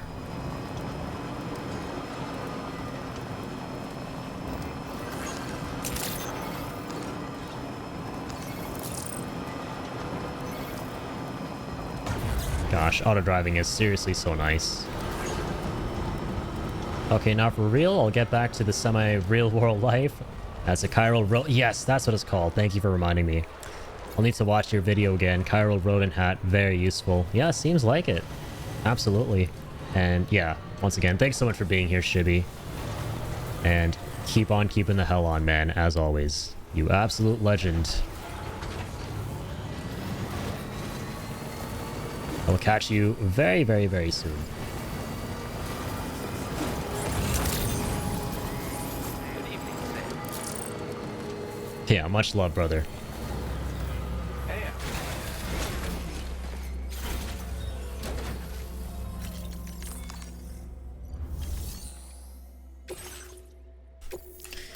Okie dokie. We made it here to Rainbow Valley. Now that is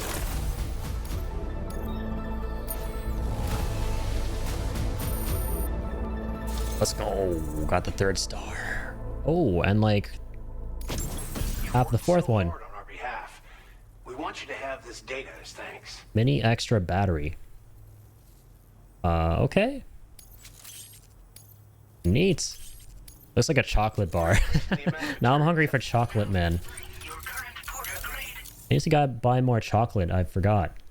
I actually have a teensy bit of chocolate every day because it's good for you, you know, if you have a tiny amount of it, especially if it's dark chocolate. This data is for a miniature battery unit.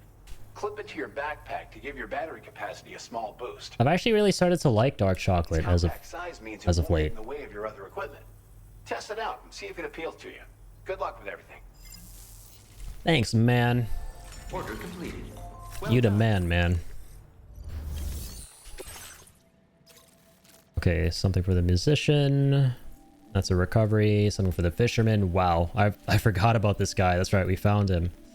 He's like right next to the crater. Damn, there's some kind of like portal in there. I can't wait to go and explore that and fight a BT there or something.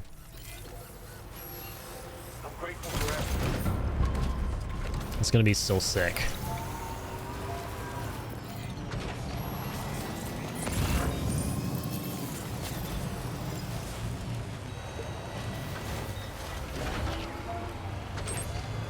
Let's get these plant samples. Boop. Can't hide from me. I love how slowly and ominously the sticky gun pointed down at him. It's like, I see you. I see you, little man.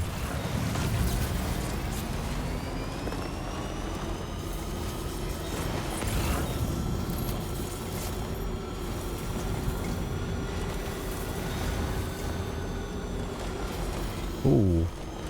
Liquid carbon dioxide. Also, let's get rid of this.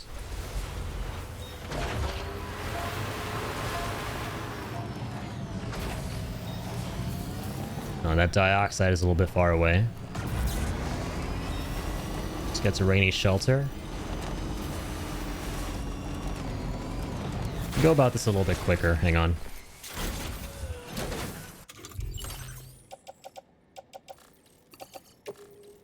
Place in backpack. Yeah, what is B-Pass? That's so interesting.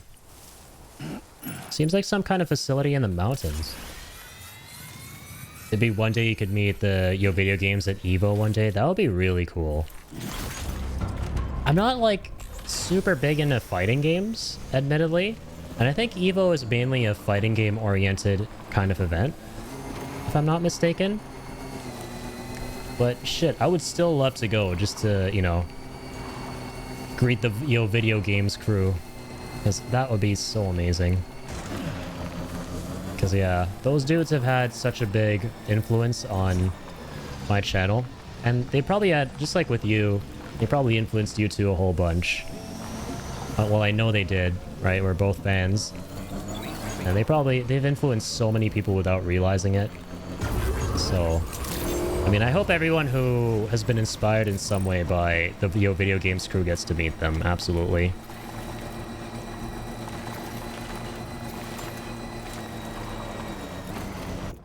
That would be so amazing. It's just really, really cool whenever you get to meet the folks who you looked up to and who inspired you with a lot of your stuff. 100%. Alrighty. It just shows the birds. Oh my god, that's adorable. What the heck? That makes sense because Rainy isn't there. That's right. She mentioned that after the end of the game, she went to get her baby looked at like the F8 terminal or something. Oh my god, this is so adorable. So every time you deliver to Rainey's little shelter, you interface with her parrots. The rainbow lorikeets. I love that. I had a feeling it wouldn't be her because, you know, she's one of the famous actors in this game, and, you know, they can't obviously have her voicing too many things because it'll be too expensive at that point.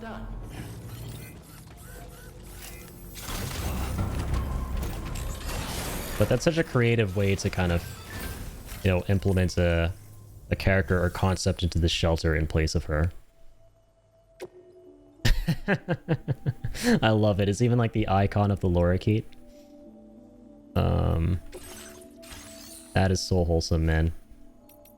You can't take on any orders because the frickin' parrot isn't going to be giving us packages.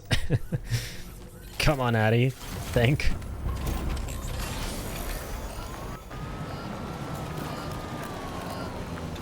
That's amazing.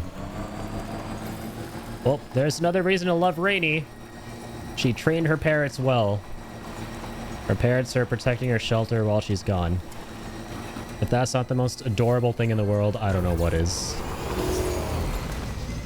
I really don't. Oh, there's something for a shelter right here. Okay. Might as well turn that in.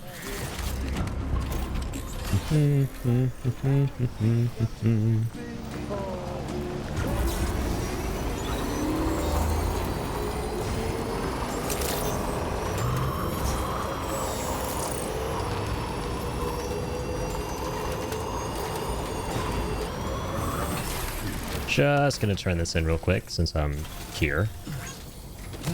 Why not? That was kind of awkward.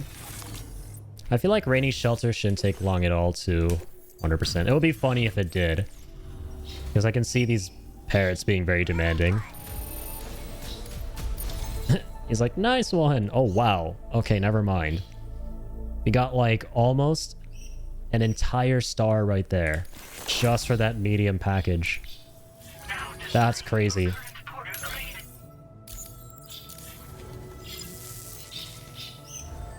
Order completed. Well done. Hell yes.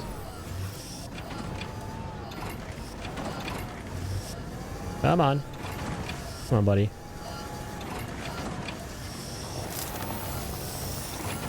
Let's get out of here.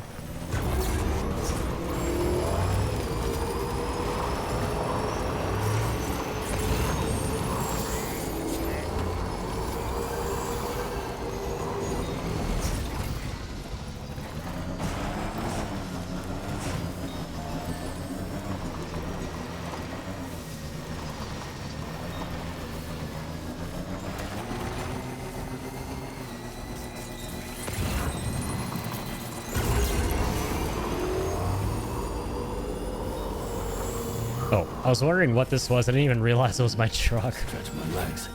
I was like, what the heck? I have all this... There's all this stuff here, it seems like. Oh, man. I kind of had a feeling we're right underneath where the Magellan would normally be. How about now? Oh, sorry. I need to get off the truck to be able to do this.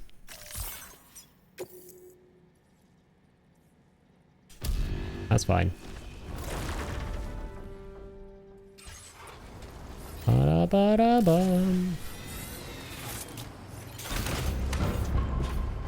Let's go, buddy. Oh, there's my other truck.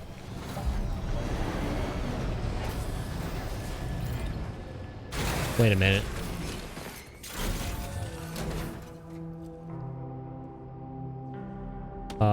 That's all lost cargo though, right? So yeah, we're fine.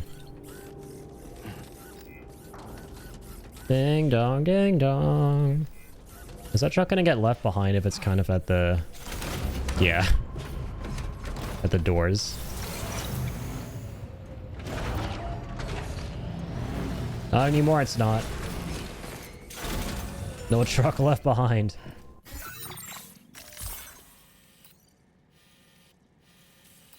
All right.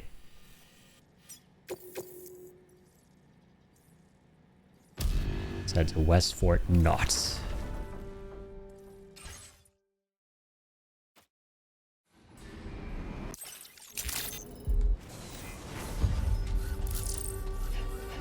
Oh no, the other truck's gone. Oh no. Rest in pieces.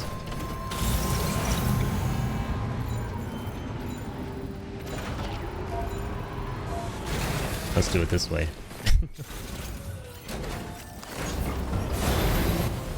The faster way, speed run way.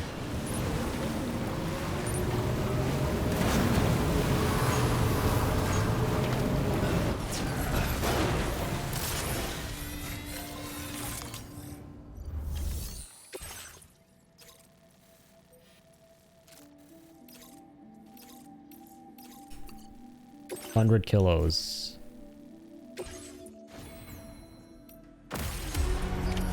Order accepted. Let's make it happen. Alright, only 4 shots in that. Not a problem.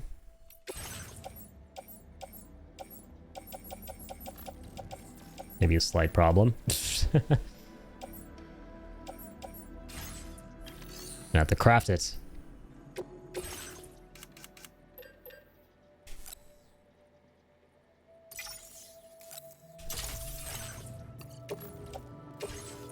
Swap that. Recycle this one.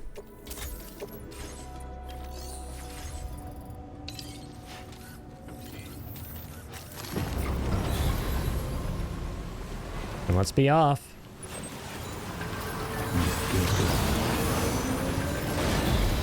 Okay, that shouldn't be too far. Zippity doopy doop. Whee! No batteries being used, baby, since we're on the grid. This is a big griddy. Now we're on the roadie.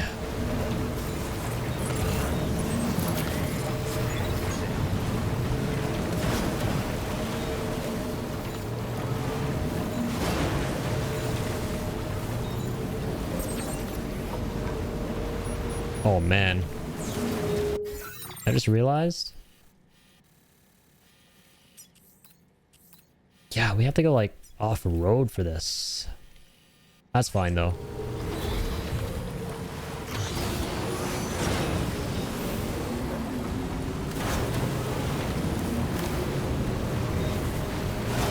Wait.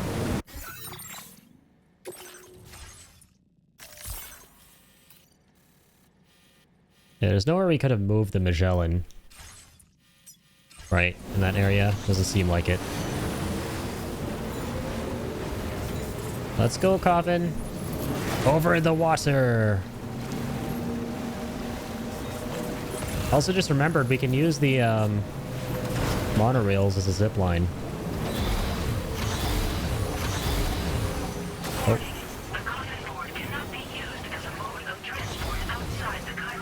Shit. I forgot that we're not on the chiral network anymore. Yeah, we haven't brought the inventor online. Shit. Gotta find some lost cargo for him or something. Okay. Let's get that attached. Hey, yo! Also, I don't know why those are quiet. Sorry. Let me unmute those alerts. Thank you for the raid, Soul. Appreciate that, man. Hattie's surfing on the beach. Indeed. We're surfing on the Coffin and on the beach. We're on some kind of a beach right now, that's for sure. Oh, that's hard. But I hope you had a great stream, Soul. Thanks for being in and out tonight. I appreciate that a lot.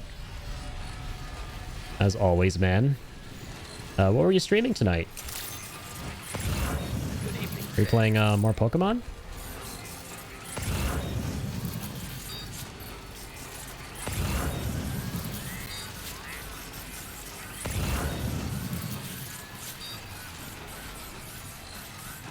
And yeah, I know Soul was already in here tonight, but again, big shout out to Soul. Please go show him all the love if you haven't already. Big randomizer guy. Oh, he's big into Pokemon as well. He's been playing that recently. I'm gonna grab that. Oh, you're gonna continue that next Monday? Gotcha. Okay.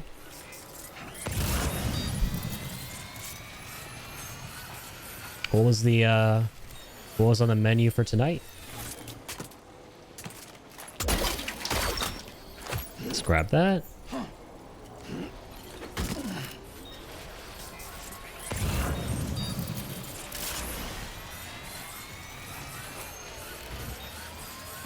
Dip, dip, dip, dip, dip, dip, dip. Now entering chiral network coverage.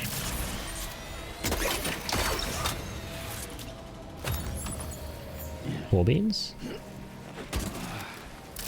Well, let's also get that delicate thing, I guess.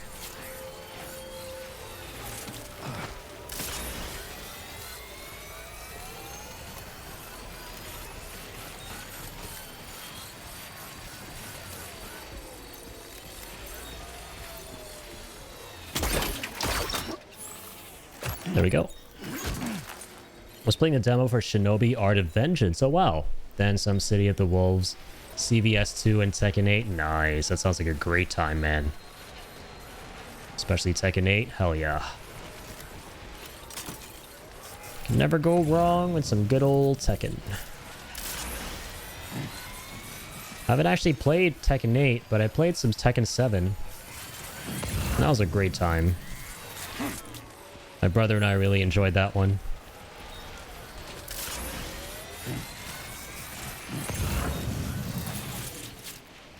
Attach the coffin board. Because Evo Fever is here and wanted to play some fighting games. True, yes. Evo is going on right now. That is factual. I've been seeing all the buzz around Evo. That's always a really hype event.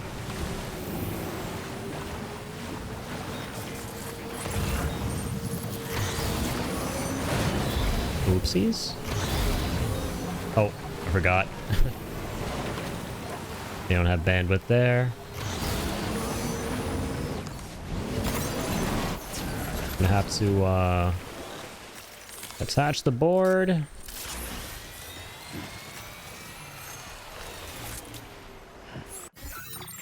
And oh wait, actually we can kind of go around. You don't have to be off the board right now. Whee!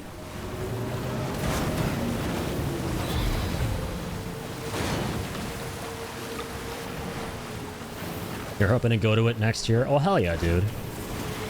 I hope he gets to go. When was the last time you got to go to Evo? Because I know you've been there before, right? I think you were talking about that once. Oh no, that's not good. Okay, only 1% damage, thank goodness.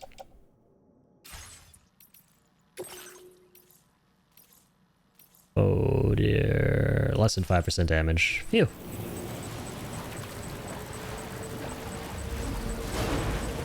I'm just gonna waltz by these guys. Don't mind if I do. Nothing to see here, evil mechanical beings of death. Last time you went to Evo was back in 2016 or 17? Wow, it's been a minute, man. That was like almost 10 years ago. Yeah. 2016 and 17, like those late 2010s years, they simultaneously feel so recent, but so far away and so long ago. It's weird, dude. Yeah, ultimately, you gotta remind yourself that, oh my god, that was like almost 10 freaking years ago at this point. Especially like 2016. Can't believe that was 9 years. What the hell? So yeah, it's been a minute then. So yeah, I really hope you get to go. It's been a while. Maybe I should attend too someday. Even though, you know, I'm not super big into fighting games in general. I still think it would be an incredibly cool event, and again, it would be awesome to be able to meet the dudes.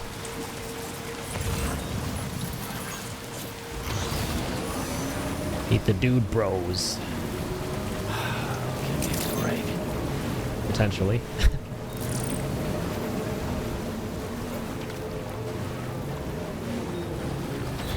Damn, that was actually a lot hard to do. I just started drinking and driving there, quite literally. I was losing control of my coffin. I do remember that Yo Video Games had a panel and was doing a raffle drawing after they did the Alien Assist Me.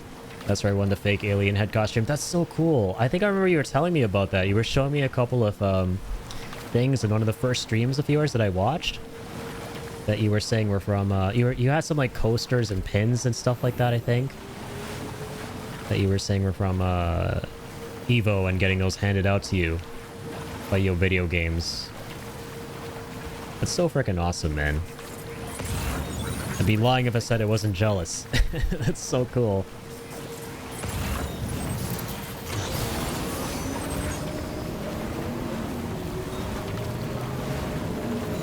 I actually do have a little Yo Video Games thing myself, or rather a Max Dude thing. I got the little Benny plush that Maximilian dude was putting out in honor of Benny's memory. Like the one with Benny on the, you know, arcade stick. I think you might have that as well. But yeah, you know what I'm talking about. This little thing. Hang on. You see, he's like showing up there. I got Benny on my shelf.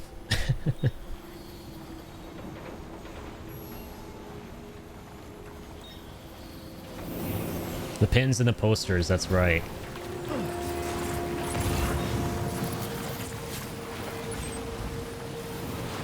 I wanted to get that, but didn't have money at the time and couldn't get it. That's understandable. You know, I was kind of like in a similar situation with the Yo Video Game statue. Like, that thing was so cool, man.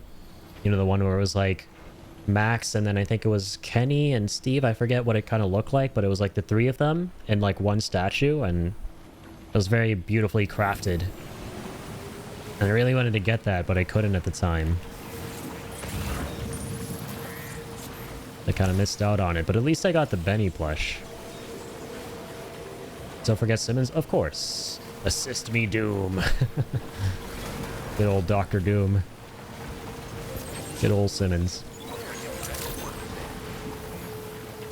I hope Assist Me comes back someday. That would be so cool. Like, I think the reason it hasn't been around for so long, I was watching Max talking about it in a recent Q&A he did. I think he was saying that basically it's not that, you know, they've given up on it altogether, but they just haven't had a really cool idea in a while. But, you know, when he has a cool idea for it, you know, they'll definitely try their best to bring it to fruition. Because I was wondering, like, damn, I looked at when the last Assist Me was, and I think it was like 2016 or something like that. Yo, Trax, what's up, man? Discord, if you want to show what you're talking about. Oh, wait, like the... Like, wait, did you send me something on Discord, or... Oh, yeah. Oh, hell yeah, yes, because Trax is a fellow dude, and he has all the merch. I remember he... Oh, lucky son of a bitch. I think he got the Yo Video Game statue. Yes. Trax is a fellow dude. Yes, please go show Trax the love if you haven't. Yes, Soul here is a fellow dude, and Trax here is a fellow dude as well. So please support one another if you are able to. You guys are both streamers making awesome stuff. But yes, this is Trax's setup here, part of it. And yeah, he got both Benny and the dudes. That's so cool. Yeah, I forgot what this looked like. I was trying to like picture in my head what it was. But yeah, it's basically Max the Man and the Yo Video Games crew. And I forgot it was I forgot freaking Benny is in that. That's so cool, man. That's so freaking cool. Let's go. Done A, my man. Yeah, I love it when fellow dudes are able to link up and connect. Like, some of the most awesome people I've had the pleasure of meeting in streaming land. Or just on the interweebs in general. They chill on my stand next to Nunaki, who's waving the pride flag. Yeah, true. This is the other one, right? Here, I'll pull this up. That's another little picture of what Trax has got going on. And oh, for a second I thought I saw Vivi down there. Like my eye just like, you know, kind of just started down there and back up. I was like, wait a minute, I have to do a double take because of the just like the pitch black there and then two little dots. Even though, you know, yeah, he has like yellow dots for eyes. And I saw a little bit of yellow, but man, that's so cool. Yeah, I remember I saw your desk, man. And you have all this amazing FF7 stuff and, you know, Yo video game stuff too. That's so awesome. I really want to get that Nanaki plush, dude. I want that so bad. Because, see, like right now, in my background there where I got like some little figures, I have Sephiroth, who I got from the Rebirth Orchestra. And I have this little like tiger bro, but it's like, it's not tied to any video game or anything. It's just something I have a emotional attachment to because I got it like a long time ago during this trip when I was super young from a really awesome friend. So I like having that in the background, but I would love to also get like a Nanaki just chilling there. That'll be absolutely perfect. Like last I checked, it wasn't in stock. So, you know, maybe you got to go take another look. Drink Nanaki beer.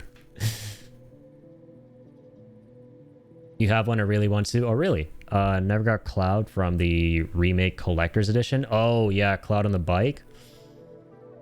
Yeah, truth be told, I didn't actually get the Collector's Edition of Remake. I got the Collector's Edition of Rebirth. But that Cloud I actually got from this dude on eBay because I was never, ever able to find Remake on Square Enix website ever again, the collector's edition for it. They seem to like never restock it. I think Square is notoriously bad at restocking collector's editions, like not making enough and then not producing enough after the fact. Like I was so shocked, man, because the Death Stranding collector's edition where I got the, you know, Magellan Man statue and a couple of like the pictures up there, like there and stuff. I didn't end up getting that on launch either. I was too late. But then they restocked it so fast. I was so surprised, and I was able to get it through Amazon as well. Through the PlayStation portal they had there via PlayStation. And I was like, at first I had to do a double take. I was like, wait, is this a scam? I couldn't believe it because it had never been that easy for me to get one of these before. You have to be there like on the dot immediately. Otherwise, you have to assume that you're never going to get it ever again. But yeah, I mean, Sony is really good at restocking those bad boys, it seems like. But I feel like Square Enix is, they have a little bit of trouble with that. Sorry, by the way, didn't mean a tangent. Yeah, no, it's all good, dude. Dude, we go on crazy tangents around these parts, so you never got to apologize for that. You know, the way I see it, the way I like to say it and see it is, listen, every stream that a small streamer does, like myself, is essentially a just chatting stream, right? The game is just a vehicle for awesome moments with the chat. That's how I kind of view it. So you guys are absolutely free any day of the week, 24/7, to take me on all the tangents. Please, I need the engagement. No, I'm kidding. I just love hanging out with you guys and chatting and stuff. Well, of course, playing some awesome games. They are able to restock, but they're able to restock Tifa statues. What's going on here? I wonder. The Tifa ones weren't Square either. Yeah. Those were like that third party that made all those like weird sus Tifa statues, right? Including the Tifa doing the Chaco pose. I remember seeing Max's reaction to that. It was like one of the funniest things. Yeah, literally from Hornyland. Can we also give you tangerines? Man. Soul never fails to make me hungry, dude. Yeah, with all this talk of food. Tangents to tangerines. That's a good one. Thanks, I hate it. I don't know why I never thought of tangerines before when talking about tangents. I never pictured it. Probably because I had so much math homework growing up in school, and you know, we had all that like trigonometry bullshit and like the sine, cosine, tangent stuff. So my mind immediately goes to that and not something nice and juicy and amazing. But no, thanks for tuning in, Trax. I hope you're having an amazing one, man. That was solid timing too. Yeah, we're just geeking out over dude stuff, the yo video game stuff and Evo stuff and all of that. Soul and I, who very kindly rated in. I admit I was tempted to get the Sephiroth one if there was a Cloud one. No shame, I would have gotten thong wearing Cloud. That's based. I love that. I wonder if anyone ever got that Tifa Jacko post statue. Oh, dude. You better believe it. It's probably way more people than you think. Oh, you actually know one person that did? That's awesome. And I love how there's like a not safe for work version as well. Like, as if the Tifa in her normal regular attire wasn't NSFW enough doing that specific pose. There's a version that's, let's say, you know, a lot more spicy. Streamer friend might see if he ever posted a pic of it. That's amazing. That is so amazing. Oh, man. What the heck? How do I not have the fourth one here? Did I not get everything?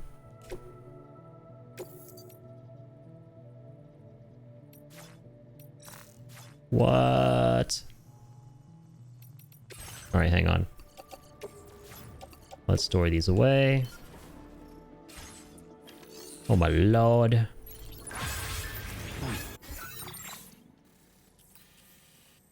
Oh, you have to be shitting me, man. No. And I can't even get the Magellan closer. Oh, this is painful. Can I load back up to... like, how long ago was this? 424? Alright, let's try. I think this is when I was trying to recover the stuff. Yeah, just about. Alright, let's get it all this time. Boop. Oh, shit! Son of a bitch. Get over here! I think you're going. This case, the life-size movable Tifa statue in her blue dress. I remember that one too, yeah. Dude, Doom Eternal is fucking insane on ultra violence difficulty. Just bent me over the kitchen counter and made me walk home. I love how it's like Pickle just reemerges with the most out-of-pocket thing ever, but the most truthful statement ever. You know, the funny thing is, Pickle, I never even tried playing the Doom games in the hardest difficulty, but I just had a gut feeling that those games were borderline impossibly brutally difficult on ultra violence or whatever the ultra hard mode is, which is, it's probably that, the hardest difficulty.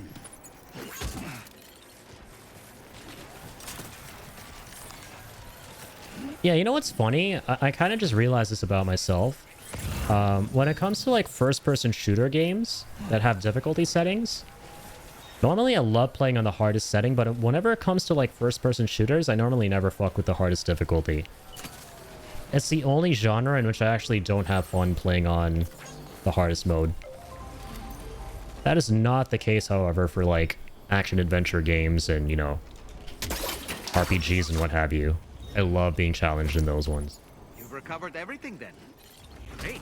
It's just hard. Ultra Nightmare is the hardest. Jesus. Well, I wish you Godspeed. I wish you goddamn Godspeed, my friend. Played for 15 minutes and it was like that meme of the sweaty guy gaming. Yeah, I know what you're talking about. Holy moly. Nah, man, I'm good. Smart man. Yeah, I should have clarified. I wish you Godspeed. And, turning the difficulty setting back to normal. Not in actually playing it on hard. That's definitely what I meant. Oh my god, I heard about that. European extreme difficulty. I have heard about that one in those games, or one of them.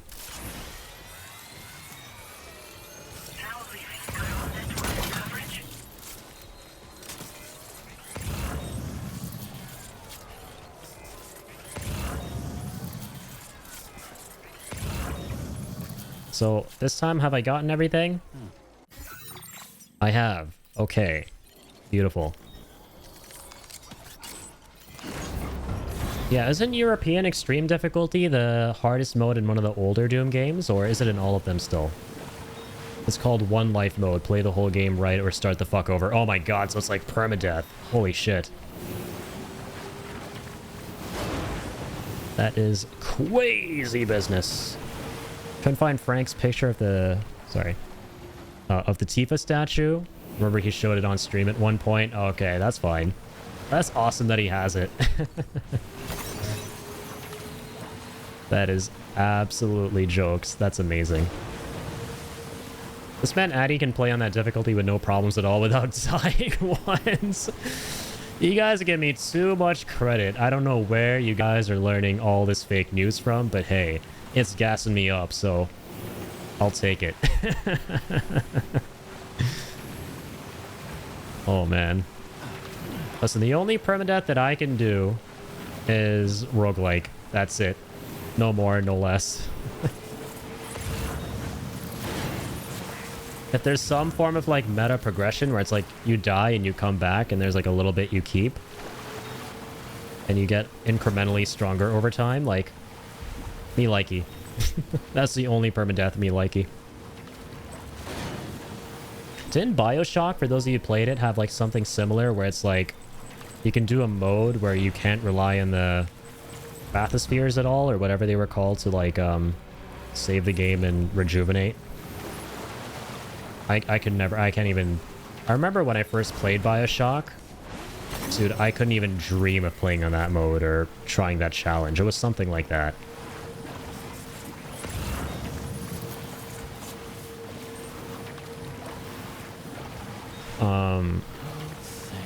And the AI is set to the Ultra Nightmare difficulty. Jesus.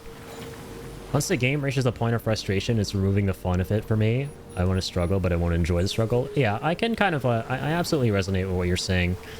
To me, like, there's a difference between something that's frustrating and something that's challenging. There's a big difference. If something is challenging...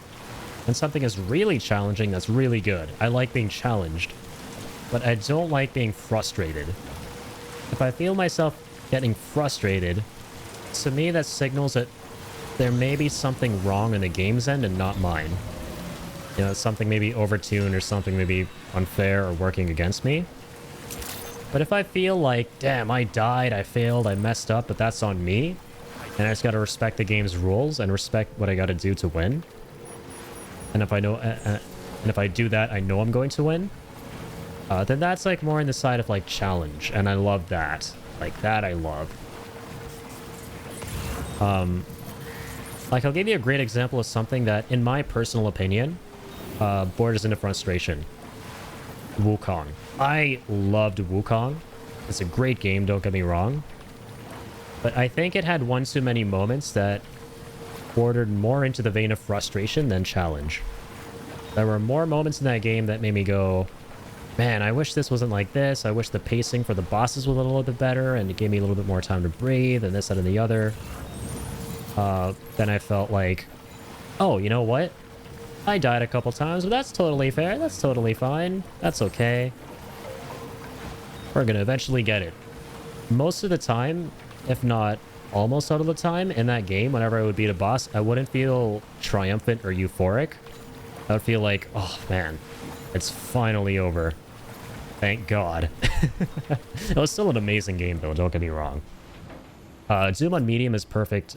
Is a perfect challenge for me. I was told to play it on hard, and man, I regret my choice. They lied to me. It's too hard. Yeah, like I said, I feel like, honestly, first-person shooters are just built different on hard mode. I never fuck with those on hard mode. Because I feel like the philosophy behind the hard mode design in a lot of first-person shooters is, let's just make it as hard as possible with no regard for whether it's challenging or frustrating. Let's just make everything massively tanky, and let's make the player die in like 2 bullets. And however the player wants to deal with that, that's up to them. We're not going to balance anything around that for the player. Like, fuck him. Let him suffer.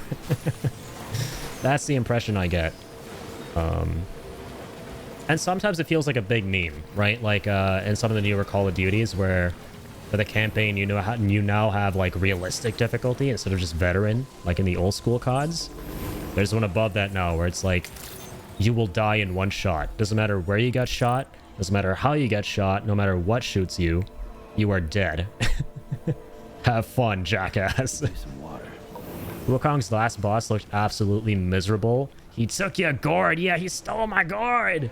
God damn it. See, and that's why I love Wukong ultimately, because the bosses do crazy fucking wacky dope ass shit and they look really cool too. Presentation is amazing. The mythology is incredible. But some of the fights are just, oh man, they're way too grueling and way too punishing in my opinion. And to me, the biggest problem is I didn't get any time to breathe. I wanted more time to breathe between the bosses, and it felt like I was losing more and more of that until, as I progressed closer to the end, I was getting boss fatigue. I'll give id Software that. They've been around long enough to know a good fair challenge, but without when the hardcore Doom players are even like, at least use lube first, you know they aren't fucking around. At least use lube first.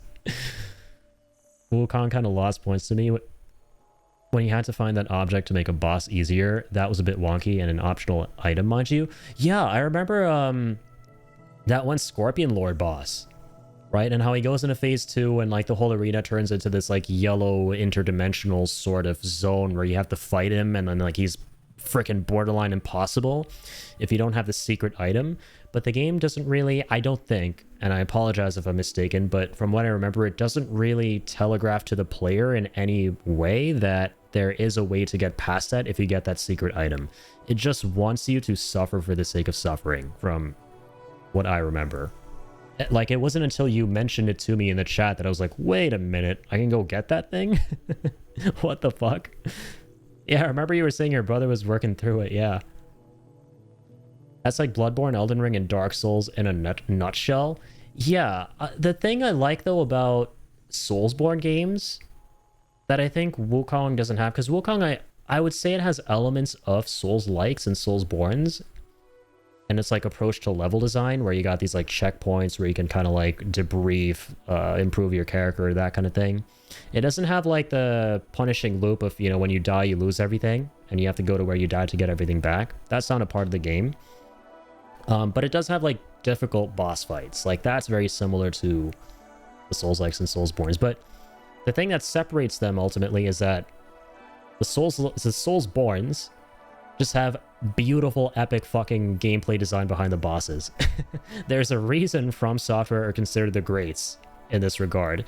It's because they have a goddamn insane propensity to design their bosses and enemies in the most grueling of ways, but in the most fair of ways, which is not an easy feat to accomplish. Like, they're masters at that. They're maestros. Absolutely. Like, there's a reason people love From Software's Soulsborne games. You know, amidst all the stuff that you love to experience besides just the challenging aspects of them, you know, like the aesthetics, the environments, the lore, you know, all of that stuff. Ultimately, you're going to be interfacing a lot with the enemies and the bosses and everything, and it's super important that those are fair and fun and riveting to go through. Some might kind of err on the side of bullshit for a lot of people, like in Elden Ring specifically, like Millennia and Radon, and I kind of understand where people are coming from when they're like, man, I'm getting tired of bosses like hitting you in 2 shots and annihilating you in those, and you having to do guerrilla warfare tactics no matter what build you're playing. Whereas with older Dark Souls games, you had way more build viability with taking down bosses and everything. I do get where those people are coming from, but still, relatively speaking to most other developers, From Software, I think still are like the gold standard when it comes to boss design and like level design and all of that stuff. Anywho's, I can rant all day about Soulsborne.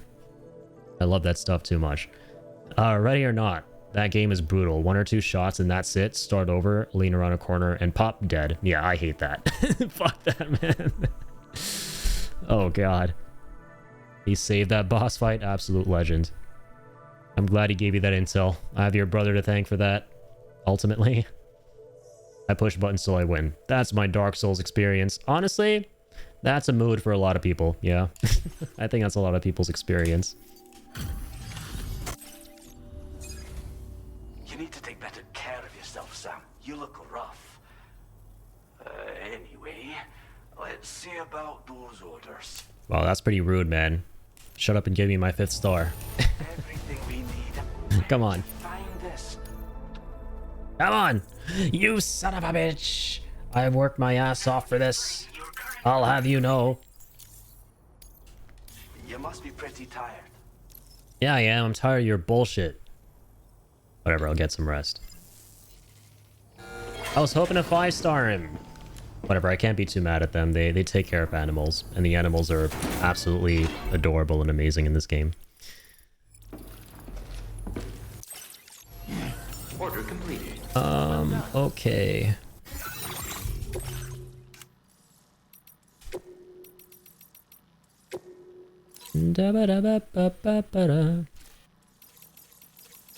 Damn, dude, there's nothing left to deliver here. So I gotta either rely on, lost cargo at this point, or actually just wait it out and wait for these to cool down. I mean, I could just, like, go do other facilities in the meantime, but that might be a story for another day. Sombreros. I might be reaching that time of stream again. Or we say goodbye. Let's see, is there anything teensy tiny I can do? Because, man, this feels like shite. Ending the stream off without 5-starring the shelter, because that was my goal.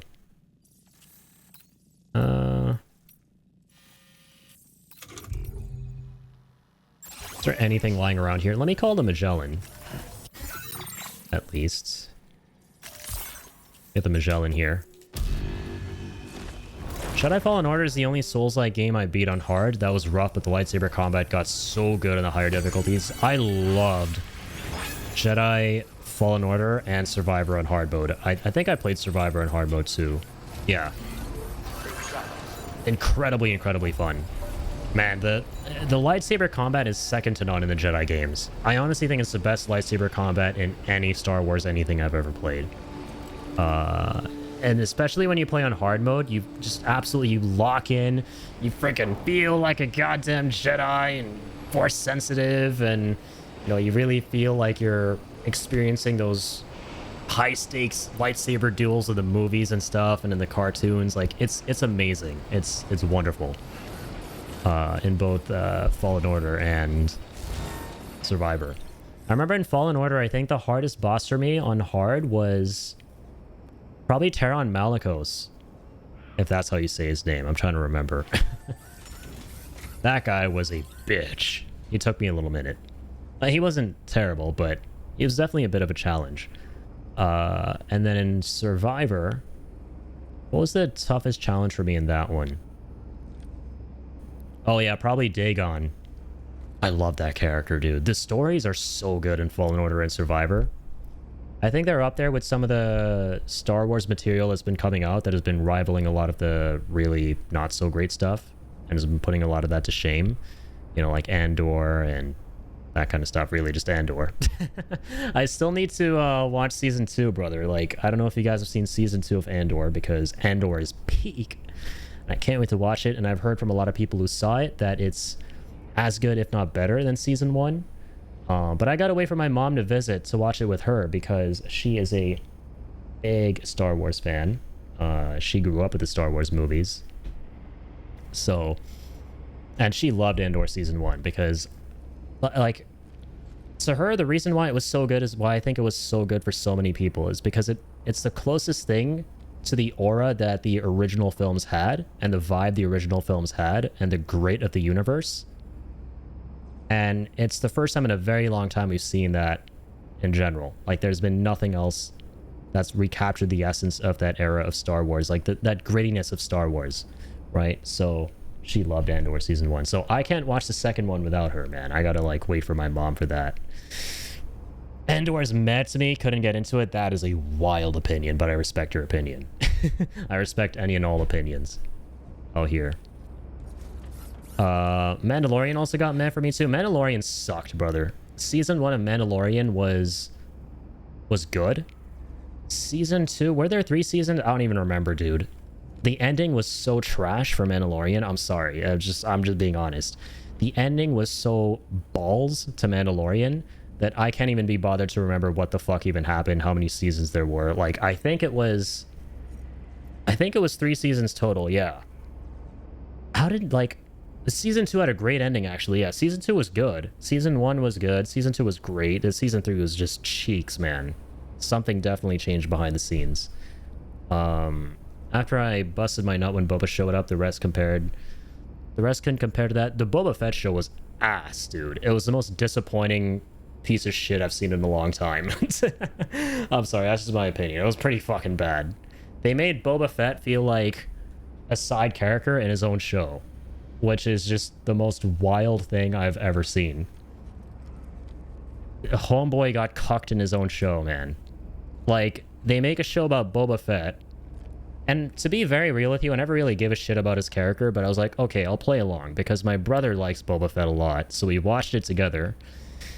And dude, the moment Mando showed up, and they teased Mando, I looked at my brother, because the show was getting kind of not great at that point anyway, so I looked at it and I was like, dude, the next couple episodes are going to be cheeks. I'm warning you. And they were cheeks. They were good. The problem is they were good. I'll explain what I mean by that. They were good because they featured a character who was actually better conceived than Boba Fett in his own show. They brought the Mandalorian back, and they showed you stuff that you would care about with the Mandalorian and the development of his story with, like, Luke and Grogu and all that shit. And that stuff was actually interesting because nothing interesting happened in Boba Fett up until that point. And then, like, the episode after that is again about the Mandalorian. I was like, what the fuck is happening? This is the show called The Book of Boba Fett. Like, this is cool and all, but why are we getting this critical information about the Mandalorian that should be in season 3 in a show that isn't his own? Like, what is... They're smoking some weird shit there, dude, at Star Wars HQ. That's all I'm gonna say. They're smoking some good shit there. Like, who thought it would be a good idea to, like, show critical information about Mando in a show that isn't his own, and then bring him back in season 3 of his show, obviously, but have it be mandatory viewing? Have the Book of Boba Fett be mandatory viewing, right? To understand what the hell happened between 2 and 3. Like, that's some ass, bro. And, like, Boba Fett wasn't even that good. He seems like a person who would just, like, walk up and politely ask someone to give out their position so he could take it from them. And if they say no, he'd be like, okay, fine, whatever, I'll just fuck out of here. That's the way he comes across. He's supposed to, from my understanding, be this ruthless bounty hunter, but man, like, I think just Disney just sanitized the hell out of a lot of that stuff, right? And that's why people loved Andor, ultimately, because Andor didn't sanitize anything. It's a very gritty, dark, like, mature look at Star Wars, which is what people have been longing for so long. And it's incredibly well paced, directed. The characterization is impeccable. And I can't wait to see how it all concludes in season 2.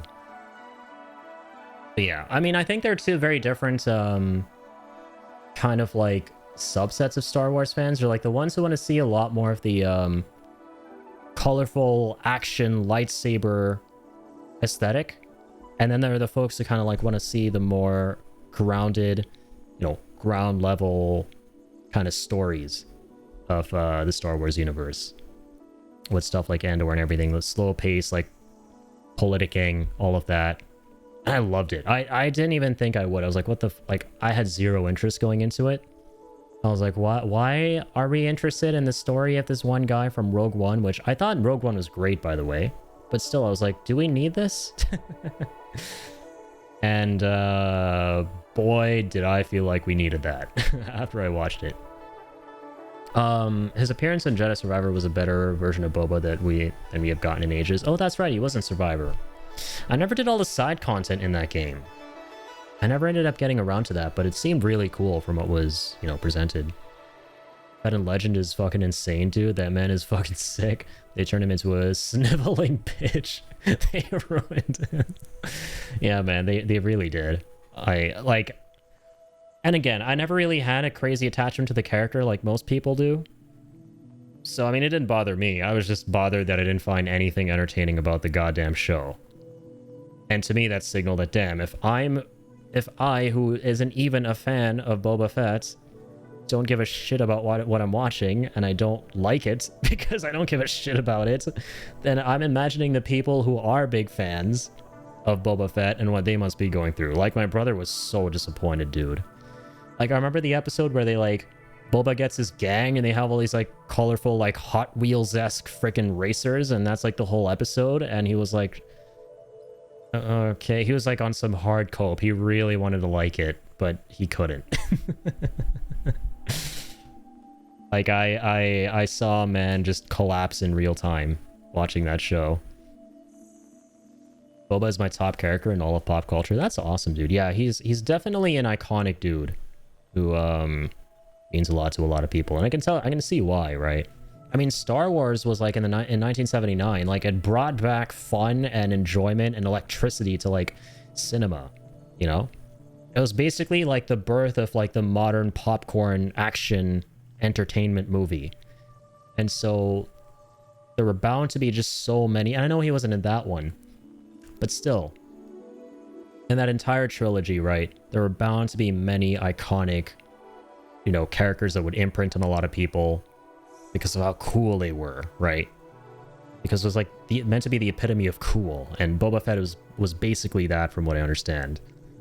I liked him. Yeah, there you go. Literally, he looked cool, and I read the one's canon books.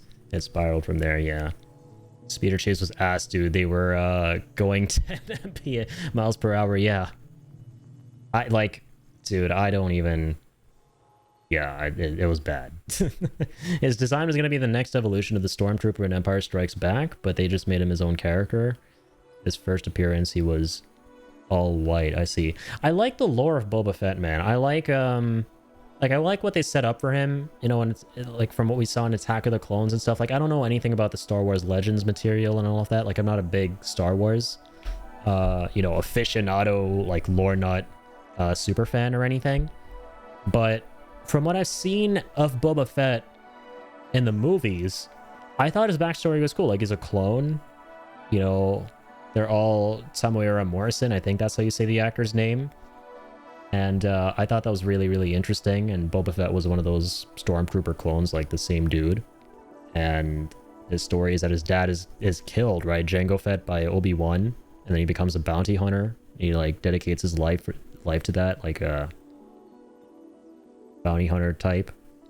And I forget, like, if he's not actually a Mandalorian, obviously, right? He just kind of, like, dons the armor.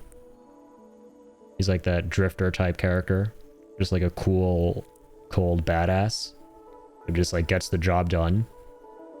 And then in Boba Fett, they just made him this like polite, slightly pushy boss man.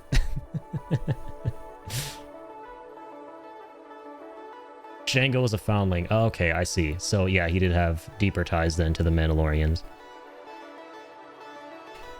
So technically he is. Gotcha. Okay, I forgot about that.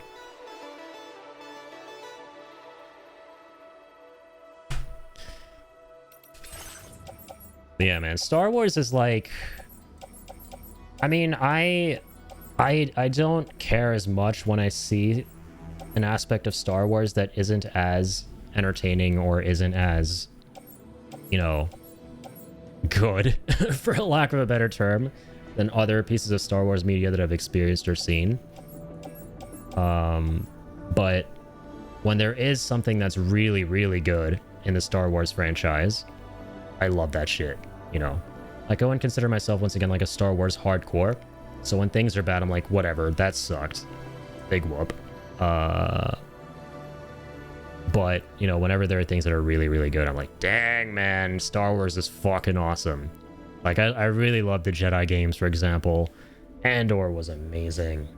Well, what would I say is my favorite movie, man? Probably Revenge of the Sith, yeah, like a lot of other people. Yeah, out of, like, everything. Shit. I'll say it, like, even out of the... Even if we're counting, like, the OGs. I just like having fun when I'm watching Star Wars, and I like it when things make sense, right? My problem with, like, the newer trilogy, which I know people would love to burn at the stake, which I don't hate as much as other people, but I know that they're fucking bad. I didn't like them either. My problem is that nothing makes any sense. There's no cohesion between the movies. Like, you can tell they tried to, like, scrap shit together as they went, because there was no cohesion. But yeah. Django has his own game now. Game that explains how he became the host for the clones. Oh, that's awesome.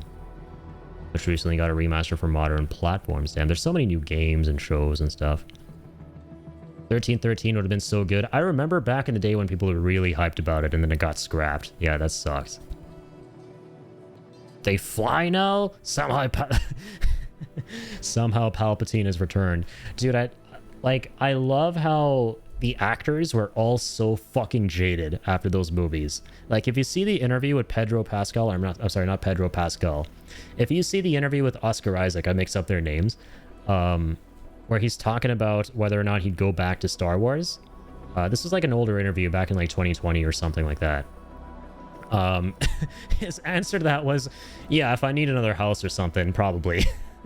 Like, you can tell when he delivers that line, somehow Palpatine returned in the movie. He was just dead inside, bro. He just wanted to get his paycheck and get the fuck out. And I mean, I can't blame him at that point, man. There was just no vision, no soul, no nothing left at that point behind the story of that trilogy. It was just actors reading lines off of a script. And I mean, shit, I can't blame them for phoning it in. Like, yeah. I am indeed still here, Mel, but it's supposed to be that time. I'm probably going to be wrapping up. Welcome back, though. Hope you had a good rest. Making a decent bit of progress tonight in Death Stranding 2.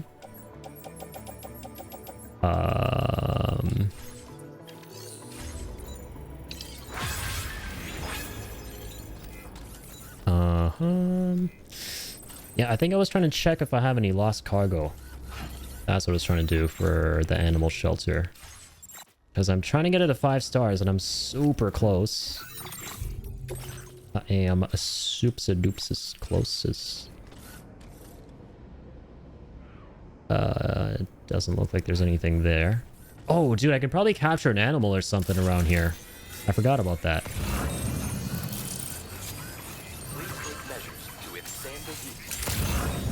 Those are all our animals just chilling out there. Probably bound to be some kind of little dude around here. Playing as Boba Fett in his early bounty hunting years, exploring the lower levels of Coruscant. Fuck Disney, I was so excited. So excited. I feel you, man. Yeah. It sucks to think about what could have been. For a lot of, you know, media franchises we love that kind of like took a turn for the worst. I was so tired of just knocked out. No, that's all good. Never apologize for that kind of thing. Absolutely never apologize for that. You gotta get them sleeperonies. You gotta get that rest, that R&R.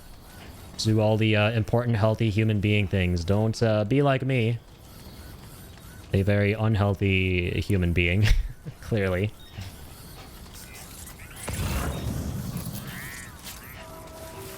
I aim to do... Also, thank you so much for trying to make me a healthy human being. Appreciate the hydrate.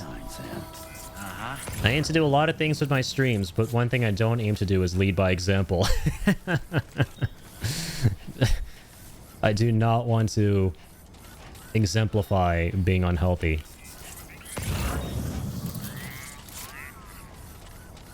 Look how they massacred my boy. Literally, though, yeah. Yeah, I mean, shit, I feel for you Star Wars homies out there, man. You guys have had it rough. Well, For the most part. I know a lot of people would agree that Andor is kind of like a nice little breath of fresh air. I know you didn't enjoy it, but you know, I've seen a lot of folks, like a lot of OG Star Wars fans who really like that. Yeah, I mean, that's fair. Like, not everything's for everyone. I hope you eventually end up getting what you want from Star Wars, man. Because, yeah, like, it sucks when, you know, fans don't get what they want and what, you know, they loved about the franchise in the first place. Like, what made it so magical. That is still my favorite, dude. What the? Is so clever. Yeah. I think I peaked at that, man. To be honest, with the alerts. And I don't think we can get... Can we get much higher? Sorry, I don't think we can get much... We can't get much higher than that. I just don't care for the whole smuggler side of Star Wars. Couldn't care less. Yeah, that's totally fair. Like I said, I think they're two... And maybe even more. But the way I see it, I think they're like two very distinct... factions of like Star Wars fans, right? They're like the people who love the very action-oriented, you know, Jedi-focused, lightsaber action, Force-sensitive, all that crazy-daisy mumbo-jumbo stuff going on, fans of Star Wars. And then they're like the more, you know, we want to see like stuff going on with like the realistic side of it, like the government, you know, the politicking, and like the ground level stuff, the smuggling, like you said. You know, it's like different strokes for different folks, for sure. Oh yeah, the Acolyte was asked, though. We can all agree. Acolyte is in a vein of its own. We don't talk about the Acolyte. That definitely does not fall under one of those camps I just mentioned. Dude, the moment I saw, like, I didn't watch the Acolyte. I watched like the opening, like 10 minutes of it. I checked out. Like, I already hated it. Like, I'm sorry, but at the opening 20 minutes makes me go, what was the point of this character? Like, why did this happen? This doesn't make any sense. And then I saw, like, a clip later on from the show where it basically portrays the lightsabers like they're mood rings. So, like, one of the twins or whatever, like, that girl who's the main character, I think, who's turning to the dark side, she just starts getting a little bit angry and her lightsaber turns red like, brother. Come on now. Come on. Are we watching frickin' Star Wars right now? Or like Aaron Stone on Disney XD? What's going on here?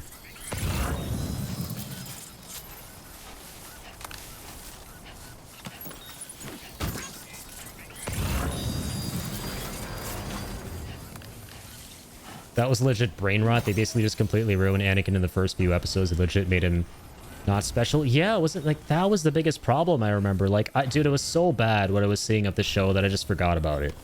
I think that's the best thing you can do, dude. Honestly, like, the sooner you can forget about something that you really don't enjoy, the more you can just learn to salvage your love for that franchise and pretend that, oh, you know what, that was just a little blemish on the legacy of my favorite thing. Or thing I like a lot. Like, Dirge of Cerberus. Sorry. Not projecting.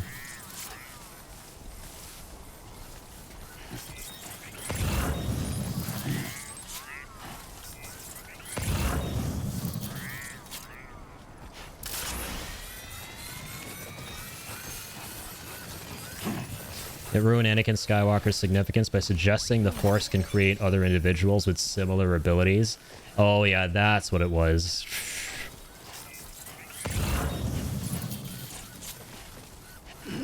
Man, I think like the moment, honestly, Star Wars started kind of getting a little bit weird was when it tried to come up, like, I would argue that even when George Lucas was at the helm, there were decisions that started to come out for Star Wars that kind of affected it for the worse going forward, you know? Which a lot of people will, like, I think, very strongly agree with, because there are a lot of people who just didn't like the prequel trilogy. But what I mean is, like, I'm not talking about some of the, like, cringe dialogue and his inability to write, like, realistic, you know, character interactions and stuff. Like, you know, Attack of the Clone, obviously, a lot of its parts come across as, you know, a Tommy Wiseau room type situation. But I'm talking more so about, like, when George Lucas tried to give an explanation for everything, I think that's what started to really affect Star Wars for the worse. You know, I think that was what the turning point was. Like, for example, trying to explain what the fuck the Force is. Like, there are a bunch of these tiny little cells in your body called midi-chlorians or whatever. Like the scene with Anakin and Qui-Gon. Like, not everything needs some kind of scientific explanation, man. Like, I think that, I think that's where Star Wars, I think, reached a turning point of sorts, if you ask me. Lucas can't write dialogue. He is so ass. I think he has awesome ideas, but I think he's just not great at writing dialogue. He has great ideas and great... I mean, shit, of course he does. Like, Star Wars is his baby. It's his imagination, right? It's his world. And it's a freaking amazing world, obviously. Arguably one of the biggest fictional worlds created. And the most commercially and critically successful ones, all things considered. In the grand scheme of things, but I think the moment-to-moment stuff and like the character interactions leave a lot to be desired when he's like directly at the helm.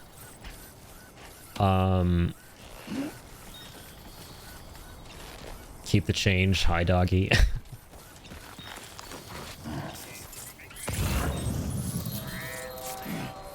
But yeah. Well, I thought it was grounded enough. I don't mind his explanation. That's fair. I just think that not everything in fiction needs to be explained. I think some things just being attributed to being some kind of force you can't understand and mysterious and mystical and that sort of thing gives it more power and gives it more intrigue. I think when you try and explain something, it takes away a lot of the mystery and intrigue and power of that thing in question. And I think that's what happened to a lot of Star Wars, personally. Like, the lightsaber is another great example, right? Yes, I know in Legends... Okay, I know I said I'm not a huge Star Wars nerd, but I know some things, right? I know that in Legends, the lightsaber colors are based on the crystals, right? But then, what's canon now is, like, the crystal bleeding through emotions. You know, I think that was, like, the reason that was established was to kind of, like, explain why there are colors in, like, the canon continuity. You know, like, there's these mood rings of sorts, like, oh, if you get really mad and really angry and channel your hatred, it's going to turn red. Which, in and of itself, isn't a bad thing, because, dude, the coolest instance of that I have seen, like, it can be cool, was in Jedi Survivor, right? When Dagon is awoken, and he remembers being betrayed by the High Republic, and he channels all that hatred into the lightsaber. Dude, I thought that was fucking awesome. Right? I don't know what you thought of that scene, but I thought that shit was badass, man. That's like the coolest implementation of that bit of canon lore that I've seen. But in general, the idea of like explaining away like the lightsaber colors and not just leaving it at, oh, you know, it's the crystal of the lightsaber, and trying to build something deeper, ironically takes away from what makes that so cool and powerful and mysterious. Like, okay, now we want to know more about the crystals and stuff, but now we can never really know that or really look into that because it's kind of been explained away by something.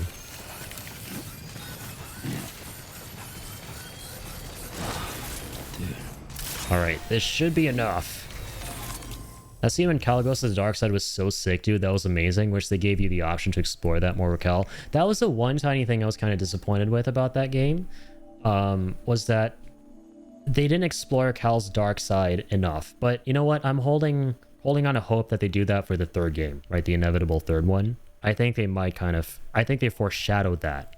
I kind of got the impression that the reason they didn't really go full send into a lot of that is because it's foreshadowing for the third one, where he will tread through the dark side a lot more.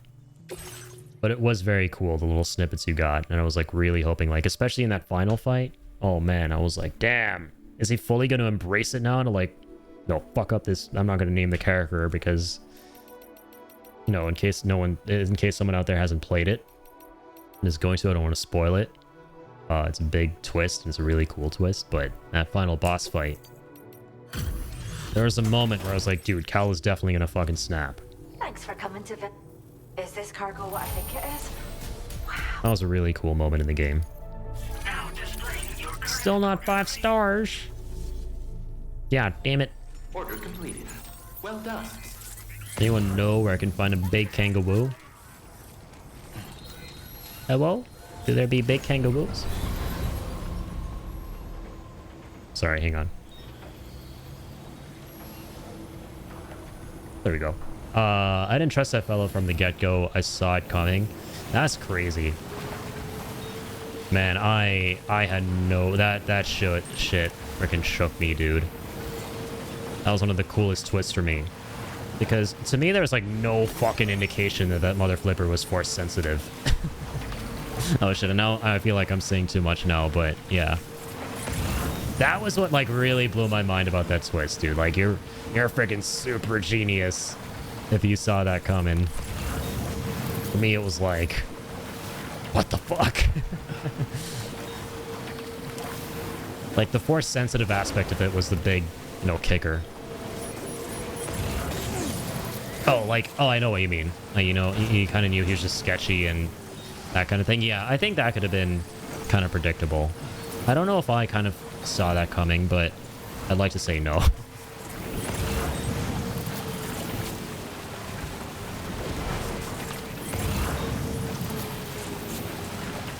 Can there be animals?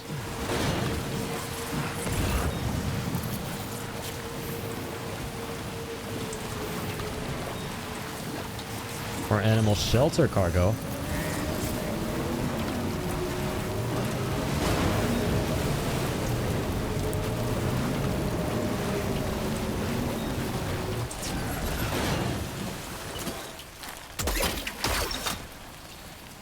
Thank you.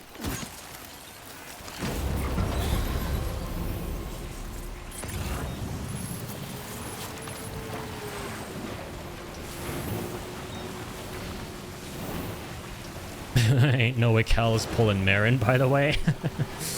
Isn't he already, though? Unless I'm thinking of something else. They already hooked up. What you talking about? Or did they not? Oh, they did. Just don't pull a goth girlfriends. Oh, no.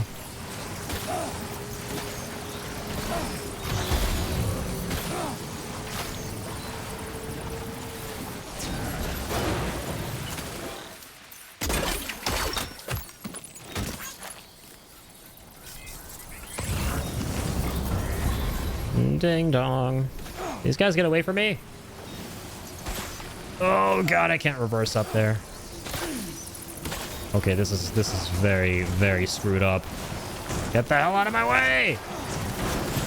Holy fuck balls, brother. A goddamn three-wheeling tricycle blocking my ass.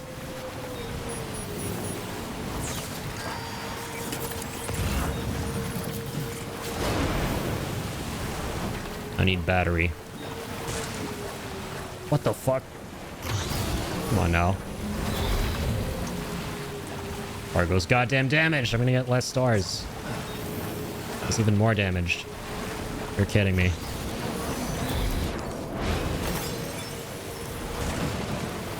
Stop bumping into things. There we go. I wouldn't know. Oh god, I hope not. I hope that that is not factual. In your mind.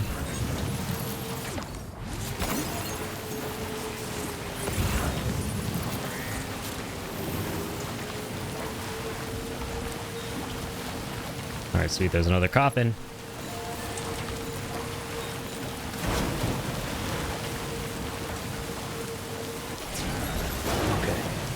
You know what I realized? There are no memory chips in this game that you have to like collect, which is kind of nice. Saves me experiencing a big headache. Alright, got ourselves another coffin. Brother, can my cargo please stop getting dinged up? These guys quit chasing my ass.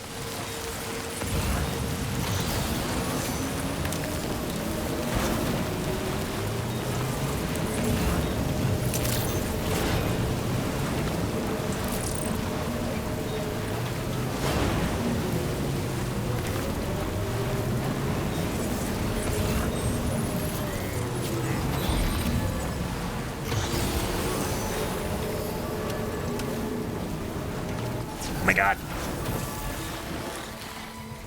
Just a joke. I did it at Goth. I know. I did it at Goth for a while. Oh, really? She was an Irish immigrant who came to Minnesota, thick accent, and talked about potatoes, the the whole 9 yards. Gotcha. Interesting. Glad that you could make it. Chicken. I can't Oh, believe can it you please did be that. 5 stars? We don't look Evan. Oh. Now displaying your current course. You didn't give me that 5th star because it was dinged up. Well done. Didn't you?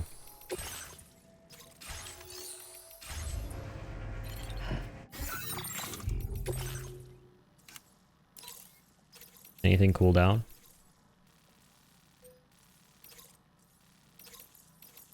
Can we see how long it takes? I don't think so.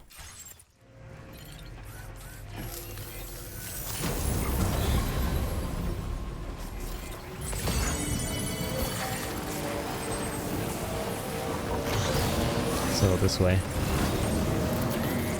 This time we're going a different direction.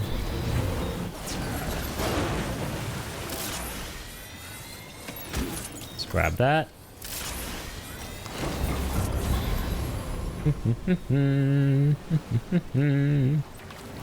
Ba-da-ba-da.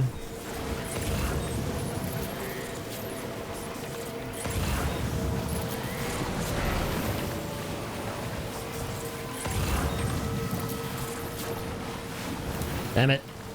XL cargo, but not for the animal shelter. Can I get an XL animal for the animal shelter?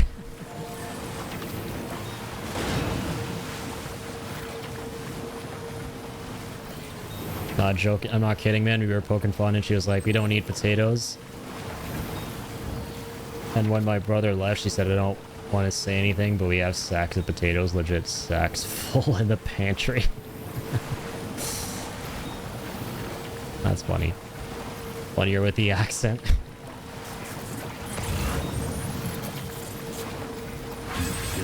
Good times.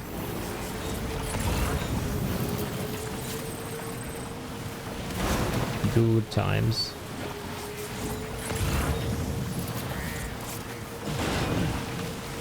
Very good. I'm falling on some pretty bad times right now. I'm trying to find me an animal like a capybara or a frickin' chupacabra or something. Kangaroo.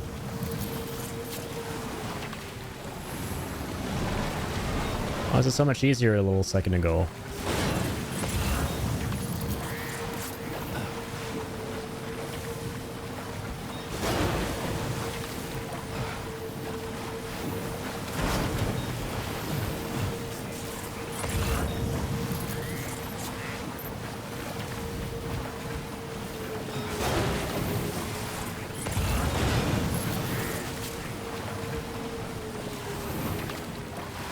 Alright. Down into the jungle. There's like no lost cargo down here? Seriously? There's seriously nothing? Come on. Oh, this is where that crazy forest fire was that one time. Right?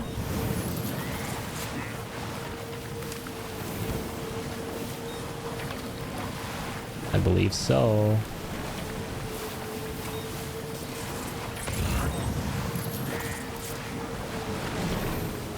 Rainbow Valley. Oh. Dead whales. In a forest. Cool. Not the kind of animals I'm looking for, but still. Cool, I guess.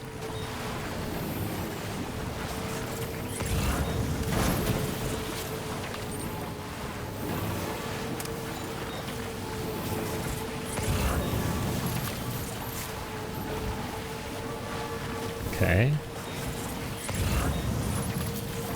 Oh my lord, I just made a big loop-de-loop. I can't believe this!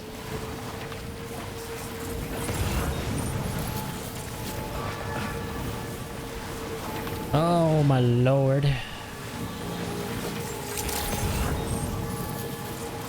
Got 4 animals in the shelter. Let's get some more in the shelter. If we may. God damn it. I don't want no horror movies. I want some animal cookies. For the animal shelter. Fluffy pajamas. Damn it, man.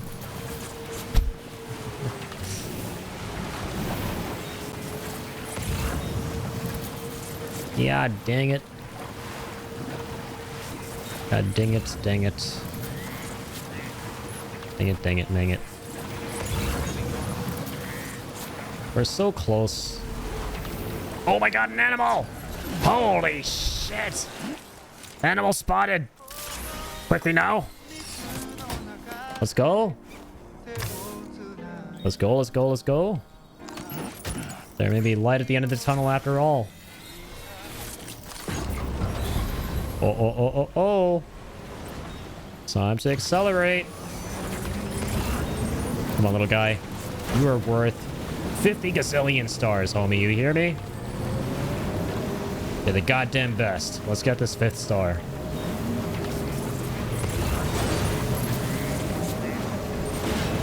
Whee!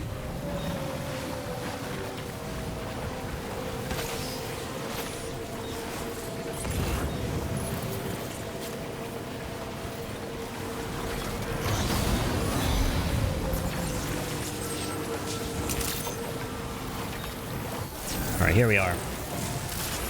Come on now. Don't be playing no games with me. I got you a new friend. And some other stuff too, apparently? Okay, that's great. Hello, and thanks for stopping by. You're welcome. Thanks to the 5 total stars? Question mark? Thanks. I did rescue an animal. No! God, that's nothing. My soul. It burns. Displaying your current porter grade. Back. These guys are like, take care of yourself. The only way I'm going to be able to take care of myself by hauling my ass in a bed and getting some lovely, beautiful sleep is if I can get this facility to 5 stars. This is the part where you agree to give me 5 stars so I can take care of myself, like you said. Alright, fine. So I guess that was baloney then. Apparently these guys don't want me to take care of myself. I see how it is. I see. I see.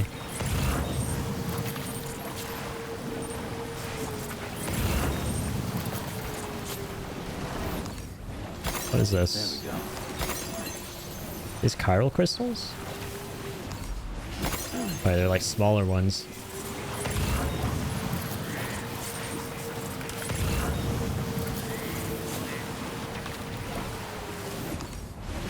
Nothing out here. Oh, is that another animal? No, it's a rock.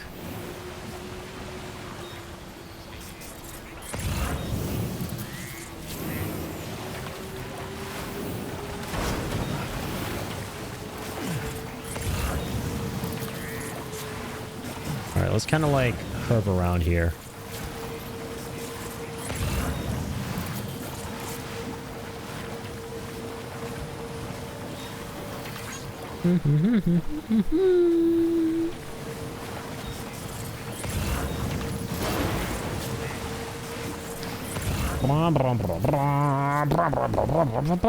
Oh, sorry. Went totally off key there. I went goblin mode. I switched to the Magellan's Goblin preset.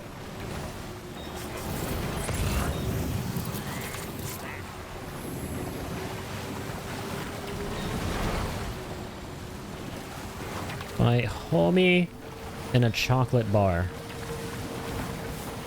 Where in hellage am I supposed to go?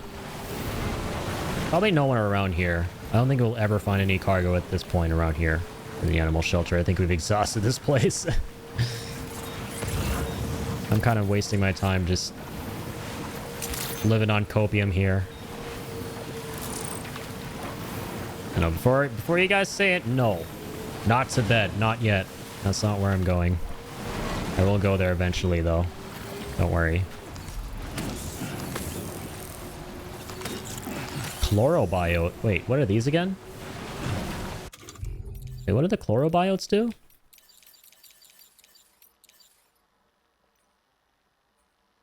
They perform photosynthesis in their bodies, will restore your stamina and temporarily make it much easier to hold your breath. Okay, that makes sense. It's like a stamina restoring bug.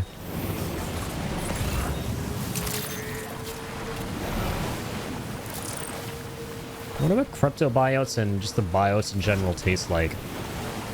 Imagine they taste like fruit gushers. No wonder Fragile liked them so much. You guys probably think they taste like dirt and worms. Hey, you know what? I'm pretty glass half full kind of guy here.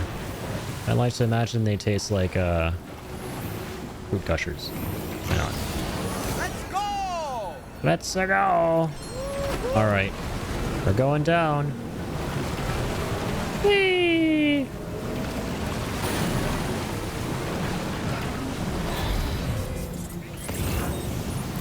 Nothing there.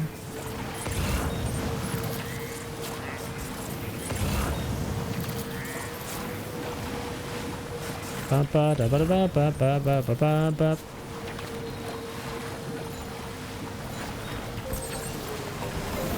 Some resins. Animal shelter!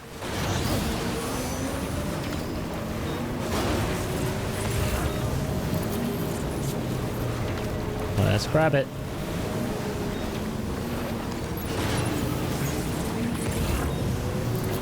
Anything else?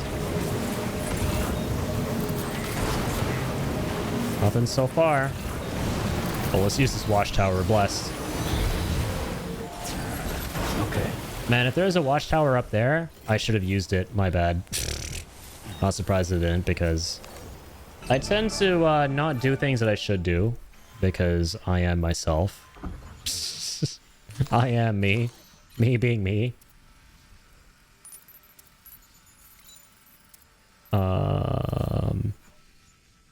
Okay, okay, okay.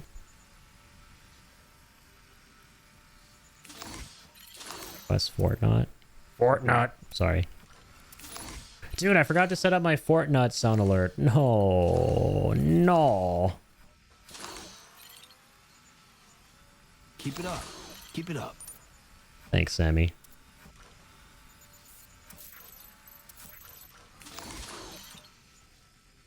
Alright, that's everything.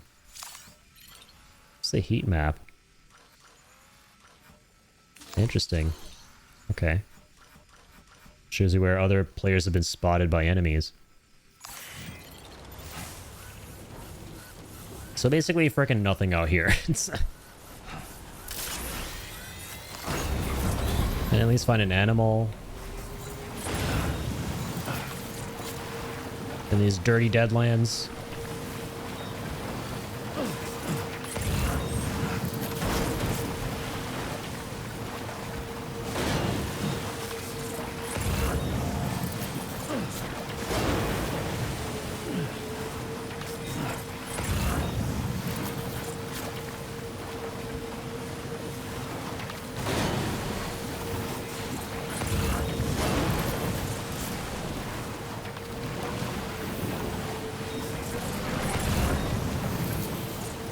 What's that one? Probably just materials, right?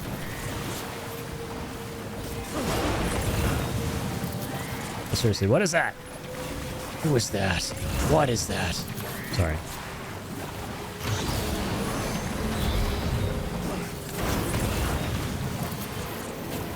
Yeah, we've been here before, and we probably know what that is, and it's nothing that we need. You would have taken it. Beach water. Quarterman beach water. Oh, inventor. Let's at least do something productive and bring his ass online. Oh, a kangaroo! That's productive. Get back here, you! I need you! I need you. I swear to God. I'm gonna take you someplace really nice. I swear, I swear, I swear, I swear, I swear, I swear. It's gonna help me out. It's gonna help you out. Everyone's gonna be happy. Everyone's gonna go home happy. And live happily ever after. Let's go, little guy. Oh boy. But now that I've seen the inventors thing, I'm tempted to take that so I can bring him online. Might as well. Like, where is his ass? Shit, he's all the way out there?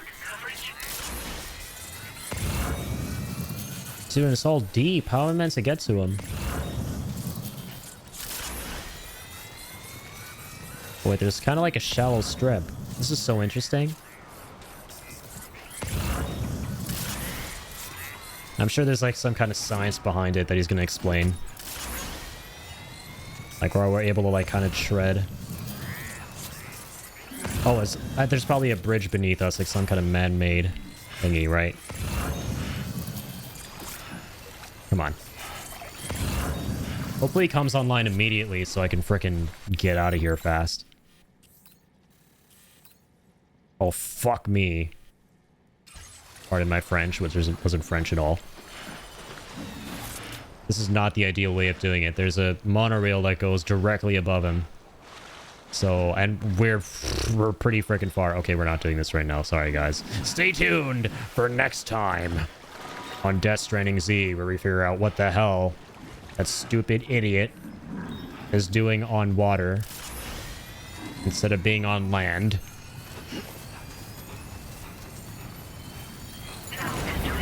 Don't want to be anywhere near that water nor tar, you idiot. What you doing out there? Don't you know it's hard for us porters out here to deliver to you like that? Best be grateful I got my monorail set up.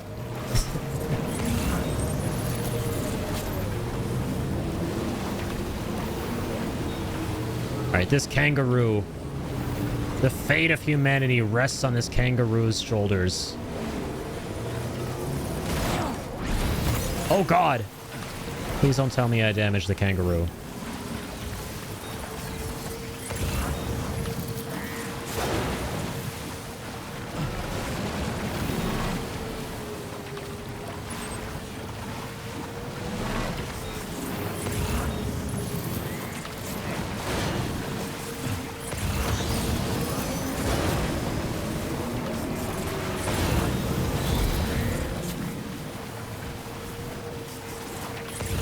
Oh, found another animal. All right, beautiful. We found two. I don't know if he'll be able to fit. Gonna optimize a bit. Hello. Hey, we can catch him. Amazing. Got two homies. This is so fun. I actually really enjoy finding animals out in the wild and being able to see them near the sanctuary. And there's so many different ones, it seems like. There's, I think, also a trophy for getting, like, an exotic animal. And we haven't found one of those.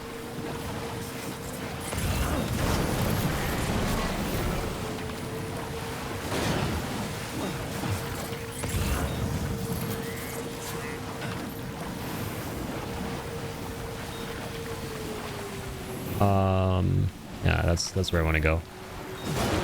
Carefully. Go carefully. Ooh, close one.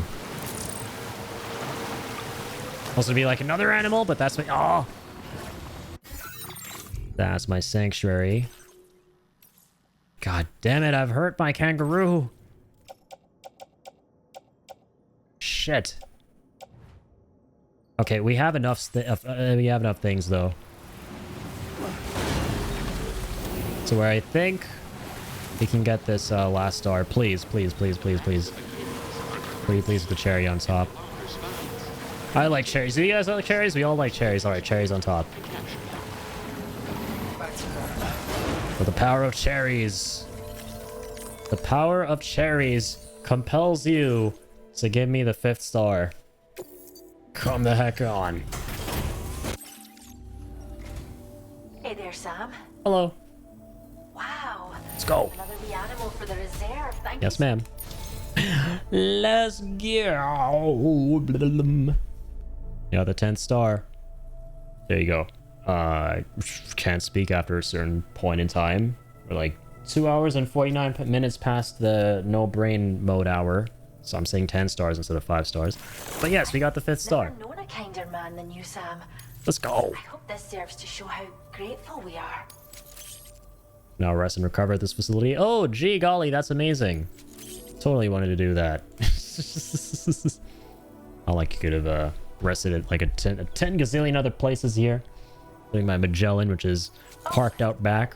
Way comfier bed too. Materials again. Don't hold back now. Okay, that's actually kind of nice though. That's nice. It barely goes up because we've just been relying on tiny little packages here and there. There are now more animals in our care than ever before. It's Lovely. no exaggeration to say that you're practically one of the shelter staff, same as us. So, if you'd ever like to stay here and rest for the night, we'd be happy to host you. A sleepover It'd be nice to show you how much your support means to with a bunch us. of cute animals. Don't hesitate to drop by. Or Hopefully no snakes. Dude, there was this terrifying story, man. It was really sad, actually. I don't know if you guys ever read about this. It was like a long, long time ago. There was a pet shop owner.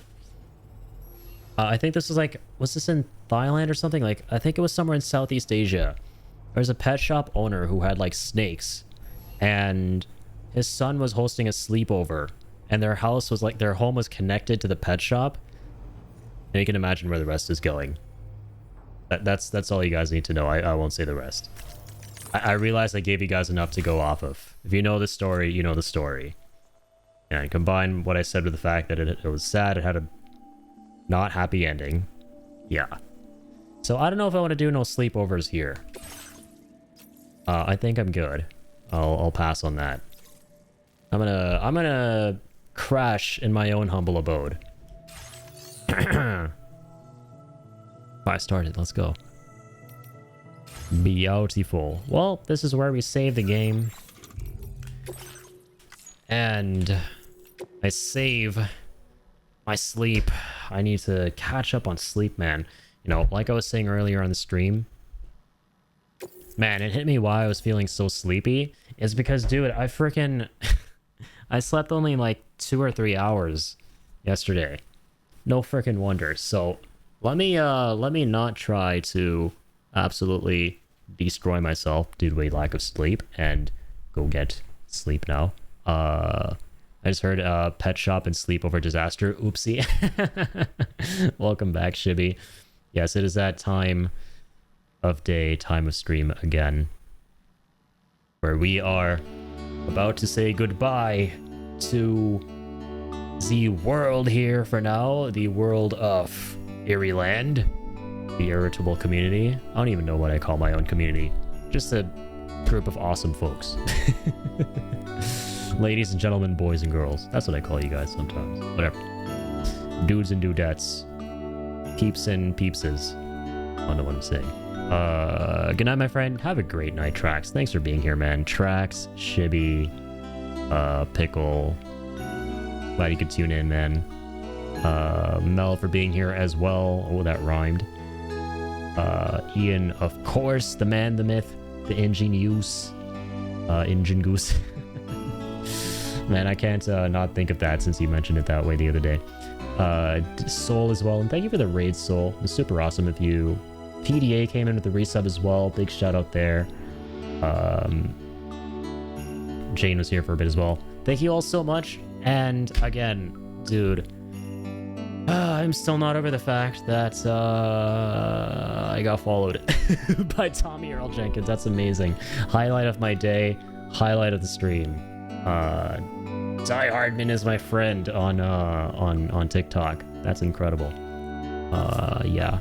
Amazing stuff. Today is a good day, like it says in the title of the stream. Or I guess yesterday at this point, but Have an amazing night, everybody. I'm going to have a little peep-see and see if anyone is streaming. Probably not, because unlike me, all of you all out there are actually healthy, responsible human beings who don't stay up past your bedtime too often, for too long.